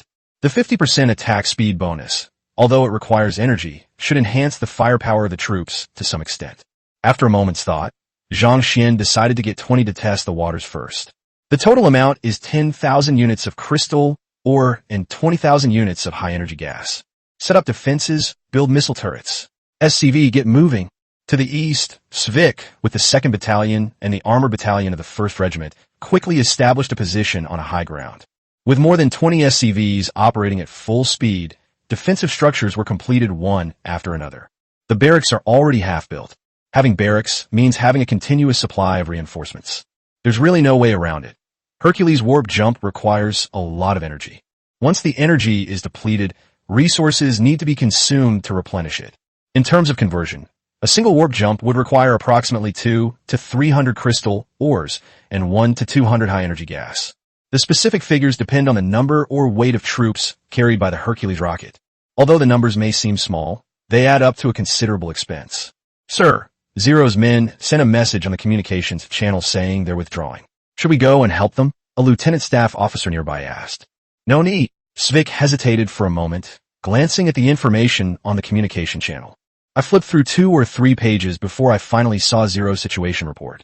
They are now trapped in the Three-Eyed Man's base, and the Three-Eyed Man's main ship has deployed troops to search for them. Relying on their superior special tactics and combat capabilities, Zero has launched several raids and breakouts so far, killing over 1,000 enemies in total, and has yet to suffer any casualties. This situation report was posted 15 minutes ago, and there are already more than a dozen replies in the comment section. Kalanias, the Vigilant Legion has entered the base and is currently engaged in direct combat with the Three-Eyed Man forces. They are trying to open an evacuation route. James, my special operations company is already on its way. After you leave the base, you can meet up with my men at the location I marked. They will cover your evacuation. Talus, on behalf of all the soldiers in the regiment, I wish you good luck. Our commander is busy right now and hasn't seen the message. Casey, you guys are awesome. 666. Thinking about it carefully, it seems that I really can't help much now. However, after thinking it over, he decided to post something in order to fit in. Just to clarify, it's definitely not, because I'm afraid those ghosts will settle scores later. Svik, I'm in the east here uninvited. Well done, guys from Zero. If you need any help, just let me know. I have an armored battalion here, with 4 siege tanks ready to provide long-range artillery support at any time. On the other side, to the northwest, James's base is already in its early stages of construction. However, he did not intend to defend in the conventional positional warfare style. Sir, Widow Rays have already been dispatched, infiltrating underground along the way. That way, once their main ship takes off, it will be subjected to a large number of Sentinel missiles for long-range strikes, Chris reported. James nodded, a screen in front of him displaying a miniature map of the moon. According to Zhang Xian's plan, they were supposed to launch a 3-pronged attack, using high-intensity continuous assaults to force the enemy into a ground battle. After all, if that main ship were to move, it would inevitably cause a large number of casualties.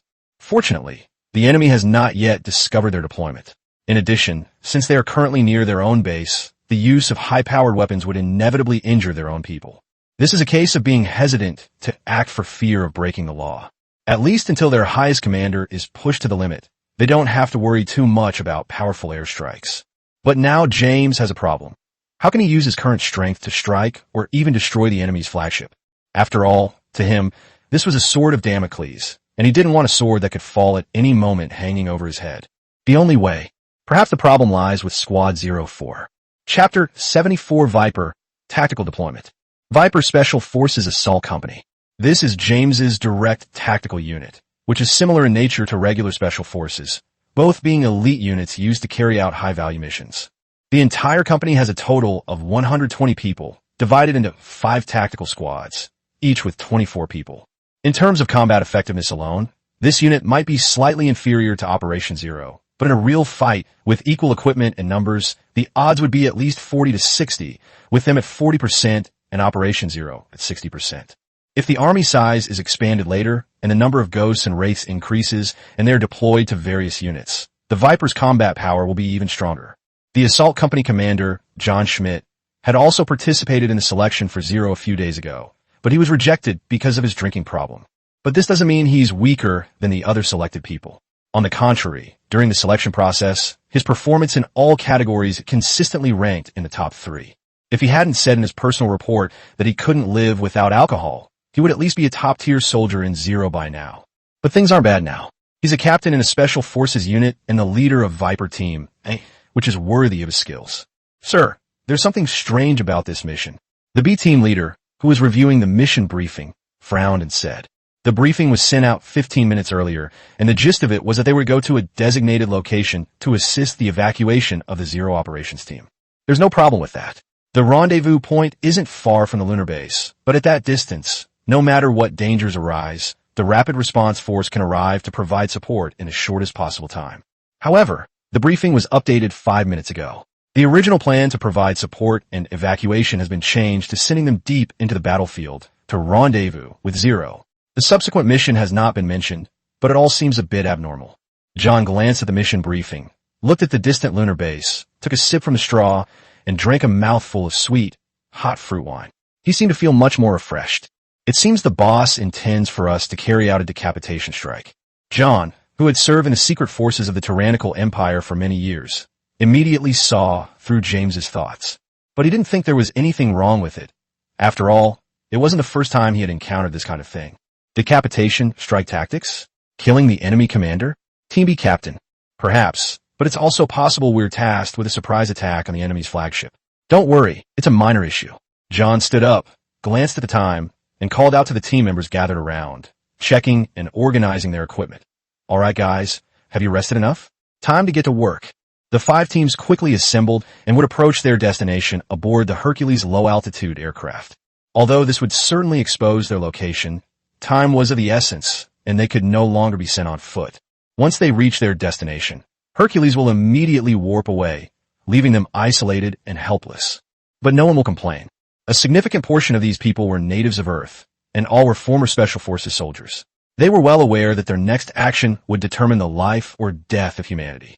If protecting Earth comes at the cost of their lives, they are willing to die. As for the other Marines from the Copperless sector, they were even less afraid.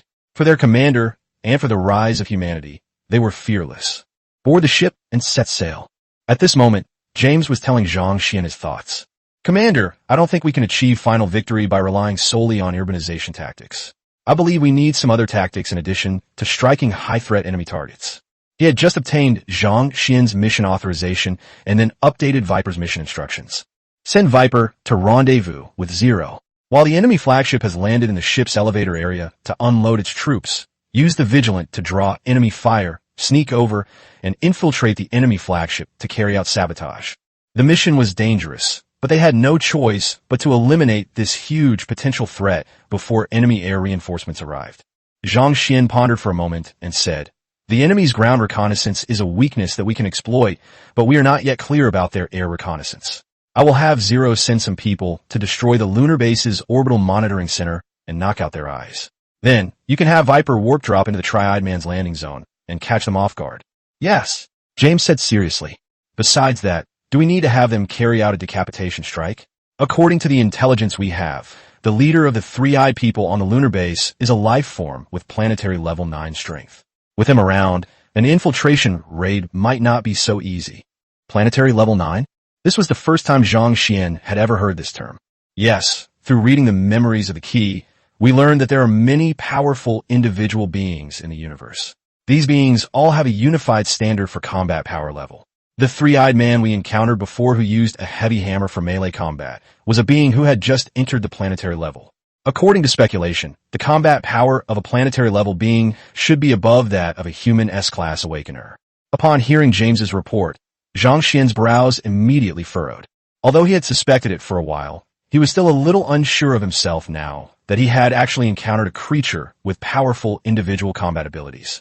After all, Natalia, a B-level combat type mind awakener, has the combat power to face a Marine Corps squad head-on. How strong would a planetary level, whose strength far exceeds the unit of measurement for awakeners on Earth, be? At that moment, Kalanias thought to himself. Zhang Xian was taken aback. Meanwhile, at the main gate of the lunar base, behind the vigilant legion that was fighting the three-eyed man, Kalanias' golden mechanical eye was fixed on the darkness in the distance. In the darkness, a tall figure was slowly approaching, and with each step, Kalanias could clearly feel the ground tremble. The Vigilant Legion's combat power was astonishing. Despite having only 50 members, they still managed to keep the entire three-eyed man army stuck at the entrance, unable to advance an inch. So far, these natural killing machines have slaughtered more than 2,000 three-eyed people and hundreds of three-eyed people's combat robots, and none of them have suffered any combat losses. Given the abilities of those three-eyed people, it would be impossible for them to kill the same Vigilant twice within 2 minutes without the aid of heavy firepower. Perhaps realizing their threat, the main force of the three-eyed people has gathered here, which has given Zero a lot of room to maneuver. Now that the battle has reached this point, the enemy's commander seems to have finally lost his patience. Chapter 75: The Power of the Vigilant. When the warships landed and a large number of three-eyed soldiers returned to the base, they suddenly realized that the once peaceful main base was no longer safe. For tactical squads, seemingly like demons, roamed freely throughout the base. Wherever they went, none of the three-eyed people were spared. They were all slaughtered, and many key personnel were killed. After today, the normal operation of the base will inevitably be severely affected. More importantly, dozens of Asiatic-class mechs forcefully broke into the base's main gate, wreaking havoc on their facilities. Their troops suffered unimaginable heavy losses as soon as they encountered these mechs. They had never seen such powerful combat mechs. Their superb combat skills and powerful golden blades could easily wipe out their entire combat force. Their weapons couldn't even penetrate that strange energy shield. However, none of the above was anything to fear. What truly terrified them was that after they used heavy firepower to shatter a mech, the fragments rapidly reassembled as if it were resurrected. The resurrected mech not only had no impact on its combat capabilities, but even its previously depleted shields were restored. How are we supposed to fight like this? Mechs that can revive? I've never heard of any civilization having that kind of technology. Dressed in pure black combat type nano armor, Duncan was no longer as irritable as before. In battle mode, Duncan was incredibly calm, observing the Vigilance battle from a distance. He could clearly see the guards' combat movements. Their charging speed, so fast that even bullets could hardly catch it, was nothing special to him. But the bizarre resurrection ability made him wary. Ultimately, he was still only a planetary-level soldier, and he still faced the risk of injury or even death in large-scale Legion battles. But this isn't some large-scale battle. Resurrection? I don't believe you're really immortal. If killing you once isn't enough, I'll kill you twice. If twice isn't enough, I'll kill you 10 times, 100 times. Drawing his kinetic sword from his back, Duncan stepped into the kill zone. By this time, the three-eyed man troops had been terrified by the Vigilant and had lost all will to fight. Seeing the base commander leave the field, everyone breathed a sigh of relief and retreated, making room for him. You should have intelligence, right? Duncan stopped several hundred meters away from Karanias, ignoring the gazes of the other Vigilant observers, and slowly said to Karanias, I know you are the leader. Which civilization are you from?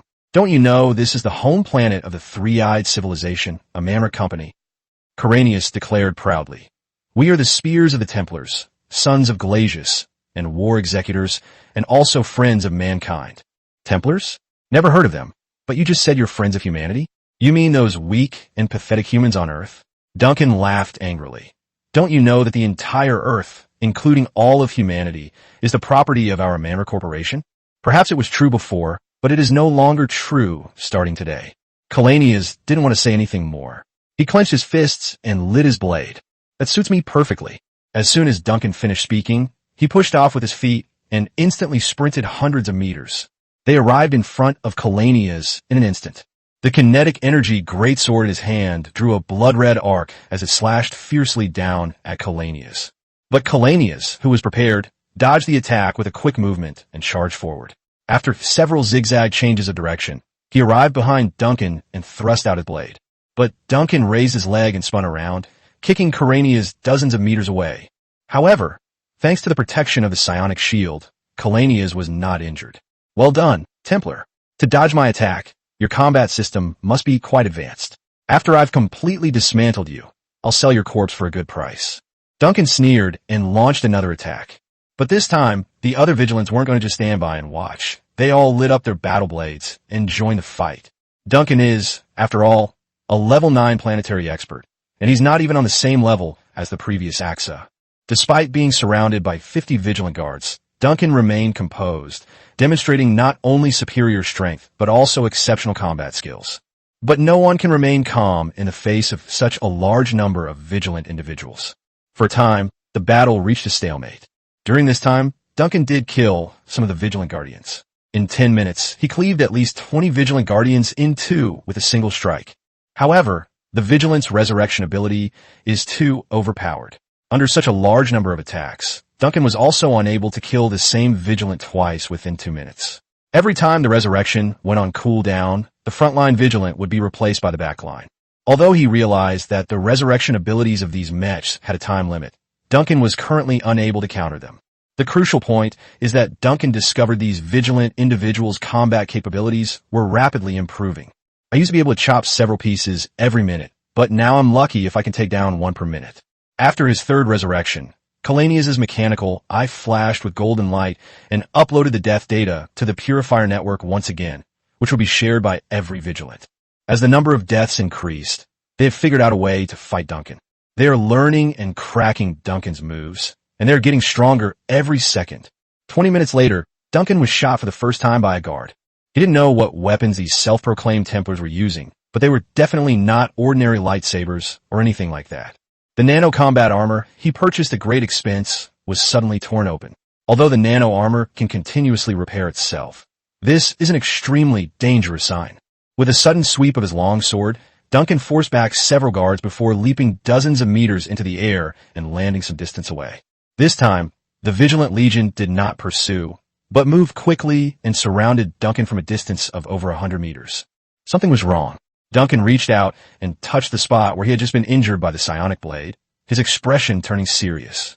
These mechs aren't ordinary mechanical creations. They're mechanical life forms. He had never seen intelligent machines with the ability to learn in the heat of battle. These guys were different from cold machines. They were like living beings, learning and adapting their fighting style every second. In less than half an hour, he realized that he was no longer a match for them. If the fight continued, he would definitely be the one to lose. Although he was confident that he would not die at the hands of these guys, he was not some kind of berserker who loved to fight. This battle must now be suspended. He immediately spoke into the communicator. This is the base commander, calling the main ship. I order you to take off immediately, lock onto these mechs, and take them out with the ship's cannons. But there was only silence on the other end of the communicator. There was no response. The surrounding Vigilant officers did not take this opportunity to attack, but instead watched the scene unfold quietly. Just like the audience watching a clown, Duncan began to feel uneasy. Chapter 76, The Raid. Zero and Viper's joint operation. Boom! The explosion behind them didn't faze the captain of Team 0B. He calmly reported, "This is Team 0B. The orbital monitoring system has been destroyed. Viper can enter in 3 minutes. Receive." Long before the battle between the Vigilant and Duncan reached its climax, Team 0 had already begun its operation, destroying the orbital surveillance system and infiltrating the elevator area. 2 minutes later, in the ship's elevator area. This is the assembly point for the Three-Eyed Man forces. Thousands of Three-Eyed Man soldiers are gathered here, awaiting assignments. But the next second, bang bang bang, in just 3 seconds, More than 20 gunshots rang out, and all the overhead lights were blown up. Enemy attack. A quick-thinking, three-eyed officer swiftly assembled his troops. But as soon as these officers spoke, revealing their positions, a bullet that seemed to come from nowhere pierced his head on the spot. On the east and west sides, 2 Zero squads rushed out from small gates. Each squad consisted of 3 people, moving and providing cover for each other while firing. Using the night vision capabilities of their armor, they accurately and efficiently eliminated the enemy. The three-eyed man's armor also had night vision capabilities, but because it wasn't activated in time, a large number of casualties soon occurred. However, they weren't fools after all. Soon, a large number of the three-eyed people turned on their night vision and began searching for and launching a counterattack against Squad Zero. At this moment, Squad 04 had penetrated deep into the three-eyed man's army formation. Thanks to the chaotic environment where it was difficult to distinguish friend from foe, there were no casualties for a time. A minute passed quickly. Above the elevator area, a blue light appeared as a Hercules ship glided in. The next second, the entire Viper company parachuted in. The Viper team members launched an attack as soon as they landed. Moreover, because the deployment locations are scattered, they're basically deployed to the three-eyed people's forces in the form of combat teams, which makes it more effective to kill the enemy. The soldiers who descended from the sky disrupted the three-eyed man's counterattack rhythm once again. However, this plan is not to annihilate these three-eyed people. If it were an annihilation campaign, this method would not be used. According to the plan, the Viper Company would carry out containment and cover missions outside the warship, while Zero would directly enter the warship to carry out sabotage missions. In just 2 minutes, the Viper Company had already built up defensive lines using the corpses of the three-eyed men they had killed. Meanwhile, Team 04 had already cracked the smart program that allowed them to open the rear hatch of the warship and successfully enter the interior.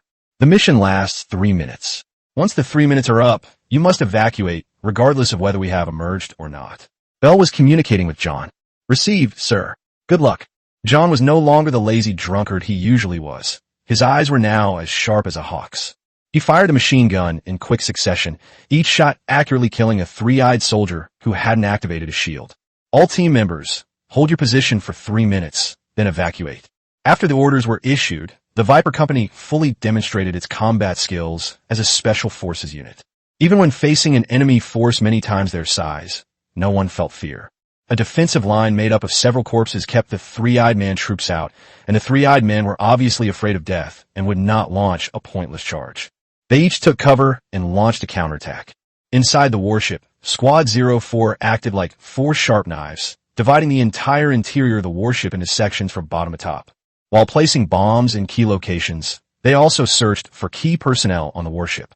2 minutes later, Team 0 escaped unscathed after causing hundreds of crew casualties. After retreating outside the warship, the Viper Company had already suffered considerable casualties and needed to evacuate as soon as possible. Withdraw. Evacuate in small teams. Disperse and evacuate. John breathed a sigh of relief when he saw Zero emerge unharmed. This kind of direct combat is really difficult to fight. If conditions allowed, he would have called in airstrikes or long-range artillery strikes. Upon receiving the order, the Viper Company immediately dispersed and retreated to various undefended positions. Even before the plan began, Bear had already sent the planned evacuation route map to Viper.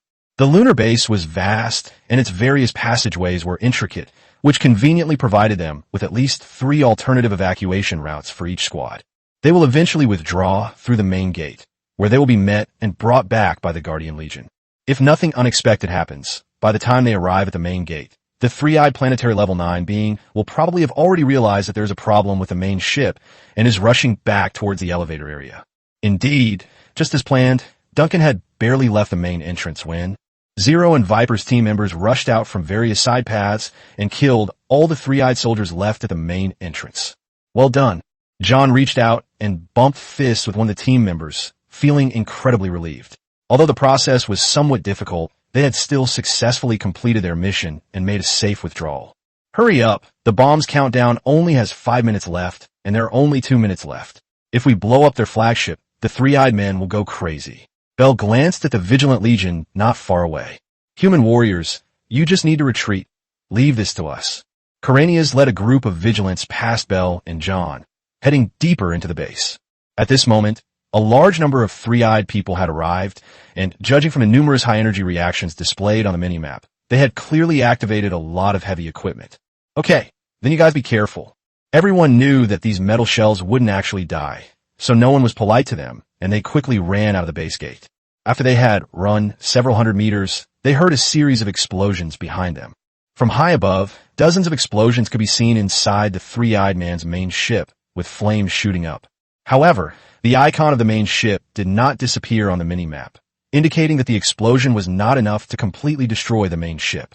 But that's enough. At least until the three-eyed people repair the main ship, they no longer need to worry about the sword of Damocles hanging over their heads.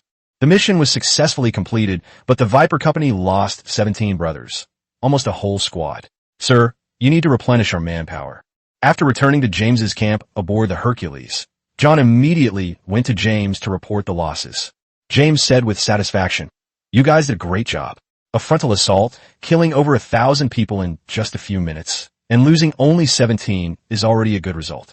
It seems that I made the right decision to assemble you." "Of course, sir," John said. "However, most of these fallen brothers were natives of Earth, so I need to apply to you for compensation for their deaths." James nodded. Headquarters has already discussed this issue in a meeting.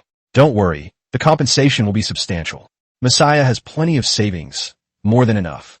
John joked, "That's good. At least I don't have to take my men back to Earth on my days off to play the role of double-crossing robbers." Chapter 77 Level 2 Infantry Armor. A successful decapitation strike. When they learned that the three-eyed man's flagship was temporarily unable to join the battle, Zhang Xian and the other top officers breathed a sigh of relief. The reason they built their positions so far apart was precisely because they were afraid of this. Now it's great. The problem is solved all at once. To be honest, Zhang Xian didn't expect the mission to go so smoothly at first. Viper Special Forces Assault Company, not bad. I'll have James promote them, or something as a reward later. Sitting in the command room, Zhang Xian glanced at the unit's organizational chart. Having tasted the benefits of Special Forces tactics, he was now wondering whether he should have Svik also form a tactical unit. While the quantity and quality of fleets will be key in future large-scale starship battles, sending a few Special Forces units to carry out various small-scale tactical missions during each large-scale battle might have a surprising effect on the course of the war. Judging from the three-eyed people's reactions so far, perhaps this style of combat is not popular in the Milky Way. Otherwise, they wouldn't have been completely unprepared. That's promising. Lieutenant, put this plan on the agenda and let Svik think about it. If it's worth doing, then do it. Yes, Commander. By the way, how's that thing from before? The time has come, Commander. You may now proceed to the engineering station to inspect the new technology. Very good. Zhang Xian immediately stood up from his seat, summoned 2 guards, and ran towards the engineering station. Once outpost number 1 was completed, Zhang Xian ordered the construction of an engineering station in preparation for upgrading infantry attack and defense. Previously, it was because there was no money to do it. When we were at the island base, we built an engineering station, but it could only be used to crack the various technologies of the three-eyed people. Things are different now. With some spare cash, it's time to upgrade our technology. The commander has arrived. As soon as they entered the engineering station, the busy researchers immediately stood up. Because the underwater base has not yet been built, Chun Tianming and the others were assigned to this location. Anyway, the engineering station has all the equipment they need, and it also has equipment they've never seen before.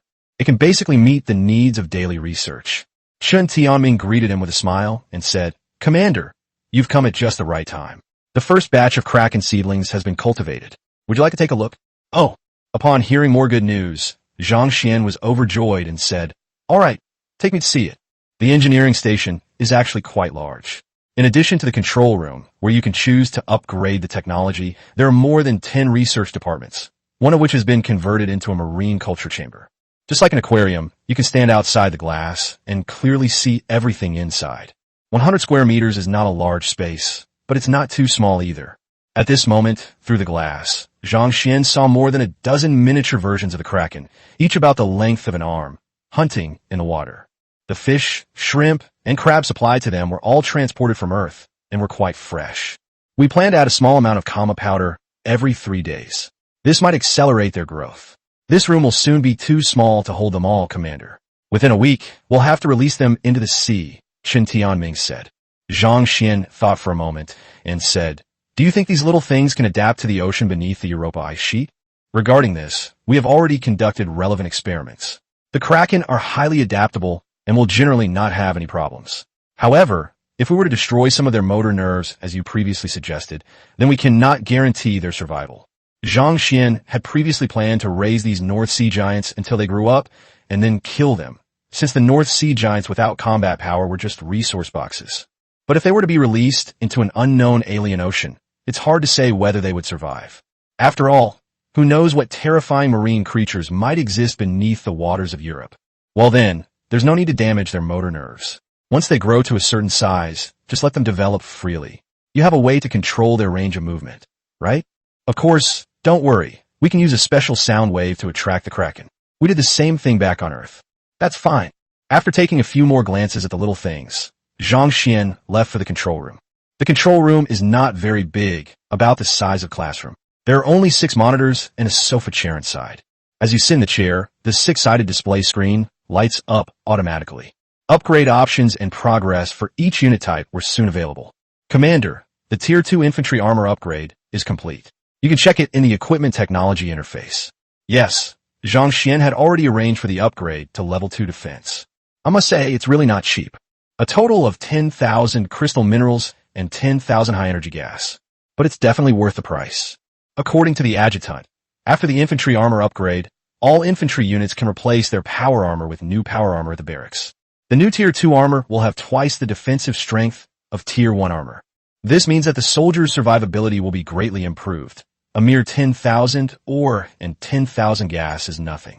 Tell Swick and James to keep an eye out and have the troops go to the barracks in batches to replace their armor with new ones, Zhang Xian said, then suddenly asked warily, by the way, replacing the armor is free, right? After all, he knew all too well how much the system cared about money. If it was going to cost money, it would take at least tens of thousands of dollars to equip all the soldiers. The new armor costs the same 30 crystals, but if the old armor is undamaged, it can be replaced for free. However, if there is minor damage, it will be replaced at a discounted price. If the damage is too severe, there is no way to replace it. That's all right. Zhang Xian breathed a sigh of relief. This way, he wouldn't have to worry about spending too much money. As he was talking, he suddenly glanced instinctively at the upgrade bar for level 3 armor, and Zhang Xian immediately gasped. 100,000 crystal or 100,000 high-energy gas? That's so expensive. The 5 glaring zeros on the price list for the level 3 armor almost blinded Zhang Xian. Unfortunately, that's how the system prices it, but the defensive capabilities of Tier 3 armor are still twice that of Tier 2 armor, which is a significant improvement. The adjutant's words of comfort did not make Zhang Xian feel much better. Instead, he swallowed hard and said, "Don't tell me that level 4 requires millions of resources?" The adjutant said nothing, yet it seemed as if he had said everything. Clutching his aching heart, Zhang Xian took a few deep breaths and said, "Forget it for the time being. In the future, if you have a wealthy adjutant, recommend some cheap tech gadgets to me first, like riot shields and enhancement agents." Okay, Chapter 78, New Equipment, Pushing Through the Encirclement. Given your current infantry units, I recommend the Marines' riot shield and booster, the Marauders' concussion grenades and kinetic foam, and the Medics' advanced medical equipment and stabilization kit. Upon hearing these familiar terms, Zhang Xian raised an eyebrow. The technology of the battle arsenal? Yes, each technology only requires 5,000 crystals to unlock, but soldiers will need to spend a small amount of resources to produce these new equipment in the barracks before they can use them. As expected, Zhang Xian felt he had already grasped some of the patterns in the system's behavior. To be honest, 5,000 crystal ores aren't expensive. The bulk of the cost is in the production of new equipment later on. Tell me about the riot shield and the enhancement agent first. Oh, and the Marauders' concussion grenades too. Blast shield. The M98 tactical blast shield is mainly made of standard reinforced alloy steel and 30mm thick adhesive carbide. This blast shield can effectively resist the impact of most light weapons. Its defensive capabilities will be upgraded as the infantry armor is upgraded. The price of a single M98 blast shield is 15 crystals. Enhancement agent contains adrenaline, endorphins, and an offensive enhancement agent. After injection, it can increase speed by 50% for a short period of time, including movement speed, thinking speed, and reload speed. However, the high-intensity burst can cause some damage to the human body, and continuous use is not recommended. The price of a single enhancement agent is 5 crystals. Concussion grenade. This can replace a new ammunition assembly line for the Marauder armor. The new concussion grenades can cause a small-scale gravitational distortion in the surrounding area when they explode, reducing the movement speed of targets within a range. The price of each set of equipment is 100 crystal ores.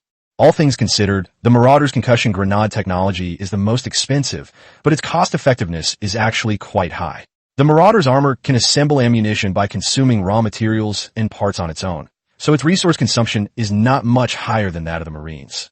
Slowing down is indeed of considerable tactical significance for Zhang Xian. At least in the face of large-scale ground warfare, the Raiders are an indispensable unit. Since choosing a single option is meaningless, Zhang Xian chose to have them all. I want all three, but my current resources aren't enough to equip the entire army with them. Send a message to Swick and James, and let them decide who gets the equipment. Give them quota. As for the enhancement agents, equip some frontline sergeants or junior officers first, and ordinary soldiers later. Equip one riot shield for every 3 people. As for the stun grenades, let's get 200 sets first, 100 sets for each of the 1st and 2nd regiments. Yes, Commander. My current resource reserves are still too small. Even so, I've already used up more than half of my crystal mine. It seems that the Iron Ravens previously discovered traces of crystal veins in Antarctica. I wonder when the reconnaissance company will be able to return with their investigation results. Line up, one at a time. Upon learning that they could replace their equipment with new gear, the entire army was overjoyed, rushing to the barracks to line up. The infantry from the armor battalion will be rotated first. Then it will be the 2nd battalion's turn. Don't mess around, or I'll kick their ass off if anyone tries to cut in line. Svick, already clad in brand new level 2 armor, stood proudly at the entrance of the barracks, shouting orders. Svick patted the armor on his chest, touched the riot shield on his arm, and waved the 2 boosters in his hand. He couldn't be happier. These days I've been using basic equipment, and it's been incredibly frustrating. Things are different now. With new equipment, the combat effectiveness of the troops has increased significantly, if not several times, but certainly doubled. It's a pity the commander hasn't upgraded the weapon to level 2 yet. Otherwise, he could have replaced the gun he's had for the past 2 weeks. Commander, now that we have new equipment, shouldn't we advance a bit? We just blew up their warships, and those 3-eyed people must be furious and want to fight us to the death. How about we take this opportunity to strike them a few times? I'll lead a battalion to provide flank cover, and you can send siege tanks to bombard them from a distance. During the communication, Talus was also celebrating the Chinese New Year in high spirits, and at the same time, he put forward a proposal. Yeah, I think that's a good idea. Swick, who had already become arrogant, immediately agreed to the plan. However, he didn't just agree to his own request. He also contacted James and said, I have a big deal here. Do you want to join? What? James was also updating his equipment at the time. He was taken aback when he heard Swick's words. Although he had only known Swick for a little over 10 days, he had a certain understanding of him. He did not think that Swick could come up with any good ideas. Don't you have siege tanks too? How about we set up artillery and blow up the Tri-Eyed Man's base, forcing them out, and then have our infantry cover our SCVs as we build bunkers and missile turrets to advance? James hesitated for a moment, then said, Are you sure you want to do this? What if the other side doesn't play positional warfare with us? They have no choice. Swick smiled. Once I build bunkers right at their doorstep, they won't be able to avoid attacking. We'll build a bunker defense line every kilometer, tightening the encirclement. Sooner or later, they'll have to face our artillery fire. Once our bunkers are built inside their base, we'll win this war. To be honest, James was quite tempted. At least so far, there was nothing to criticize, so after thinking about it for a bit, he nodded in agreement. Haha, it's a deal then, wait for my signal. Wait, you haven't said what signal it is yet. But before he could finish speaking, the other end of the call was disconnected. James shook his head helplessly, but there was nothing he could do. He was already used to the various actions of his former teammate. Soon, the Svick camp dispatched its entire armored battalion, which began to advance forward. In the low-gravity environment of the moon, when a siege tank with only level 1 attack, and without the technology to increase attack range is set up in siege mode, its full-power precision strike range can only reach 10 to 15 kilometers. Beyond that, there will be some landing point error and damage reduction. Therefore, they must advance more than 10 kilometers forward to set up their cannons. The SCV will construct a few bunkers along its route, but upon reaching its destination, it will focus on building a defensive line and establishing an encirclement. On Talus's side, because there are no heavy firepower units and only 1 battalion of men, his position is relatively the weakest among the 3 directions. But that's all right. Talus isn't specifically responsible for attacking. All he has to do is build an encirclement to ensure the three-eyed people don't run around. As the main force moved, such a large commotion obviously could not be hidden from the three-eyed man. When they saw large numbers of troops beginning to build bunker defenses outside, they suddenly realized with a start that they had been surrounded without anyone noticing. Chapter 79, New Trump Card. They're all useless. Every single one of them is a piece of trash. 3,000 men. 3,000 men couldn't even stop a little over 100 people, and they actually let them blow up their warship right under their noses. They've built their positions right up to our doorstep. Are you all blind? In the elevator area, on the still-burning warship, many repair robots were working hard to make repairs, but the progress was pitifully slow. There was no other way. The damage to the warship was simply too severe. Standing before a group of three-eyed soldiers, Duncan flew into a rage, and none of his men dared to utter a sound. Looking at the bowed heads of the people below, Duncan felt sad. Although most of these people were of mixed blood between three-eyed people and humans, they were still considered part of the three-eyed race. Although I've been too comfortable these past few years and haven't exercised enough, I don't think I've become this weak. He had just watched the surveillance footage of the battle in the elevator and evacuation zone, and he felt ashamed just looking at it. He couldn't believe these were his own soldiers. Base Commander, what should we do now? Should we launch an attack? A staff officer cautiously asked. Our forces are small, and without the help of warships and spaceships, we're probably no match for those humans. Do you even need to tell me? Duncan snorted coldly. Those humans just want to force us to go out and fight them on the ground. Do you think a bunch of trash like you can win? But the staff officer hesitated. They are building their positions too quickly.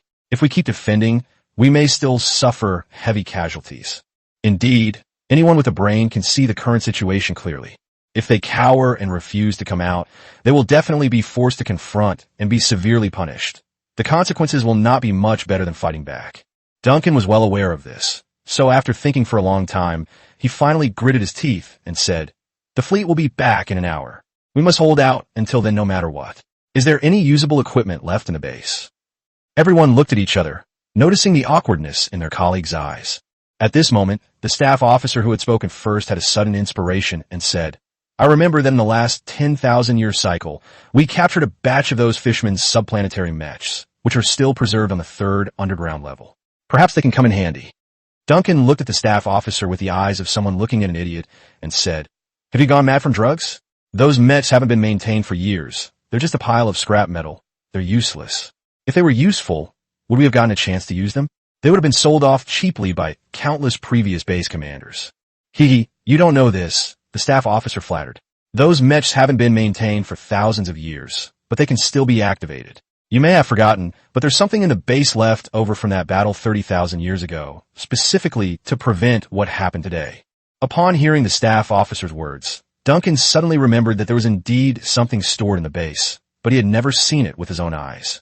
He had heard that it could only be activated when the highest red state was reached, and that it was something like a divine artifact. Actually, I had previously looked up some information about it.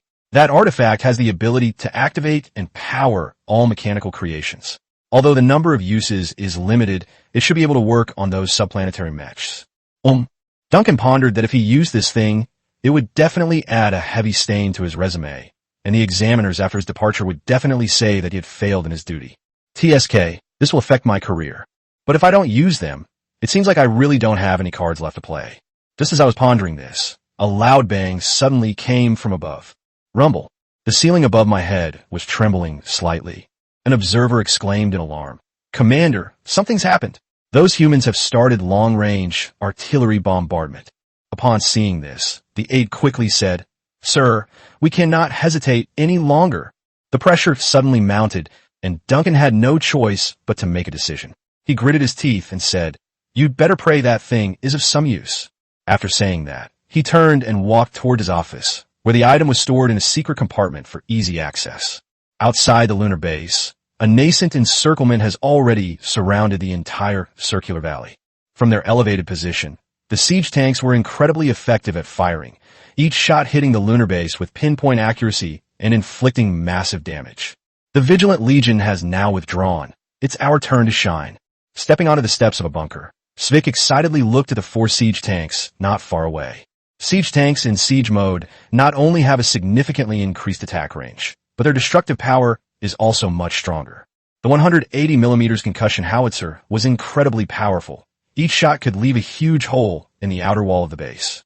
It's a pity that these shells didn't explode directly in the three-eyed man's army. That would have been quite a sight. These three-eyed people are cowards. They haven't dared to show their faces even after being bombed for so long. Do we really have to build bunkers right in their faces? Looking at the still steady lunar base, Swick was also puzzled. Logically speaking, these three-eyed people couldn't possibly not know that simply taking hits would only lead to their death. They're still so calm now. Are they born in the year of the dog? Don't let your guard down, Swick. I have a feeling something's not right. James said in the communication. What's wrong? Swick asked, puzzled. There's nothing strange about it. It's strange precisely because there's nothing odd about it. James was also on the position at this moment, looking up at the starry sky above, but there was no sign of any Air Force units. Those three-eyed people couldn't just sit there waiting like idiots. There must be something wrong. Never mind. Swick's eyes sharpened. Whatever tricks they're up to, since they haven't played their cards yet, don't blame us. James, prepare to deploy the Widow's Ray. Since they're not planning to come out, then they never will. SCV advance. Yes. Soon, the position began to advance again. After leaving a small number of troops to protect the siege tanks, the SCVs continued to build bunkers. As planned, a defensive line was built every kilometer. If the enemy came out, the nearest defensive line was reinforced, which saved a lot of trouble. With siege tanks providing fire support from behind, there shouldn't be any major problems. However, when Swick and the others saw a very familiar figure, they were all stunned. Chapter 80. Mechs join the battlefield. New units. Above the lunar base, figures flashing with blue light soared into the sky. Although they were far apart, many of the people present were very familiar with that look, since there were quite a few people who participated in the archaeological excavation together. Holy crap! Swick's eyes widened. Isn't that thing? That Tiss's mech? It's Atlantis, Swick. A hint of surprise appeared on James's face. How come these three-eyed people even have this? Is it spoils of war from before? At this moment, the Atlantis mechs circled in the air a few times before quickly dispersing and deploying around the base. Furthermore, combat positions were assigned based on the troop strength of the surrounding encirclement. It seems their combat intelligence systems are quite advanced as well. These mechs are exactly the same model as those found in that underground ruin. Even the energy sources on their chests are unchanged. The bad news is that we don't yet know how strong these mechs are in combat. But the good news is that those three-eyed people have clearly run out of tricks and have even released these ancient relics from 10,000 years ago. As long as we take down these junk, we'll basically have the victory in the bag. Despite saying that, Svick's face showed no sign of relief. In fact, it appeared rather grave. They already knew that the combat power of a single Vigilant was roughly equivalent to that of a subplanetary. On the other side, there were more than 200 mechs of the same level. And it can fly. This is quite a problem. Bullets loaded. Prepare for battle. SCV. Construct missile turrets. We can't let these metal shells come and go freely above our heads. Without further hesitation, Svick quickly ran into a bunker. The surrounding soldiers also took up their combat positions, and the SCV began to accelerate the construction of missile turrets. Meanwhile, the Vigilant Legion, which had already retreated to the rear for rest and reorganization, was also rushing towards the front line. The previous long battles and multiple reconstruction and resurrection have significantly reduced the Vigilant's energy, and they will need some time to recover. However, the Templars never shy away from battle. Inside the lunar base, Duncan was very happy, holding a green, semi-transparent Rubik's Cube in his hand. Just now, he used this thing in his hand to directly reshape and activate all the scrap metal stored on the third underground floor. The Atlantis mechs, which had long been covered in dust and even rust, were enveloped in a green light, as if time had reversed, and they were restored to their peak condition at an incredible speed. And when he holds this Rubik's Cube, all the mechs whose combat systems have been reactivated will obey his commands. This thing is really useful. It truly deserves to be called a trump card. It's a pity I can't take it with me, otherwise it would definitely fetch a good price on the black market. Even Duncan couldn't help but feel a little greedy after recognizing the value of the Rubik's Cube in his hand. But it was only a tiny bit. Even if he had 10 times the courage, he wouldn't dare to embezzle company assets. You need to be alive to enjoy your money, even if you have it. The Mets would buy enough time for the fleet to return, after which humanity would face extinction. The staff officer beside him breathed a sigh of relief. Thankfully, this thing actually worked, otherwise I would definitely have been torn to shreds by the enraged base commander. Duncan nodded, but was still a little uneasy. Those humans also have quite a few subplanetary mechs. And although they lack an air force, their ground forces are exceptionally powerful. Even if the company's frontline troops came, they probably wouldn't gain much of an advantage. How many troops do we still have? The staff officer glanced at his personal terminal and said, "We currently have 3,750 combat personnel and more than 60 tripod armored guns." The losses are that severe? Seeing Duncan begin to frown, the staff officer quickly said, "As you know, our main force is not here, and the previous battles were too fierce. It's already good that we have these remaining troops." Duncan snorted. They still lack training. They've been on Earth for too long and think they're some kind of superior being. Anyway, I'm about to step down, so let the next one worry about it. Send the order down to mobilize 2,000 infantry units and all the tripod armored guns and put them all into the battlefield. The staff officer paused for a moment, then said, "Wouldn't that cause too much damage?" Duncan, however, seemed unconcerned, saying, "Whatever, just a bunch of small fry. They're dead, so be it. So many have already died, what's a few more? The inspectors can't kill me, can they?" Ha, that's hilarious. Knowing that the current mess was beyond repair, Duncan had basically given up. As long as he could deal with these human resistance forces before the people above arrived, his guilt wouldn't be too great when the cycle ended. At most, I'll just be sent to a remote area for a few years. What's the big deal? Once I've accumulated some merit, I'll be transferred back to headquarters. He's a powerhouse who's about to break through to the stellar level. The company can't possibly not give him an important position. Meanwhile, in Europa, Zhang Xian was watching the Atlantis match on a video. He wasn't sure if it was just his imagination, but he felt that these mechs were a bit too new. "Lieutenant, do you think these three-eyed people might be keeping a mecha production line? These mechas look brand new. Currently, there is a lack of information, so it is not clear yet.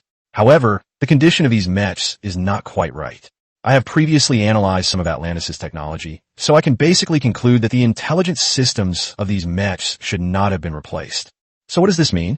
Zhang Xian said he didn't understand it all. At most, he just felt that these mechs were too new and he couldn't tell much about them.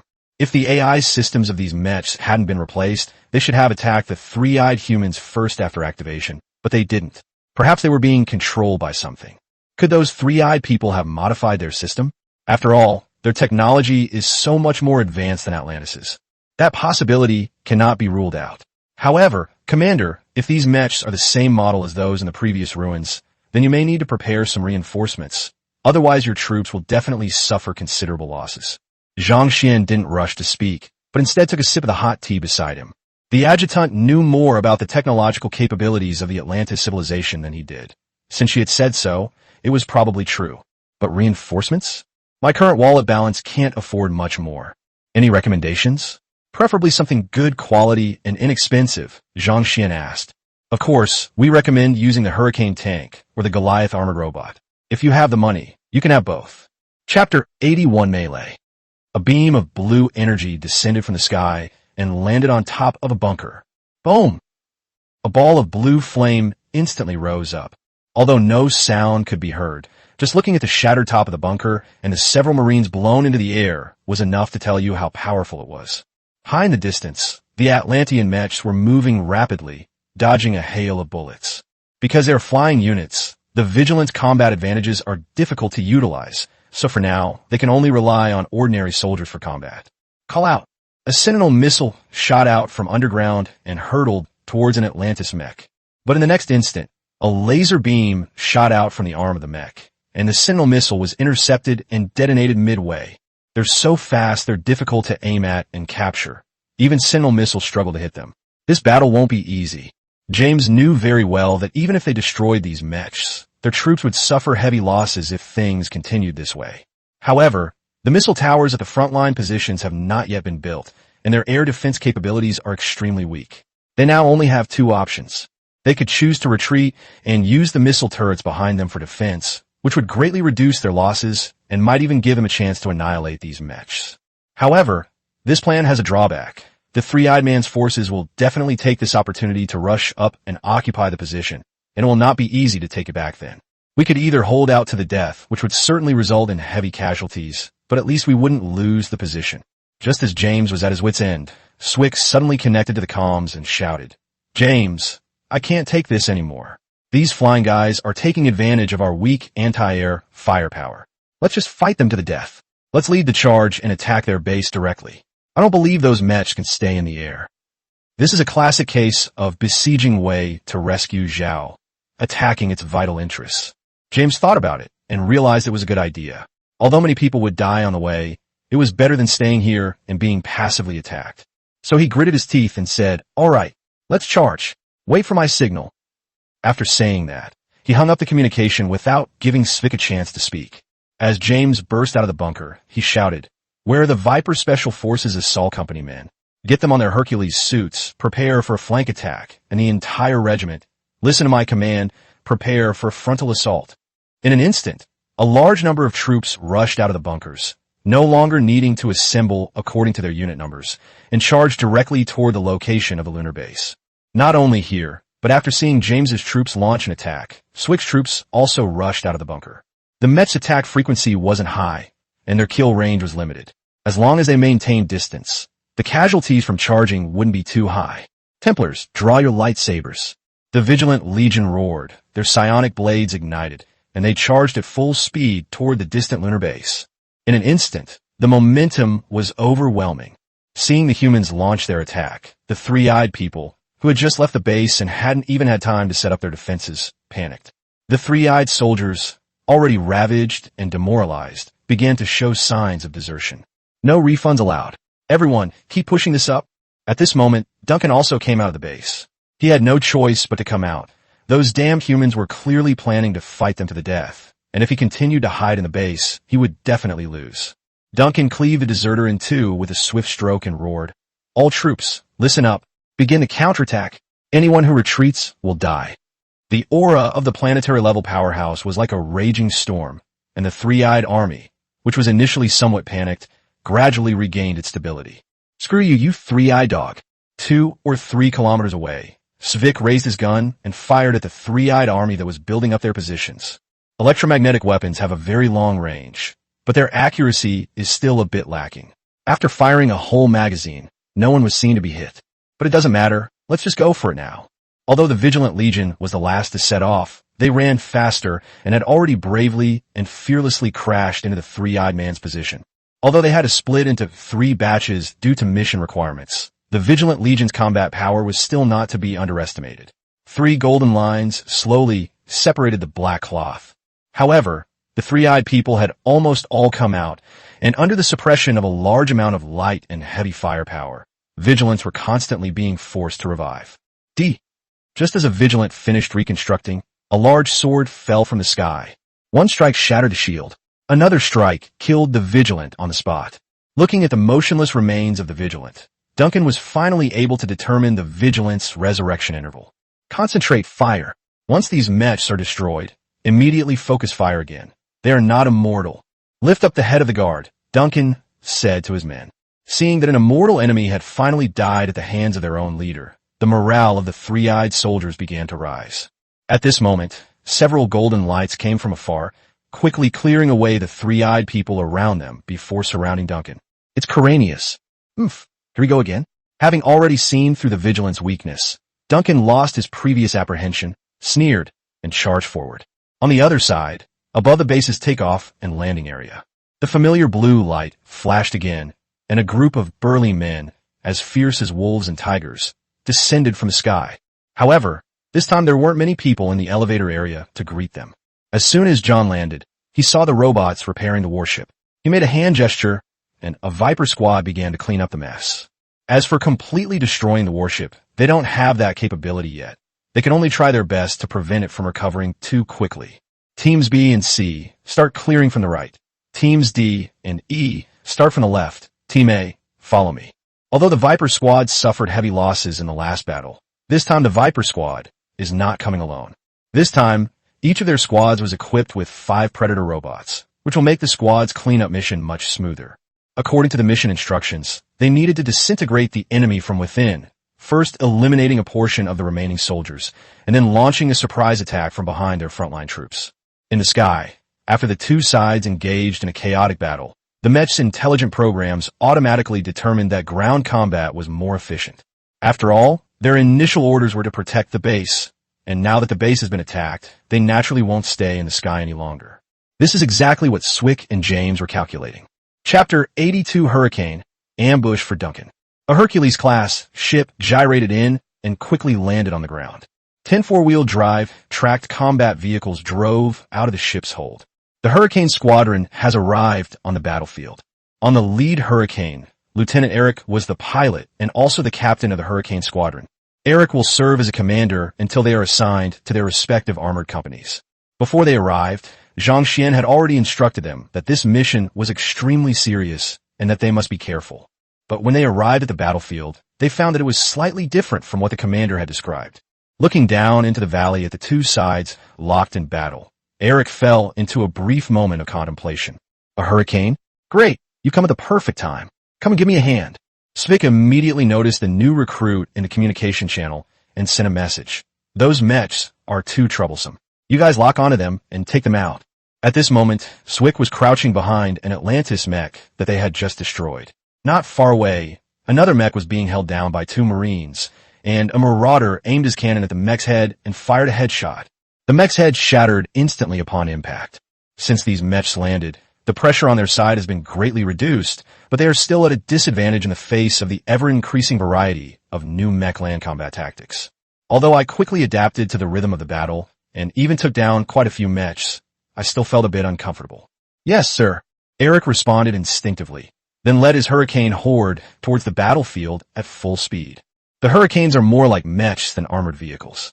These roughly 5-meter-tall war machines do not have dense firepower, but they can focus on locking onto a single target and then use Typhoon missiles to carry out targeted, continuous, and precise strikes. This is undoubtedly a nightmare for targets that move at extremely high speeds. Although those Atlantean mechs don't dream, they will never have the chance to dream again. The Hurricane Squadron did not enter the melee zone directly, but circled around the edge. Once they locked onto an Atlantis mech, no matter how fast it was running, they would unleash a barrage of missiles. The killing efficiency has increased several times compared to before. On the other side, boom! Duncan stomped on a Vigilant and crushed it. After watching the Vigilant's energy core completely dim, Duncan revealed a sinister smile. 7. Now it's your turn. As he spoke, he turned to look at Kalanias, who had just stood up not far away.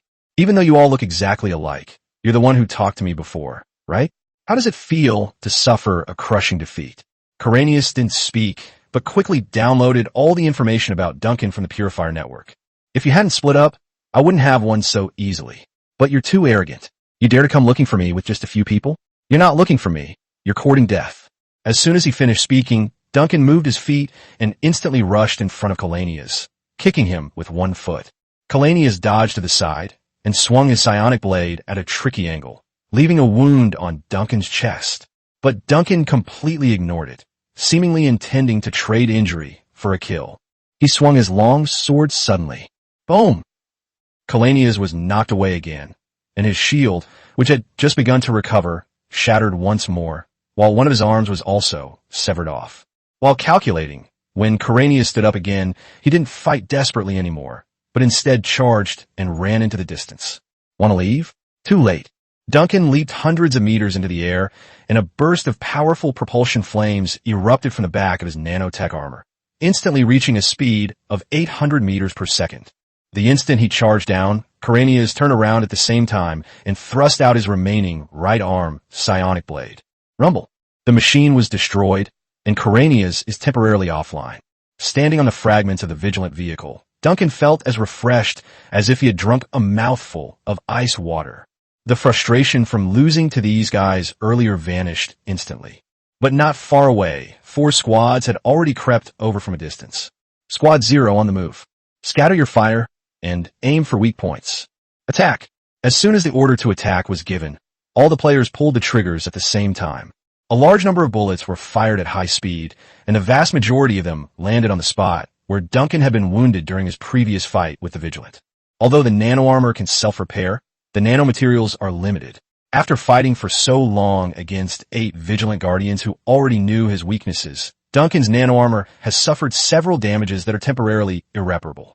And these are the weaknesses that Squad 0 is targeting. Even though a planetary-level powerhouse's body is incredibly tough, it still has wounds, and an electromagnetic bullet will still cause damage when it hits it. Caught off guard, Duncan, who had been hit by hundreds of bullets, jumped away in pain.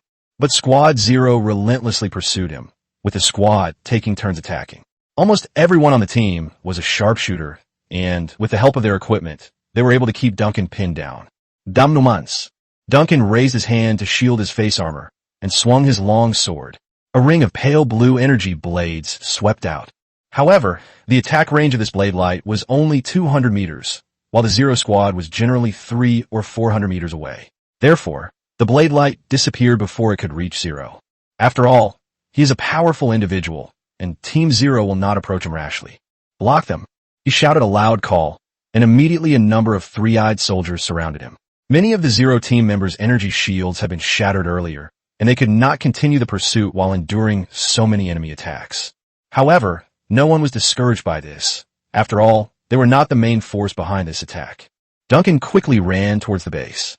He must return as soon as possible to replenish the nanomaterials. Otherwise, if the nano armor is severely damaged, his combat effectiveness will also be affected. He didn't want to run into another squad of vigilantes at this time. But what he didn't know was that 4 invisible ghosts were already waiting for him ahead. The target is close. Number 3 and 4, ranged attacks. Number 2, prepare your psionic lashes with me. Receive. Chapter 83, Duncan's Death, a New Enemy. The closer Duncan got to the base, the more uneasy he felt. At his level, no premonition is unfounded, so he suddenly slowed down, looking around the base gate with suspicion and uncertainty. However, no trace of the enemy was found. It couldn't be an illusion. Duncan decisively decided to bypass it and enter through another entrance. But at that moment, 2 bullets hit the same spot on his faceplate, one after the other. Who's there? Duncan immediately swung his greatsword and charged toward the direction for which the bullets came. With a sweeping motion, the sharp energy blade even sliced a steel pillar in the base in 2. But this attack yielded no results. Invisibility? Duncan was startled. Although he had seen some invisible awakeners on Earth, he would definitely be able to sense them as long as they were still alive. But this time it was completely different. Apart from a strange premonition in his heart, he did not feel that the surrounding environment was any different. The person who came was definitely not ordinary. Moreover, the longer he stayed there, the stronger his premonition became, and his heart felt like it was about to jump out of his chest. No, we can't stay here any longer. Let's get out. Then, with a single step, he leaped into the air, reaching a height of over 1,000 meters. But just as he was halfway up the jump, 2 blue and red energy beams descended from the sky. Boom! Duncan, unable to dodge in midair, was hit on the spot. Puff! Duncan spat a mouthful of blood onto his face mask, his face contorted in a grimace, his eyes bloodshot. Even Thunder Beast would find the power of the energy whip difficult to withstand, let alone him. After 2 energy whips, he almost died instantly. The nano armor covering his entire body disintegrated and collapsed in large chunks in an instant. What attack! Duncan, who was already somewhat exhausted, was now half dead and even bounced twice as he fell from the sky to the ground. However, the ghosts did not break their invisibility and continued to lurk silently in the vicinity. The other 2 ghosts also began to gather power for their psychic lashes. Bell and the other ghost were completely drained of their psionic energy, leaving them extremely weak and unable to fight, except for their invisibility. But Duncan was unaware of this. He only knew that 1 or 2 terrifying assassins were lurking in the shadows, eyeing him menacingly. Damn it, someone come quick. He tried to call for help via communication, but the communication equipment had already been damaged by the psionic attack. At this time, his troops were engaged in a fierce battle with the 1st and 2nd regiments at the front, and they could not have noticed that the base commander in the rear was in a major crisis. Psionic Lash requires a continuous charging time, and the lower the psionic level, the longer the charging time. So Duncan can still put up a fight for now. He struggled to his feet, his whole body aching as if torn apart, but he was filled with panic. The uneasy premonition he had just felt returned, and he frantically squeezed out the last bit of strength in his body, trying to escape. At that moment, a group of figures slowly ran out of the darkness from inside the base gate. Upon seeing this, Duncan was initially overjoyed, thinking that his subordinate had come to his rescue. But when he saw those familiar power armors, his initial elation instantly plummeted. The Viper is in position. The target is incapacitated. John and his teammates rushed out with guns raised, surrounding Duncan. Duncan gave a bitter laugh and plopped down on the ground. Before he could finish speaking, 2 psychic whips struck down, and the lunar base commander, who was about to reach the star level and had a promising future, ultimately perished in this small star system that he had never thought much of. The following battles were quite simple. The leaderless three-eyed men were quickly surrounded and wiped out. After sending a battalion to the lunar base to clear out the remaining survivors, Swick and James sat back-to-back on a mound of earth, watching their men begin cleaning up the battlefield. Huswick exhaled a breath of stale air and sighed. It really wasn't easy. Actually, it wasn't that difficult. James shook his head. We took over this base in just one day. To be honest, it was much easier than I expected. Haha, maybe so, but with this big win, our lives will be a bit more comfortable from now on. Hopefully. The two looked up at the starry sky simultaneously, knowing that the real challenge was yet to come. This was merely an appetizer. Report. A large fleet of three-eyed beings has been detected approaching the moon. Please provide further instructions, sir. Well, maybe it doesn't even qualify as an appetizer. The two men stood up and walked towards their respective units. SCV, build missile turrets. This place will be ours from now on. For now, abandon the cleanup of the battlefield and set up defensive lines. We cannot allow the three-eyed people to launch a successful counterattack. At the edge of the solar system, in a space near Pluto. Buzz. Space began to distort, forming a huge void from which a large amount of colorful light slowly bloomed. Rumble. A rectangular warship several kilometers long burst out of the hole in an instant. The void behind it began to rapidly recover, and the colorful light gradually dissipated.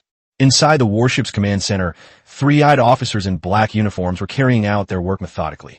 In the central command seat, a white-haired young man crossed his legs and looked at the starry sky outside with a smile.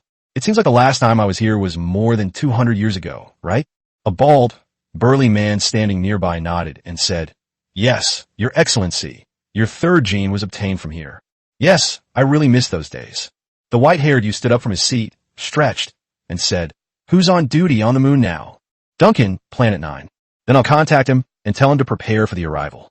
Wormhole travel is too exhausting. I need to find a city on Earth to rest and experience the charm of ancient civilizations, and leave some souvenirs, since they are about to be destroyed. Yes.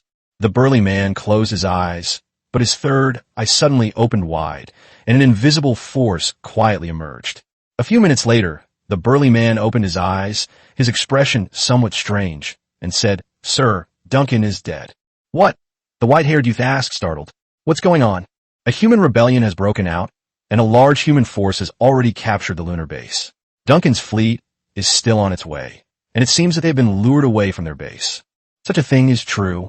The white-haired youth became interested. He had been to Earth before and knew how extraordinary this magical place was. Historical records state that every 10,000 years, a fierce struggle erupts on Earth. They thought that humanity's strength had been greatly weakened before this cycle of reincarnation, leaving them powerless to resist. But unexpectedly, it seems they have indeed inherited the will of their ancestors. Interesting. Let those fleets cease fighting and move towards me. I want to see for myself that epic spirit of resistance. Chapter 84, Crystal Tower and Portal. Swick and James watched the red dots on the minimap gradually recede into the distance. Their faces were full of question marks. I thought a more intense war was about to break out, but the other side only showed their faces and then ran away. Don't they intend to fight us? We've been fighting for so long. We're exhausted. This should be easy to win. Fisk, I'd already built the missile turret positions, and they just ran away? What cowards? Svick curled his lip in disdain. James stared at the minimap, pondering whether he had missed any details. It seems that only the base commander, who is now dead, could command such a large fleet at once. But that guy was already completely cold and almost frozen, so there was clearly a high-ranking three-eyed man they didn't know about. In short, we could take a break for now. James walked outside the base, where several military camps were slowly flying over. From now on, this lunar base belongs to them, and with a little repair, it could be put back into use. Boom! A blue light flashed, and a Hercules appeared in the air before slowly landing at the base's main gate. Swick and James, along with a group of other high-ranking officers, quickly walked over. As the hatch slowly opened, Zhang Xian stepped out with a team of guards.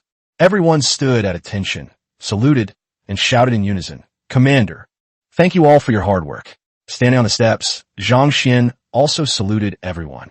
Commander, we have succeeded in our mission. We have won. Even through the mask, Zhang Xian could see the undisguised smile on James's face.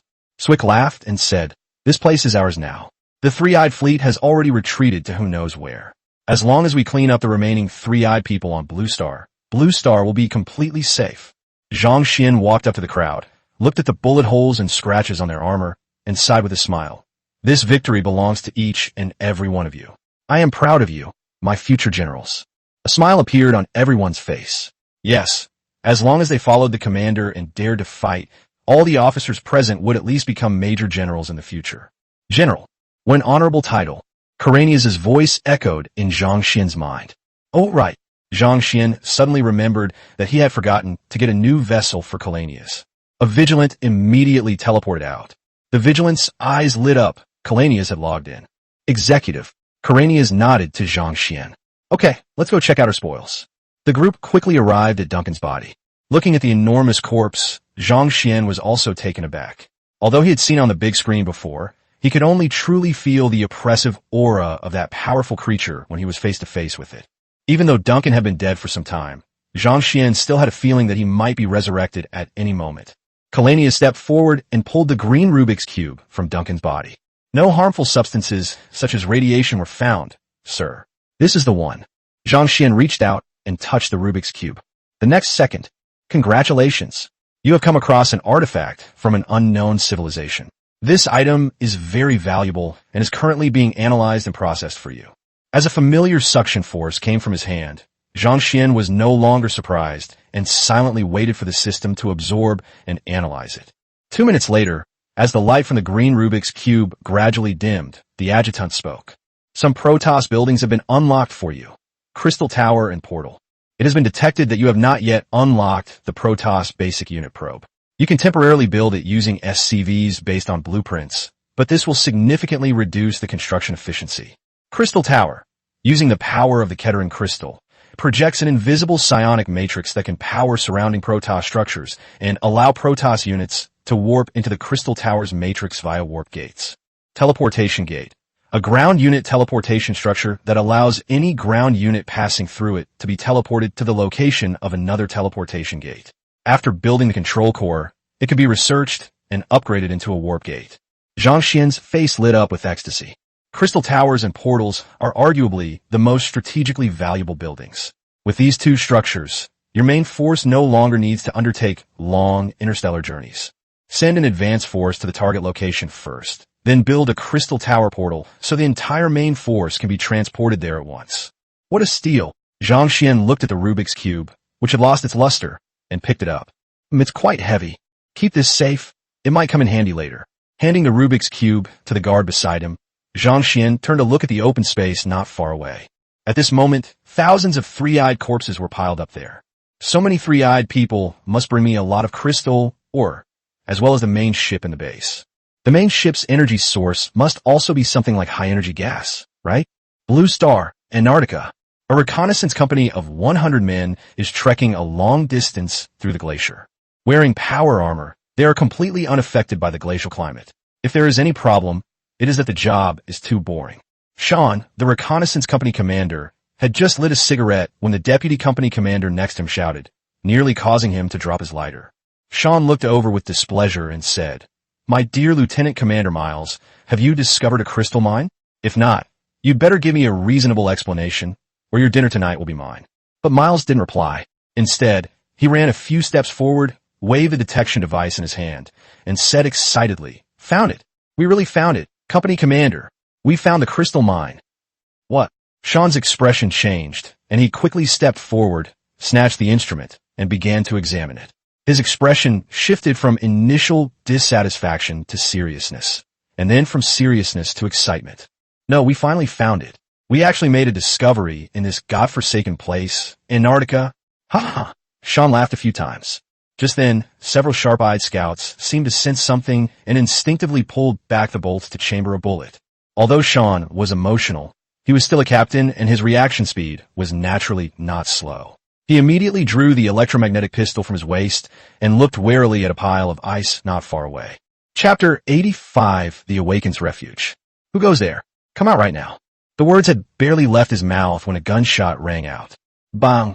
The electromagnetic bullet pierced deep into the ice. Sean, holding his gun in one hand, waved to the soldiers behind him, and several Marines quickly surrounded him from all sides with their guns raised. Soon, a thin little boy emerged shakily from behind the ice pile. Although the little boy was wearing a large black down jacket that looked thick, it was clearly not enough in Antarctica. He was shivering from the cold, and his face was pale. "No, don't kill me," the little boy cried, raising his hands in terror as he looked around at the Marines who had surrounded him. A child? Sean was taken aback, but he didn't let his guard down just because it was a child. He had suffered in Natalia's hands before and knew how unreasonable the awakened ones in this world could be. A child who looks no more than 11 or 12 years old appearing in this desolate Antarctic glacier seems out of place. However, the boy did not have a third eye between his eyebrows, which clearly indicated that he was from Earth. This was one of the reasons why Sean did not shoot him immediately. "Kid, where did you come from?" Sean made a few subtle hand gestures, and several Marines immediately retreated quietly from the back of the column and quickly disappeared into the snowstorm. "I am for Vault 13. I'm just out for a stroll. Please don't kill me. I pose no threat." The little boy looked at Sean fearfully, his eyes occasionally glancing towards an icy valley passage on his right. Sean didn't speak, and soon a report came through the communication. Reporting to the company commander, no trace of the enemy has been found nearby. The child must be all alone. "Is that so?" Sean didn't put away his gun and said to the little boy, "What's this about Vault 13 you mentioned?" "A shelter is a shelter." The little boy looked at Sean blankly and said, "I grew up there, and this is the first time I've been allowed to go far away." "You're lying." Sean interrupted the little boy with a loud shout, speaking rapidly. "Tell me, what shelter did you grow up in? Then why did your parents let you wander around alone?" "You're an awakened one." The little boy was terrified and stammered. "If you're talking about this strange power, then I do have it. My parents died a long time ago, and I was raised by the elders at the shelter." As he spoke, he raised his hand, ready to demonstrate his abilities. But Sean stopped him. "You'd better not make any rash moves, or I can't guarantee that my men won't accidentally fire their guns in a moment of panic. Now, tell me the location and information of your shelter." "Lunar base. Your current total resources are 60,000 crystal ore and 310,000 high-energy gas." From the very beginning, upon hearing his adjutant's report, Zhang Xian's smile never stopped. After absorbing the energy from the three-eyed corpses, the crystal ore finally increased in price a little. Although it wasn't much, the bulk of the increase was still from high-energy gas. The main ship alone yielded 100,000 units of high-energy gas, and with the additional energy reserves at the base, Zhang Xian had accumulated enough high-energy gas for a battlecruiser. "With just a little more crystal ore, my first battlecruiser will be within reach." "Commander," James said as he approached, "the reconnaissance company has made a discovery." "Oh," Zhang Xian turned around. "Have you discovered the exact location of the mineral vein?" "That's right. Not only that, they also discovered a shelter composed entirely of awakened ones. The shelter was quite large and had even formed a small society." "Oh," Zhang Xian became interested. "A refuge for awakened ones? I remember those two ill-levels from Messiah escaped to Antarctica, right? Could they be there too?" "It's unclear at the moment. Company Commander Sean reported that they have already sent people into the shelter. If you need these awakened ones, it would be best to send more people to help. I don't think they will give in easily. If you think their presence is a threat, I will take people to deal with them now." Zhang Xian shook his head and said, "They're just some awakened ones. I'm no longer on Blue Star. What threat can they pose? Let Company Commander Sean handle it. If we can subdue them, let Natalia go and take a look. The Messiah organization is still very important to us. It will be good to strengthen their power." "Yes, I'll arrange it right away." One day later, when Natalia arrived in Antarctica aboard Hercules, Sean and his reconnaissance company were already camped in an ice valley. The people they sent out have now returned and have basically figured out the structure and history of the shelter. Vault 13 is named after the fact that 12 other vaults had already been discovered and destroyed by the Three-Eyed Man. The shelter was built 30 years ago and is located inside a large iceberg with metal walls. It is said that this iceberg was created by an S-class ice element awakener 30 years ago, and it can remain intact for hundreds of years as long as the user does not die. Unfortunately, that S-class awakener was captured and executed by the Three-Eyed Man a few years ago, and this iceberg has become an ordinary iceberg. Miss Natalia. Looking at Natalia flying down from the sky, Sean still felt a lingering fear.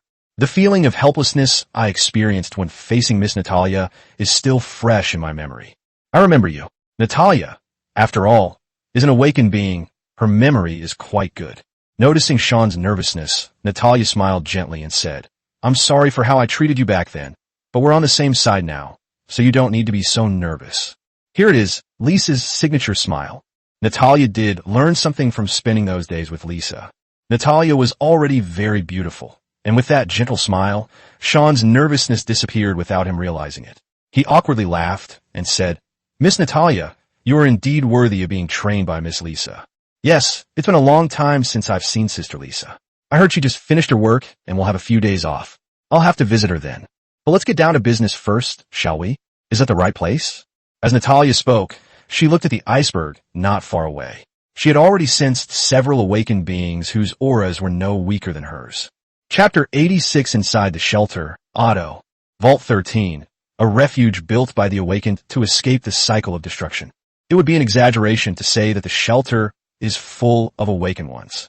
The total number of people is 1 or 2,000, of which about 30% to 40% are ordinary people. The vast majority of these are family members and relatives of those powerful awakened individuals.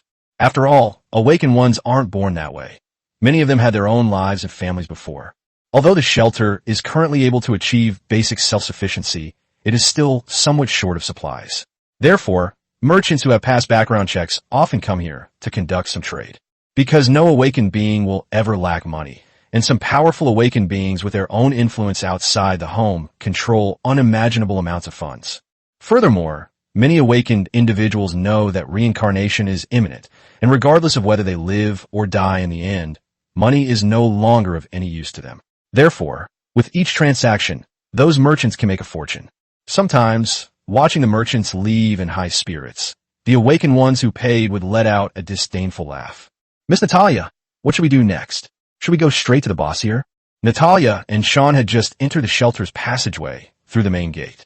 The shelter's doors are controlled by both AI and manual systems, which is essentially useless to Natalia and the others. Natalia hesitated for a moment as she looked at the empty passageway and said, "Yeah, we should talk to their boss first. After all, we're not here to cause trouble." Sean shrugged, but didn't refute it.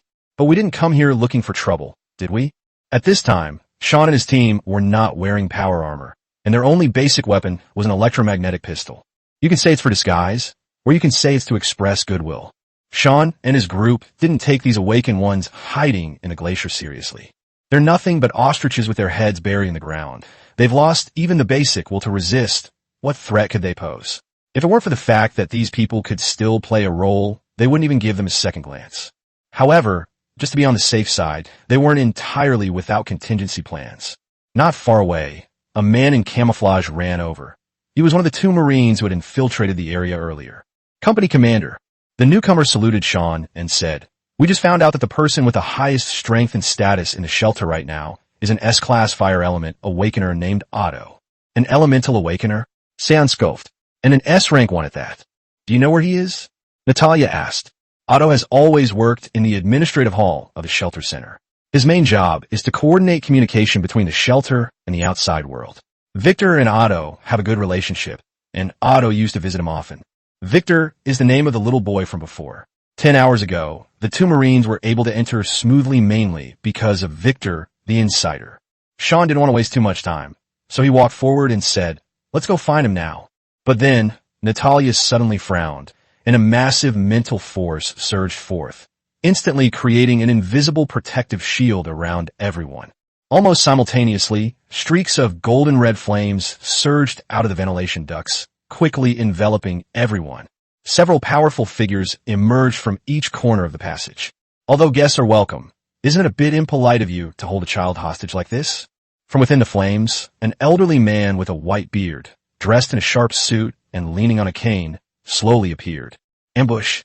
Several Marines had already drawn their electromagnetic pistols, loaded them, and were warily watching the awakened ones who were approaching from all sides. Natalia was feeling rather unwell. The flames were quite powerful. Even just their presence around her mind shield was enough to exert immense pressure on her. Even so, she kept a straight face and adopted her usual work expression, saying, "Is this Mr. Alto?" "Yes, it's me, little girl. I know you," Otto said calmly. "The new leader of the Messiah, the leader of the Norse Awakened Group. I've heard that the Messiah has grown stronger under your leadership. You're a very capable rising star. But why aren't you staying in the Norse? What are you doing here? Are you looking for those 2 former leaders of the Messiah?" Are they with you? Natalia asked. It was still there 3 days ago, but now... Alto waved away the flames and said, if you came for them, I can show you the way, but I can't guarantee it will be right. After all, they left in a hurry and didn't even have time to tell me. Natalia waved her hand. It doesn't matter. It will be good if we could find it, but I don't care if we can't. Anyway, I came here mainly for the shelter, or more precisely, for you awakened ones in the shelter. Oh, Otto chuckled. I was wondering why you brought so many people here. Now I see. But the residents of Vault 13 are tired of the endless war. If you're here seeking refuge, we won't refuse you. But if you're here to hire thugs, then please leave.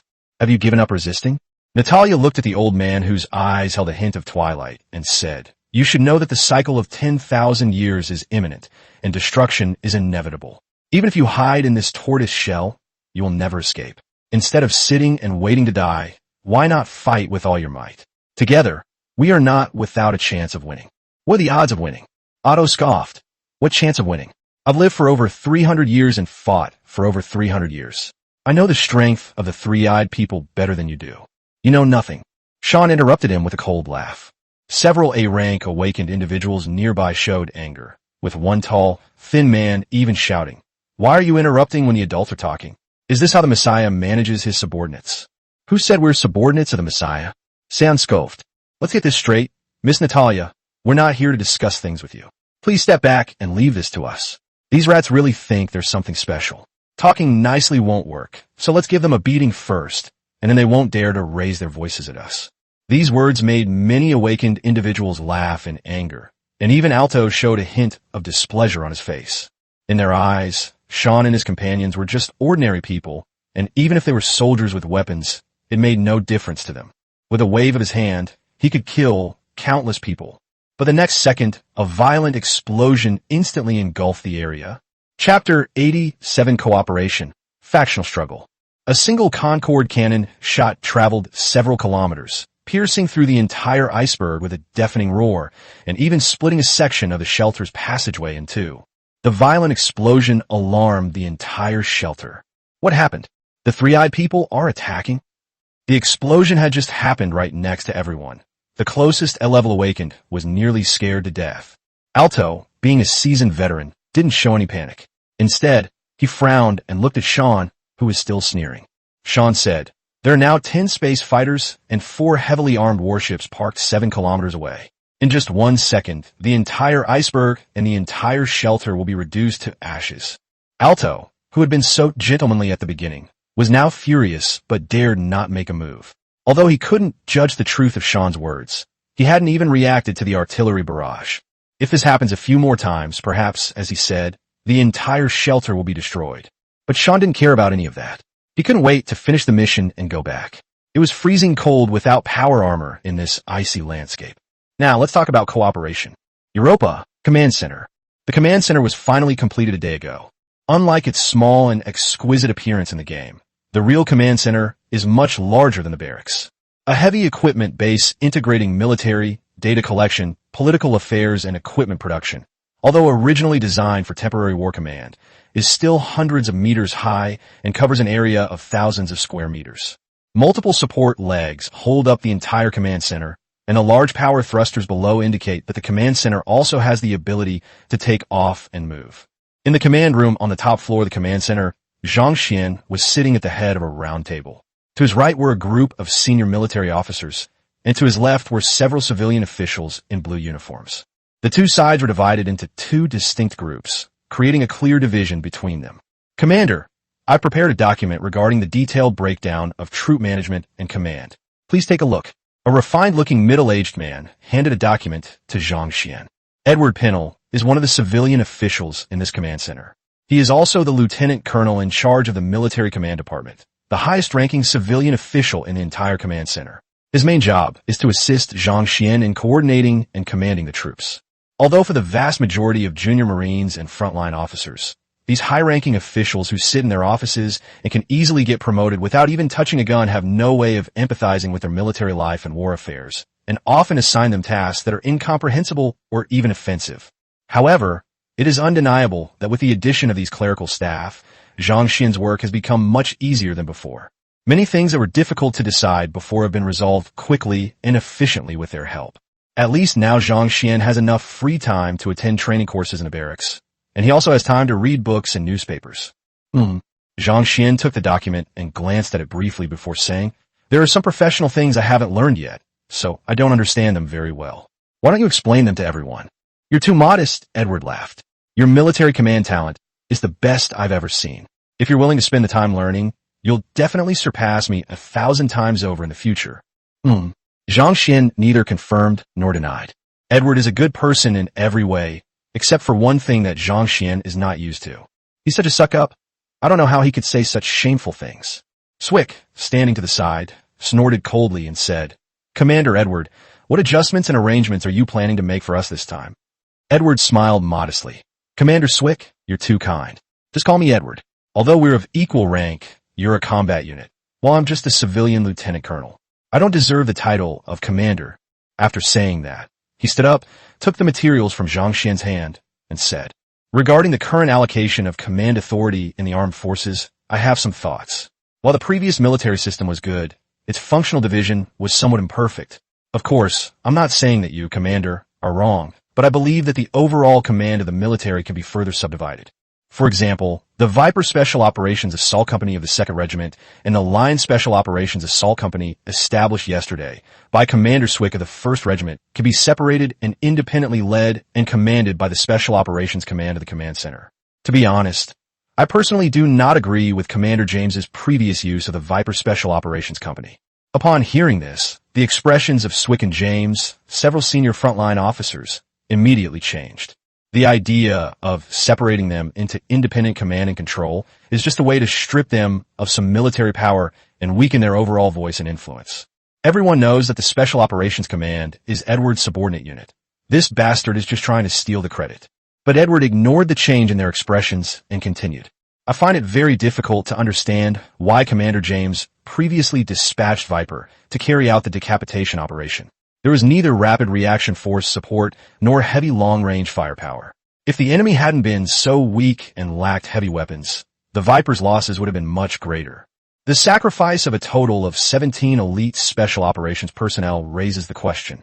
If we venture deeper into space without the reserve manpower of Earth, how long and how many resources would it take to train even one elite soldier? I think Commander James should be well aware of this. As for the Furious Line Special Forces Assault Company, although it was just established and you, Commander Swick, have not yet sent them on any missions, I have serious doubts about your ability to conduct refined tactical command, given your previous command record and process. If the Special Operations Forces can become independent, and you, Commander, further allocate some rapid reaction forces and heavy firepower units to the Special Operations Command, my men have absolute confidence and ability to maximize the characteristics and combat effectiveness of the Special Operations Forces." Edward's words had thoroughly enraged Swick and the others. Swick slammed his fist on the table, stood up, and pointed at Edward, saying, "You just want military power, right? I can give it to you. But if you're so capable, go ask those Special Forces soldiers and see if they're willing to come with you. Everything's over, so why are you giving me this hindsight advice? Trying to make yourself look powerful? Swick, don't be rude to the commander." Although James was also somewhat angry, he still retained some rationality. He pulled Swick to sit down and then looked at Zhang Xian, saying, "Commander, what Director Edward said makes sense, but Viper and Furious Line are, after all, forces that Swick and I built from scratch. Those Special Forces soldiers are our comrades in arms who have gone through thick and thin with us. We know each of them well, including their combat abilities and personality traits. If we were to hand them over to outsiders for command, there might be some issues with team cohesion. In short, we will do whatever you say. If you want us to hand over command of the Special Forces, we will have no objection." After he finished speaking, everyone looked at Zhang Xian. Chapter 88, The Catfish Effect. Inside the command center, instruments beeped intermittently, and the occasional sound of Marines patrolling outside could be heard.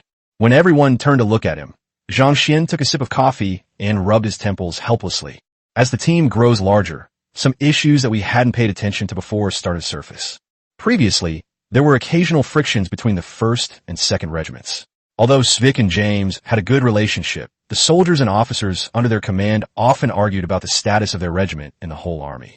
Many in the regiment believed that Swick was the commander's first subordinate, and most of the senior officers in the regiment have been with him since the island base.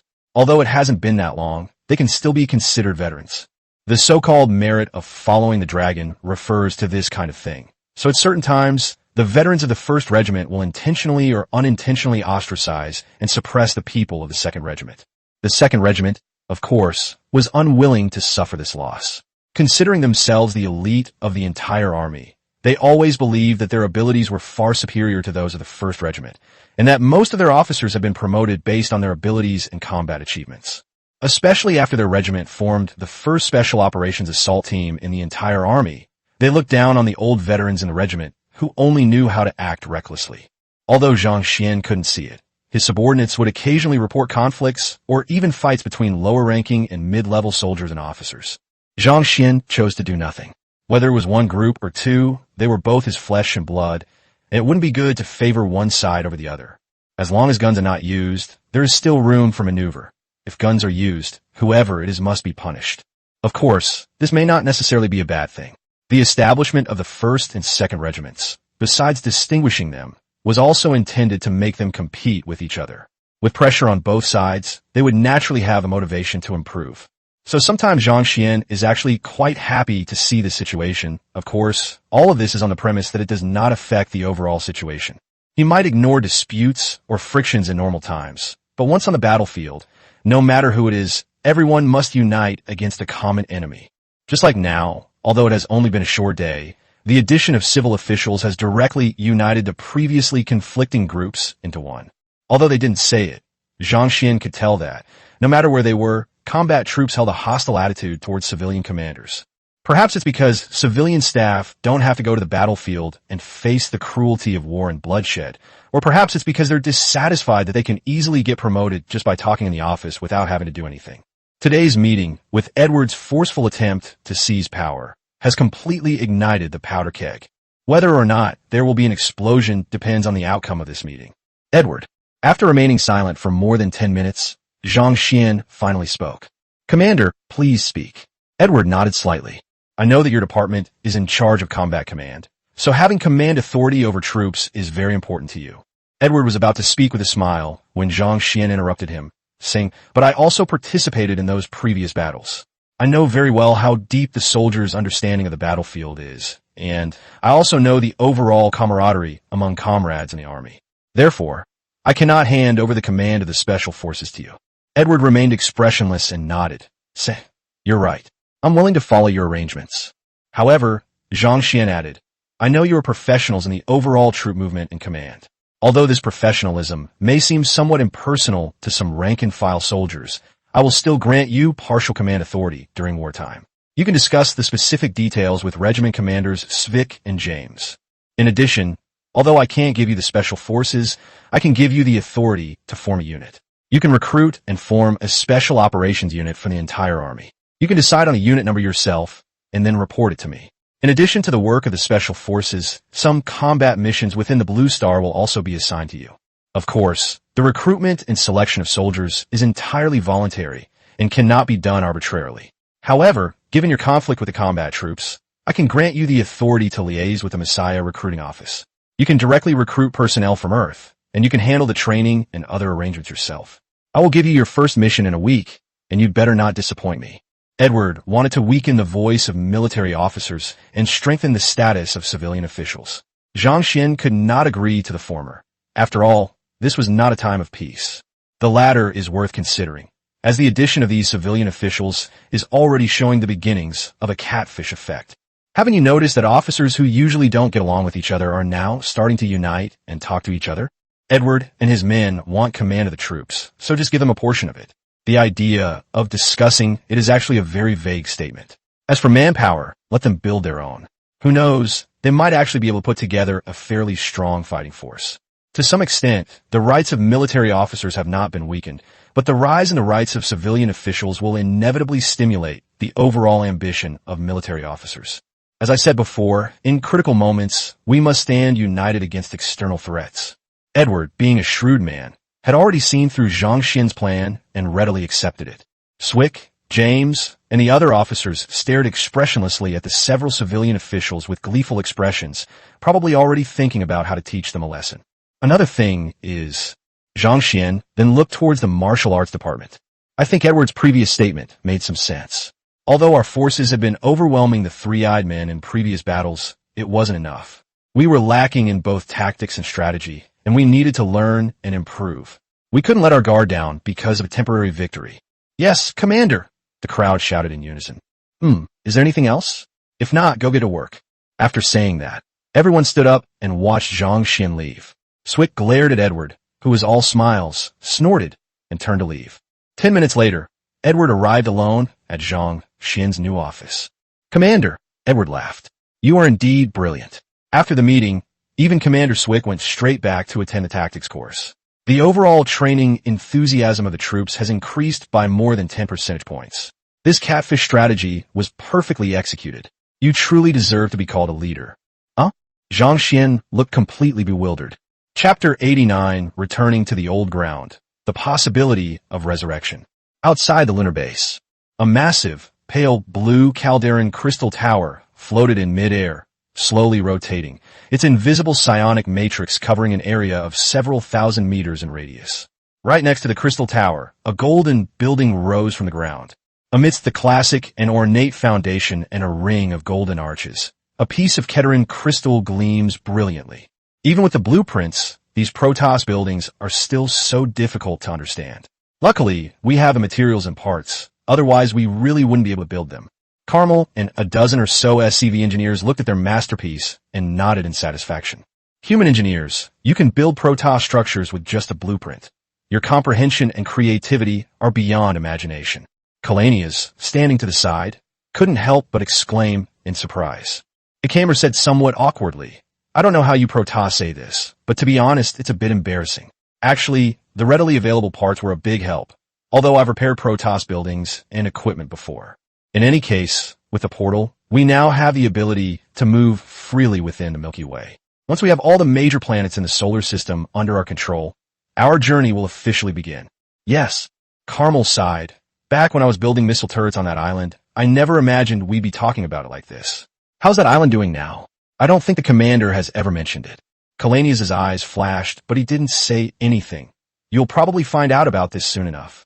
Zhang Xian's feelings were complicated as he stepped onto the island again. On the one hand, this was the beginning of his suffering. On the other hand, it was also the starting point for his rise to wealth. Whether my impression of this place is good or bad, it is ultimately my second home. Hercules slowly ascended into the sky and departed, and Zhang Xian returned here with a group of guards. At this point, the island base was completely reduced to ruins, with traces of energy cannon bombardment everywhere. Missile turrets, bunkers, and other defensive structures were all destroyed, with no survivors. In the middle of the island, where the barracks were originally located, only a piece of steel remains. Not long after Zhang Xian left, the Three-Eyed Man's fleet launched a massive offensive, mobilizing all the defensive structures on the island at full power to launch a fierce counterattack, without regard for losses. They successfully bought Zhang Xian's troops more than 2 hours to evacuate, but in the end, they still couldn't withstand the intense airstrike from the Three-Eyed Man. Due to a lack of SCV repairs, the barracks finally succumbed to repeated artillery fire. Standing before the steel ruins of the barracks, Zhang Xian clenched his fists, his expression complex. Suddenly, he seemed to see something and quickly ran into the wreckage. He forcefully moved a steel plate and found a cylindrical device underneath. This is Xiao Yi's remains. Looking at the dust-covered mechanical electronic eyes, Zhang Xian sighed and wiped the black ash off the mangled body with trembling hands. Xiao Yi, I'm sorry I'm late. The surrounding guards did not step forward to help, but simply watched the scene silently. Commander, perhaps you were grieving too soon. Huh? Zhang Xian was taken aback and quickly said, What do you mean by that? Is Xiao Yi alright? It is an intermediate level of artificial intelligence and will not truly die. If its main information storage hardware is intact, it can be resurrected in a certain sense with just a little modification and a new carrier. Where's the storage hardware? Zhang Xuanting stood up abruptly. He didn't want Xiao Yi to leave him. Although Xiao Yi wasn't a person in the true sense of the word, Zhang Xian had gotten used to Xiao Yi's presence over the past period of time. Whenever he worked late into the night, Xiao Yi would always bring him a cup of hot coffee and thoughtfully drape a blanket over him. Whenever he didn't understand something during a training session, Xiao Yi would promptly provide a detailed explanation. In short, if there is still a possibility of Xiao Yi being resurrected, he will not give up even if it costs 10 or 100 times the price of a military camp. Please wait a moment. The system is reading environmental information. Information reading complete. The artificial intelligence hardware named Xiaobing Number 1 has been located. Although the barracks have been destroyed, many parts were not completely damaged, even though they could no longer function properly. Fortunately, some program storage devices were still well preserved, although such devices are usually not detachable. Soon, Zhang Xian found a metal hard drive in the ruins. Congratulations, Commander. All you need now is a new device. Install this hard drive, and Soldier Number 1 will be revived. A new medium? You can ask Carmel about this. Perhaps he has a solution. Antarctica. Vault 13 was less resilient than Natalia had anticipated. Under Sean's persuasion, he successfully swayed some of the awakened individuals who still harbored rebellious intentions. Among them was Mr. Alto, the owner of this refuge. Then we'll have a pleasant working relationship from now on.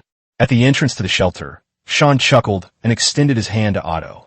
Otto, with his sour face, had no intention of shaking hands with Sean, that reckless bastard, or even speaking to him. Instead, he looked at Natalia beside him. Miss Natalia, if possible, I'd like to pack up first since there's still a lot of data from this shelter that needs to be organized and taken away. 3 days later, I'll come to find you with my people and offer you any assistance we can. Natalia smiled and said, Then thank you very much, Mr. Otto.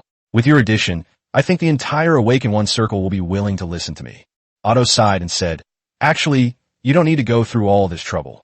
You have already driven the three-eyed people off the moon. With your strength, all you need to do is show your fleet, and no country in the world will dare to resist. It's only a matter of time before you wipe out the remaining three-eyed people forces on Earth. You don't need to rely on our strength at all. When he learned that the three-eyed men had suffered a crushing defeat in the battle on the moon, and that even their leader had been killed, Otto was completely convinced, and an unprecedented hope rose in his heart. Perhaps humanity really does have a future, Natalia said, somewhat puzzled. Actually, that's what I thought too, but the commander insisted on doing it this way, saying he was afraid of censorship. River crab? Otto muttered this unfamiliar word, feeling that a great terror was hidden behind it. However, he quickly put it out of his mind. 2 Hercules tanks, fully loaded with SCVs and workers, leaped down from the sky. After resting for several days, the mining team is finally going to start mining again. Chapter 90, The Huge, changes 1 month later. Time flies, and a month has passed in the blink of an eye. For the past month, Zhang Xian has been sending troops to search for traces of the three-eyed people in the solar system. During a recent patrol, they accidentally discovered a large fleet of three-eyed people gathered on Pluto. Although he didn't know what the three-eyed man was planning, the longer it dragged on, the more advantageous it would be for Zhang Xian. So far, Zhang Xian and his team have been focusing their efforts on Blue Star, where over 70% of the remaining three-eyed humans have been wiped out. Although about 30% remained, it wasn't that Zhang Xian wasn't putting in his best effort. The main reason was that the three-eyed people have been rooted in human society for too long, and many times, problems couldn't be solved simply by killing. For example, Special Operations Team 16, under the Special Operations Command, encountered a lot of trouble after assassinating the leader of a North American superpower. For example, social unrest, military turmoil, and even frictions and disputes between countries have all had a significant impact on Zhang Xian's subsequent plans. Some high-ranking three-eyed people were killed without consequence. It was simply a matter of Hercules airdropping troops down, charging and killing along the way, and the whole process would take no more than 10 minutes. But the cleanup will take hundreds or thousands of times longer. In order to avoid indirectly triggering a nuclear war, before each high-value target is assassinated, the Messiah secretly cultivates a new successor to take over. As soon as the target dies, the successor can take over, which greatly improves the efficiency of the cleanup. However, the large number of three-eyed people dying and disappearing from human society still cause considerable turmoil. After all, the three-eyed people's fleet had previously appeared over human cities without any regard for safety. Nowadays, people tend to associate any unusual situation with extraterrestrials. In response, Edward proposed and personally established a massive organization called the Human Union Council. Many leaders in human nations are aware of the existence of the three-eyed people, and some of these leaders are even awakened ones themselves. Thanks to the friendly lobbying of Edward and other civilian officials, more than 90% of human nations have joined this organization, commonly known as the Human Union. In addition to basic tasks such as guiding and controlling public opinion and promoting the unity of human civilization, the organization also continuously supplies Zhang Xian's troops with manpower. In return, Zhang Xian will provide military protection for the entire planet Blue Star, ensuring that human civilization can successfully survive the cycle of destruction that lasts for 10,000 years. At the same time, it will also open up some basic interstellar technologies that have not yet been touched by humans on Earth to help Earth's civilization evolve rapidly. Of course, this wasn't free. Edward made a deal with various countries.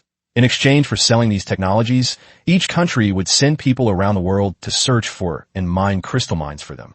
Today, a virtuous cycle has been established between Lan Xing and Zhang Xian. Blue Star civilization has progressed, and Zhang Xian has also become wealthy. Commander, more than 30 crystal veins have been discovered worldwide. Including the previous ones, we now know of more than 50 crystal veins. All countries are now stepping up their mining efforts, and we expect to have a second transaction with Edward in 3 days. At this moment, Zhang Xian was still sitting in Europa's command center. Besides Europa, a portal and command center have now been established on Earth and the Moon, allowing him to move freely between the 3 planets. However, just to be on the safe side, he chose to stay here. After all, the threats within the solar system have not yet been eliminated, and the three-eyed people are currently unaware of the situation on Europa. If war breaks out, the Moon will be the primary battlefield, while Earth will be the secondary one. Commander, here's your coffee. A cute, round robot laboriously placed the coffee from the tray onto Zhang Xian's table. Thanks, Xiao Yi. If you have time, could you please pick up some snacks for me? I'm craving some candy.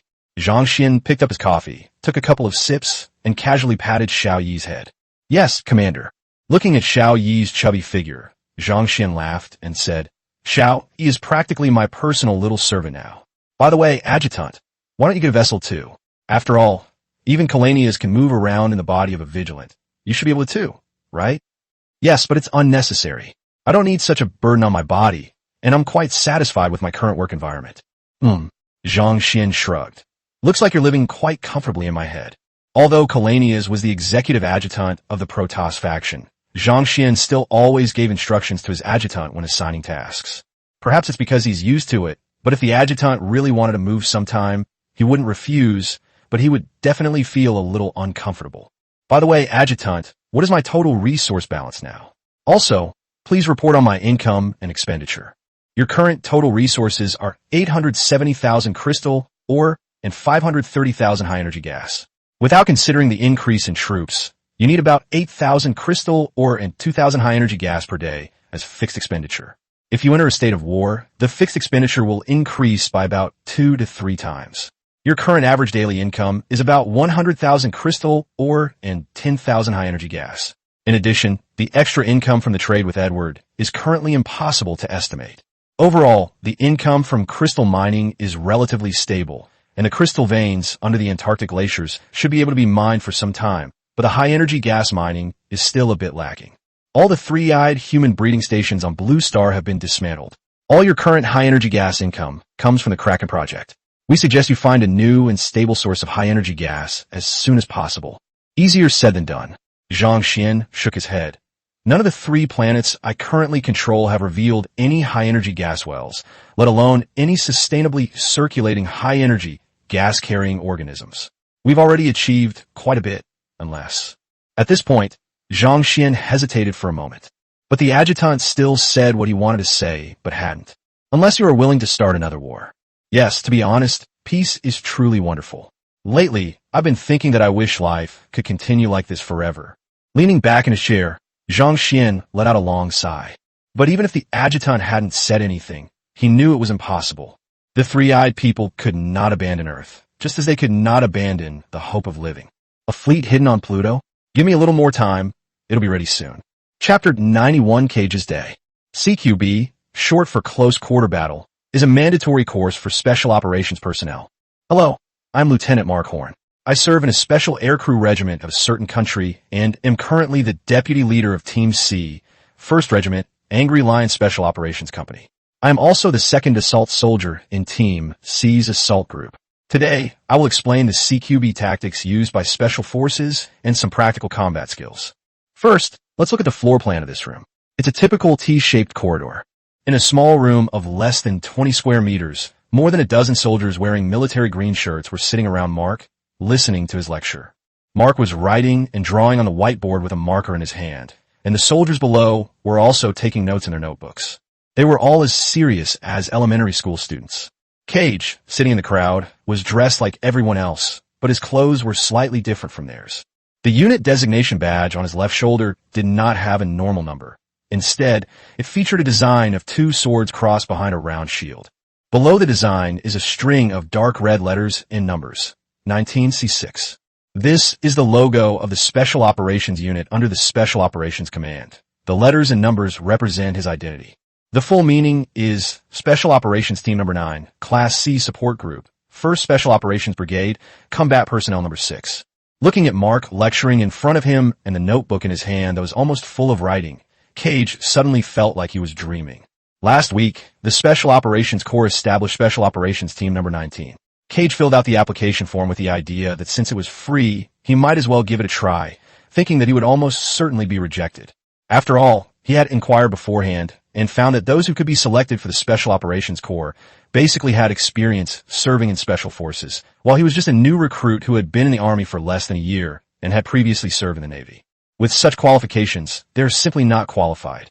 To his utter surprise, 3 days ago, he suddenly received an interview notice from the Special Operations Team, and he passed it smoothly. Now he is an operational member of the 19th Special Operations Team. This is what the interviewer who interviewed him said. Cage, you have the heart of a warrior. I can see the burning fighting spirit and thirst for battle in your eyes. Now the C-level support group of Special Operations Squad 19 has 5 people, all of whom are new recruits just recruited from Earth. They are not even proficient in using power armor yet. As a veteran of interstellar space, you should go and train them. Don't worry about your abilities. I have faith in you. So Cage ended up becoming a temporary team leader in the support group of Special Operations Team 19 without really knowing what was going on. However, because Cage's combat ability was not yet sufficient to charge in a battle, his fighting position was placed at the rear, mainly responsible for providing fire support. To live up to the Special Operations Unit insignia on his shoulder, Cage has been rushing through various training courses these past few days, and has also participated in 2 live fire exercises. Although his results haven't been great so far, at least he won't be unable to hold a gun properly anymore, compared to before. Sergeant Cage, are you spacing out? Mark, who was ahead of Cage, noticed that Cage's eyes were slightly dazed and frowned slightly, reminding him, if you feel sleepy, you can go back and rest first. You have to attend 4 tactical theory classes in a row, and then participate in night combat training in the evening. Your body can't handle it. Excuse me, sir. Cage snapped out of his daze and quickly replied, I'm perfectly fine now. Please continue. Okay, let's continue.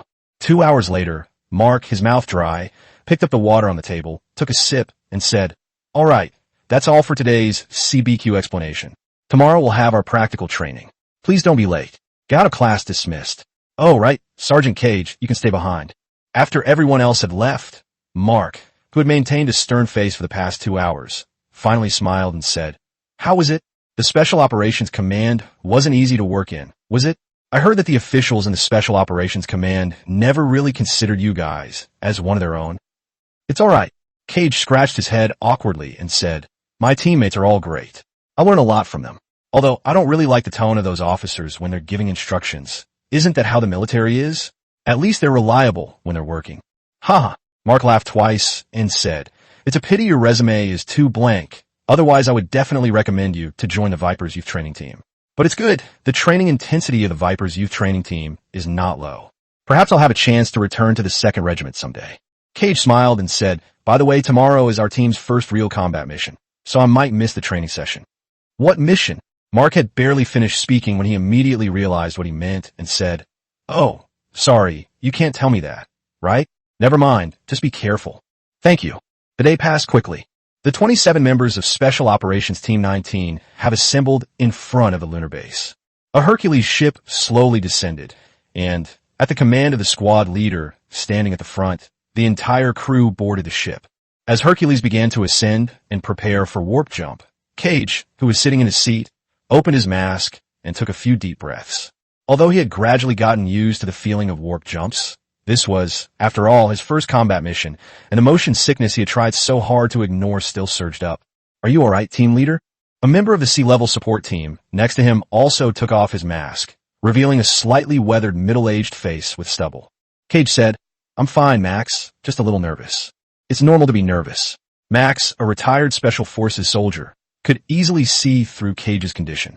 He laughed and said, after you warp in, Drink some ice water. It'll make you feel better. I felt the same way the first time I went on a special operations mission.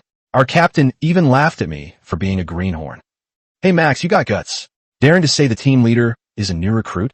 Team leader, listen to me. Transfer Max to the assault team. Let him know who the real recruit is. Assault team? Don't be ridiculous, Alex. Someone like Max can't possibly lead an assault team. He'd be the one getting assaulted. Ha! Several team members nearby also took off their masks and started joking around.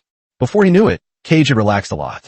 He looked at the assault team members who were already making tactical arrangements not far away and felt a little longing in his heart. Special Operations Team Number 19 was further divided into 3 combat groups: A-level assault team, B-level cover team, and C-level support team. Teams A and B are mainly active on the front lines, while Team C is mainly used when Teams A and B are suppressed by enemy fire and need emergency support to evacuate. After all, calling for rapid reaction force support requires consuming resources to perform a Hercules warp, and the main purpose of the support group is to save this money as much as possible. When the previous special operations teams were carrying out their missions, the support team always played a supporting role. Perhaps it will be the same for them? Chapter 92, Cage's Day. The mission location is a small town in southern Europe. Because this mission involves assassination and a surprise attack, the operation must take place at night. The assault team and the cover team had already descended to the ground near the gravity bridge. Meanwhile, their support team remained on Hercules to await orders. Based on past mission experience, they estimated that the frontline team members would announce the mission's completion in less than 10 minutes, after which they could return directly. Yes, it's an easy task. Alex was wearing the 5-4 heavy power armor, the same suit as the Marauders. He wanted to reach up and scratch his slightly itchy face, but as soon as he raised his hand, he saw the dark grenade launcher muzzle. He hesitated for a moment, then lowered his hand and tried to relieve the itch by moving his cheek muscles. Alex, take it easy. Don't point the cannon at people, Max warned. Alex grumbled.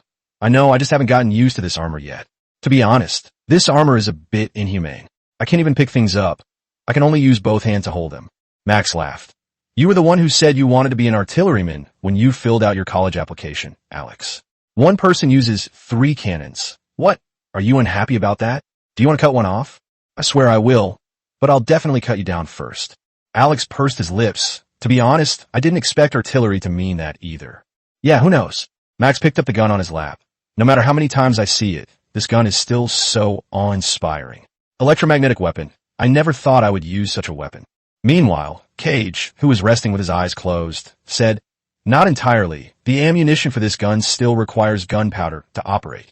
Max shrugged, still lovingly stroking the gun as if it were his lover. I glanced at the time and realized that 10 minutes had passed since the mission started. Logically, the mission should have been completed by now, but Hercules still showed no sign of coming down to pick up the people. This puzzled him.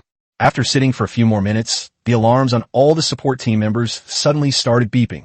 Something's up. Everyone stood up from their seats. A female voice also came through Cage's communication. Sergeant Cage, this is Agent 8. You need to prepare for the operation. Since Squad Leader Nelson is temporarily offline, I will be in charge of liaison with you. I will send you the specific mission information now. You have 1 minute to prepare for battle. Receive. Cage closed the visor and saw a terrain map appear on the facial display screen. This is a virtual topographical map of a European-style castle. Several blue dots are flashing on the map. Those are the beacon positions of the assault team members. Outside the castle, several green dots were moving slowly in a semicircular formation, seemingly engaged in a firefight. When Team A entered the target building, they were ambushed by several awakened individuals with unknown abilities. Team Leader Nixon was injured and fell unconscious. Team B was also blocked by a large number of three-eyed people outside the building and was temporarily unable to enter the castle to assist Team A. Now you need to enter from the rooftop terrace of the castle. Rush out of the castle with Team A and rendezvous with Team B to escape. After the intelligence officer quickly finished explaining the mission, Cage glanced at his team members, who were already fully prepared, and nodded. Understood, guys, time to go. Group C consists of 9 people, 2 raiders and 7 marines, which can be divided into 2 combat units. As the members of Group C stepped onto the gravity bridge, a feeling of weightlessness quickly spread throughout their bodies. At the same time, the barrier below opened, and the 9 soldiers fell at an extremely fast speed. Pulled by the gravity bridge, Cage was the first to land precisely on the terrace atop the castle. The moment he landed, it felt like stepping on a sponge, with no impact whatsoever. As the other team members landed, Cage glanced at the B team members who were lying on the ground not far below the castle, fighting against the three-eyed men who were surrounding them. Although the support team members were said to be bench warmers, their combat skills were not necessarily much worse than the other two teams. As soon as they landed, each of them quickly found cover and firing positions. Should we fight or not? Team leader? Max positioned his gun next to Cage, aiming at the three-eyed men below. He slightly raised a riot shield on his left arm, shielding Cage from being exposed. Upon seeing this, Cage realized that he was standing too far forward, so he bent down slightly to look at the battle below. At this point, Group B had been suppressed by the firepower of the three-eyed man group. B only had 9 people, while the three-eyed man had at least 40 or 50 people, all of whom were regular soldiers wearing power armor and were not weak in combat. Especially in such open environments, special tactics cannot be very effective. Without support, Team B will suffer heavy losses. Cage didn't reply to Max immediately. Instead, he opened the communication and contacted the leader of Team B. B1, this is C1. We're above you. Do you need fire support? I can leave 3 people on the roof to help you. Over. Soon, the communication received a response. Great, C1, you've arrived just in time. We'll have to trouble you to help us out. Over. Received, done. After hanging up the communication, Cage said to the people behind him, stay at C6 to C8. The rest of you follow me into the castle. 2 Marines and a Marauder responded, crawled to the edge of the terrace, and began attacking the three-eyed men below. After discovering that someone was attacking them from a high place, the three-eyed people wisely stopped advancing. After all, from such a position, daring to approach the castle would basically make one a sitting duck. The troubles for Group B have been temporarily relieved. The remaining 6 people quickly entered the castle and rushed towards the location of the group and members below. Along the way, they found three-eyed people in many rooms. They didn't seem to be combat personnel, but Team C showed no mercy and killed them all with 1 shot each. They soon arrived at the 3rd floor, where the members of Group A were located.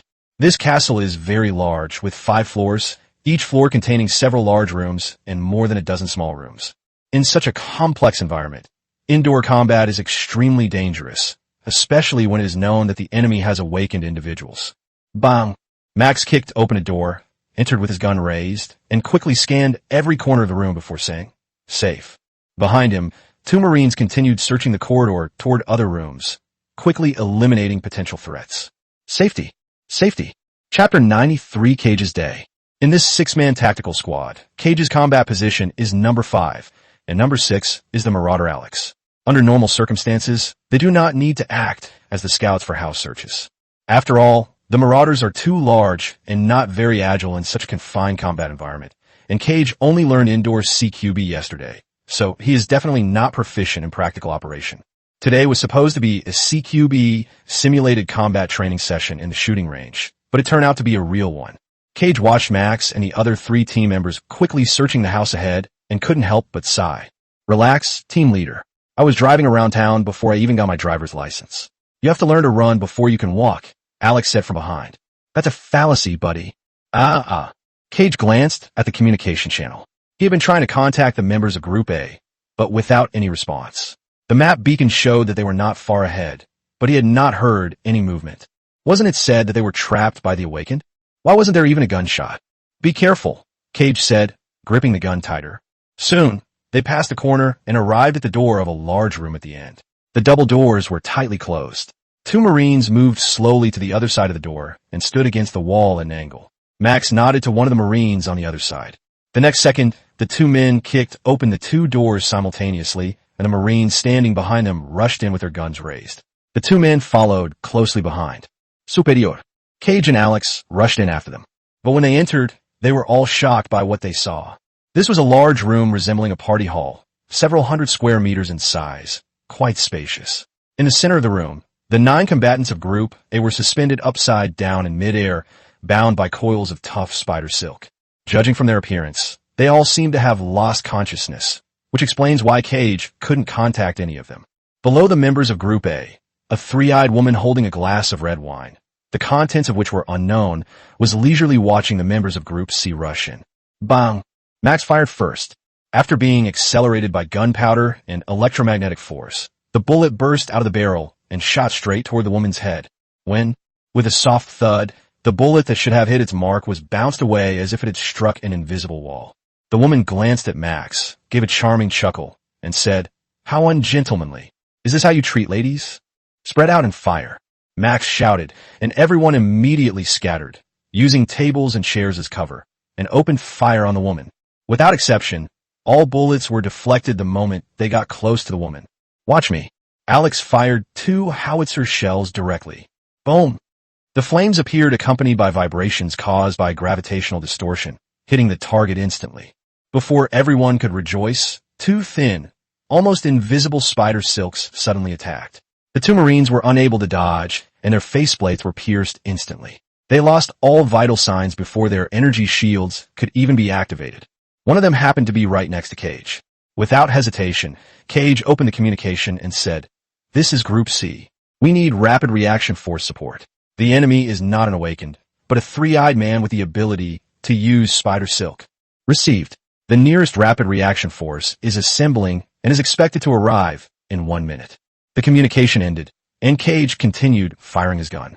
This time, he saw clearly that what was stopping their bullets were tiny, transparent spider silk threads. The spider silk is incredibly strong. It can even deflect electromagnetic bullets. Retreat! Retreat! Max, being experienced, knew they posed no threat to the woman in such an environment, and immediately evacuated the room with another Marine. Cage and Alex followed closely behind. Watching the 4 people leave, the woman didn't chase after them, but just watched them go with a strange smile. As soon as Cage and the others stepped out of the room, they found that their surroundings had changed drastically. The original ancient and elegant interior of the castle had completely disappeared, replaced by a strange jungle. Something's not right. Cage pointed his gun at the darkness in the distance and said solemnly, "Mental influence ability?" Just then, a 3-eyed soldier suddenly appeared in front of Cage, and he instinctively fired a shot. But the 3-eyed soldier reacted very quickly, dodging the gun barrel with a sidestep, then darted forward, grabbed the gun with one hand, and punched the gun with the other, knocking the gun to the ground. Cage wasn't foolish enough to pick up the gun. Instead, he simply drew the electromagnetic pistol from his waist to retaliate. But the 3-eyed soldier seemed to have known his plan all along. He stepped forward and grabbed the hand that was drawing his gun, pinning it down firmly. At the same time, he twisted his body and flung Cage into a tree trunk. Then he punched Cage in the faceplate, grabbed Cage's arm, and threw him to the ground with a backhand over-the-shoulder throw, even dropping his pistol. Cage tried to draw his knife, but the 3-eyed man pinned him to the ground. In the struggle, Cage suddenly heard a series of ringing sounds in his ears. It felt like his brain had been hit hard. With a bang, when Cage opened his eyes again, he saw himself being pinned to the ground by a Marine wearing black power armor, unable to move. Not far away, Max and the others were also pinned to the ground just like him. From there, he also saw gunshots coming from the reception room at the end of the corridor. In a daze, he seemed to see a red phantom flash by. "Are you awake now, kid?" the Marine said, seeing that Cage seemed to have recovered his mental state. "We're from Team 0B. We just finished a mission in the next city, and we're heading back to base when we received your distress signal." "I'm fine. Could you please let me go?" Cage was a little embarrassed. He now realized that he had just been mind-controlled, and the 3-eyed soldier he fought in the illusion must be the Zero team member in front of him. Oh no, to be precise, it wasn't a battle. Instead, he was unilaterally beaten, and the other man managed to disarm him twice while he was unarmed, leaving him with no ability to fight back. However, Cage felt relieved when he thought about the other party's identity. "Dude, there's probably more than one ability user here. One of them can use spider silk and is a 3-eyed person, and another can use mind control. You guys need to be careful." As soon as he stood up, Cage quickly recounted all the information he knew, while cautiously glancing at Team 0. If even 0 has been mind-controlled, then there's a 99% chance they'll die here today. Don't worry, our captain is already handling it. It's just a few ability users, a minor issue. The 0 member seemed quite dismissive. Although Cage was still a little worried, he didn't say anything more. All that could be seen were various battle light and shadow effects flashing the room in the distance, making quite a commotion, but the specific details were completely unclear. Chapter 94, World Destruction Ahead of Schedule, Construction of the Ghost Military Academy. 0 is no longer what it used to be. The days when a single ghost could form a combat squad are over. 0 still consists of 4 squads, but each squad has expanded to 39 people, which is 3 times the original number. Each squad now has 2 wraiths and 1 ghost as advanced individual combat units. Team B, as a frontline combat unit, has a ghost agent who is the vice captain and an 8th level psionic master. His combat power is even stronger than that of the captain. Moreover, unlike the stubborn ghosts, ghosts are better at long-range sniping. Just minutes earlier, the other members of Squad Zero had entered the castle. On a hilltop several kilometers away, a female ghost agent, in stealth mode, lay prone on the ground, her C-10 sniper rifle already set up, her finger on the trigger. Captain, this is Gina. I've identified the target. Should we finish him off? Are you confident? The ghost captain's voice was deep in the earphones. 100%. Then open fire freely. The words had barely left his mouth. With a soft thud, a special bullet imbued with spiritual energy instantly traversed a distance of several kilometers. The three-eyed woman who used spider silk had her head explode as if she had been hit by a heavy hammer. The next second, 2 ghosts entered the reception room, and 2 three-eyed ability users came out from a small room in the reception room. One of the three-eyed beings with psychic abilities sensed something was wrong as soon as he appeared, pointing at one of the invisible ghosts and saying, "There's someone there." Before he could finish speaking, another sniper bullet came flying in. Bang! Another headshot. Another beautiful crimson firework. The other three-eyed man immediately reacted and instantly unleashed his ability, filling the entire room with a large amount of freezing air. At the same time, he also used his ice elemental transformation. In less than half a second, the third bullet pierced the wall and blew the head off the three-eyed man who had become an ice elemental. However, he did not suffer any real damage while in his elemental state, and his mind quickly recovered. As the freezing air enveloped the entire room, the three-eyed man also saw the figures of the 2 ghosts. After all, invisibility is only invisible to the naked eye. It doesn't actually hide the body outside of space. Being under the icy domain, the location is bound to be exposed. At the same time, the ghost captain had already drawn a sharp blade, with red, almost tangible spiritual energy wrapped around it. If one were to be hit by it, even an elemental body might not be able to withstand it. At that moment, another ghost took a few steps back, quickly loaded a white bullet into the magazine, and fired it directly. Ultrasonic pulse. Boom! A pulse wave exploded instantly, and the three-eyed man, who was in the elemental state, was right at the center of the explosion. In an instant, his brain felt as if it had been violently shaken for 10 minutes, making him extremely dizzy and unable to maintain his elemental state. At the same moment, the ghost captain moved swiftly, rushing to the three-eyed man and slashing out with his blade, instantly severing the man's head. The threat from the ability users has been eliminated. After Captain Ghost spoke into the communicator, several Zero team members rushed in with guns drawn. 2 of them stayed behind to rescue the task force members, while the rest quickly searched the other small rooms. Soon, they reaped the rewards. Report: we have discovered an unknown communication device. It appears to have made contact with the outside world just 10 minutes ago, but the device has been destroyed and we are unable to obtain any information from it. A member of Team Zero emerged from a small room carrying a semicircular device. The device was covered in frost, indicating that the other party knew they had been exposed and simply destroyed it. Let's hand it over to the technical department. They'll handle it. After the ghost captain finished speaking, he and another ghost activated invisibility and disappeared from the spot. Okay, Team Leader Zero, that's it. Half an hour later, Zhang Xian received some shocking news. The technical staff had just read and downloaded the information from the Three-Eyed Civilization's communicator. The most recent message was a contact with an alien flagship in the Pluto fleet. The identity and information of the Supreme Commander are not yet known, but the communication records show that the Three-Eyed people will use an unknown biological weapon to prematurely end the cycle of destruction in a week. A week? Zhang Xian jumped up from his chair. So fast. Yes, according to communications, they began planning and implementing this a month ago. Currently, it is known that they have only one biological weapon, which is stored on that unknown foreign flagship. Commander, I suggest you take immediate action. These three-eyed people are really crazy. Zhang Xian originally wanted to wait a few more days to save up enough money for the second battlecruiser. But it seems I don't have the time for that now. Lieutenant, I need high-powered weapons. How long will it take to build the Ghost Military Academy? A single SCV can be completed within 24 hours, and multiple SCVs can be completed in as little as 12 hours. Additionally, Ghost Military Academy can currently produce 3 levels of fusion missiles. Would you like me to tell you more about them? Explain. The first level tactical fusion missile is small in power and is typically used to destroy a high-value building or target. Its area of effect is not very large.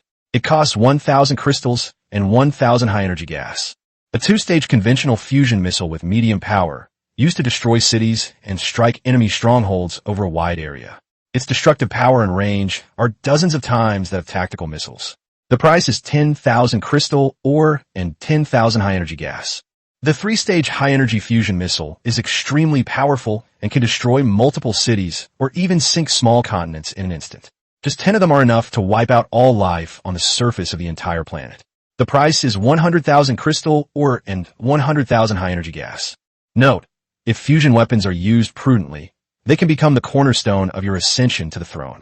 While speaking, the adjutant also displayed the explosive power of various levels of fusion missiles on the screen. Blue Star, used as a demonstration template, was repeatedly reduced to scorched earth. It must be said that the technology of the Terran race is awe-inspiring. With these little darlings, the three-eyed man's fleet might not be so scary anymore. Zhang Xian ordered the construction of 4 ghost military academies, 1 on Blue Star, 2 on the Moon, and 1 in Europa. The price of the Ghost Military Academy seemed outrageously expensive before, with 15,000 worth of ore and 5,000 worth of gas, enough to build an army. But Zhang Xian has no choice now. He must have enough firepower to reach Pluto and nip the thread in the bud. A week? Huh. I'll scatter your ashes in 3 days. Also, Lieutenant, warp in a battlecruiser for me. This supreme technology of the Terrans will shine brightly once again in this starry sky. Chapter 95 Battlecruiser, Commodore Julian. The Behemoth-class battlecruiser is one of the various battlecruisers of the Terran race. Although it is an old design, it still has the combat power to stand alone after being equipped with some new technologies. Equipped with a Behemoth-class fusion reactor, it is sufficient to meet the rapid-fire requirements of the Yamato gun. A long-range warp drive allows this steel behemoth to travel long distances in the vast universe, while a short-range warp drive provides it with sufficient maneuverability in combat. The multi-repeating air-to-ground laser cannon array can unleash the most firepower in the shortest amount of time, and any ground unit will be reduced to ashes under such a barrage. Air-to-air plasma torpedo arrays can also effectively defend against attacks from enemy air forces, although the attack frequency is relatively low. Although it lacks the air-to-air missile array and energy shield system standard on the Minotaur-class battlecruisers, a single neutron fusion Yamato gun is enough to make up for all its shortcomings. Rumble. At an altitude of over 2,000 meters above Europa, space trembled, and as blue light flashed, a colossal steel beast leaped in. As Zhang Xian walked out of the command center, he looked up at the giant warship floating in the sky, his heart filled with emotion. The sense of security this warship provides is truly overwhelming. The massive warship, about 200 meters high, nearly 1 kilometer in diameter, and several hundred meters wide, was so large that even from the ground, Zhang Xian could clearly see the more than 20 menacing cannons beneath it. Meanwhile, the soldiers and staff working nearby put down what they were doing and paid their respects to this behemoth. Test call 123-321. Communication is good. Hello, Commander. I am Julian Ernest, the captain of this Behemoth-class battlecruiser, currently holding the rank of Commodore. The Julius has a total of 1,263 crew members reporting for duty. Please give your instructions, Commander. During the communication, a mature and weathered middle-aged male voice appeared, and at the same time, a new name was also listed on the communication channel. Brigadier General Julian. Zhang Xian subconsciously repeated the name. I'm here, Commander. Zhang Xian thought for a moment and said, well, to be honest, there are no missions for you to complete right now, but you can come down first. I want to personally board this warship and take a look. Oh, that's only natural. Subsequently, on the ice plains outside Outpost Number 1, the battlecruiser slowly landed, its support structure opened, and its hatch opened. Several officers in federal uniforms appeared at the ship's door. Due to environmental factors, they cannot survive on the surface of Europa without wearing protective suits, so they can only wait inside the hatch. Zhang Xian led several guards forward, where they were greeted by a middle-aged man in a crisp military uniform, with a full beard and a cigar in his mouth. This is Captain Julian, who looks to be about 50 years old.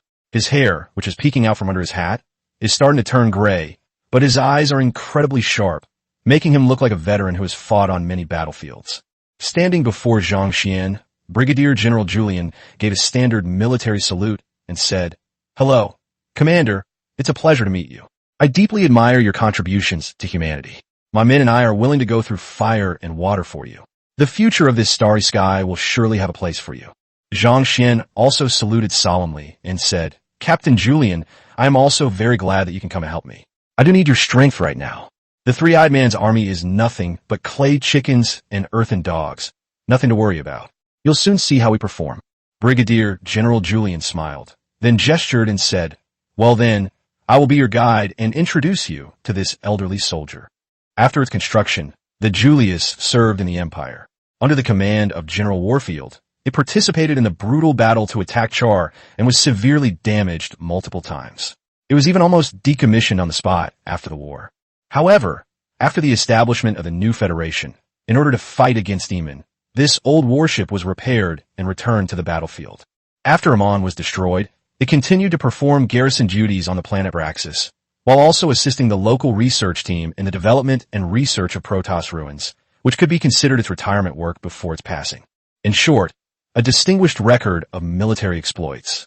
Walking along the passageway leading to the bridge, you can encounter many staff members along the way.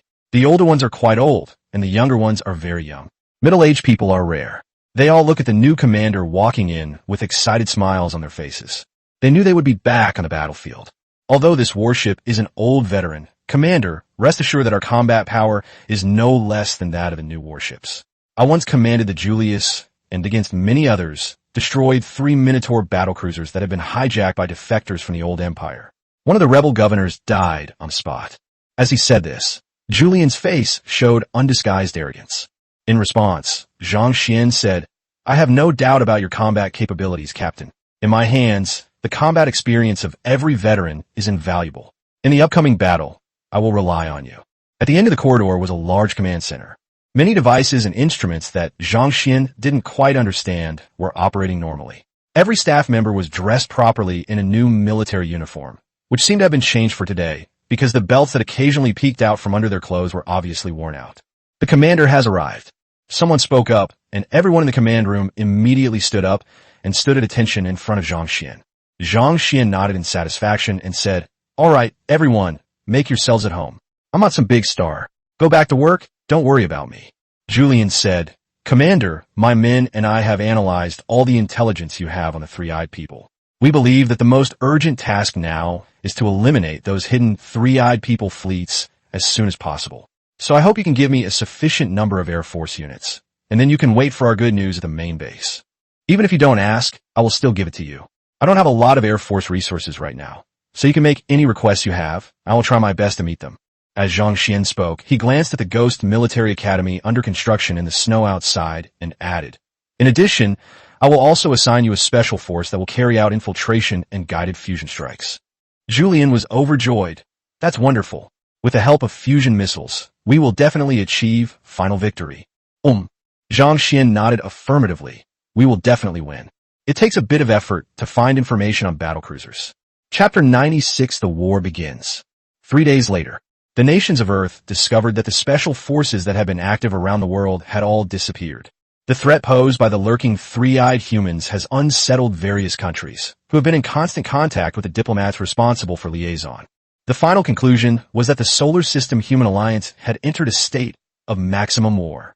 The far side of the moon, a massive command center was built not far from the original lunar base, next to the location of the teleportation portal. Beneath the golden portal, a large number of troops have gathered. The total number has even reached nearly 10,000. 3 days ago, Zhang Xian began to massively increase his troops, not only conscripting local soldiers for Blue Star, but also making up 60% of the troops who had teleported from the Copperless sector. Zhang Xian now has over 10,000 combat personnel at his disposal, including support staff and clerical personnel. The total number of people under his command is nearly 20,000. The original 1st and 2nd regiments were expanded into 2 brigade-level regiments.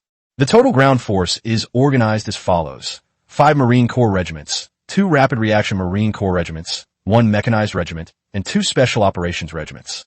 Oh, and there's also a 100-man vigilante team. As for the subordinate battalions and companies, the number is even greater. Units can coordinate and move together during wartime. Svik and James have now been promoted to colonel and brigade commander, while Zhang Xian himself has been promoted to major general.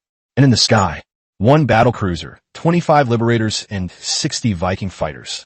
All the above Air Force forces have now been reorganized into an Air Force Combat Group, with combat patrols as its main combat force. It was named 1st Air Combat Division. Such power in a direct war will be enough to rival a lunar base at its peak. Having a gun in hand gives you confidence. Zhang Xian was standing in the command headquarters of the Lunar Command Center, looking at the officers waiting for orders, and took a deep breath. Fellow countrymen, the moment that will determine the fate of humanity has arrived. Everyone looked at Zhang Xian with serious expressions and secret excitement. Zhang Xian clenched his fist and looked around. Thanks to the arduous struggle of countless soldiers, the days when the three-eyed people rode on top of humans and acted arrogantly are gone forever. For more than a month, I have been looking forward to this moment. We survive in the cracks, honing our skills and preparing for battle. Now, we have the power to stand up and speak out. Pluto will become the first stop in our quest for freedom and our fight against the three-eyed civilization. All troops, listen to my command and immediately proceed to the front lines. The war has begun. The command was given, and everything sprang into action. The officers rushed out of the command center and directed their respective troops to board the 15 Hercules transport ships that had been prepared in advance. The Viking warplanes in the sky also transformed into mechs and boarded the ship together with the mechanized troops. This was a suggestion from Julian to Zhang Xian. Zhang Xian had never thought of this method before. The Liberator forces, on the other hand, entered the battlecruiser and were warped together by the battlecruiser. As the Hercules ships, fully loaded, took off and entered the warp portal amidst a burst of blue light, they were followed by a series of other ships. Zhang Xian stood with his hands behind his back in the command center, witnessing all of this, feeling an indescribable excitement in his heart. But amidst the excitement, there was also a sense of heaviness. He knew that the scale of this war was far greater than the previous small-scale skirmishes. This is a real interstellar war, and after this battle, he doesn't know how many people will die in that cold space above. He didn't even know if he would ever see those people he used to know again. "Commander, please have some tea." Xiao Yi brought a cup of tea to Zhang Xian's side. "Thank you, Xiao Yi." Zhang Xian took the teacup, and at the same time reached out to touch Xiao Yi's smooth and round head. Suddenly feeling something was wrong, he turned his head and said, "Xiao Yi, did you put wax on your head?" Xiao Yi's mechanical eyes blinked, and he replied, "Yes, it was Carmel who helped. He thought it would make me look more energetic." Zhang Xian chuckled. Carmel is really something. If he still has nothing to do next time, I'll send him to repair missile turrets. He's always messing around with these fancy things. By the way, where is Carmel?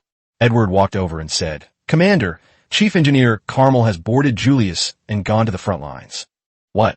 Zhang Xian was slightly taken aback and slowly put down the teacup he had been holding up. Edward said, "Although I haven't known Chief Engineer Carmel for very long, I can see his passion for freedom.